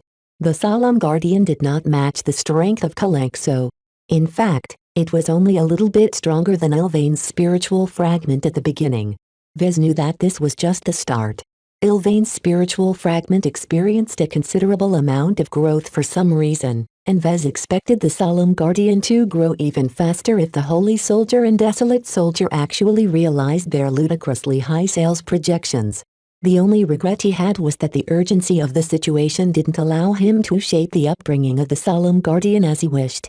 Vez only hoped that his initial customers served as good role models for the maturing design spirit. Oh no. The Solemn Guardian occupied both the Desolate Soldier and Holy Soldier design. Since the initial market demand for the Holy Soldier was much more drastic, the Ilvainans would likely become the dominant influence. Well, it's too late to do anything. Vez shrugged. I can hardly withhold sales for my product when demand is so high. He resolved to check up on the Solemn Guardian frequently and step in if it developed a desire to convert mech pilots to the Ilvainan faith. In fact, Vez did not even wait. He dismissed the system and concentrated his mind on the Desolate Soldier design. As soon as he made contact with the Solemn Guardian, he already noticed that it had grown much more turbulent since last time. This signified that his infantile spiritual product was rapidly learning and maturing under the influence of the first people who piloted his new mech. Though the Solemn Guardian appeared very active and chaotic right now, Vez believed there should be a way for him to influence its growth. He'll need to prune out some unwelcome developments. The drastic shifts taking place in the Solemn Guardian reflected its nature as an artificially created entity. It lacked the maturity of naturally grown spiritual entities. If Vez hadn't gotten the idea of checking up on the Solemn Guardian so early, who knew how it would turn out in the end? It would have been too late to steer its growth once it matured and internalized its lessons. Chapter 1535 Spiritual Foundation Chapter 1535 Spiritual Foundation. Since Vez was the parent of the Solemn Guardian, the spiritual product trusted him a lot. While it already started communicating with hundreds of early adopters of the Desolate Soldier and Holy Soldier model, none of their voices weighed as much as the voice of its creator. Vez didn't have to resort to drastic measures to influence the Solemn Guardian's development. He merely instructed the Solemn Guardian and prodded certain aspects of his spiritual makeup. Of course, he held no illusions that he would be able to exert total control over the Solemn Guardian's development. It was already good enough to discourage it from developing a couple of undesirable habits. Hopefully, it's enough to prevent it from converting to the Ilvainan faith. That would be a true disaster. For now, sales of his new products were already on track to smashing the LMC's previous records. The production of his mech reached an even higher figure as Vez and the LMC made a very costly bet. They bet that the demand for Desolate Soldiers would take off. They bet that the market would quickly order the mech in such large numbers that the LMC could never possibly contract enough third-party manufacturers to keep up with demand. Though Vez possessed a lot of confidence in his work, he still doubted whether the market would be able to recognize the merits of his mech design. The LMC already blatantly promoted the Desolate Soldier's ability to inspire duty to mech pilots and bystanders, but would everyone else believe this outlandish claim? When Vez met with Gloriana at the workshop compartment, he voiced some of his concerns. I'm not really familiar with third-class mech markets, but in the hegemony it's not unusual for journeymen to sell hundreds of thousands of copies a year. Our mech market is much bigger, but our market is also more competitive. When you are forced to compete against master mech designers, only the most exceptional mech designers are able to surpass this threshold. Why would a mech buyer opt to buy a mech designed by a journeyman as opposed to a master? Vez curiously asked. They're not irrational, if that's what you're thinking. There are perfectly rational reasons to buy a mech designed by a journeyman. In general, every master abides by the unwritten custom to price their products in relation to their value. The better they perform, the more expensive it is to buy them. Journeymen are still able to achieve considerable sales figures by severely discounting the prices of their products. Sure, their profits aren't anything to boast about, but proving your ability to sell lots of mech opens up a lot of opportunities. Is that the only reason? Well, sometimes the specialties of masters can be rather peculiar. Not everyone needs a mech that is able to absorb a huge amount of shock or can transform into an alternate configuration. Lesser mech designers are able to fulfill thousands of different niches that masters don't bother with. Do you understand now? Vez nodded. That was similar to the situation at home. Do you think the sales projections of our desolate soldier design are overblown? Nope. It's clear to me that our work is incredibly valuable. She replied with absolute confidence. If the mech market doesn't accept our desolate soldiers, I will make people appreciate them. No one gets away with disrespecting our precious mech. Her words alarmed Vez. Let's not do anything drastic, Gloriana. I think it's best to wait and see how it goes. The LMC and by extension Vez claim total ownership of the Desolate Soldier and Holy Soldier designs. Even though Gloriana contributed considerably to their designs, she was already satisfied with receiving credit. As a result, Gloriana did not even earn a single credit from the sales no matter how high they reached. She simply didn't care about the amount of money she stood to earn this time. She knew that the margins of the Desolate Soldier and its variant were already low. If she claimed a 20% share of the profits which she rightfully earned, the LMC would be put under more pressure. Of course, not even Gloriana foresaw that the sales of the Desolate Soldier and Holy Soldier could reach the hundreds of thousands. At such a height, the monthly profits reached a figure that even Gloriana could no longer remain impassive. Still, she did not show any signs of wanting to claim any share. She knew that Vez and his mech company needed the money more. The only thing she could do with her share was to put it into a pot reserved for funding their expeditionary fleet. While the money required to fund the fleet was incredibly high, they still had a decade to go. At this stage, it was much better to invest the LMC's current profits into expanding its reach and production capacity. The greater the LMC's capabilities, the more impressive Vez became in the eyes of the Wadden family. While selling lots of third-class mech was not enough to earn their approval, his success at least increased his resume. Besides, it was not impossible that the LMC earned so many profits one day that it could cover a considerable share of the cost of their expeditionary fleet. Even if the money the LMC made could only lessen the burden by a tenth, that still made life a lot easier for the pair. They set aside their speculation for the time being and moved on to their current design project. Vez knew that he wouldn't be able to do much to influence the sales of his Desolate Soldier model. He might as well distract himself by working on another mech design. As for Gloriana, she simply enjoyed collaborating with her boyfriend. Vez had the impression that she was happiest when they worked together on a mech design where they could both express their specialties to their fullest. As they went back to overhauling the Desolate Soldier design to fit William Urbesh, both of them learned from each other's specialties. Just as Gloriana taught him some of the basics on how to customize a mech to suit a specific mech pilot, Vez reciprocated by teaching her some of his tricks of the trade. "You're not concentrating enough." He frowned at her. "I thought we agreed on adopting the prior vision design method. Why is your mind beginning to wander off?" She sighed. "I just can't help it, Vez. We've dreamt about working together on a custom mech design project for almost a year. How can I not enjoy this precious moment of ours?" This prompted Vez to pause his work and turn towards his girlfriend sitting next to him. He grasped her soft and slender fingers and squeezed them. Gloriana let out a delighted squeal. "I love you, Gloriana. It's all well and good to revel in your emotions, but you should take care not to put too many inappropriate thoughts into your mech design." "Why so? I'm happy.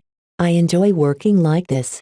Whenever I design a mech with you, I can't contain my excitement. Try as best as you can to temper your excitement. Your thoughts will reflect on your mech design. While it's not very obvious, it's highly related to my design philosophy. Each mech we work upon carries an imprint of our thoughts and emotions. Why does this imprint matter? Because it sets the foundation of my specialty. Remember how you feel when I imparted our designs with their spiritual components. The truth is that we attach this spiritual component to the spiritual internal frame if formed by applying my mind while I worked on a design. The explanation started to make sense to her. So the quality of the spiritual internal frame will drop if we add too many distractions? Right. In truth, Vez still needed to test this assumption, but he had a strong hunch he was right. In any case, the spiritual foundation of his mech designs still played a role even if his design spirits often stole the show. So what do I have to do? If you want me to give full play to my design philosophy, then you should concentrate your mind on the vision we formed for this project. By direction the bulk of your mental attention to our vision and all of the thinking that is necessary to realize it, you will mentally be able to imprint it onto your mech design. What is the purpose of this? Does it have to be done during the design process? It's very important, Gloriana. It's too late to shape the spiritual foundation of our mech design once it's complete. The reason why we want to do this is manifold. Even without adding a spiritual component, the foundation can still exert a modest influence on the mech pilot. Its most important function is to form a bridge between the mech and mech pilot. I see. She happily clapped again. So we are actually setting up the divine foundation of our mech design. In order to make them as compatible to the mech design and accompanying protagods, all of their domains need to align with each other. Vez wanted to palm his face. He knew he should be grateful that she got the gist of his explanation. If there was one benefit to her weird beliefs, it was that she never exhibited any skepticism as long as she found a way to fit his lessons in her religious framework. He decided to move on. It's fine if you are thinking about me while you are working. I'm pretty much the same when it comes to you. It's just that we need to maintain the majority of our focus on our vision and on our work. Our mech design will absorb some of our focus in a coherent manner as long as our thoughts are pure enough. What about emotions? As far as I know, passion and heated emotions can be a wonderful boon to our mech designs. The more we care about our work, the more pronounced the foundation we are building. As long as you take care not to impart too many irrelevant thoughts, it's fine if you are very happy for some reason. What happens if our thoughts aren't as pure as you'd like? Then we end up with a foundation that resembles a mud pool. Since it lacks a strong and focused direction, it ends up achieving nothing. Do you understand the importance of holding on to a single vision now? She tentatively nodded. I'm not used to concentrating my mind in this way. Just try it out. You don't have to maintain perfect concentration. I can use my own mental strength to smooth over any wrinkles in our mech design. They got off on a bumpy start. Unlike Vez, who could observe and get a feel for the spiritual foundation of their work, Gloriana had to act blindly in maintaining what she thought was a sufficient amount of concentration. Gloriana only possessed average concentration, so her focus frequently slipped. Nonetheless, this result was a lot better than before. Vez could easily clean up her messes this time, unlike before where her wandering mind produced too many distractions for him to keep up after some time. As Gloriana continued to follow his instructions, she became a little more adept at maintaining her concentration in this fashion. She no longer let her whimsies and impulses disturb her work, though she frequently demanded breaks in order to cuddle up to him and enjoy his company. I love these moments when we are together. She smiled as she leaned on his chest. Vez noticed that she worked better and put more feeling in her work whenever they shared these breaks together. What was more, her happiness was infectious. Each time she became happy, Vez felt the same way. Happiness not only fueled their passion, but also brought them together. When both of them felt the same way, much less friction occurred during their work. Chapter 1536 Early Adopter Chapter 1536 Early Adopter. Over the past several months, Bentham experienced a major transformation.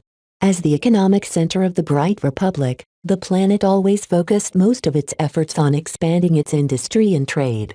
Even with the Vija Kingdom casting greedy eyes at Bentham, the economic engine kept running at full tilt. The vast amount of money flowing through this trade nexus was vital in keeping the rest of the Republic aloft. The Sandmen invasion changed everything. Unlike the Visions, the Sandman race mobilized so many Sandman vessels that they could easily overwhelm a fifth of the Komodo star sector at the same time. The might of the Bright Republic alone was not able to withstand such might, especially not after consuming a considerable amount of strength during the recently concluded war against the Vija Kingdom. Even if the Sandman race attacked without any coordination, a state that already exhausted half of its strength could not withstand the deluge of Sandman ships alone. For this reason, under the leadership of the Bright President and the Bright Senate, the entire Bright Republic mobilized to a degree unprecedented in its history. Not even in the worst days of the Bright Vija Wars did the Bright Republic mobilize such a high proportion of manpower and resources to war. The drums of war beat throughout the entire state, calling everyone to war. Peaceful pursuits and idle pleasures no longer became available. The mech game circuit, which had run continuously even during wartime, finally shuddered for the first time since its formation. Different from the wars the Bright Republic waged before, the state conscripted a vast amount of norms. The Sandmen relied on brute force and persistent attacks to overrun their opposition. Against such a simple foe that did not employ any sophisticated battle tactics, sheer firepower could play a key role. For this reason, an incredible proportion of industry on Bentham had switched over to mass-producing turrets and defensive platforms. All of these fixed defenses needed to be manned, hence why so many citizens became soldiers. Of course, even if turrets and defensive platforms could play a major role in repelling the Sandmen, the Bright Republic did not neglect its mech forces. Mech athletes, mech champions and mech duelists of every stripe no longer performed in front of a crowd. Instead, they either enlisted in the Mech Corps or joined one of the many mercenary corps and other outfits contracted by the state to deploy against the Sandmen. Though many outfits thought about leaving, the rewards issued by the Bright Republic were too attractive to ignore. The state no longer hoarded its vast wealth and promised rich payment to any mercenary brave enough to resist the Sandmen. Of course, to some mercenaries, no amount of money was enough to compensate for their lives. They only had to keep track of the news of the states in the first and second line of defense to know how horrible it was to resist the Sandmen onslaught. An unavoidable amount of outfits and individual mech pilots left the Bright Republic. Though the state imposed a fair amount of restrictions on travel, the outflow couldn't be stopped. When those who remained behind watched the cowards leave for better pastures, their sense of urgency increased. The Bright Republic's total combat strength decreased with each mech pilot leaving. Of course, an incredible amount of normal people started leaving as well. They saw what their fates might be if they stayed around. Once the Sandmen completely took over a planet, they had no use for their human population. Each and every settlement would be washed away by a tide of sand that was powerful enough to crush the lives of those who were cowering in their homes and bunkers. For this reason, every state under threat suffered from an outflow of people, capital and mech. Compared to less cohesive states like the Real Republic, the Bright Republic fared much better in this regard. It bled much slower than others on account of the confidence of most of its citizens. Whether this state of confidence could be maintained was another question. The most senior leaders of the Bright Republic observed the fall of the border states extensively and knew that everything they built was like a house of cards. As long as a state suffered one major setback, the confidence of the people might falter, thereby sparking an unstoppable tide of fear. To bolster the confidence of its citizens, the Bright Republic pulled out all the stops. The government blanketed the media space with patriotic and uplifting propaganda and sent forth a vast amount of people into society to bolster their confidence. Under this broad and overarching initiative, the Bentham Planetary Guard employed a completely novel method. As the first major client to order a batch of desolate soldiers, the Planetary Guard did not deploy them to space as was expected. Instead, the Planetary Guard immediately deployed the first 100 desolate soldiers on the streets of Bentham. The cities of Durham, Haston, Ansel, Murling and more became host to a brand new model of mech. Among the mech already patrolling the streets, the new mech did not look impressive at first.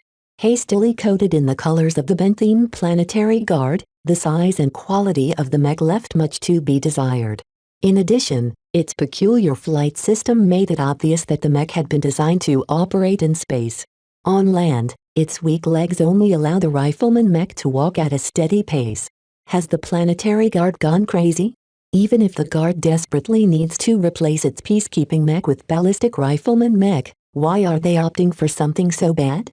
Yet as soon as the observers entered into a certain range, their faces drastically shifted. As long as anyone came close enough, they immediately became subject to the auras of the new mech. Not a single person could remain impassive. What was more, the auras carried a strong and relatively pure sense of duty. Anyone who became impacted by this aura could not help but become affected. Each brighter carried a sense of duty ingrained in their minds. The Bright Republic paid a lot of attention to instilling loyalty and patriotism to the state in their early upbringing. Under the stimulation of the auras of the Desolate Soldier, these buried values grew stronger, causing everyone's sense of duty to amplify. The effect of the auras couldn't be underestimated. In terms of X Factor, the Desolate Soldier design was a little bit weaker than the Aurora Titan design and roughly matched that of the initial Transcendent Messenger design. However, unlike the expensive Aurora Titan and the highly exclusive Transcendent Messenger, the Desolate Soldier possessed one great advantage. It was cheap. The Desolate Soldier was so cheap and easy to produce that many third-party manufacturers immediately started producing batches of them without any adjustment period. The technical design of the Desolate Soldier was so simple and elegant that its learning curve was nothing to speak of. Most of the sophistication of the Desolate Soldier lay in its X Factor and its profound but hidden design principles, both of which did not negatively affect the production process. Of course, one major caveat about the Desolate Soldiers was that they were virtually all bronze label mech. The mixed and unfocused production processes employed by third-party manufacturers weakened the X Factor of the mech rolling off their production lines, but even then they still retained considerable auras. If one of these mech aren't enough, what about two? If two aren't enough, what about four? After a bit of experimentation and a lot of mathematical modeling, the Bentham Planetary Guard finally came to the conclusion that it was best to group them up in fours. 4 Desolate Soldiers patrolling side by side strengthened their auras to such an extent that even the most selfish individuals started questioning themselves. While grouping up more Desolate Soldiers strengthened their auras even further, the law of diminishing returns had already come into effect. The difference in impact became so marginal that the Planetary Guard was better off focusing on spreading out the groups of 4 to as many places as possible. As more and more days passed by, the Planetary Guard received more and more Desolate Soldiers. The mech became more ubiquitous on the streets. The confidence of the previously fearful citizens had stabilized. In fact, many Benthamers even became more optimistic about their future. Captain Melinda Larkinson could hardly believe how profound the Desolate Soldiers affected the moods of the locals by their mere presence on the streets. As a Larkinson and a cousin of the mech designer of the Desolate Soldier, she received the privilege of piloting one of the few silver-label Desolate Soldiers delivered to the Planetary Guard. This mech. How can Vez possibly design such a fearsome mech? Melinda patrolled the streets in her brand-new Desolate Soldier long enough to recognize how strong it affected the moods of the surrounding people. If the MTA hadn't issued their verdict on it, she would have thought that her mech was outright brainwashing the people that fell into its range. In truth, Melinda and the rest of the Planetary Guard concluded that the effects were a little bit more mild. The Desolate Soldier aroused certain thoughts and emotions, causing them to become more pronounced. As soon as someone walked out of range, those thoughts and emotions quickly went back to normal. The person affected by the Desolate Soldier would only be left with the memories and impressions of their moment of inspiration. However, this was enough to change their original trajectories. The sense of duty that they felt was so sublime and fulfilling that many people no longer viewed their lives the same way. Not everyone discovered their sense of duty. Some, like Melinda, already performed their duties. The Desolate Soldiers only strengthened what they already possessed. Others were too unrepentant to reform. Their blackened minds completely rejected any notions of duty. Most people came away with something extra to think about. While they didn't change their lives to a drastic degree, they became a little bit more inclined to answer the call of duty. This was sufficient. Compared to the government's propaganda efforts, the impact of the Desolate Soldiers on the moods of the citizens was much more immediate. The short-term stability produced by the disgustingly cheap mech was incredibly valuable. So much so that the Planetary Guards of other planets in the Republic started to take note. The LMC received more and more orders. Driven by the actions of the Planetary Guard forces, other outfits began to take note of the Desolate Soldier. Aside from their ability to inspire duty, the Desolate Soldier was still a functional combat mech. Its primary purpose was to offer the market an affordable means to field lots of mech in battle against the Sandmen. This mech is not half bad. Did mercenaries care about duty? Not necessarily. Yet even mercenary corps saw value in the mech. If nothing else, their mech pilots wouldn't cut and run so easily if they piloted the mech. It had already become known that the Desolate Soldiers affected their mech pilots most of all. For this reason, the private sector began to order Desolate Soldiers as well, though only single copies or small batches at a time. Under the backdrop of this major movement, a single young man stood on the sidewalk as a patrol of Desolate Soldiers walked past. The man admired the mech with a heated glance, and his entire mind and body vibrated with excitement as he basked in the auras of the mech. Mr. King. A man in uniform walked up to the young man. The visor on the newcomer's face looked incredibly distinctive. The younger of the two immediately stood at attention. Avatar Commander. It's an honor to meet you in person. Melker Larkinson smiled. There is no need for that. The Avatars of Myth is not a military mech force. Ah, sorry. No need. It is a pleasure to witness your enthusiasm. While I can guess that you received some attractive offers from the Mech Corps, we will not treat you wrong. Normally, Melker never bothered to travel to Bentham to greet a new recruit of the Avatars of Myth. Only a few circumstances compelled him to move out in person. The recruitment of a top graduate of the Mirroling Advanced Mech Academy definitely qualified. I'm ready to go, Commander Larkinson. Good. Our shuttle awaits, Joshua. Joshua obediently followed after the Avatar Commander, knowing that he was close to fulfilling one of his most cherished dreams. Chapter 1537 Supreme Existence Chapter 1537 Supreme Existence. Our attempt to push our Desolate Soldiers onto the Bentham Planetary Guard has succeeded. They're so enthusiastic about our new mech that they'll soon be fielding thousands of them across the planet and in orbit. The LMC deliberately courted the Bentham Planetary Guard due to its strong authority and heavy presence on Bentham. Any mech model adopted by this pivotal peacekeeping force would doubtlessly attract a lot of attention. Once the Planetary Guard adopted the Desolate Soldier model, they practically marketed it on behalf of the LMC. Not only did they field the mech everywhere, allowing many people to experience their auras, their authoritative status lent a lot of credibility to the products they used.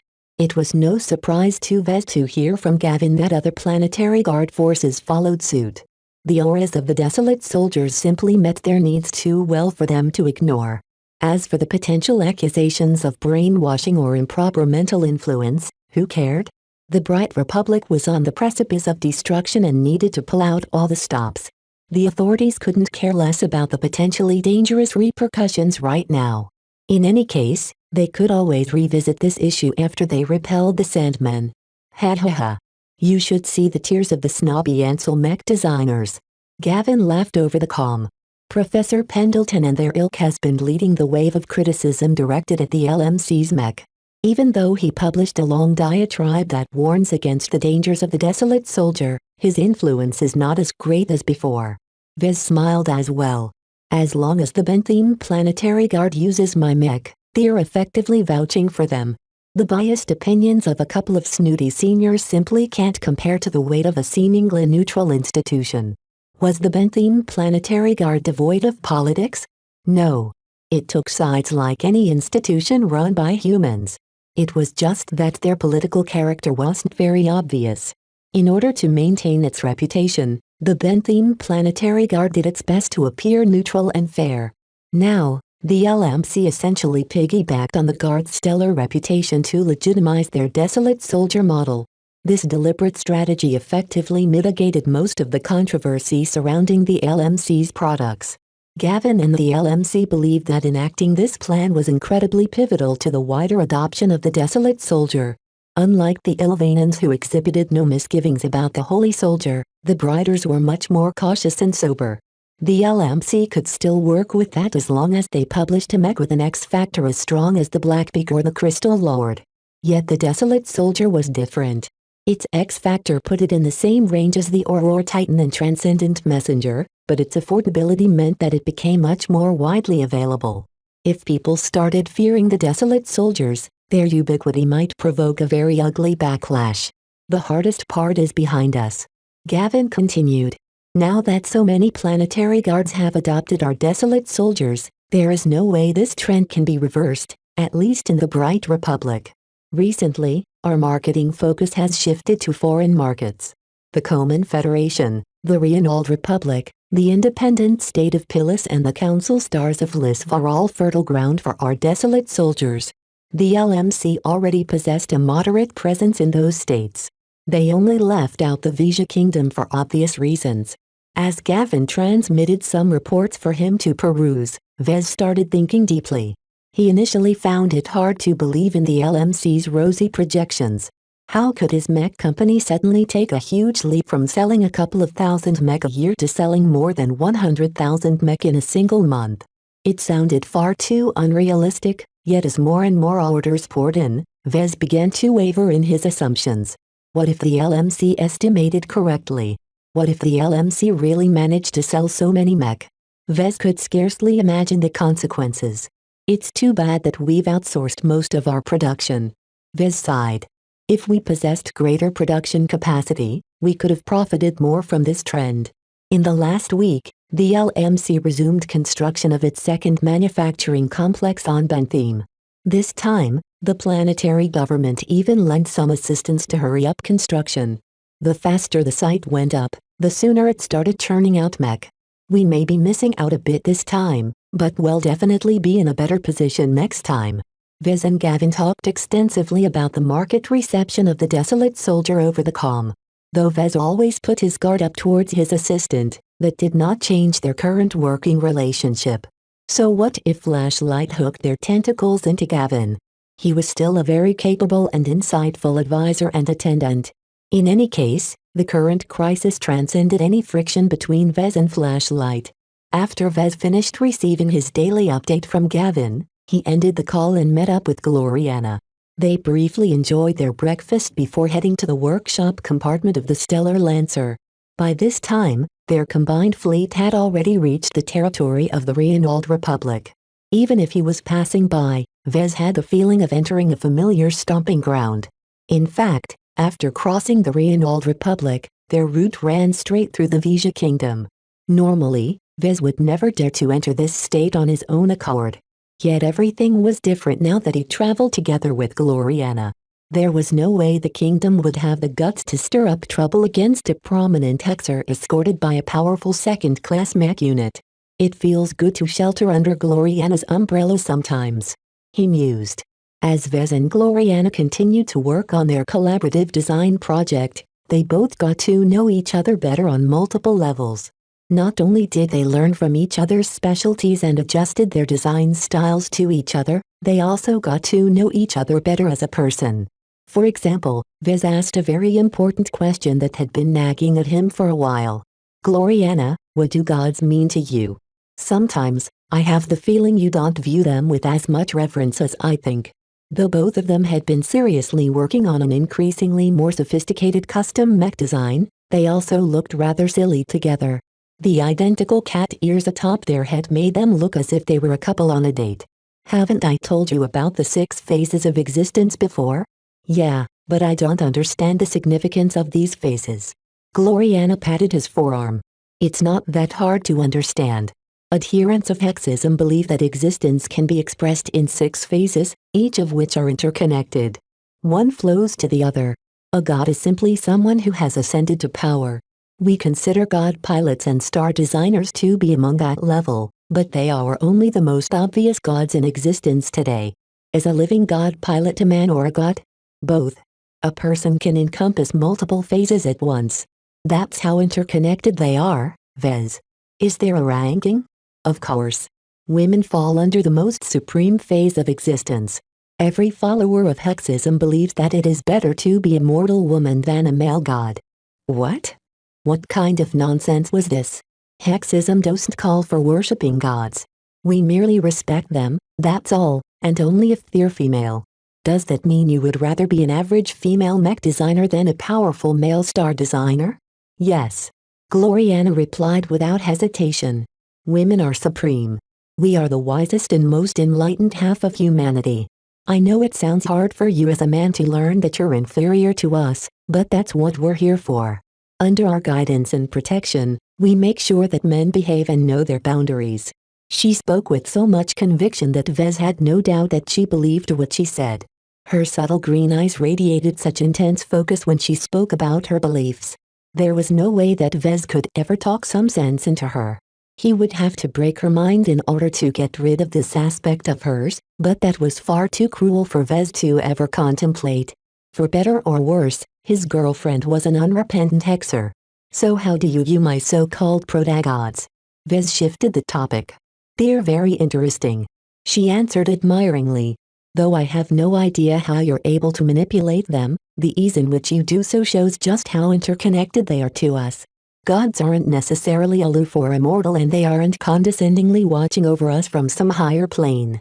They're merely special. Though her answer surprised Vez, he rested a little easier now that he knew her attitude on gods. He was afraid that she might have been inclined to worship them or something. She differed from the Ilvanans in this regard. What do you think about the design spirit I created for the desolate soldier? It's adequate. I think it does a good job fulfilling the role it is meant to fulfill, but, she grimaced, it's very masculine. In fact, most of the protagods I've sensed in your design are male. That's very bad, Vez. She playfully swatted Vez's cheek as if he was a naughty boy. Gloriana. Gender doesn't matter. A god is a god. It does. Don't think I haven't noticed that the protagod residing in the Aurora Titan is more powerful than the rest. She's the only female among your little collection of protagods, so that proves that female gods are more powerful than male ones. Her warped explanation made Vez sick. How could she possibly use Kalanx's strength to justify her beliefs? The most powerful spiritual fragment that he managed to get a hold of just happened to come from a female sacred god.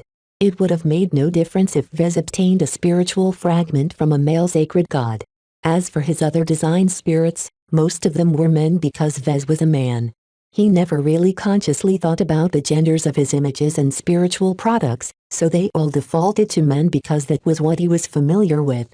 That they happened to be weaker was because it was too difficult for him to replicate Kalanx's spiritual strength. Though her strange beliefs weirded him out, Gloriana was mindful enough to keep them to herself. According to her, she had all the time in the galaxy to convert Vez to hexism. You'll see the light one day. Hehe. Vez could only respond to her claim with a brittle smile. He would rather let his mother suck his spirituality dry than to convert to a religion that blatantly discriminated by gender. At least the Ilvanans kept gender differences out of their beliefs. Nonetheless, Vez wasn't sure if he could maintain this equilibrium with Gloriana. As their intimacy grew, a difference in beliefs might become an obstacle. How much hexism was Vez prepared to tolerate? How long could Gloriana keep up her indulgence towards his rejection of her beliefs? As if guessing what he was thinking, Gloriana swatted his head again. You're thinking too much, Vez. Regardless of what we believe, we are meant to be together. Our differences won't pull us apart so long as we value things we share in common. We're far from the only couple with differences. You're right. He sighed. His parents came to mind. We should get back to work. We're making very good progress right now. Both of them had poured a lot of effort into transforming the desolate soldier from a standard mech design into a highly customized work of craftsmanship. While Vez excelled in shaping the custom mech spiritual framework, Gloriana showcased her ability to elevate its technical aspects. When both of them combined their strengths to the fullest, the outcome reached a level that neither of them had ever managed to reach on their own. So far, the progress they made proved Gloriana's assertions right. Their design philosophies complemented each other. In fact, Vez also spotted signs that their design philosophy cooperated with each other on a deeper level. Chapter 1538 Self-Enters Chapter 1538 Self-Enters. As Vez and Gloriana kept improving their ability to work off each other's strengths and specialties, a minor incident interrupted their travels. As their combined fleet almost left the territory of the Reanald Republic, they inadvertently transitioned into a star system under attack by a Sandman fleet. Both Vez and Gloriana entered the bridge of the Stellar Chaser upon the sounding of the alarm. What is the situation? Gloriana immediately took charge. The local star system is under attack by a single Sandman fleet. Mom? Composition? 1 Sandman capital ship. 6 Sandman escort ships. Vez recognized that as the standard Sandman fleet composition. Only the young and inexperienced Sandman admirals adopted this stale and highly exploitable formation. Having met them in battle before, the sight of the Sandman fleet did not arouse any fear in them. In any case, the Sandman fleet was many light hours away from their current position. What are the Sandmen doing? They're about to engulf the rural planet. Vez answered grimly. The Sandmen are attracted by energy. While the power generators of a thinly populated planet don't amount to much, they're easily digestible to the Sandmen. The aliens love that. Gloriana gasped with horror. Those poor people. How come there aren't any mech protecting the planet from the Sandmen? Look over there. Vez pointed at the side of the local plot. Faint signals flew towards the edge of the star systems. Those 2 light carriers are running as fast as possible. I'm guessing that they're the ones that are tasked with defending the local population. Are they running? She frowned. Yup. Wow, the sensors of your ship are really good. I can even tell they never even attempted to fulfill their mission. See how they're completely undamaged. Look at how many mech are orbiting them. I don't think they've lost a single one in battle. His cynical-sounding description painted a bleak picture. Based on the distances traversed by the Sandman fleet and the fleeing light carriers, the outfit hired to defend this star system ran as soon as the aliens appeared. Even if the mercenaries signed a contract and received some rewards, they never appeared to take their mission seriously. When faced with an actual Sandman fleet, they would rather run than fight. Vez understood their reluctance. A single Sandman fleet consisted of so many masses of sand that 2 mech companies would have a hard time wearing them down. The only way they could defeat the Sandman fleet before it reached the planet in the inner system was by pestering the Sandmen over a long period of time. Such a strategy came with inherent risks. The Sandmen possessed the sporadic ability to fire incredibly strong lasers. Their firing rate was slow, but their firepower was enough to take out a mech in a single shot. The longer a battle dragged on, the greater the chances the Sandmen scored a hit. Every successful hit signified a dead mech and very likely a dead mech pilot. In fact, the power of a laser beam fired from the Sandman capital ship was so powerful that it could even threaten the light carriers. Faced with a situation where the mercenaries would suffer severe, guaranteed losses, it was no surprise that they had opted to run. Does this mean the people on the planet are defenseless? The people living on the planet are likely doomed the moment the mercenaries decided to abandon their mission. Perhaps they have a bunch of land-bound mech to defend themselves, but once the Sandmen land on the surface of a planet, it's 10 times harder to resist them. It's unlikely that this planet can field so many mech. Gloriana studied the data on the planet. 7 million people live on the surface. Will the Sandmen really kill all of them, Vez? Every living human is a threat to the Sandmen. They're not in the habit of taking prisoners. Melody decided to step forward this time. Gloriana, don't get any wild ideas. I was just considering, that's all. Isn't the Glory Battalion strong enough to repel the Sandmen? If we want to help, we'll have to reach the inner system first. Vez noted. The Sandmen will have reached the planet at the time and begin to engulf every energy source and human on the surface. If my Glory Battalion hurries up, they can make it in time to save the survivors who are left. Vez shook his head. Forget about it, Gloriana. I'm with your assistant on this. It's not our business. Even if we reach the planet in time and manage to repel the Sandmen, we're not going to get anything in return. In fact, we'll be paying a price for this by delaying our arrival to the Bright Republic by 3 to 5 days, depending on what happens. His current priority remained returning to the LMC as fast as possible. He already anticipated that their fleet might encounter a situation like this where a populated planet came under threat. Unless there was a compelling reason for them to dispatch their mech to assist, Vez would rather leave as soon as the FTL drives of their starships finished cycling. I don't know, Vez. I don't feel so good about this situation. It's none of our business. So many planets and star systems have already fallen to the Sandmen. Trillions of people who are unable to obtain passage on a refugee ship have died at the hands of this alien race. More will die in the coming months. I know that. I just find it hard to accept doing nothing when a tragedy like this plays out right in front of my eyes. Vez sighed and embraced Gloriana with his arm. You're too soft, Gloriana. The galaxy is a cruel place, and people die all the time. As mech designers, we are indirectly responsible for much of the killing that goes on in the galaxy. The primary function of the machines we design is to fight. Due to her privileged upbringing, mech had always been a technical marvel to her. She never actually experienced a lethal battle up close in her life. The closest she ever came to seeing mech in battle was when she attended mech duels or something. Fortunately, after Vez hugged her a bit, she became swayed by his argument. I guess you're right. It's the Reinold Republic's responsibility to defend its citizens when you think about it. They should have been more thorough in allocating mercenaries to defend their star systems. Vez chuckled darkly under his breath. He doubted whether an honest Reynoldan mercenary even existed. He had a very poor impression of Reynoldan culture and military readiness. Their so-called honored ones were so unfit for war that Vez doubted the Reinold Republic would even be able to survive the crisis. As the pair exited the bridge without issuing any orders to save the beleaguered planet, Vez tried to console her as best as possible. We are mech designers. We don't solve our problems by dispatching mech at them. We design mech that are suited to tackle the problems. That is why I came up with the Desolate Soldier. If the mercenaries fielded a new mech, they probably wouldn't have run as fast. She nodded. I guess you're right. To be honest, I'm grateful you've convinced me out of it. I wasn't acting like a proper hexer back then. It's just that I've never been in a situation where so many humans were under threat. Now that I've calmed, I realize that those people aren't actually worth my attention. Vez wasn't sure whether he should be pleased at her words. We all have a bit of selfishness. The MTA refuses to save the border states and all of the people who live there despite possessing an abundance of power.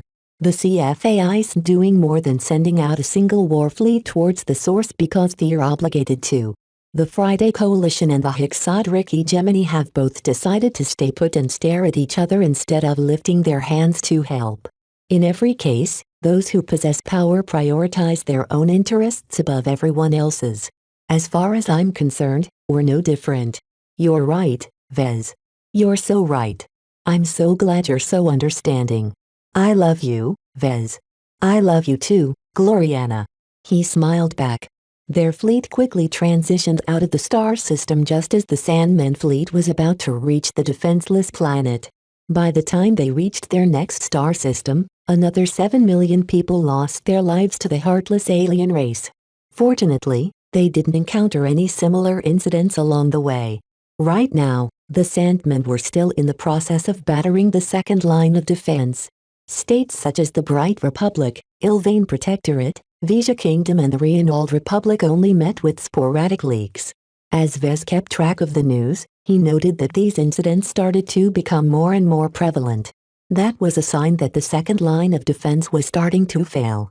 The news emerging from the second line of defense took on an increasingly more fatalistic tone. Most relevant to Vez was the fate of the Coman Federation. As the state that stood in the way between the Sandmen and the Bright Republic, Vez hoped that the Coman lasted as long as possible. How worthless. Vez shook his head in disappointment after reading the latest news. They're already starting to break. The Coman were anything but weak. They were very open about augmenting themselves to the point where they worshipped transhumanism. The Coman Federation also possessed a strong military culture that had given the Bright Republic plenty of headaches over the centuries. Yet no matter how conceited they were, the sheer quantity of Sandmen fleets battering their star systems was too much for them to bear. While their fortified star systems withstood the waves of Sandmen without consuming too much strength, their lesser star systems fared much more poorly. Though the Coman mercenaries and outfits hired to protect these locations fought bravely, their numbers were ultimately insufficient. There were too few mech to adequately cover every star system. The loss of insufficiently defended star systems meant that a crack had formed in the Common Federation's armor. The Sandman fleets that arrived later no longer bothered stay around in conquered star systems and instead directed their attention elsewhere. This basically meant that more and more Sandman fleets began to batter a smaller number of star systems. The increase in intensity meant that more star systems started to get overwhelmed. This in turn meant that the besieged star systems became host to even more Sandmen. This was how pretty much every state in the second line of defense started to fall. Even though they received some advanced warning, their preparations turned out to be insufficient. Already, many Go-men had seen the writing on the wall and fled to the Bright Republic or beyond. Of course, since starships were in short supply, only a fraction of the population managed to make it out. The rest were destined to become crushed in a tide of sand. Hasn't the Bright Republic done anything to assist the Go-men? Vez suddenly frowned. He searched the galactic net and found out that the Bright Republic deliberately withheld any aid. They even issued a warning to mercenaries not to lend their assistance to the Go-men. Though the Bright Republic never really liked their neighboring state, Vez still thought it was in its best interest to reinforce the Go-men. It's better to contain the damage in the Common Federation rather than letting it spill into the Bright Republic. It's too late now. From what he could gather from reading all of the political analyses on the news, the leaders of the Bright Republic wanted to use the Sandmen to get rid of the Common Federation without getting any of the blame. As long as the Bright Republic successfully repelled the Sandmen, the Bright Republic could easily double its territory by taking over all of the star systems formerly held by the defunct Common Federation. Vez couldn't help but laugh when he understood the Bright Republic was doing exactly what he had been thinking. Even my own home state is pursuing its own self-interests. Of course, by denying the Go-men any material assistance, the Bright Republic was about to pay the price for their inaction. Once the Sandmen finished consuming the territory of the Common Federation, the aliens would definitely direct their might towards the Bright Republic. If the leaders of the Bright Republic had bet wrong, then they stood to lose their entire state due to their selfish decisions. Chapter 1539 Mutual Strengthening Chapter 1539 Mutual Strengthening. Hee. Gloriana giggled as she hugged Clixie to her chest as she jumped onto her bed. Working with Vez is so fun. I don't ever want these days to end. Meow. You approve of Vez, right? Meow.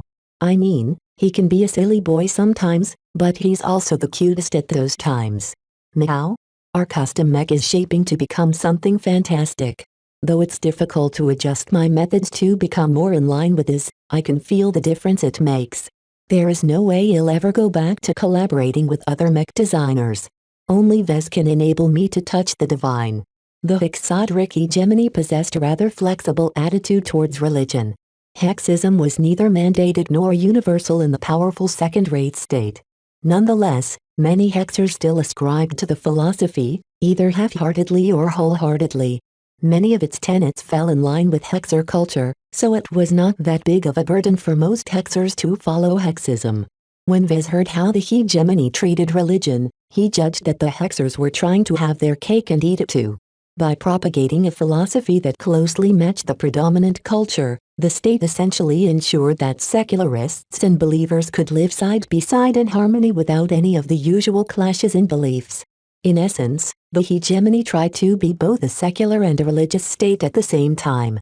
By offering room for both, the state avoided most of the problems associated with leaning too closely to a specific inclination. Its policies especially opened room for future expansion and assimilation of terrority. No matter if a hexer was a secularist or believer, they both united together in the common belief that women were superior. Of course, Gloriana did not think her state was doing anything special. To her, hexism described the truth. Working with Vez so closely had granted her access to a whole new facet of mech design. Though Vez did not know it, Gloriana believed that the 6 phases of existence formed the true foundation of his specialty. He just didn't acknowledge yet, but she was confident she could change that one day. As Gloriana continued to cuddle with her Rubarthan sentinel cat while fantasizing about turning Vez into a hexer, Melody walked up to her bed with a hexagonal data pad in her hand. Madame Constance has just been in contact with me. She spoke. Some dynasties have approached her with offers for strategic alliances. Gloriana's good mood instantly sunk. I already told my mother that I'm not considering any other boys. I've already set my sights on Vez. Haven't you seen how well we pair together? Mr. Larkinson is indeed more remarkable than I thought, but his qualifications still leave much to be desired. Melody scoffed. His qualifications are far greater than you can ever imagine. You just can't see it because you're not a mech designer. Even so, your mother still worries about your future. Please look at your list of suitors before you continue objecting. Your mother insists. As much as Gloriana wanted to throw away the data pad that her assistant passed into her hands, she knew she would just get in trouble. She grumpily schemed through the profiles as fast as possible. All of these boys are trash. Gloriana, do you want me to dissect their faults like I did last time? She hissed. I'll even post them on my book if that's what it takes. Melody instantly shut up. If there was anything Gloriana was good at, it was identifying faults. The amount of boys she repulsed by acidly pointing out their many flaws had reached the double digits. 3 years. Gloriana spoke and stretched out 5 of her fingers. Tell my mother that Vez will prove himself worthy of me in 5 years. If he hasn't excelled in that time, I'll return home and obediently settle with a boy my mother approves of. Is that okay? Her assistant looked a little more mollified at that. 3 years is a reasonable compromise. If not for Operation K, don't think I am blind to what you are doing. If it is too dangerous for you to return home, Mr. Larkinson effectively gains more time to prove himself. It won't get to that. We'll succeed, I'm sure of it. Besides, I'm confident Vez will astound my mother. Even if he takes more time than I expected, won't it be a good thing that he outperforms every other boy? Melody shook her head. It's different. Those boys you are so dismissive about all come from respectable dynasties. Mr. Larkinson is on his own. Marrying him won't open up any valuable ties for the Waddens. For this reason, your mother has set a much higher bar for Mr. Larkinson. HMPH. As if my mother has never set high expectations on me. Tell her that she shouldn't worry about me. 3 years is enough. Of course, if 3 years wasn't enough for her boyfriend to gain her mother's approval, then she would still stay with Vez. She would rather abscond with Vez into the frontier than to return to the hegemony alone. The situation will become very hectic soon, Miss Gloriana. We can't guarantee that you will be able to stay by Mr. Larkinson's side for 3 years. I'll bring Vez with me wherever I go. No matter if it's the Sandman or any other threat, we're inseparable now. This is one thing I won't let my mother interfere. Time continued to pass. The combined fleet continued its rapid journey after crossing over into Vision space. Though unintentional, the navigator of the Stellar Chaser charted a route that passed through the Hafner, Klein, Venance and Imadris duchies. Vez had mixed feelings as he passed through the territories of the duchies that he once treated as hostile. The war between the Bright Republic and the Vija Kingdom had long faded from everyone's mind. With the Sandmen threatening everyone, no one had the time to revisit past grudges. He breathed a little easier once the combined fleet passed through the Hafner Duchy without incident. He half expected Venerable Foster to pop up all of a sudden and stir some trouble. Wasn't that what happened in all of the action dramas he used to watch when he was younger? What's wrong, Vez? Gloriana walked over to his side. Just thinking about old times. Both of them looked at a projection that showed their current route. They were only a couple of weeks away from reaching their destination. Do you hate the Visions? She asked. No. Vez shook his head. They're just aggressive, that's all. I've witnessed a lot of people die during the war, but there's no point holding a grudge. War is war. He could never forget how many Vandals and Sword Maidens died on the surface of Ian Coronavidai. The Hostland warriors and the meandering monkeys wiped most of their ground forces. Venerable Foster piloting her nearline invincible Belisarius expert mech practically ensured their inevitable defeat. It was a sad thing that taking prisoners was not a universal custom in human space. If all of those Vandals still lived, the Bright Republic would have been in a better shape to resist the Sandmen. From what I've read on the news, it appears the Bright Republic and the Vija Kingdom has entered into a defensive pact of some sorts. Vez idly nodded. We make for strange bedfellows, but the Sandmen don't care about our human disputes. We're all obstacles to them. No matter if we are brighters or visions, the aliens will engulf us both. Let's return to work. Our design is almost finished. Let's try and bring it closer to completion. They both left the lounge compartment and returned to the familiar workshop compartment. After more than a month of work, they had made incredible strides in their custom mech project. In truth, customizing an existing mech design for a single mech pilot did not require that much time. Not only did they start with an existing mech platform instead of starting from nothing, the desolate soldier design was remarkably simple and easy to manipulate. The reason why they took so long was that they decided to take their time. They spent more time trying to find more ways to collaborate together than actually improving their design. Many methods failed, but the ones that succeeded formed the start of their combined toolbox. Their main goal was to go beyond complementing each other's strengths. They had already discovered early on that their design philosophies didn't overlap too much. Gloriana excelled in the technical domain. Vez possessed a competent grasp in the spiritual domain.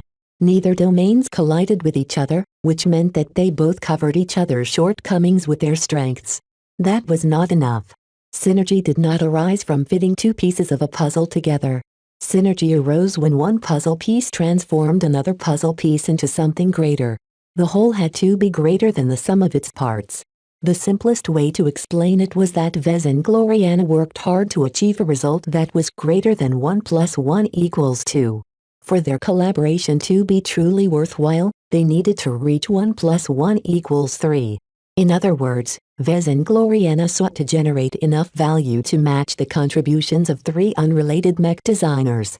Gloriana never doubted that they could achieve this seemingly impossible result. She held this belief from the very start back at Centerpoint. The only problem was that achieving synergy was easier said than done. Both had to put in a lot of effort and ingenuity to discover ways to integrate and combine their design philosophies to achieve something greater than they could ever achieve by themselves. Both of them knew that two different mech designers could accomplish several synergies at once. As long as both of their design philosophies were versatile enough, there were many different ways to combine their strengths. Vez and Gloriana spent much of the last month in trying to discover as many potential synergies as possible. They hadn't spent their time in vain. After much experimentation and fumbling, they discovered three potential ways to strengthen their mech further. They both documented their results in their minds, unwilling to commit their findings on a digital storage medium vulnerable to unauthorized access attempts. Currently, they discovered and labeled three promising methods to achieve synergy. Synergy number 1, mutual strengthening. Synergy number 2, spiritual customization. Synergy number 3, conceptual perfection. Of the three, the first one was the most straightforward. As the name implied, mutual strengthening basically meant that both of them reinforced each other's specialties. Vez strengthened Gloriana's specialty by empowering her applications with spiritual force. Gloriana strengthened Vez by making the technical design more receptive to spirituality. The latter sounded very vague to Vez, but ever since Gloriana became exposed to the concept of spiritual components, she managed to find a way to amplify a design's spiritual foundation using purely technical means. The tangible and intangible has to match, she explained to a confused and looking Vez. A god is only powerful if their physical and divine forms are aligned. The greater the alignment between the two, the greater the power. All of it makes sense. Though Vez failed to understand her theory, the results were very evident. Somehow, Gloriana truly managed to strengthen the spiritual applications by manipulating their designs in an abstruse manner. The ultimate result was the emergence of mutual strengthening. Vez amplified Gloriana's specialty, while Gloriana amplified Vez's specialty. Though it sounded as if they could mutually strengthen each other in an infinite virtuous cycle, that was impossible. At their current shallow level of synergy, it was already good enough to complete a single cycle. That's enough. Gloriana nodded with satisfaction. It's good as long as the fundamentals of this synergy are sound.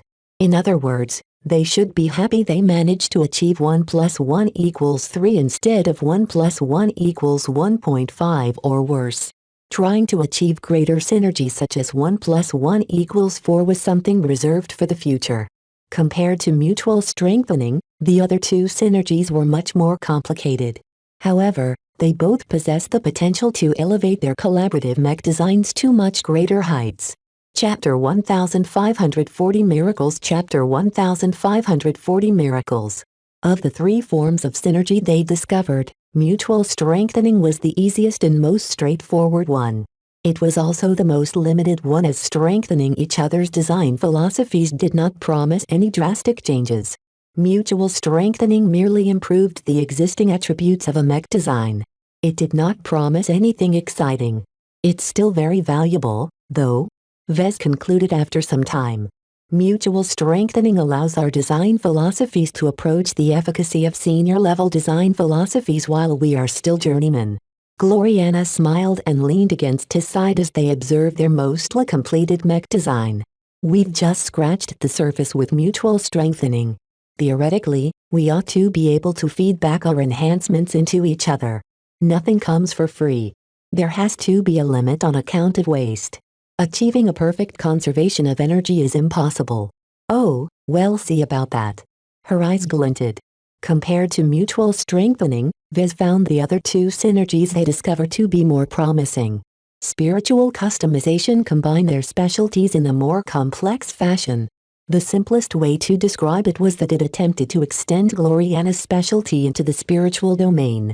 If they only scratched the surface with regards to mutual strengthening, then they achieved even less when it came to spiritual customization. The idea sounded promising, but both Vez and Gloriana were in the dark on how to accomplish spiritual fit. Vez possessed some of the means, while Gloriana possessed some of the expertise. Both of them needed to solve two separate challenges. On one hand, Vez had to find a way to allow Gloriana to work her specialty on something spiritual rather than technical. As for Gloriana, instead of tinkering with the design schematic, she had to find some way to tinker with the spiritual foundation or the design spirit of a mech. Both of them developed some potential ideas to solve these challenges, but exploring them went beyond the scope of their current design project. It doesn't make sense to work so hard to customize the physical aspects of a mech design while only paying lip service to customizing its divine aspects. Gloriana spoke with determination.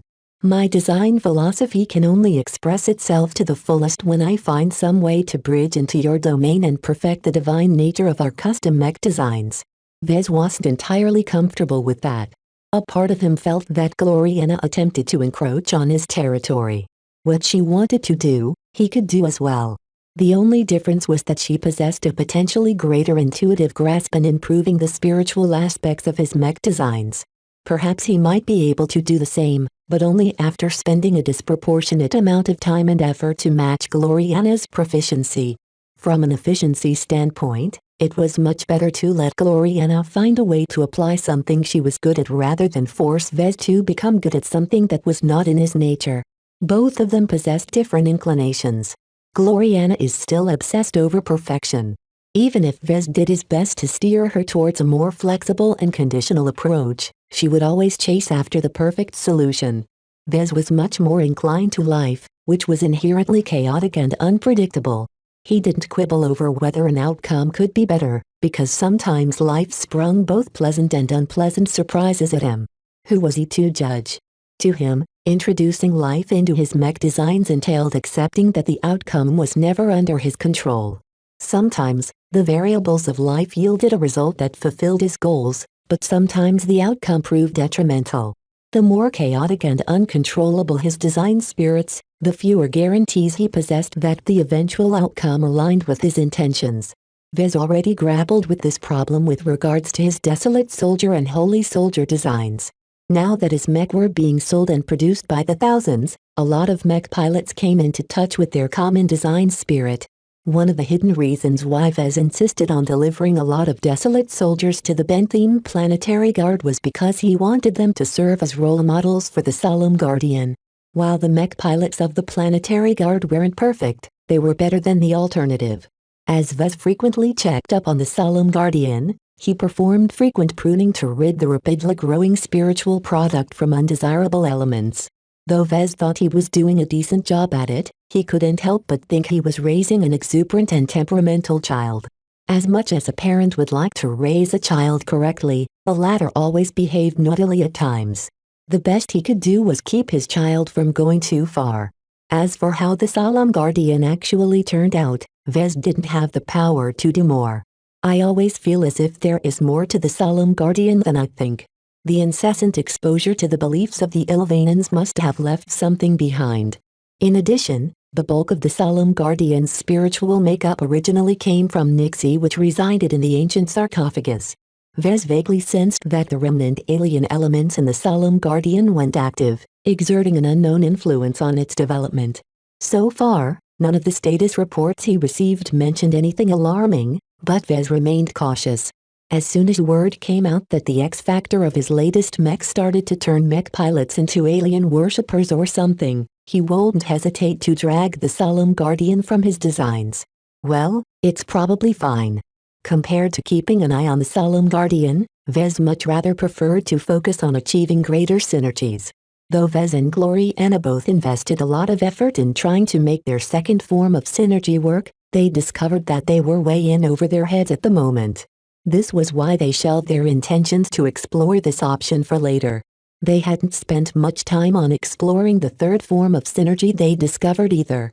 The notion of conceptual perception arose from another conversation about spirituality and godhood. I really can't get used to how you think so little of gods, Vez remarked one day. In most cultures and religions, gods are all-powerful beings who deserve to be worshipped. Gloriana frowned and paused her work. Do you think a god pilot deserves worship? No, but god pilots aren't gods in the eyes of a secularist like me. They're very powerful, but still human as you and me.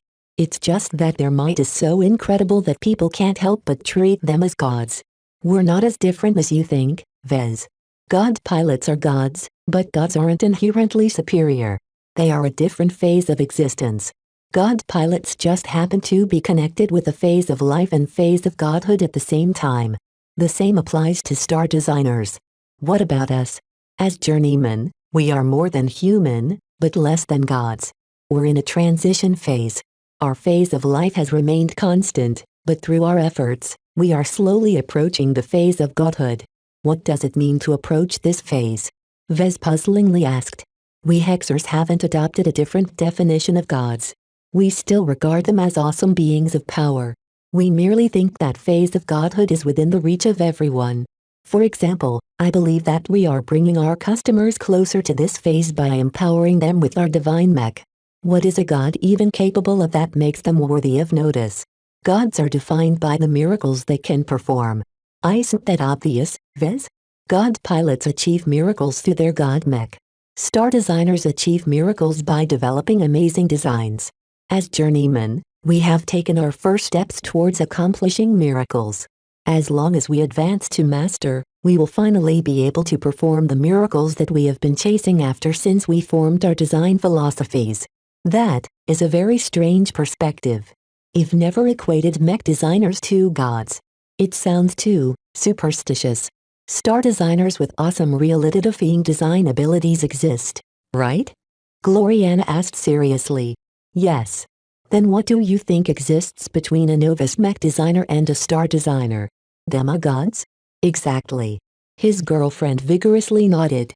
While we don't have the full powers of a god, we are still able to perform weak and minor miracles that bend or massage the rules governing reality. The entire basis of advancing to Master Mech Designer rests on the premise that you'll be able to achieve the impossible when you reach this rank, right? That's what the MTA says. Well, just think about it.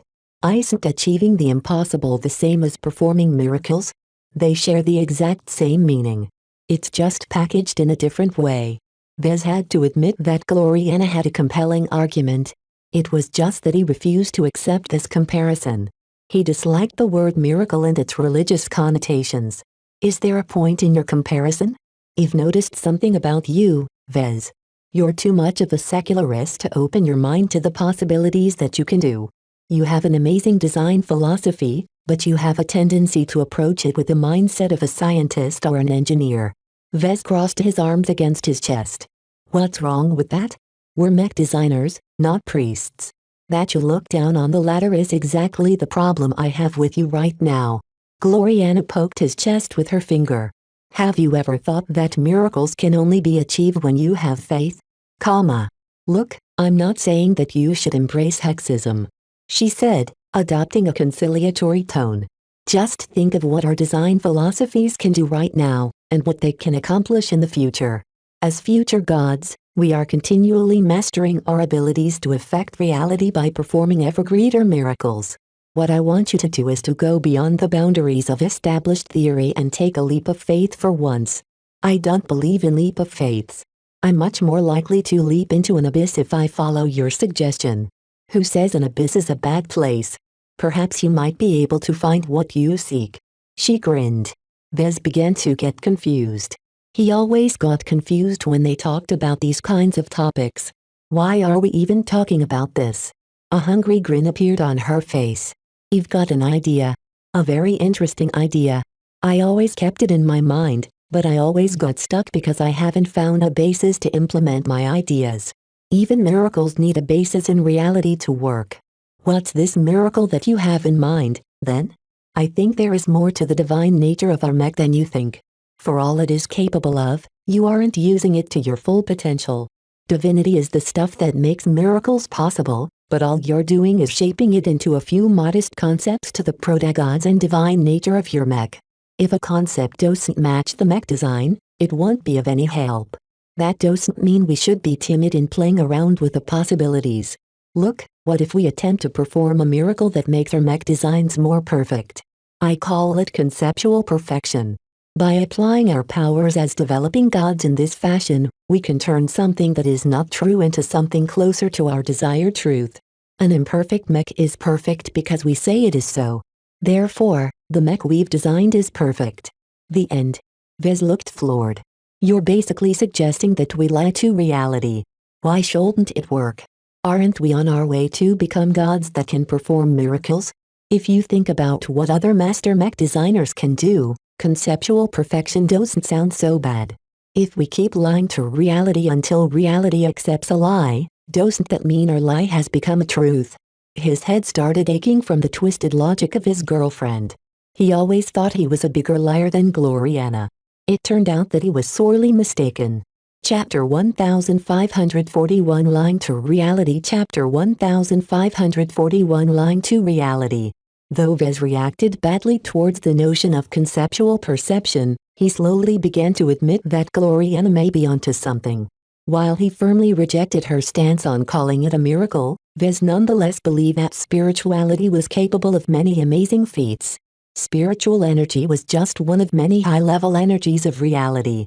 Why should Vez be bound by the constraints of his limited perspective? Something that he considered impossible may just be possible if he found a way to accomplish it through developing a specialized spiritual application. In the past, humans didn't believe they could fly.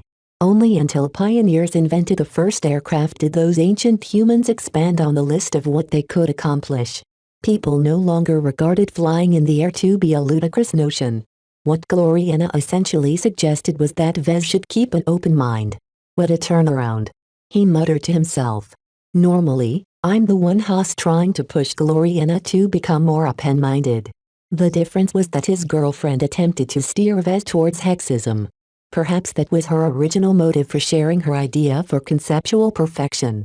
Lying to reality. How bold.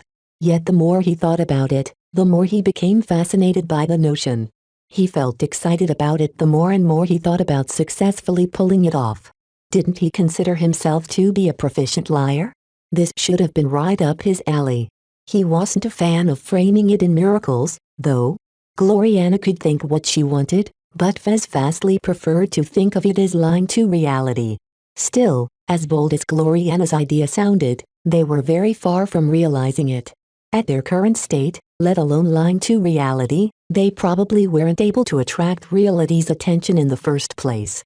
Vez picked up Lucky in his arms and stared at his pet for a moment while concentrating his mind. You are not a gym cat. You are an organic cat. You are a creature of flesh and blood instead of alloys and circuitry. Meow. Lucky took objection at the lies spewed by Vez. The cat quickly phased out of the grasp, keeping him in place, and flew out of reach. Well, that didn't work. Vez ruefully smiled. Maybe I should start with something smaller. He experimented with smaller objects, ranging from an empty cup to a hair he pulled out of his head. Nothing worked. Even when he concentrated his mind and applied a considerable amount of spirituality, the process of lying to reality completely failed. Reality isn't so easily fooled, he concluded after wasting a considerable amount of spiritual energy.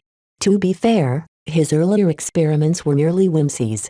They had very little grounding in reality or theory. As much as Gloriana suggested to Vez to let go of his mental constraints, he still preferred to keep his thinking at least somewhat grounded. After a bit of thinking, he concluded that he stood a much better chance of success when designing a mech. Gloriana evidently thought the same way. Otherwise she wouldn't have come up with the notion of conceptual perfection. Different from trying to turn Lucky into an organic cat, both Vez and Gloriana thought that it might actually work. They only disagreed on how it might work. While Gloriana blabbered on about miracles, Vez simply believed that they just needed to get their design seeds to do the work. To mech designers, design seeds encapsulated the bulk of their spiritual power. It held the essence of their design philosophies and sought to make their aspirations related to them into reality. The reason why Vez would never be able to turn Lucky into an organic cat was because his design seed obviously didn't specialize in changing cats into different species. He didn't specialize in turning mech perfect either. That was Gloriana's domain. However, even she didn't believe that she could lie to reality in this way on her own. She believed she needed to borrow the power of Vez's spiritual manipulation abilities to accomplish this lie. It's a very interesting idea. Vez scratched his chin. Will it work? He believed there might be a way to accomplish it if they expanded upon the idea and developed a better theoretical framework besides calling it a miracle. Since the notion of conceptual perfection was way beyond their reach, they didn't attempt to apply it to their custom mech project. For now, achieving synergy between their design philosophies through mutual strengthening was sufficient.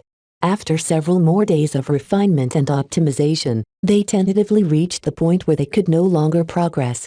It's so close to completion, but we can't quite close the gap. Gloriana commented morosely after another lengthy design session at the workshop compartment. Vez was much more nonchalant about it. So what if they left it unfinished?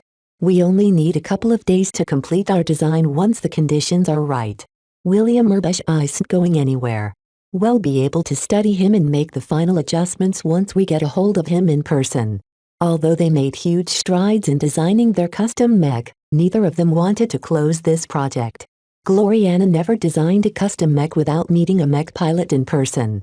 Medical data and psychological analyses only provided so much input to her work. In order to make absolutely sure her work fit its intended mech pilot as perfectly as possible, she needed to study William Urbesh by herself. As for Vez, he needed to make at least some effort to customize the spiritual component of the custom mech to William Urbesh. He could have made a cheap effort by constructing an image of William Urbesh from his imagination before infusing it with his spiritual energy in order to make it more substantial. Yet how well did he know William Urbesh? Not much at all. Any image he constructed of the man in his mind would never match with the real Urbesh.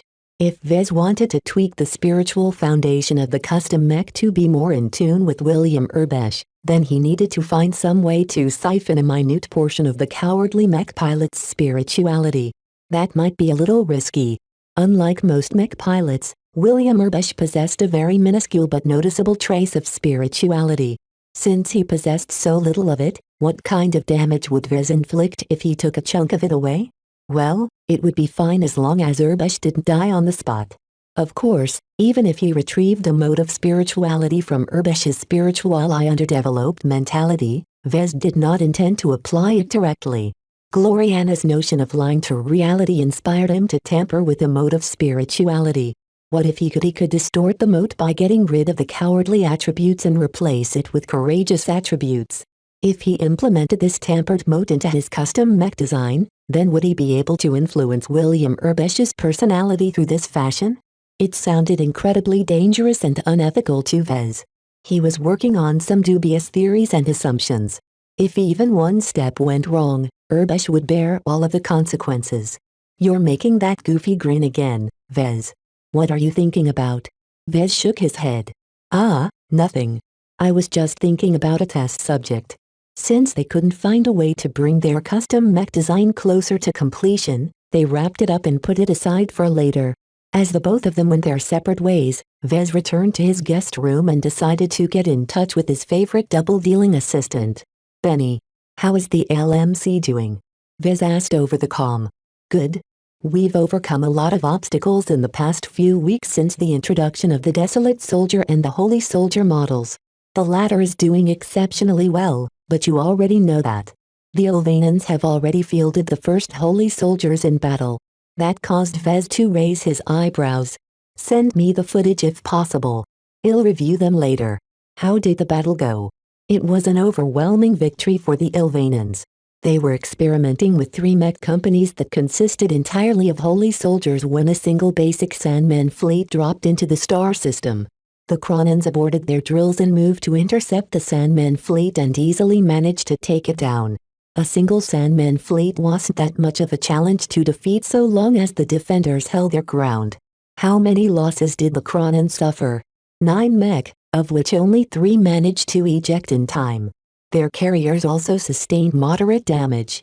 The Kronans believe that they'll be able to reduce their losses once they become more proficient with the Holy Soldiers. Vez became a little grim when he heard the results. Losing 9 cheap mech was no big loss for a state as large as the Ilvane Protectorate. What concerned him more was that the Kronan dynasty lost 6 valuable mech pilots. If Vez compared the relative strength of a Sandman fleet to 120 Holy Soldiers, then losing 6 mech pilots still amounted to a victory. Yet even though many Sandman fleets could easily be defeated, they always harvested at least some lives in mech. Those 6 missing mech pilots meant that the Kronans had less mech pilots at their disposal when the next Sandman fleet arrived. In the span of a month, more than 20 separate Sandman fleets might invade a typical star system. Even if they arrived one at a time, the defenders inevitably bled more and more mech and mech pilots after each victorious battle. The most dreadful aspect about the Sandmen was that even if a mech force kept winning every battle, there came a point where they would lose the war. With no way to stop attrition, eventually the umpteenth Sandman fleet would succeed where dozens had failed. While Vez grasped some hope at Gavin's mention that the Kronans were attempting to reduce their losses for next time, there was only so much they could do. Both the Holy Soldier and the Desolate Soldier were cheap and disposable by design. Getting hit even once by a Sandman laser strike often spelled instant death. No matter how much faith the Kronan mech pilots held in their Holy Soldiers, it was impossible for them to conjure up a miracle that could block these attacks. Are the Ilvanans satisfied? Gavin grinned. Very so. Reportedly, every Kronan mech pilot who received the privilege of piloting a Holy Soldier doesn't want to go back to their old machine. It's safe to say that customer satisfaction for our Holy Soldier is incredibly high. Of course they loved his variant.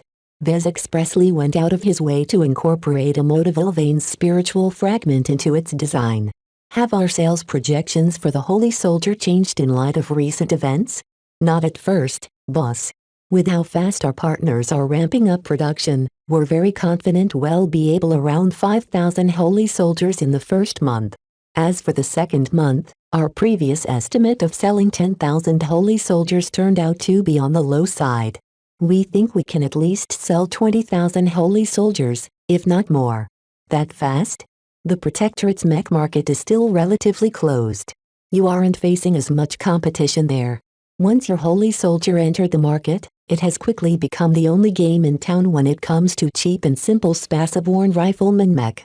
Not even the mech designed by their local seniors can compete against your work. Vez felt a little bad about that, but only for a little while. Even if Ilvanan senior mech designers were a little more backwards in his eyes, they were still very good mech designers. Vez wasn't about to put them out of business by stealing their market share. Chapter 1542 Homecoming Chapter 1542 Homecoming. Home. After a lengthy journey, the combined fleet finally arrived in the Cloudy Curtain system. Almost a year ago, the rural star system was not worth mentioning. Aside from housing the headquarters and the main manufacturing complex of the LMC, Cloudy Curtain only attracted attention for its cloud rice and other luxury crop exports. Yet as soon as the Stellar Chaser transitioned into the star system, Vez immediately noticed dozens of starships traveling to and from the only habitable planet. He recognized some of the ships as transports contracted by the LMC.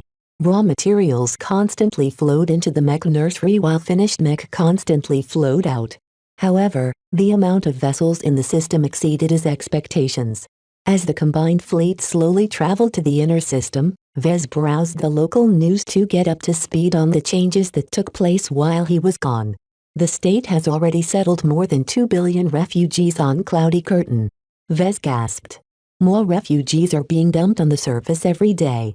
Gloriana pressed closer to him and read the article projected by his comm. Sounds like your planet has just become more important. The farming consortiums that long ruled Cloudy Curtain from behind the scenes stepped forward and gave the refugees something to do. They set up a multitude of towns built in a matter of days by erecting lots of prefab homes. With so many refugees pouring into the Bright Republic, the state had a lot more mouths to feed all of a sudden. All of those people needed food, and the best way to stave off starvation was to cultivate lots of genetically customized crops tailored for fast growth and maximum nutrition. Vast tracts of land had been cultivated into enormous farms. While all kinds of machinery did most of the work, human labor was still indispensable for various reasons. If not, a competitor could simply dispatch a single hacker to an automated farming operation and spoil an entire harvest. The government also aimed to keep the refugees out of the way while giving them something to do. Who knew what kind of trouble these desperate and emotionally worked people could do if left to their own devices? Due to the sheer influx of people pouring into the planet, the Raleigh Consortium and Leuven Consortium no longer dominated the agricultural sector. They simply didn't have the capital and resources to set up all of the farming settlements that the government mandated. Attracted by generous government subsidies, savvy investors from Bentham and elsewhere founded 8 more farming consortiums to erect thousands of settlements. Through the help of these wealthy new farming consortiums, Cloudy Curtain quickly managed to settle 2 billion refugees in a matter of months.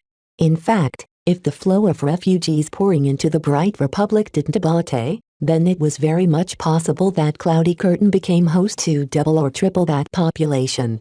Vez could scarcely fathom the changes that would take place in the future. Cloudy Curtain has become very lively all of a sudden. What a difference a single year away can make. Isn't that good for us? Gloriana smiled and pecked his cheek. It's depressing to live on an empty planet. Now that there are so many new people on your home planet, there will soon be lots more to do for us. We don't have to divert to Bentham in order to go out and have some fun.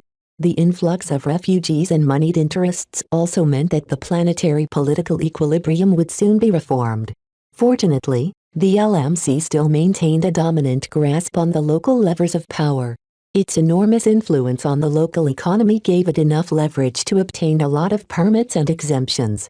Instead of landing on the spaceport at Orinoco, the Stellar Chaser, the Barracuda and some of the carriers of the Battle Criers and Glory Battalion all descended directly at a special spaceport directed by the LMC.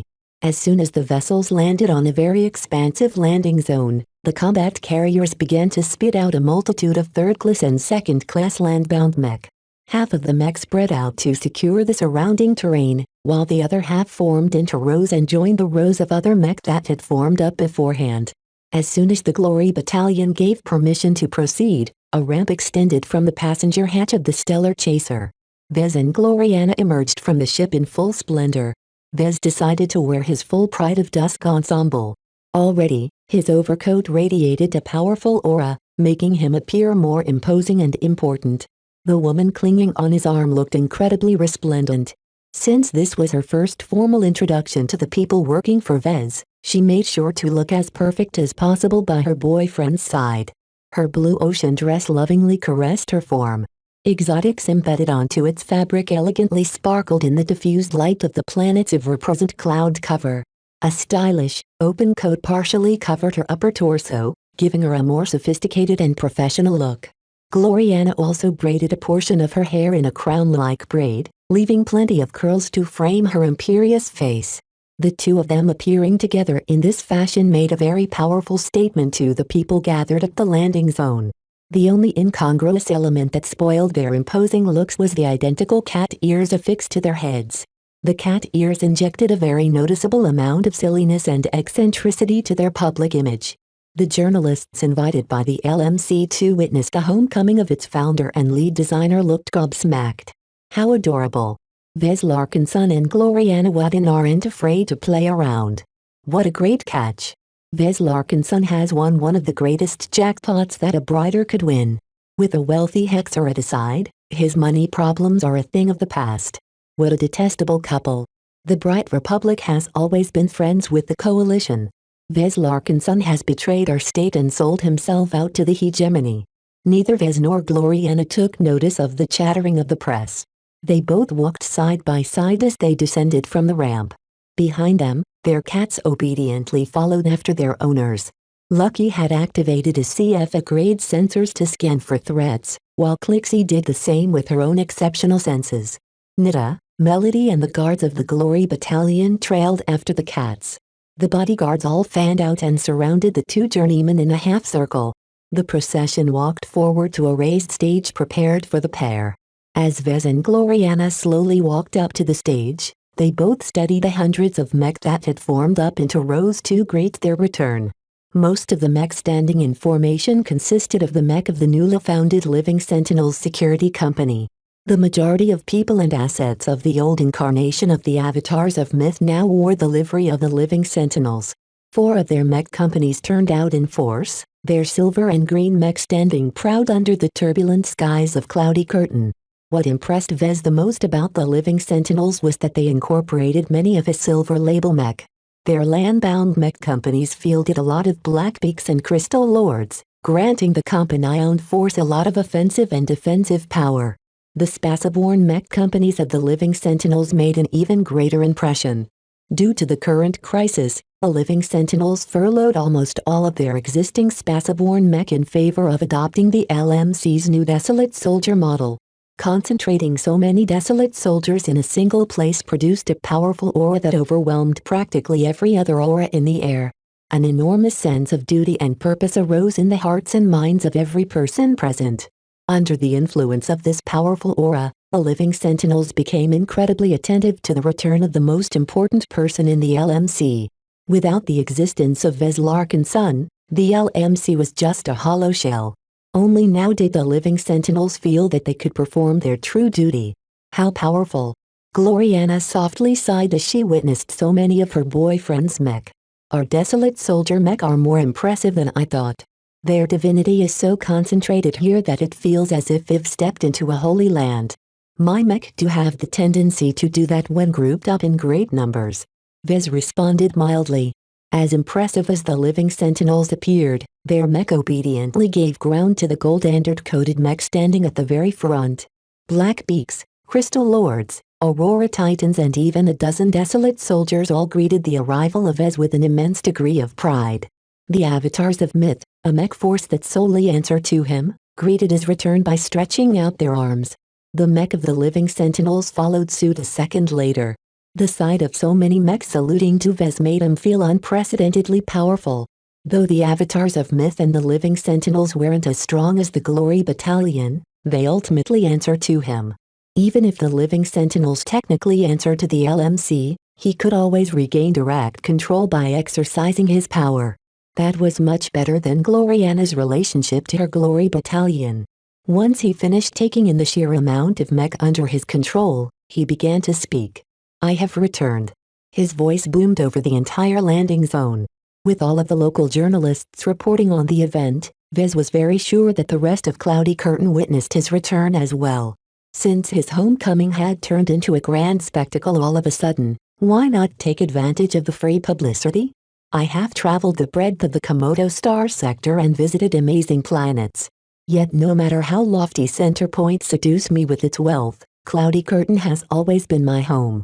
Now that the Bright Republic is in danger, a living mech corporation is ready to assist in the defense of our state. The pervasive aura of duty radiating from the Desolate Soldiers put force in his words. Even the people watching his homecoming from a projection would inevitably be influenced by a portion of this aura. Many people started to pay more attention. The Living Mech Corporation has always existed to serve the people. Vez confidently spoke. During these dangerous times, the LMC is ready to step up. Our new Desolate Soldier model is tailor-made to defend our vulnerable star systems. Not only is it cheap to the point where we're willing to forego a lot of profit, it is also the only mech that can inspire the people and lift up everyone's hearts. Many people had become aware of the Desolate Soldier model, but it didn't hurt for him to add his own voice to the discussion. We know that selling fantastic mech with unique strengths is not enough. Vez added grimly. For this reason, I am willing to contribute to the defense of the Bright Republic in a more substantive fashion. We have made agreements with the Mech Corps to accept several vital defense missions to cover vulnerable star systems situated at the border with the Coman Federation. My avatars of Myth and Living Sentinels will soon dispatch some mech companies to bolster the defenses of the star systems under pressure and help resist the Sandmen. To be fair, even if he didn't volunteer his mech forces, the government would have found some way to force him to. With more and more emergency decrees taking effect, the time where private outfits could do what they wanted had faded. Even so, his lofty words strengthened everyone's sense of duty. No matter if they were subordinates or people tuning in the broadcast from their homes, Vez appeared exceptionally noble and selfless at this moment. It's good to be home. Chapter 1543 Cloud Estate Chapter 1543 Cloud Estate. After giving an extensive speech in front of his avatars of Myth and Living Sentinels, Vez and Gloriana finally departed to their new home via a well-armored shuttle dispatched by the Glory Battalion. Escorted by the mech of the Glory Battalion and avatars of Myth, the armored shuttle made its way to a site close to the mech nursery. Instead of arriving at the headquarters of the LMC, the shuttle instead diverted to a site that was 50 kilometers away. Lush forests and picturesque hills dotted the landscape. Atop the highest hill, an expansive Manian complex stood out. This was the recently built cloud estate that Kedis had been responsible for building. Now, it became their new home. As soon as the shuttle landed within the walls of the expansive state, Vez, Gloriana, their pets and their followers all stepped out and took in the sights. Different from what he imagined, the cloud estate was not as empty as he thought. More than 30 young children ran and played across the grounds. At a courtyard situated close to a large and regal mansion, a number of older people leisurely chatted with each other or watched the children enjoy themselves. This sight was very familiar to Vez. In fact, if not for the different architecture and the pervasive cloud cover above his head, he would have suspected that he reached the Larkin Sun estate on Rittersburg. Vez. You're finally home. We have all been waiting for you to return. Kedis walked up to him in a formal business suit that made her appear far more mature than before. The certainty in her steps and the seriousness in her countenance gave Vez the impression that she had grown up in the year he was away.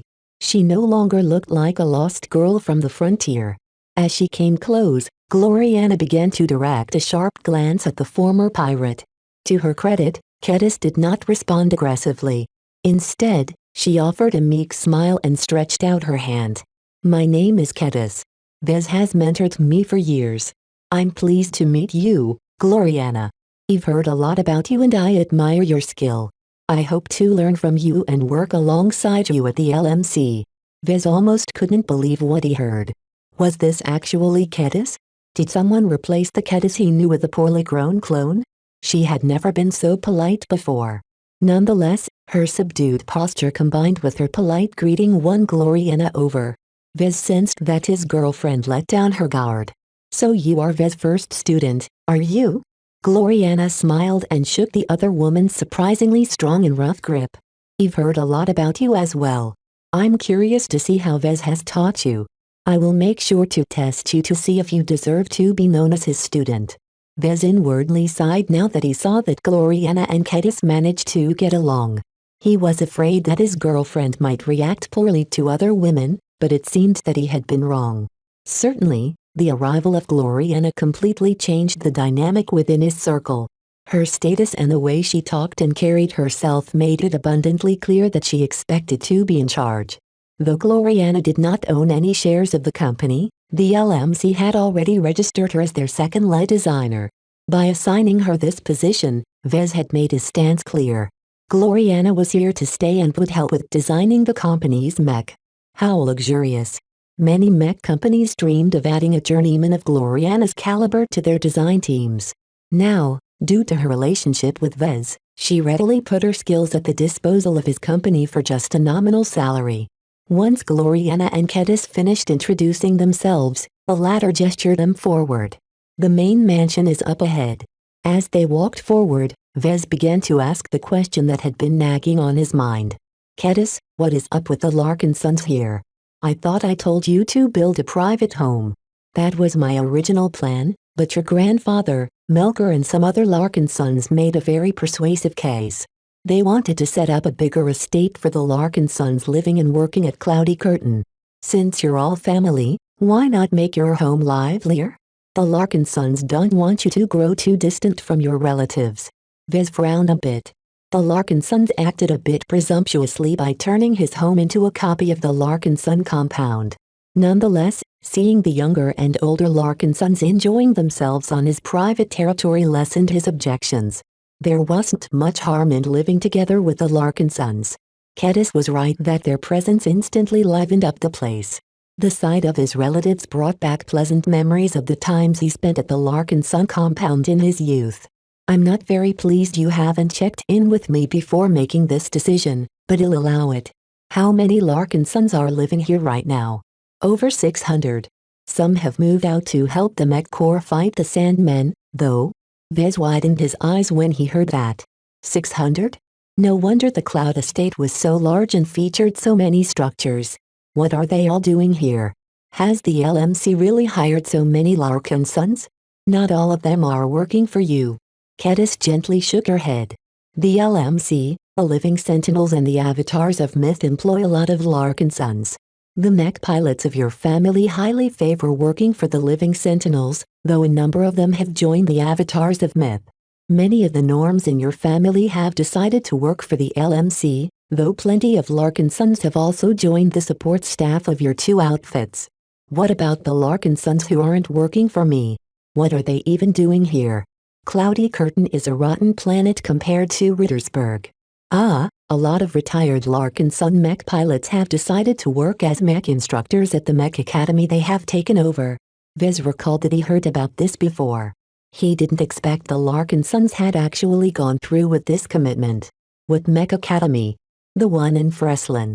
They've renamed it the Larkin Son Basic Mech Academy. Thousands of young mech cadets are now learning how to pilot mech by retired Larkin sons.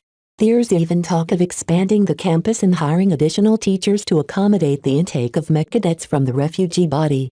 The enterprise sounded a lot more significant to the Larkin sons than Vez suspected. If Cloudy Curtain hadn't been flooded by refugees, then the Larkin Son Basic Mech Academy wouldn't have been a small and quaint institution. Yet now that the population of the planet ballooned, the academy suddenly became a lot more significant. The only other academy on Cloudy Curtain was in Orinoco. At the planet's previous level of population, the two academies were more than enough to accommodate the local potentates. The Bright Republic really wants to claim all the refugee mech cadets for themselves, Kedis remarked. They've invested a lot of money into setting up more mech academies on Cloudy Curtain.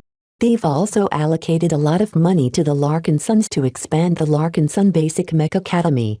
Your grandfather has even told me that the Larkin sons are in the process of asking for approval to establish the first advanced mech academy on Cloudy Curtain.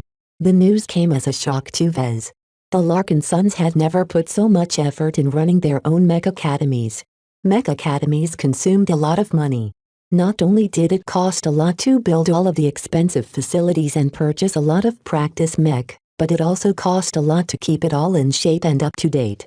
There was hardly any profit in running a mech academy. The Larkin sons must have spent the bulk of the dividends they received from the LMC to this endeavor. I guess I'll have to talk with my grandfather as soon as I've settled in. He sighed in an exasperated manner. Far too many changes have taken place while I was away. Look on the bright side, Vez. A lot of mech cadets attending your family's academy have become devoted to the LMC. The Living Sentinels and the Avatars of Myth won't lack for recruits. Perhaps. I'll reserve my judgment. The Larkin sons don't have much experience in running a major educational institution, let alone two. I'm afraid they're biting off more than they could chew. How many mech cadets do they expect to teach? If the basic mech academy finishes its expansion, then it can enroll up to 20,000 mech cadets. As for the advanced mech academy, it will probably accommodate the same amount of mech cadets at the start. That's a lot. While Vez knew that there were bigger mech academies, he was worried whether the Larkin Sons could even handle 20,000 mech cadets per institution. Teaching future mech pilots was a big responsibility. While Vez had no doubt that the Larkin Sons were more than capable of instructing mech cadets, that did not necessarily mean they were good at running schools. Kedis noticed his apprehension and gave him a reassuring smile. You don't have to be worried for your relatives, Vez. The Larkin Sons know what they are doing and they're not running a mech academy by themselves. They're constantly hiring a lot of experienced teachers, administrators and support staff to shoulder the burden. They arrived in front of the centermost mansion. Unlike the other structures, the grandest building of the Cloud Estate was devoid of Larkin Sons. This is your new home. Kedis introduced and waved at the majestic building. Only you and your guests are allowed to approach and enter the main mansion. The other Larkin Sons who live at the Cloud Estate have already been instructed to stay away from it to avoid disturbing you. Is it to your liking? Vez studied the traditional facade. It looks very stately. However, I remember asking for you to build a defensible home for me. So far, I haven't spotted any defenses aside from mech. This place is tougher than it looks. Your Cloud Estate is far more defensible than meets the eye. The mansions may look pretty on the outside, but their inner structure is made from compressed alloys. There are numerous turrets and other defensive measures around us, but they're currently retracted beneath the surface. Finally, there's a highly reinforced citadel built under the Cloud Estate that is rated to resist a fair amount of orbital bombardment. That was just some of the defensive measures protecting the Cloud Estate from threats. Nida and the guards of the Glory Battalion listened carefully and nodded in approval. They entered the palatial mansion shortly afterwards. Everything was very large, from the entrance hall to the stairs leading up to the second floor. Though the mansion didn't feel very warm or cozy to Vez, that might change once he lived in the place for a while. Gloriana hummed and pressed a finger to her lips. The interior is a little shabby to my tastes. Vez helplessly shrugged. You can do whatever you want. He knew her well enough that she would change things if she found something displeasing. She was already treating his mansion as her home. We need to study and upgrade some of the security measures as well. Melody added on behalf of the Glory Battalion. Don't worry, Mr. Larkinson.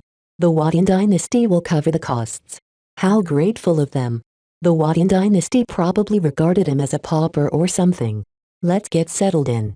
I've had a long day and I have a lot of work to catch up to. Kedis, let me to my office. There's an office here, right? She nodded. I know you like your offices. The mansion has more than enough space to allow you to work from home. Let's go upstairs. Chapter 1544 A Good Time to Fi. Chapter 1544 A Good Time to Fi. As Vez and Gloriana settled in the Cloud Estate, elsewhere in the Komodo Star sector a massive mech fleet was about to transition out of FTL. The Sundert Phalanx was the mech military of the Gage dynasty. As the most powerful partner of the Friday Coalition, the Sundert Phalanx enjoyed a high reputation. Right now, the Gage dynasty dispatched two powerful mech divisions to address an emergency that suddenly took place on one of their populated planets. The enormous fleet consisted of many fleet carriers and combat carriers as well as numerous support ships. The firepower it possessed was more than enough to terrorize a third-rate state. It's very strange, sir. A staff officer reported to the mech general placed in command. Every quantum entanglement node in the star system disconnected from the galactic net without any warning. We haven't managed to get in touch with the Mindex system for 2 days. It's fishy. The mech general grimly nodded. His brilliant uniform shifted as he studied the intelligence reports. We're almost certainly walking into a trap. Regardless of what a disaster has befallen the Mindex system, we need to be as alert as possible. It hasn't helped that we've been ordered to reinforce the Mindex system as fast as possible. The haste in which we left gave us no time to obscure our route. If the Hexers are responsible, then they'll know exactly where and when to lay an ambush. The sundered phalanx is not so easy to defeat. Our fleet carriers carry some of the best defensive shielding our Gage dynasty has developed. We shall see how well they fare. Hours later, the formidable mech fleet was about to transition out of FTL. Every mech pilot entered the cockpits of their mech. Spacers manned their stations with utmost seriousness, knowing that whatever was about to take place would certainly not be a drill. As the time of transition neared, everyone entered their maximum state of alertness. As one of the premier mech militaries in the Star Sector, the soldier sundered phalanx possessed an immense amount of pride and confidence in themselves. It's time. As soon as hundreds of ships transitioned out of FTL, the hundreds of thousands of Fridaymen that made up the mech fleet knew no more. In a wide zone around their emergence point in the Mindex system, thousands of dark, floating pillars turned active just minutes before the arrival of the sundered phalanx fleet. As soon as the huge and heavily armored fleet carriers transitioned into real space, they instantly tore apart as if they had been rammed through a gigantic cheese grater.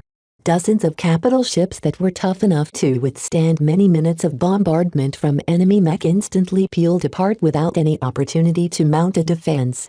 The smaller but just as resilient combat carriers shared the same fate. Each and every vessel emerging out of FTL acted as if they were passing through an invisible net that was strong enough to cut an entire planet.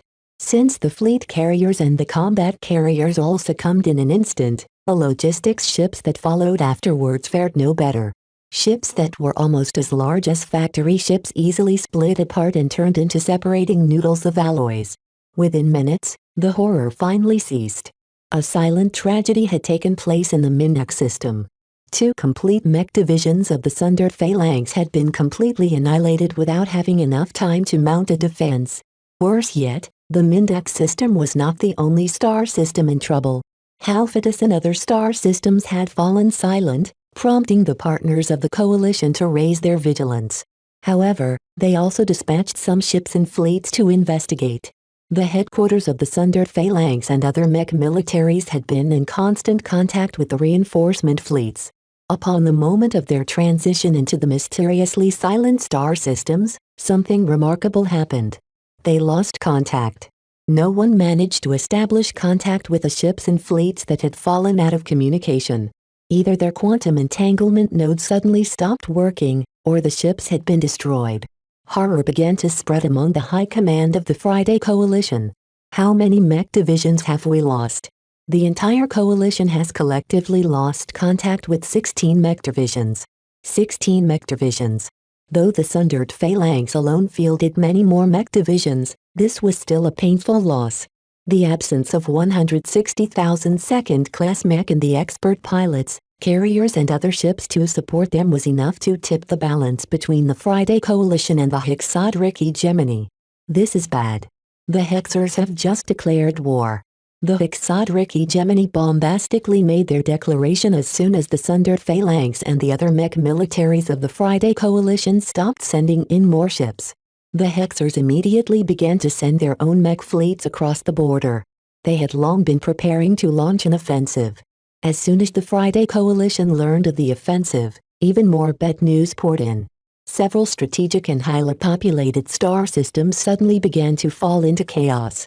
Billions of citizens started rioting for no apparent reason. Although not everyone had gone berserk, many mech pilots and armed guards counted among the ones that lost their minds. As soon as they became affected by the chaos, they began to unload their weapons in every direction, including their fellow soldiers and innocent civilians. Only 9 critical planets had been affected, yet their military and industrial importance was incredibly paramount. Their loss hurt the Fridaymen severely in their rapidly escalating war against the Hexers. In fact, 6 more planets had almost befallen the same fate, but the local forces managed to discover the plots in time. The hidden machines that caused the surrounding population to go crazy had been found and destroyed in rapid tempo, saving many billions of people from death and damnation. In the first move of what would become known as the Komodo War, the Hexers succeeded in inflicting a severe blow against the Fridaymen. The Friday Coalition and the Hexadric Hegemony were 2 of the most powerful states in the Star Sector. They also hated each other with a passion.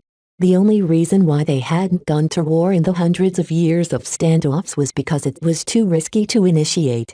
As long as any war broke out between these bitter rivals, neither side would back down. Considering how many mech and how many preparations they've made against each other, a war would certainly last until one side decisively beat the other side.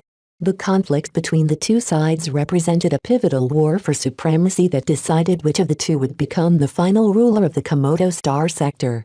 Neither the coalition nor the hegemony wanted to tolerate the existence of their rivals any longer.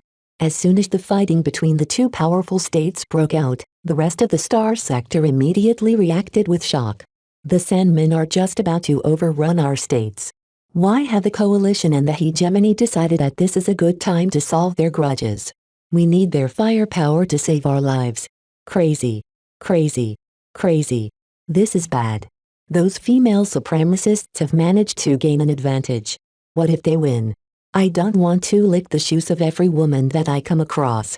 To the Bright Republic and the other states fighting against the Sandmen, the incredibly destructive war between the second-rate states couldn't have come at a more inopportune time. Many of them had been hoping for a change. Perhaps the coalition and hegemony felt charitable enough to send some of their powerful mech forces to the beleaguered states. Yet now that they became fully preoccupied in fighting with each other, there was no way they would ever dispatch any help. Even worse, the outbreak of war disrupted the existing pattern of trade. The amount of resources the second-rate states consumed was vastly more than all of the third-rate states put together. While none of the third-rate states were expected to fight on behalf of one of the second-rate states, they were still expected to export valuable exotics and other materials. There was no guarantee that third-rate states would be left out of the conflict. Perhaps the Fridaymen and Hexers would force them to take sides and fight among themselves. As the news reached the Bright Republic, Vez learned of it as soon as possible. He had barely settled into his new office at the Cloud Estate when the news scared him out of his wits. Gloriana. What is the meaning of this?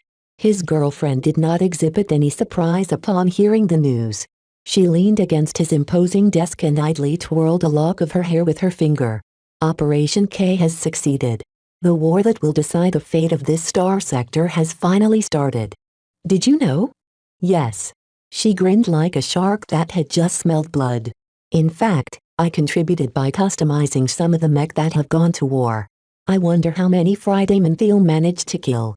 The more, the better. Seeing her girlfriend revel in this stupendously ruinous war as if it was her birthday practically floored Vez. He had forgotten that she was an unrepentant Hexer. As Vez read the articles about the opening moves of the Hexers, a powerful chill went through his spine. He recognized the means the Hexers used to strike a painful blow against the coalition. Project Void Calamity. Project Pandemonium Descent. He immediately dredged up the details of these two projects from the depths of his mind. A long time ago, Vez and Calibust snuck into the restricted sections of the Starlight Megalodon. Calibust spent a lot of effort to retrieve the files relating to these two ancient CFA research projects. Back then, Vez learned enough about the two projects to make a horrible realization. Both projects were purely designed to break a state. With all of the awful events unfolding right now, Vez felt as if his worst nightmares came true. The classified project files that Vez helped retrieve had been used to an incredibly deadly effect. If Vez hadn't helped Calibust at the time, then this war might have never happened. Shortly after Vez connected Project Void Calamity and Project Pandemonium Descent to Operation K, he made another incredibly vital realization. Calibust is a Hexer. Correct. A familiar voice sounded out from the side. Hoss there. A hidden entrance built into the side of his home office opened up. Calibust emerged and walked up to the desk with a confident stride. Surprisingly, the Glory Battalion guards guarding the office did not make any attempts to halt the intruder. Niva looked lost and questioned Vez whether she should intervene. Calibust. Aren't you supposed to be in the Ilvain Protectorate? I'm no longer needed there. She grinned. Don't worry, Vez. My absence from the Ilvain Protectorate won't affect our arrangements there. You've trained another operative to take over my cover identity as Madame Cecily to act as a caretaker. Right now, I'm much more needed here, by your side. Calibust returned to her old guise. She no longer disguised herself as a mild-mannered scion of the Kirin dynasty. The truth had finally come out. Calabist was a hexer. Vez should have known. He wished he never met her back at the Harkinson system. If not for that, how would he get so entangled with the hegemony? It was already bad enough that his girlfriend was a hexer, but now his strategic partner turned out to be one as well. Both Calabist and Gloriana looked at each other and chuckled. He's such a boy. Gloriana smiled affectionately at her boyfriend as he was suffering a mental breakdown. What did you do to him? He looks like he's at his limit. Calabist nonchalantly shrugged. I only used him for a bit, that's all. It's not my fault he's allergic to our state. Chapter 1545 The Woman from Diva Chapter 1545 The Woman from Diva. The outbreak of the war between the two major powers of the Star Sector sent Vez into a tizzy. Discovering Calabist's true allegiance had finally pushed him over the edge. Vez lay on a couch set by the grand windows of his home office. Both Clixie and Lucky cuddled up next to his chest to comfort him. The two playful cats succeeded in pulling him back to his senses. Meow. Meow. The two of you are too cute. Vez smiled and stroked both cats by their heads. As much as he wanted to play with the two pets, he couldn't ignore the women staring at him. They both sat on a couch placed on the opposite side of a coffee table with plenty of room in between. The way they sat suggested that even if both of them were hexers, they didn't belong to the same dynasty or faction. That reassured Vez a little. He looked around and noticed that the guards that usually guarded Gloriana had strangely left. A powerful interference field emanated from Calabist, ensuring that they enjoyed total privacy. Gloriana, who is Calabist? He asked his girlfriend first. I don't know her personally, but I'm aware of her background. Tell me who she is, then. No more secrets. Calabist iced my real name. The former spy spoke up, taking over from Gloriana. I once told you that you're better off not knowing my background. However, now that Operation K has taken place, I suppose the cat is out of the bag. Vez stared icily at the older woman. For the sake of our long-term cooperation, I think you owe me an explanation. Fair enough. Calabist smiled and crossed her arms in a confident manner. Calabist iced my real name. I used to go by another name when I was born in a branch house of the Vraken matriarchal dynasty. Vez grew shocked. The 6 matriarchal dynasties reigned at the top of the Hexadric hegemony. The Vraken matriarchal dynasty held as much sway as the Ever matriarchal dynasty, to whom the Wadian dynasty answered to. The power they wielded was immense. Throughout her explanation, her accent shifted from what was common in the region to a more clipped one that resembled that of Gloriana. Though the shift was subtle, the difference it made was huge. Why did you change your name? He asked. Do you think that it is good to be born as a Vraken?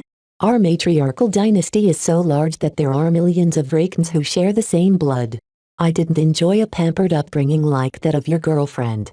I needed to fight my way upwards. I did that by working really hard to get into Diva. Diva? Diva is one of the hegemony's intelligence agencies. Gloriana explained. Don't ask me what the acronym stands for. I don't have a clue. Calabist chuckled. I don't know either. I won't tell you about what I did while I was in Diva other than that I managed to become an elite intelligence operative. After completing my mission on Ian Coronavirus, I managed to meet with my boss and buy my freedom. Buy your freedom? I think you told me once that you quit your old job. I wasn't a slave, Vez, but my debt to the hegemony was considerable. The Vraken matriarchal dynasty has provided me with many resources to enhance my growth. Even if I was an average family member back then, a Vraken is still entitled to treatment that would make you jealous. In addition, Diva's training regime is one of the best in the Star Sector. Working for Diva has forged me into the woman I am today. So that means the Vrakens and Diva expect you to work for them. They invested so much into turning you into this elite intelligence operative that you're never able to get rid of your shackles under ordinary circumstances. Her situation sounded similar to that of Gloriana. The only difference was that Gloriana was more than glad to continue to stay under the Wadian dynasty's umbrella. I see you understand, Vez. In the society that Gloriana and I live in, obligations are vastly more restrictive than physical bonds. As much as I've benefited from being a Vraken and a Diva intelligence operative, I was destined to act as their pawn for my entire life. Yet you quit, right? She grinned at him. Thanks to you, I managed to return with valuable CFA research data and other gains from the Starlight Megalodon. The treasure trove of data if submitted to Diva earned me so many merits that I didn't hesitate to buy my freedom. Not only that, but I also used my remaining merits to buy a higher standing within the hegemony. This puts me on par with a member of a dynasty without belonging to one. Why is that important? Isn't it better to upgrade your standing within the Vrakens? You aren't thinking enough ahead. Certainly, I could have used the merits I earned to upgrade myself to the same level of prominence that Gloriana enjoys in the Wadden dynasty. Yet what use would that be to me? The higher my position in the Vrakens, the greater the expectations and obligations placed on my shoulders. That is not conducive to my plans for the future. You mean your plan to force a partnership on me so that you can leech off my accomplishments? Vez grimaced and briefly flitted his eyes over to Gloriana. Does she know? Calibust shook her head. Not yet, but I suggest you do something about that. Gloriana may not be entirely to my liking, but she's clean. What's that supposed to mean? His girlfriend burst out. And what's this about coming clean? Are the two of you hiding a secret or something? Inwardly, Vez sighed in relief. Calibust hadn't spilled the beans about the metal scroll. All in due time, Gloriana. Calibust pressed the female mech designer down before turning to Vez. Do you understand my circumstances now, kid? I could have gone far if I continued to stay in Diva or the Vraken matriarchal dynasty. Instead, I decisively paid back my debts and amicably cut off my ties with them because there is a much greater tree I can shelter under. Me. Vez spoke. Yep. She grinned. Even though you're merely a sapling at your stage, your growth potential is limitless. Diva, the Vrakens and even the entire hegemony are trivial compared to where you will be in a few hundred years from now. You can't blame a woman for not letting this opportunity pass me by. The potential you hold is far in excess to anything this stinking star sector can produce. Wow, Calibust. I thought I was the first one to recognize Vez's potential, but it seems your eye for mech designers is even better. Gloriana cheerfully clapped before releasing a low hiss. He's still mine, though. I already told you, Gloriana. I am not interested in little boys. Calibust briefly interrupted the functioning of her jammer so that she could transmit a message from her comm. Seconds later, a woman wearing an unmarked mech officer uniform appeared into view, alarming both Vez and Gloriana. Who? Don't worry, she's friendly. The athletic mech pilot strode forward while Vez tried to piece together her identity. The newcomer looked vaguely familiar to him, and her dark skin reminded Vez of some of the women he met in his life. As the figure came closer, his spiritual senses started to sense something remarkable. She's an expert candidate. He called. Not only that, but the expert candidate was in a very advanced state. Her willpower-infused spiritual energy had almost reached the threshold of apotheosis, which meant that becoming an expert pilot was just around the corner. As the newcomer came close, Calibust stood up and immediately embraced the expert candidate in an intimate manner. Locked in passion, their lips hungrily ravished each other. Sensuous moans escaped from their throats as the lovers enjoyed their reunion. Vez and Gloriana wordlessly stared at the spectacle with their mouths gaped open. Even their intimate kisses hadn't reached this level of passion yet. Once the two women separated, Calibust smiled with a bit of rosiness on her cheeks. Vez, remember Commander Dice of the Sword Maidens? Hi Commander. So that was why the expert candidate felt so familiar. Even though advanced surgery changed her appearance to the point where Vez no longer recognized her, Vez couldn't mistake her spiritual fingerprint. Vez remembered that Commander Dice and Captain Orphan both developed a strong mental connection with Kalanxo. So long as Kalanxo still existed, Commander Dice was still her beast rider. As Vez tuned his spiritual senses carefully, he managed to identify plenty of spiritual attributes that closely aligned with Kalanxo. Strangely, they only made up a part of Commander Dice's spiritual makeup. Her spiritual attributes possessed a much more offensive mix. The defensive and protective influence from Kalanxo didn't entirely align with the pirate commander's fighting style, which probably hampered her growth somewhat. Vez suspected that as long as Commander Dice managed to resolve the contradiction between Kalanx's spiritual attributes and her own, she would finally be able to enter the ranks of demigods. Thank you for taking care of Kedis for us, Vez. Commander Dice smiled in approval. She's grown up to become a good kid under your care. I hope you can continue to take care of her. Right now, she's not suitable to accompany us. My lover here has big plans for the Sword Maidens. Though Gloriana maintained some wariness towards Calibust, her attitude changed now that the latter revealed her lover. As long as Calibust made no moves towards Vez, she was fine with her presence. The former intelligence operative coughed. Gloriana, I summoned Commander Dice in order to prove that I'm not a threat to you. I'm going to have to ask you to leave now. I need to discuss some private business matters with Vez. A few moments of silence passed as Gloriana directed a suspicious glance towards the other Hexer. Okay. Just don't get into any funny business, alright? Bring your cat out as well. I know she's smart enough to understand what we're saying. Fine. Gloriana grumbled. She had been seen through. You Vrakens are always too sharp. Commander Lydia led Gloriana and Clixie out of the home office, leaving Calibust alone with Vez. So, he began as he calmly held Lucky in his grasp. Now that his girlfriend had departed the room, Vez no longer felt as constrained. You're a Hexer. Yes. Calibust grinned in amusement. As someone who spent a lot of time outside the hegemony, I can understand your apprehensiveness. I'm not like Gloriana, though. The Vrakens are largely secular. We don't buy into Hexism. Her words reassured him a bit. At least he wouldn't have to deal with two Hexers who wanted to impose their crazy religious beliefs on him. He already had a hard time maintaining his principles in front of Gloriana. What do you really think about my relationship with Gloriana? I preferred you went for a more wholesome girl like Kedis. Gloriana, while I have no comment on the love you share with her, in terms of entanglements I don't think you know what you're getting into. The closer you pursue a relationship with Gloriana, the more you'll enter the orbit of the Wadian dynasty. I'm not marrying into her family. That still doesn't exempt you from getting involved, kid. A promising mech designer like Gloriana is a treasure to the Wadians. Anyone who is worthy to capture her heart won't escape their attention. Why is that so bad? Calibust let out an exasperated breath. Forget about it. What is done is done. The situation is not entirely unsalvageable. As a foreigner, you only need to show off your capabilities in order to be treated as an ally rather than a servant. Gloriana and I are already planning to earn their acknowledgement. Good. It seems Gloriana is not blind to your situation. I think she just wants to keep me for herself. Vez scoffed before changing the topic. Let's get to the point. Why are you here? That requires some explanation.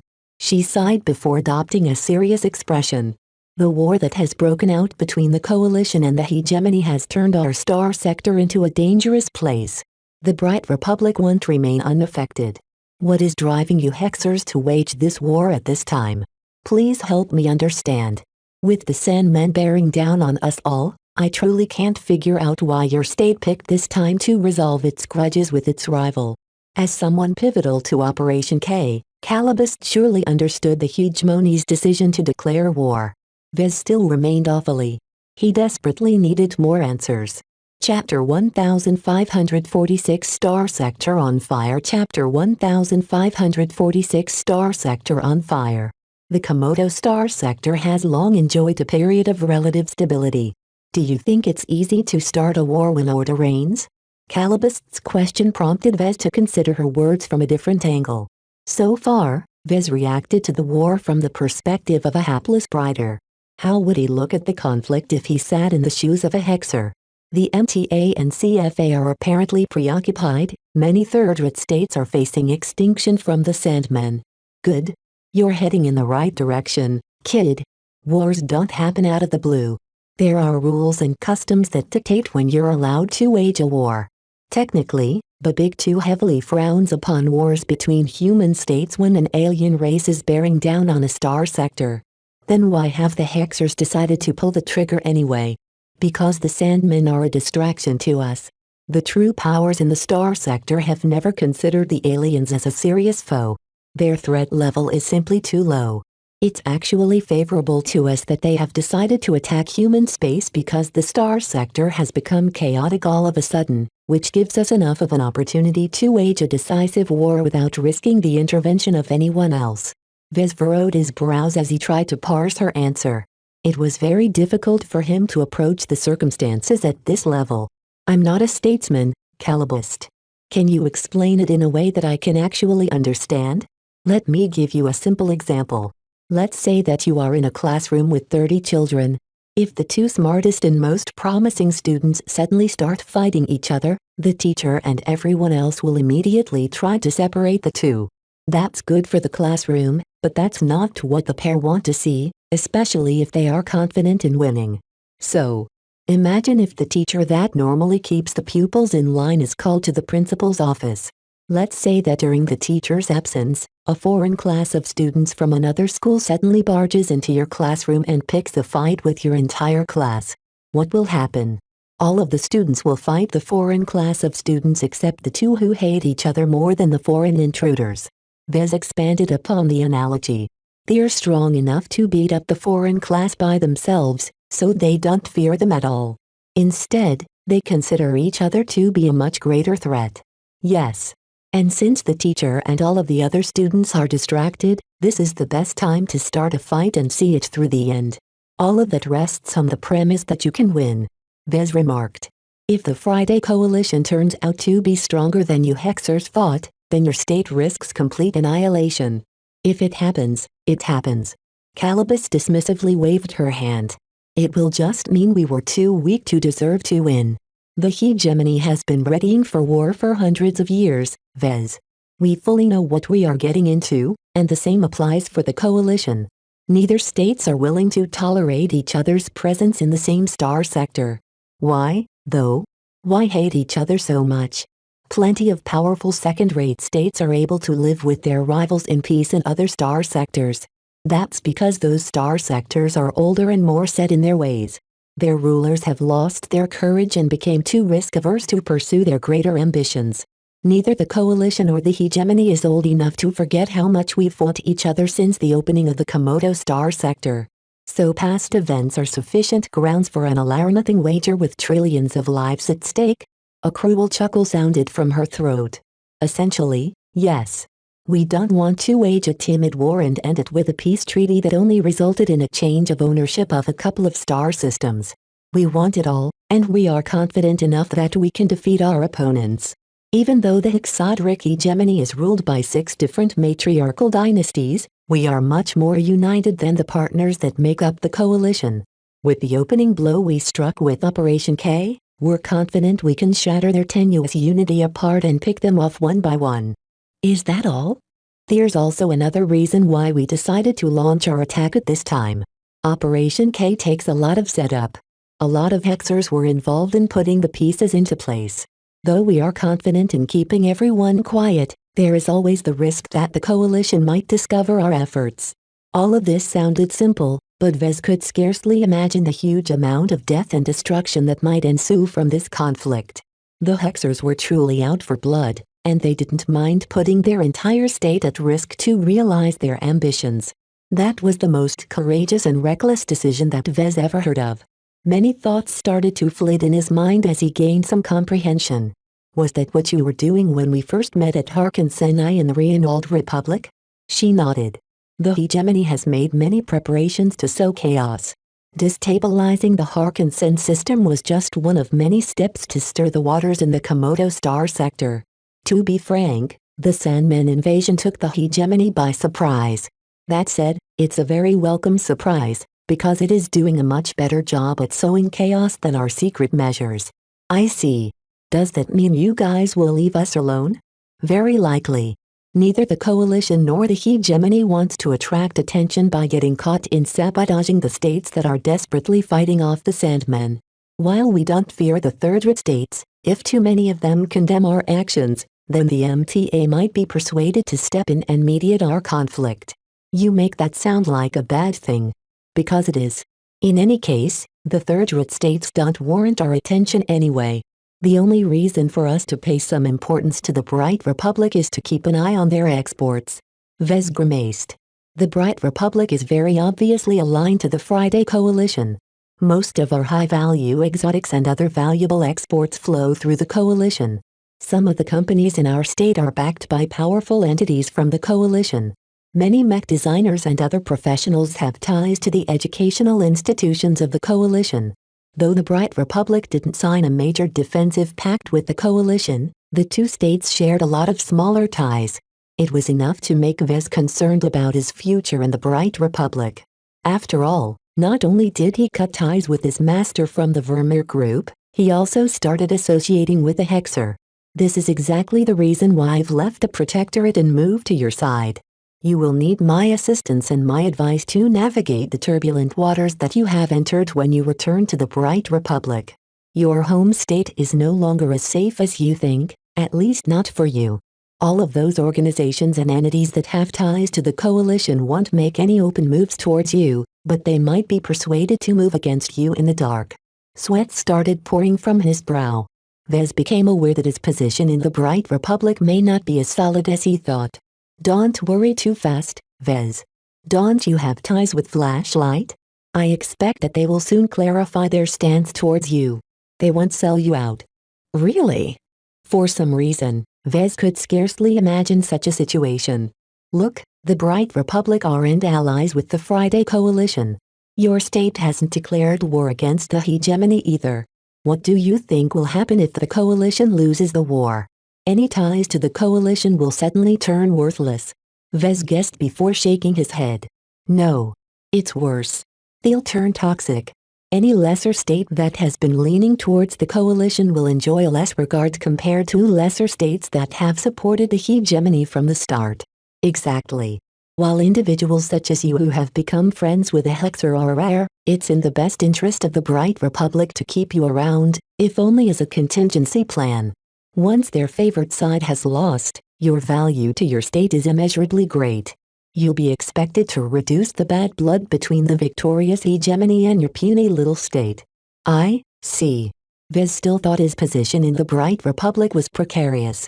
If not for his extensive business and family ties to his state, he would have packed his bags and moved to the Ilvain Protectorate or something. He recalled that unlike the Bright Republic, the Ilvain Protectorate maintained light but friendly ties to the hegemony. The Ilvainans wouldn't sell him out. In fact, they would probably welcome him with open arms. This was still a bit too much to bear for Vez. He loved his home state.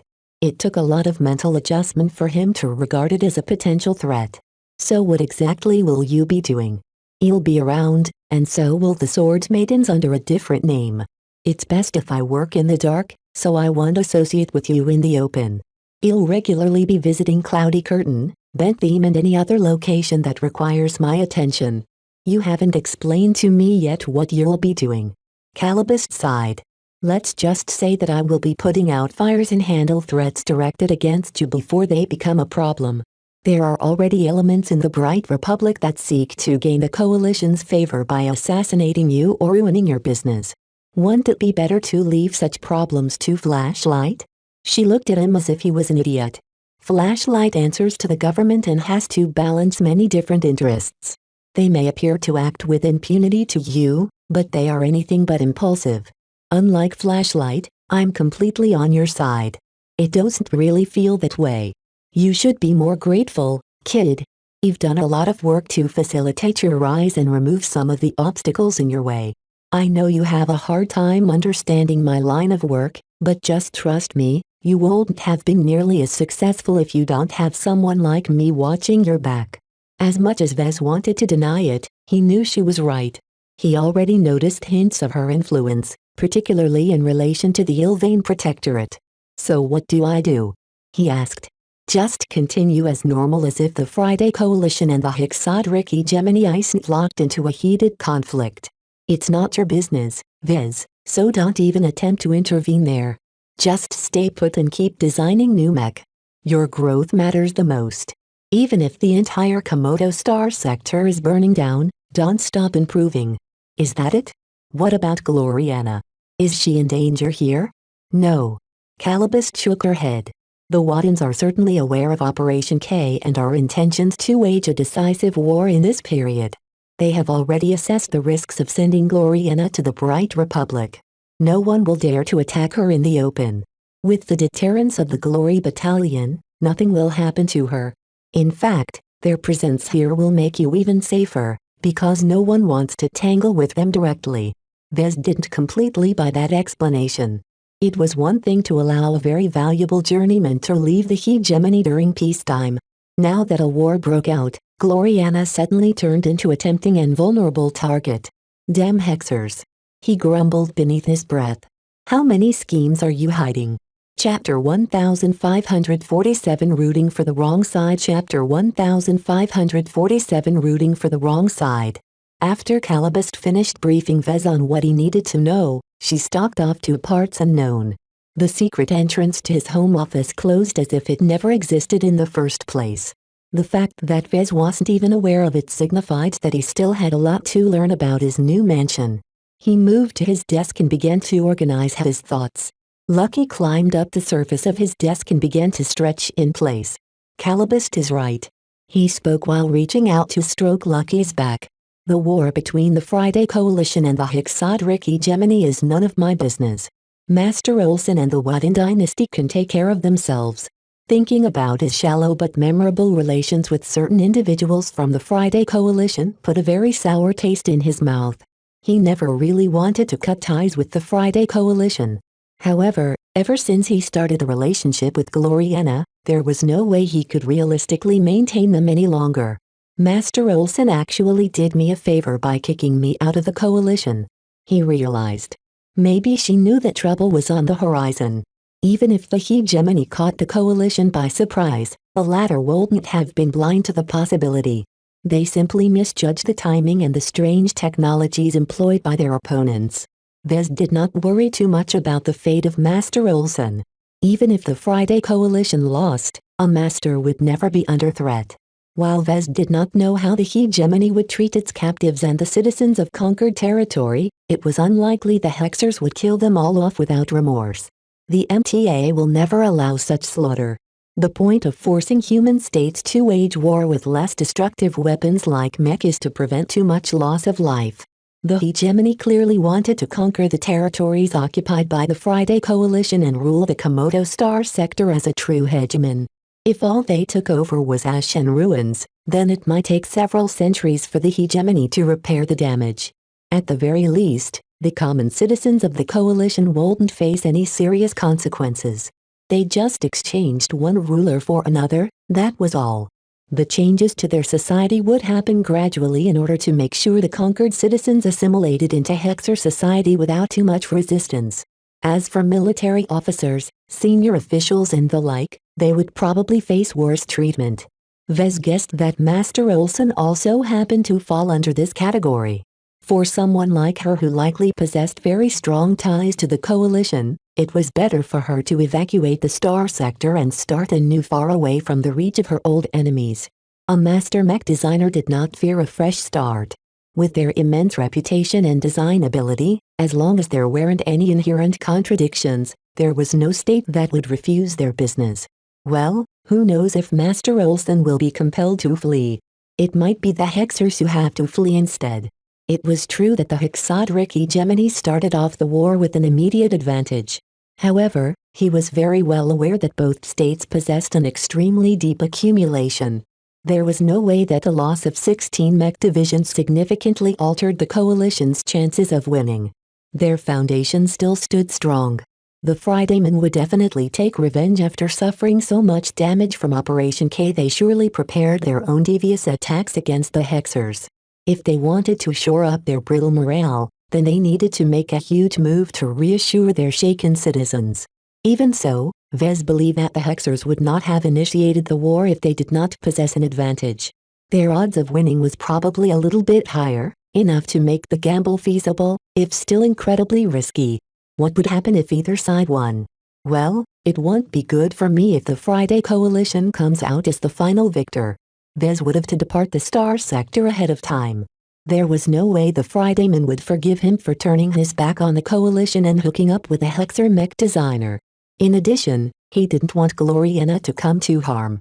He would rather exile himself from his home state than to risk her safety and freedom. Still, the hard part about this situation was that Vez privately rooted for the Friday Coalition. Though its partners each propagated different beliefs, they were all relatively normal. Compared to the abomination that is the hegemony, the coalition is pretty enlightened as a whole.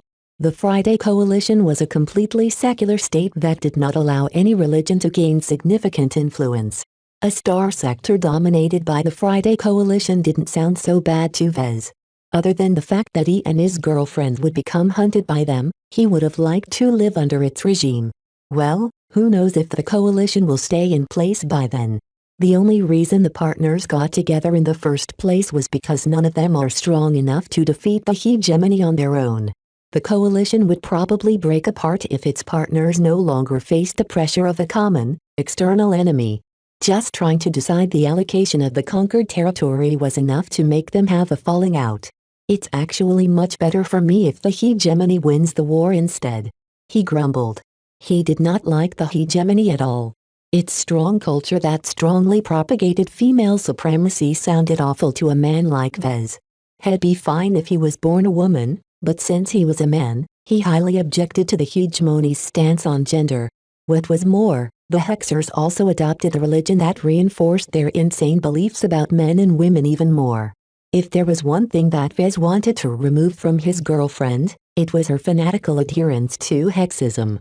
When he thought about the hegemony winning the war and taking over the star sector, Vez started to get goosebumps. Even though he would probably stand to gain a lot of profit for associating with the winning side, he really couldn't imagine living under a Hexer regime. As a man, Vez drew the line at any cultures or beliefs that denigrated his own gender. What do I do if the hegemony actually wins? Right now, the odds were slightly in their favor, so Vez seriously considered the consequences. He didn't have to think too much to come up with a solution. Haha. He'll just embark on my grand expedition and never go back. Take that, Hexers. He laughed.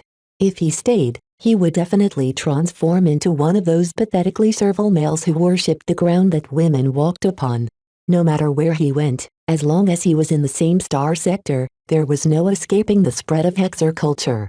Rather than staying and allowing himself to get contaminated by their beliefs, Vez would much prefer to make his expedition fleet his new home and travel the galaxy. Perhaps he might bump into an attractive foreign state and decide to settle down. Perhaps he would continue to live aboard a ship and permanently adopt the life of a spaceborne citizen. Both of these possibilities were much more preferable to living in a hegemony-ruled star sector. He would do anything to escape Hexer indoctrination. People say that running from problems is bad. He told Lucky. Well, they've never had to face the prospect of living among Hexers. Meow. PFF. You're just a cat. You'd just get pampered by their rich ladies if you fall into their hands. Meow meow. That doesn't mean you should abandon me. I'm a much better cat owner than those cat ladies. Interacting with Lucky brought some much-needed levity to his heart. He felt much better now that he thought the situation through. Regardless how the war between the second-rate states progressed, there was no way he could influence its outcome.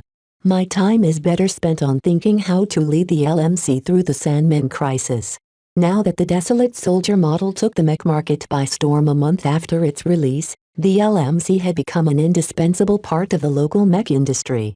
There was no way the Bright Republic would treat the LMC unfairly due to his Hexer associations. At most, my company will just suffer some suppression, perhaps. He guessed.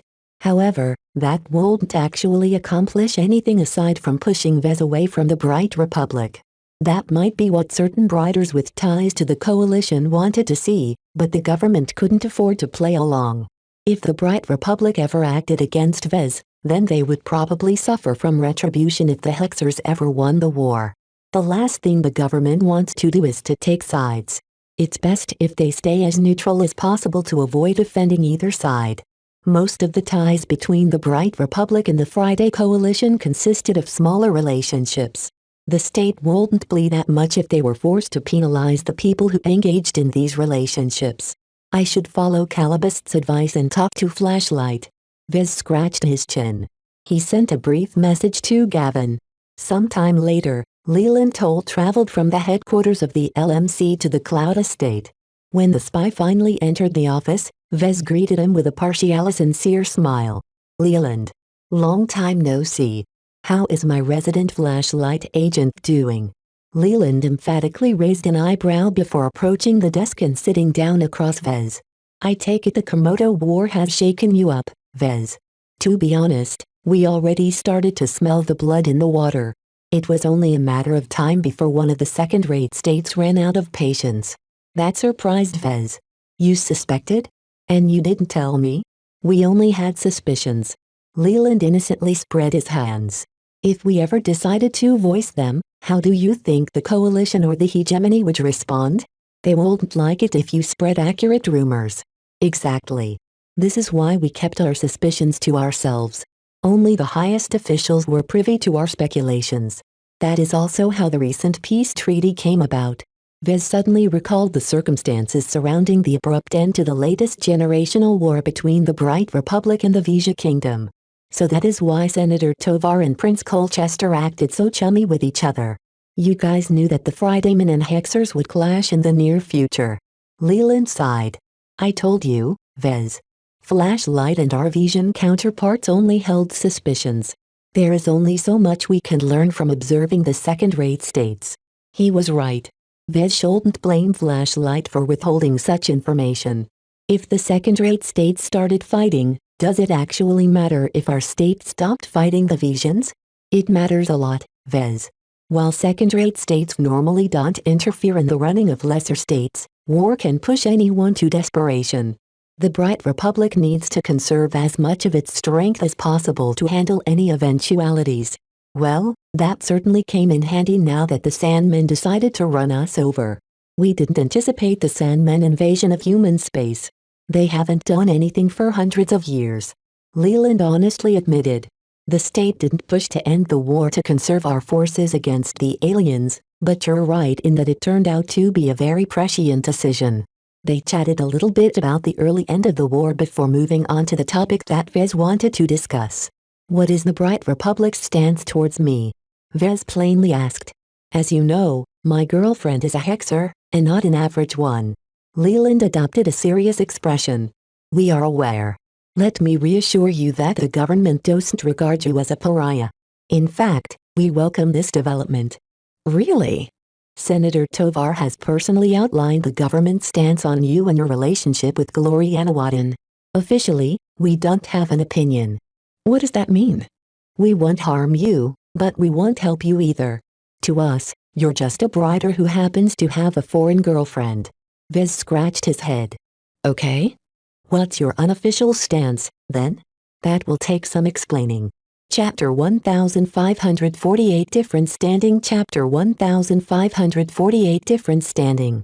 In the end, Leland did not tell Vez much beyond what Calabast already outlined. The Bright Republic's unofficial stance completely matched her predictions. You're our insurance policy. Leland set forth. In the event the Hexers win a decisive victory against the Fridaymen, our ties with the latter will turn into liabilities that will weigh us down. Hexers aren't known to be charitable to those who oppose them, so our state will certainly be subjected to significant penalties and sanctions in a possible post-Hexer star sector. Vez pursed his lips. I'm just one person, though. I can't overturn centuries of friendships and trade relations by myself. We hope you can convince Miss Gloriana to plea for leniency on our behalf. I think you are overestimating my girlfriend's influence. Even if she's a part of the Wadden dynasty, she's purely a mech designer and an engineer. She is completely uninvolved when it comes to politics. Mech designers can be influential as well. Leland smiled at Vez in an unsettling manner. We have very high hopes for you and Gloriana. You think very highly of me. Vez narrowed his eyes. Your rise has been meteoric. How can we not take closer notice of you? Flashlight has always looked upon you as a promising young mech designer, but our regard for you has always been due to your potential. We did not expect for you to realize some of your potential in such a dramatic manner recently. My desolate soldiers seem to have made a very powerful impression on you all. Yes. Leland smiled. We had suspicions about your specialty, But it is only when you released your desolate soldier model that we have learned it is more horrible than we thought. The latest mech you've designed is unlike anything we have seen before. While Vez intended to make his desolate soldiers appealing to authority, it still surprised him to hear Leland praise him to heavens. If there was one thing Vez learned about spies like Leland, it was that they never showed excessive emotions unless it furthered their agenda. It sounds like the government appreciates my work. Very much so. Leland readily admitted. Rest assured that we will protect you and shield you from any backlash directed against you. Whether it's your ties to the hegemony or the controversy surrounding your mech designs, well, make sure you can operate your business openly and fairly. We have already stopped several initiatives intended to force suppliers and distributors to stop working with the LMC. I see. Thank you for that. We are Briders. The quarrels between the second-rate states should not spill over to our territory. It's unfortunate that some of our fellow Briders haven't gotten the message. The two talked some more. Leland constantly heaped up praise while offering various reassurances that Vez only grew more and more suspicious. Leland's friendly attitude towards him reflected the Bright Republic's current stance towards him. They were so afraid that Vez might feel unwelcome in a hostile state and decide to emigrate to another state. That would be a disastrous occurrence to the Bright Republic.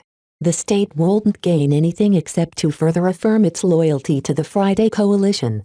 Such a gain was extremely marginal compared to the potential benefits if they kept Vez within its sphere. His value was twofold. While Vez already expected the state to value his ties to the Hexers, he underestimated their enthusiasm for his products. Even though the Desolate Soldier was just a cheap spaceborne rifleman mech design, its unique aura was practically unheard of in the galaxy.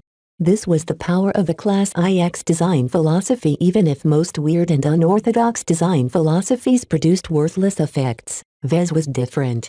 With the early adoption of the Desolate Soldier by the Bentham Planetary Guard, millions of people became aware of its now famous ability to inspire duty in mech pilots and bystanders. Vez previously thought that the government would only slightly raise his appreciation of him, but now he began to sense that he underestimated his impact. If Vez continued to mature and advance to senior, his mech would become even more valuable to the state. Even if he never managed to advance to master, he definitely held the potential to become the top mech designer of the Bright Republic. However, what was worrisome was that this valuable mech designer might not stick around. Ever since Vez started dating Gloriana, he risked getting further into the orbit of the Exodric hegemony, which was to the detriment of the Bright Republic. Vez was no longer a trivial apprentice, nor a promising journeyman. Even though he was still a journeyman, his value to the state became more and more obvious.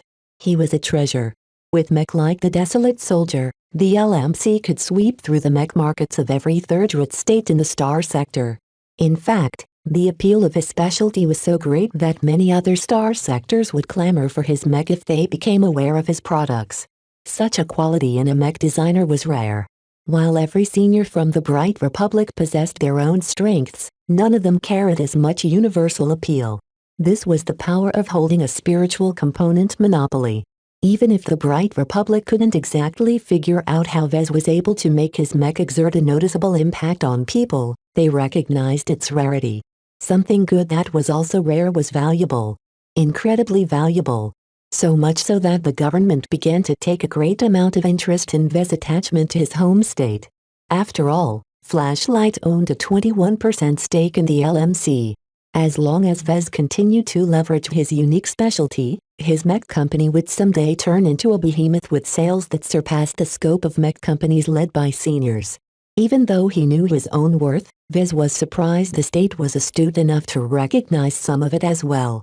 Even though the Desolate Soldier was merely a taste of what was to come, the government already made overtures to him as if they were afraid that Vez would slip from their grasp if they remained aloof. I see. Thank you for clarifying that for me. Vez nodded to Leland. He felt much more in control now that he knew he held more leverage in his relationship to the state. In the event the Hexers gain the upper hand, he'll be sure to vouch on our state's behalf. That is great to hear. Leland smiled before changing the topic. Let's discuss something more acute. The war between the second-rate states won't be resolved for years. The Sandman invasion is a much greater threat to us right now. If we botch our defense, we risk getting overrun by the end of the year. I think neither of us wants to see that happen. Vez nodded seriously. My company and I are ready to do our part, within reason. If you expect me to don a uniform again. There was no way Vez would accept getting drafted in the Mech Corps again. Though he cherished his experiences with the Vandals, that didn't mean that Vez wanted to return to subject themselves to the whims of someone else. One time was enough. As if sensing a problem, Leland quickly raised his hand. We don't expect you to. You have already done your time. A mech designer like you can do so much more when you are running your own company as opposed to rejoining the Mech Corps. We already have a sufficient amount of mech designers to fulfill our design needs. That's good to hear. Vez relaxed. The Sandman invasion invalidated a lot of mech, especially melee ones. Too many mech designers lost their livelihoods due to this. Joining the Mech Corps was the quickest and most convenient way to do something useful, especially since the military promised rich rewards to any volunteers. Contributing to the state was not only the right thing to do, but would enormously further the careers of anyone who answered the call of duty. The last thing the Bright Republic could afford to do was to sit on top of its reserves. The examples of the border states had taught the other states in the firing line the dangers of spending too little resources. As for the debts and obligations the Bright Republic owed to everyone after the crisis had passed, that was a problem for later. At the very least, the state would still remain standing and be in a position to profit from the aftermath of the invasion.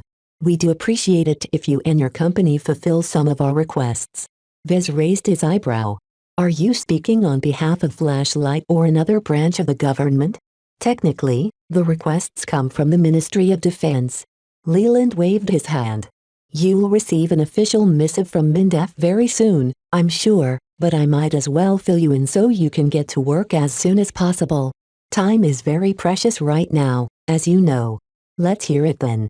We'd like you to develop several more variants of your Desolate Soldier design. We've already seen your Holy Soldier perform exceedingly well in the Ilvain Protectorate. Ah? Vez instantly understood. As much as his Desolate Soldier was selling exceedingly well right now, its applicability was limited. MINDEF doesn't necessarily have to approach me. My Desolate Soldier design is readily available for licensing. Just pay 10 billion bright credits to the MTA, and the license is yours. He would not turn down an easy opportunity to earn some extra money. However, Leland quickly shook his head and sighed. Don't you think we've already done that? Not only us, but several other mech designers have licensed your design in the hopes of designing variants that can fulfill different roles. I take it their results don't match their expectations. Vez guessed. Leland sighed. Much of the charm of your mech are lost when others begin to alter your mech design. The greater the changes, the more its advantage fades for some reason. We know that this shouldn't happen since your Holy Soldiers function just as well as the originals. Tell me, Vez. Is this deliberate? There's nothing I can do. Vez innocently smiled. The qualities I impart to my mech designs are intrinsic to my design philosophy. Our partner mech designers have guessed that much. They're very cross about obtaining a mech license that turned out to be of little actual value. Vez continued to smile but said nothing. This pertained to his spiritual component monopoly. There was no way he was willing to share the good stuff. Even if he stood to gain a lot of money by licensing his mech designs to many different competitors, it wasn't as lucrative as selling mech under his own brand. Not only that, but variants developed by other mech designers didn't earn him any DP. The Bright Republic couldn't coerce Vez to give up his secrets, as the MTA would surely step in. Even if Vez coughed up some of his secrets, his weird Class IX design philosophy probably required a very unique mindset to reproduce. Since no one else except Vez could design the variants that MINDEF needed, the ministry could only issue requests rather than demands. Vez recognized that his relationship with the Bright Republic had changed upon his return. The state no longer held all the cards. His rapid rise, his unique design philosophy, his excellent standing in the Ilvain Protectorate and his intimate relationship with Gloriana all served to increase his value to the point where the Republic could no longer dictate orders with impunity. The more he realized his leverage and power over the state, the more he became satisfied with himself. He understood a fundamental truth today. The Bright Republic needed him more than he needed the Bright Republic. All of his advantages elevated him beyond the control of his state. Chapter 1549 Show House Boss. Chapter 1549 Show House Boss. Leland left him with a list of 4 variants that the Ministry of Defense wanted Vez to design.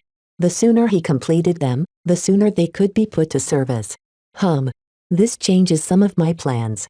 Vez originally intended to design another mech that was suited to fight against the Sandmen, but the variants requested by Mindef didn't sound so bad. He knew it was better for him to fulfill the requests. Not only did they fall in line with his own goals, but he also wanted to prove that the Bright Republic was right to treat him with deference. Once Leland departed from his office, Vez mulled over the variants. He would need to think over how he wanted to approach their designs. For now, I have a lot of business to catch up. In the next few days, he did his best to familiarize himself with the changes that took place at home. The LMC attracted his attention first. He invited Gloriana along as he commuted from the Cloud Estate to the Mech Nursery. As soon as they arrived at the combined headquarters and manufacturing complex, Gloriana took in the surroundings with a critical eye. Adequate, she judged. It's a little bare here, but your display models make up for the lack of grace. The elegant architecture and the precisely manicured gardens failed to arouse her interest. She only appreciated the black beaks, crystal lords and aurora titans that basked the Mech Nursery with their distinctive auras. 2 new additions added extra influences to the people working at the LMC. First, a fair number of desolate soldiers had been placed around the campus. Distributed in a way to ensure maximum and even coverage, the desolate soldiers constantly inspired duty in practically everyone who worked at the Mech Nursery. In fact, Vez began to fear if employing the desolate soldiers in this fashion was excessive. The permanent presence of these mech effectively indoctrinated his employees to do their duty to the LMC. This is playing with fire. Vez cursed. The second significant addition was the trophy he obtained from Felixia. Zegra's enormous stuffed corpse had been placed in the foyer of the headquarters. Anyone who entered the main office would inevitably be greeted with the remains of a ferocious crown cat. Though the sight impressed every employee and visitor who entered the headquarters for the first couple of times, it quickly grew old after a time. Part of it was due to the lack of aura contained within. It's an empty shell, Gloriana observed with a frown. Your mech are much more impressive because of their divinity. This is a letdown. Perhaps I can do something about that later. Right now, I have other work to do. If he wanted to, he could transfer Zegra's spiritual fragment from his overcoat to the trophy. Perhaps separating a mote would be enough. He didn't do so right now because he had more important things to do than to augment a vanity piece. Vez and Gloriana both went past the foyer while carrying their cats. Since Vez was about to meet with a lot of people, he decided to wear his full Pride of Dusk ensemble. The LMC had gone for a year without his presence, and it was time for his subordinates to realize who was truly in charge. As for Gloriana, she wore a formal suit that complemented his own outfit. Just like Vez, she wanted to make a powerful impression on his company. Of course, both of them also wore their decorative cat ears, which spoiled some of the professionalism they exuded. Vez did not mind, and neither did his girlfriend. In the eyes of others, their shared eccentricities bound them closer together. Gloriana played along because she wanted to keep him in her clutches, while Vez wanted to make himself appear a little more irrational. If Vez presented himself as a sane and boring mech designer, people would inevitably start to have designs on his trade secrets. Until he managed to gain more solid backing from the Rim Guardians, presenting himself as slightly unhinged was the most effective way he could protect himself from the jealousy of others. As soon as the pair reached the penthouse office, Qualcy and Gavin greeted their arrival. "Good job taking care of my company." Vez nodded to Qualcy as he moved to sit behind his desk. "Thank you, sir. I don't claim to have done a good job, but have done my best to keep everything together. Will you be taking over as CEO now that you have returned?" "No." Vez shook his head. "No? You've realized that I'm far too busy to run a company of this size. The LMC has expanded so much over the years that it deserves a dedicated leader. I'm not a qualified executive, Vez. You're improving, though, right? He smiled. You've been studying. Some of the Larkinsons and their retainers have also been helpful in getting me up to speed. To be honest, I think our current COO is far more suitable to lead the company in our stead. He's good with numbers, good with people, and he projects stability. Vez remembered Jake. He would meet him and the rest of the top management team later. Even if you think you aren't entirely suitable, Yao's been with the company from the start, Kelsey. He reassured her. I trust you, which is something that is indispensable to me. I'd like you to hold your current position. Can you handle the responsibility? I'll do my best, sir. Though Kelsey did not express much confidence, Vez did not expect that much from her in the first place. She merely acted as his agent to represent his interests within the LMC. The senior management could continue to handle the actual running of the company. As Vez spoke with Kelsey, Gloriana curiously inspected the office and the items placed on the display shelves. She curiously picked out the mug which had been stamped with a cartoonish image of Vez in his devil-tongued eyes. She scrunched her nose. What poor taste. Even though the mug's awful depiction of his boyfriend offended her, she carefully placed it back. She didn't want to cross any lines set by Vez by tampering with the possessions he cared about. She directed her attention to something more egregious than an amusing mug. Is that a nutrient pack? The moment she studied the seeming large nutrient pack, she physically grew ill. Disgusting. The day progressed quickly as Vez met with a multitude of people. He personally met with every member of the senior management. Some of them had changed and had never met him in person. Once they saw Vez in person and experienced the pressure emanating from his pride of dusk, they soon left with an unforgettable impression of the most important person in the company. After that, Vez attended a virtual board meeting along with Gloriana. Just as with the top management, some of the directors had been replaced by others. To be honest, Vez barely paid attention to their suggestions and their proposals. The directors also acted unusually subdued due to the presence of his girlfriend. Even if she wasn't doing anything except looking attentive, her powerful identity could not be ignored.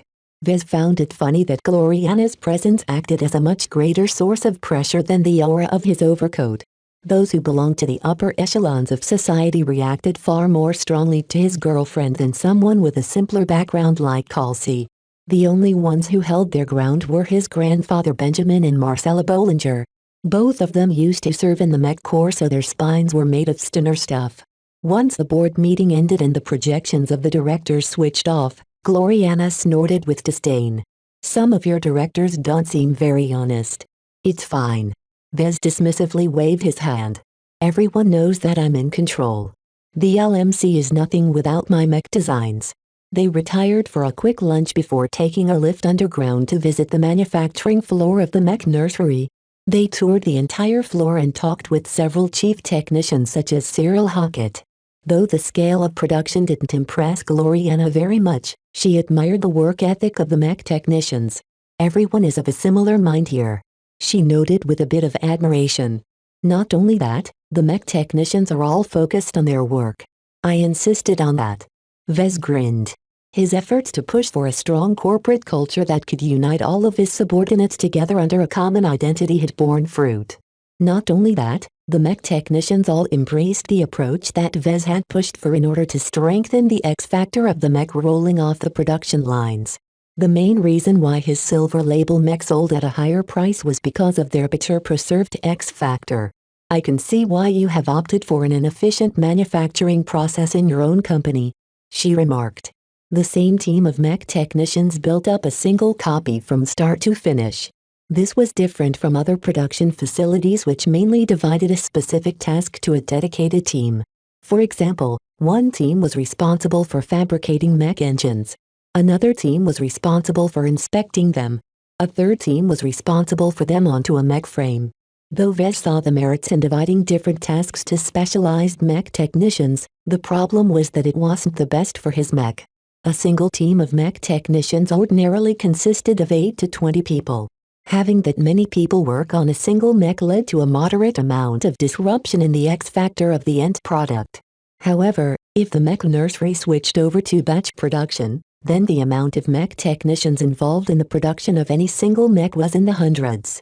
That was why a silver label mech always earned more appreciation than a bronze label mech.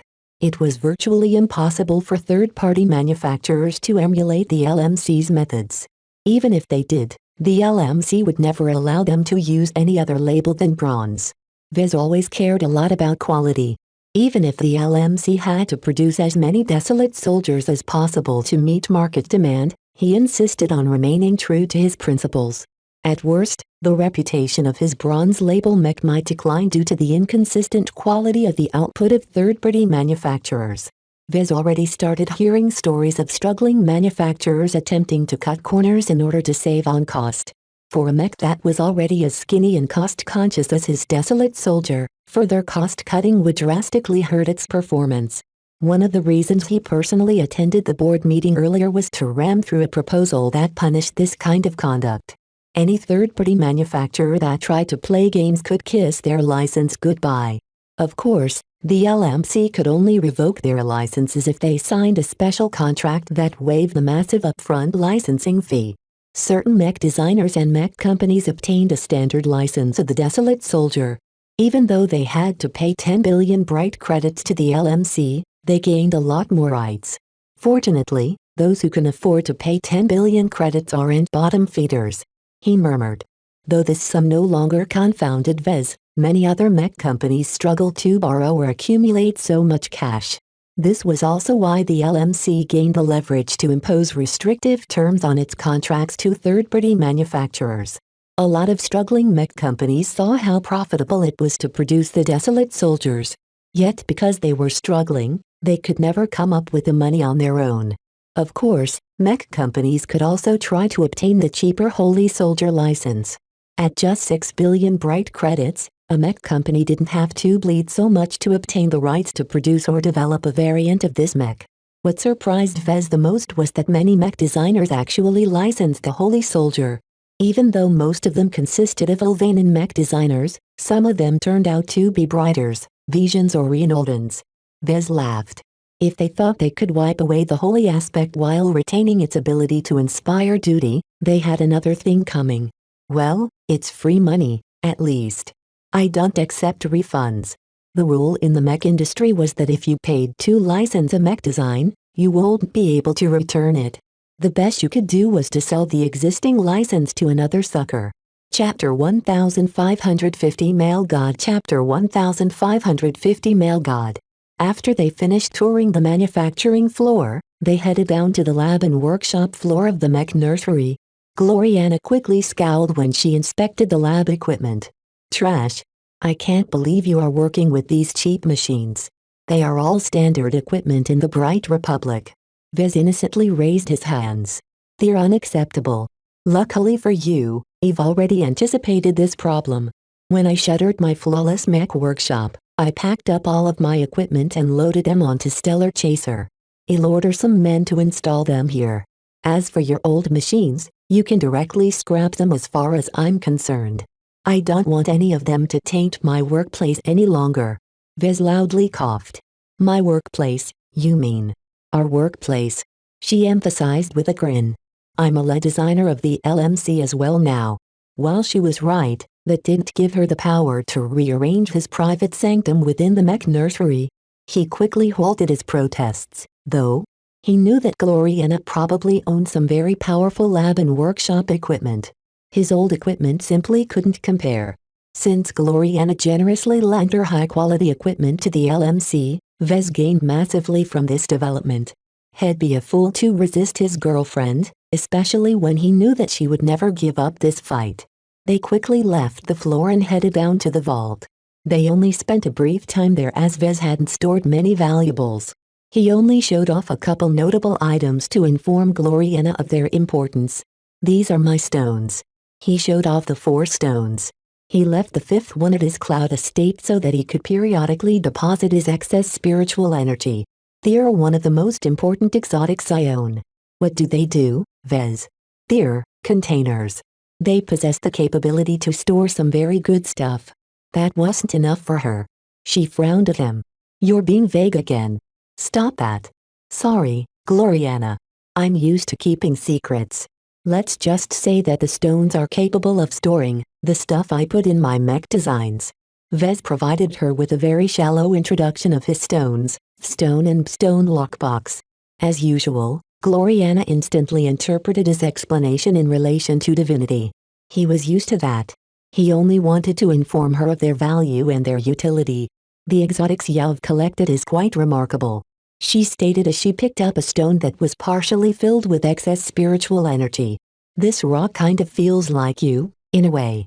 As soon as she picked up the stone, Vez's spiritual fragment reacted a bit. This lent some credence to his claim that she sensed his spiritual energy. Nonetheless, he insisted she put it back. The stones were far too precious to leave in Gloriana's possession. What would she even do with one that stored some of his spiritual energy?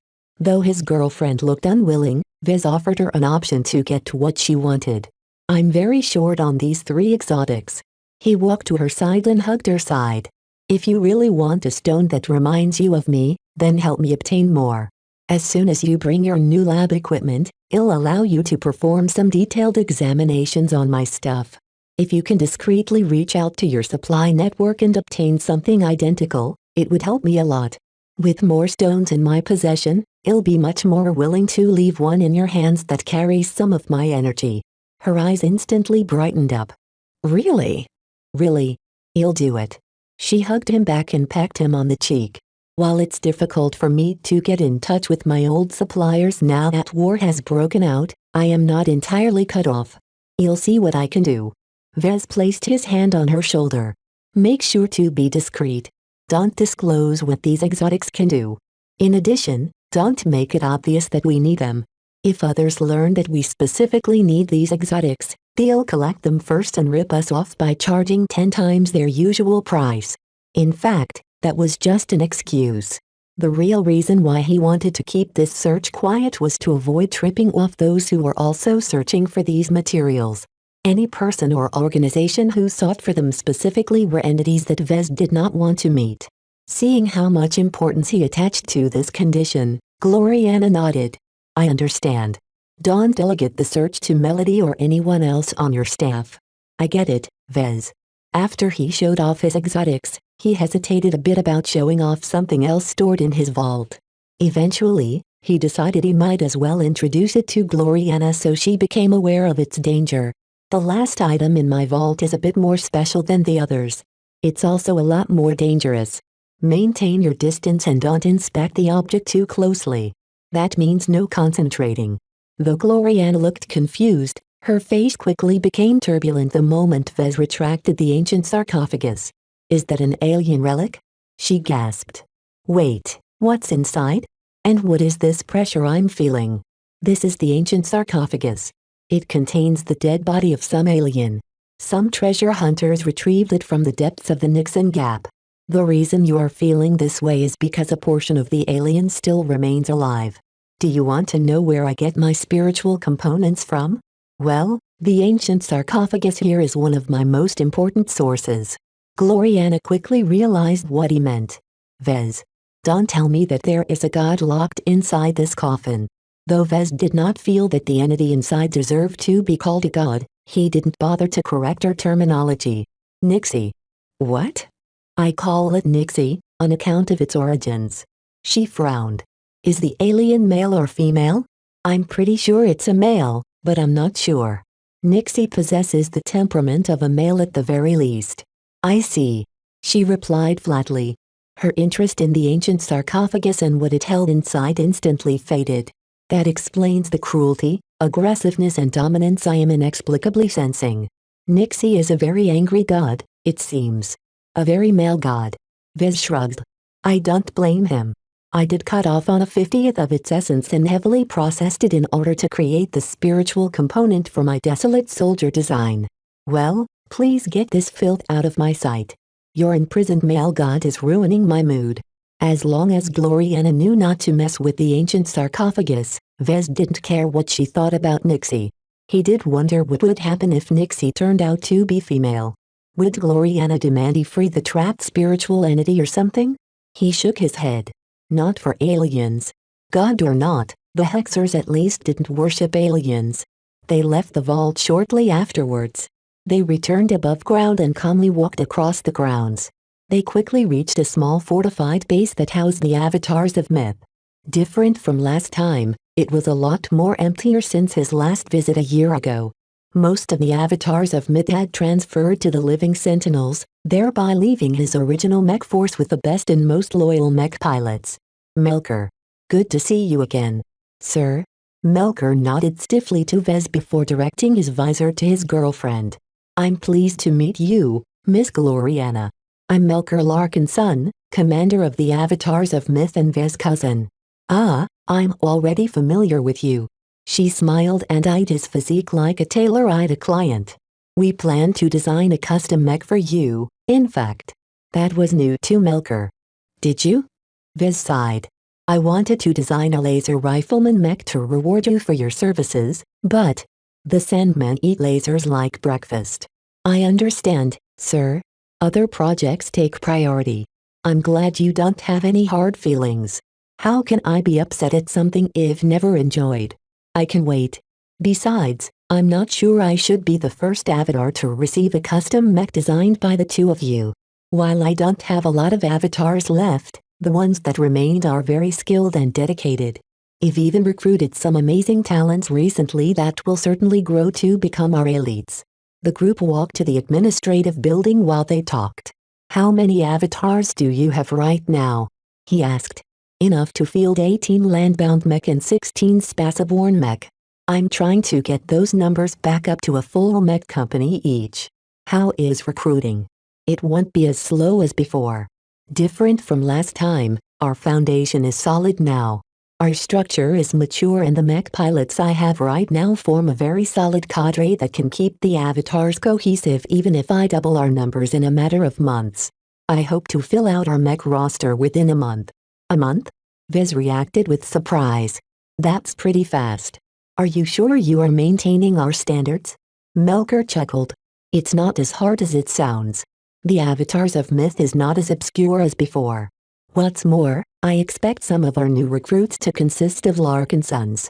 Young Larkin sons. Once they reached Melker's office, Vez met with Crichton again. Sir? Hello Captain Crichton. How are you doing in the avatars of Myth? Commander Melker has been showing me the ropes. His Kinner bondsman responded. Overall, it's clear that I have a lot of work in store. Upon his return to Cloudy Curtain, Vez decided to transfer Crichton to the avatars of Myth. While he could have opted to keep Crichton on his direct staff, Vez needed someone trustworthy to take charge of the virtual security department of the avatars. Only someone as impeccably loyal to Vez as Crichton was suitable for this position. The new line-stated captain of the virtual security department explained what needed to be done. Many experts that formerly worked at this department have transferred to the Living Sentinels, thereby leaving us deprived of skilled hackers and security experts. I've only recently started recruiting, but it will take some time to bring this department up to par. As per your instructions, I'm being exceedingly careful about the loyalty and trustworthiness of new recruits. Vez nodded in satisfaction. I hope you can do a good job. There is no hurry. I would rather you take it slow than to make too much haste and risk introducing a traitor in our ranks. Once he finished discussing matters with Crichton, the Kinner left the office. How is our guard infantry department? Is that old dog Koyin Larkinson still around? Captain Koyin Larkinson still leads our Soul Guard infantry company. Melker replied with a thin smile. Our uncle is a little hard to work with, but he's taking a liking in leading his own unit with much more autonomy than he ever enjoyed in the military. Do you want to talk to him, perhaps? Vez quickly waved his hands. No, thanks. I don't need to talk to all of your men. I think you're doing a good job so far. Even with a reduction in numbers, the avatars still remain promising. Anyway, let's get down to business. Checking up on the avatars is only one of the reasons why I'm visiting. I know. Melker said. He activated his desk terminal and projected a map of the Bright Republic. It's time we discuss the deployment of our avatars of Myth and our Living Sentinels. How many avatars and sentinels are willing to be dispatched to the front? Well, it's mandatory for the avatars, so all of us will go. As for the sentinels, you should speak with their new commander to hear the details. From what I've heard, about half of them are willing to do their duty. Just 50%? Viz frowned. With all of the desolate soldiers in their mech roster, he would have thought the Sentinels would be glad to do their duty. Melker shrugged. You know what these mech pilots are like. Even if they are willing to do their duty, they cherish their families. Even the desolate soldiers could only do so much to compel people to do their duty.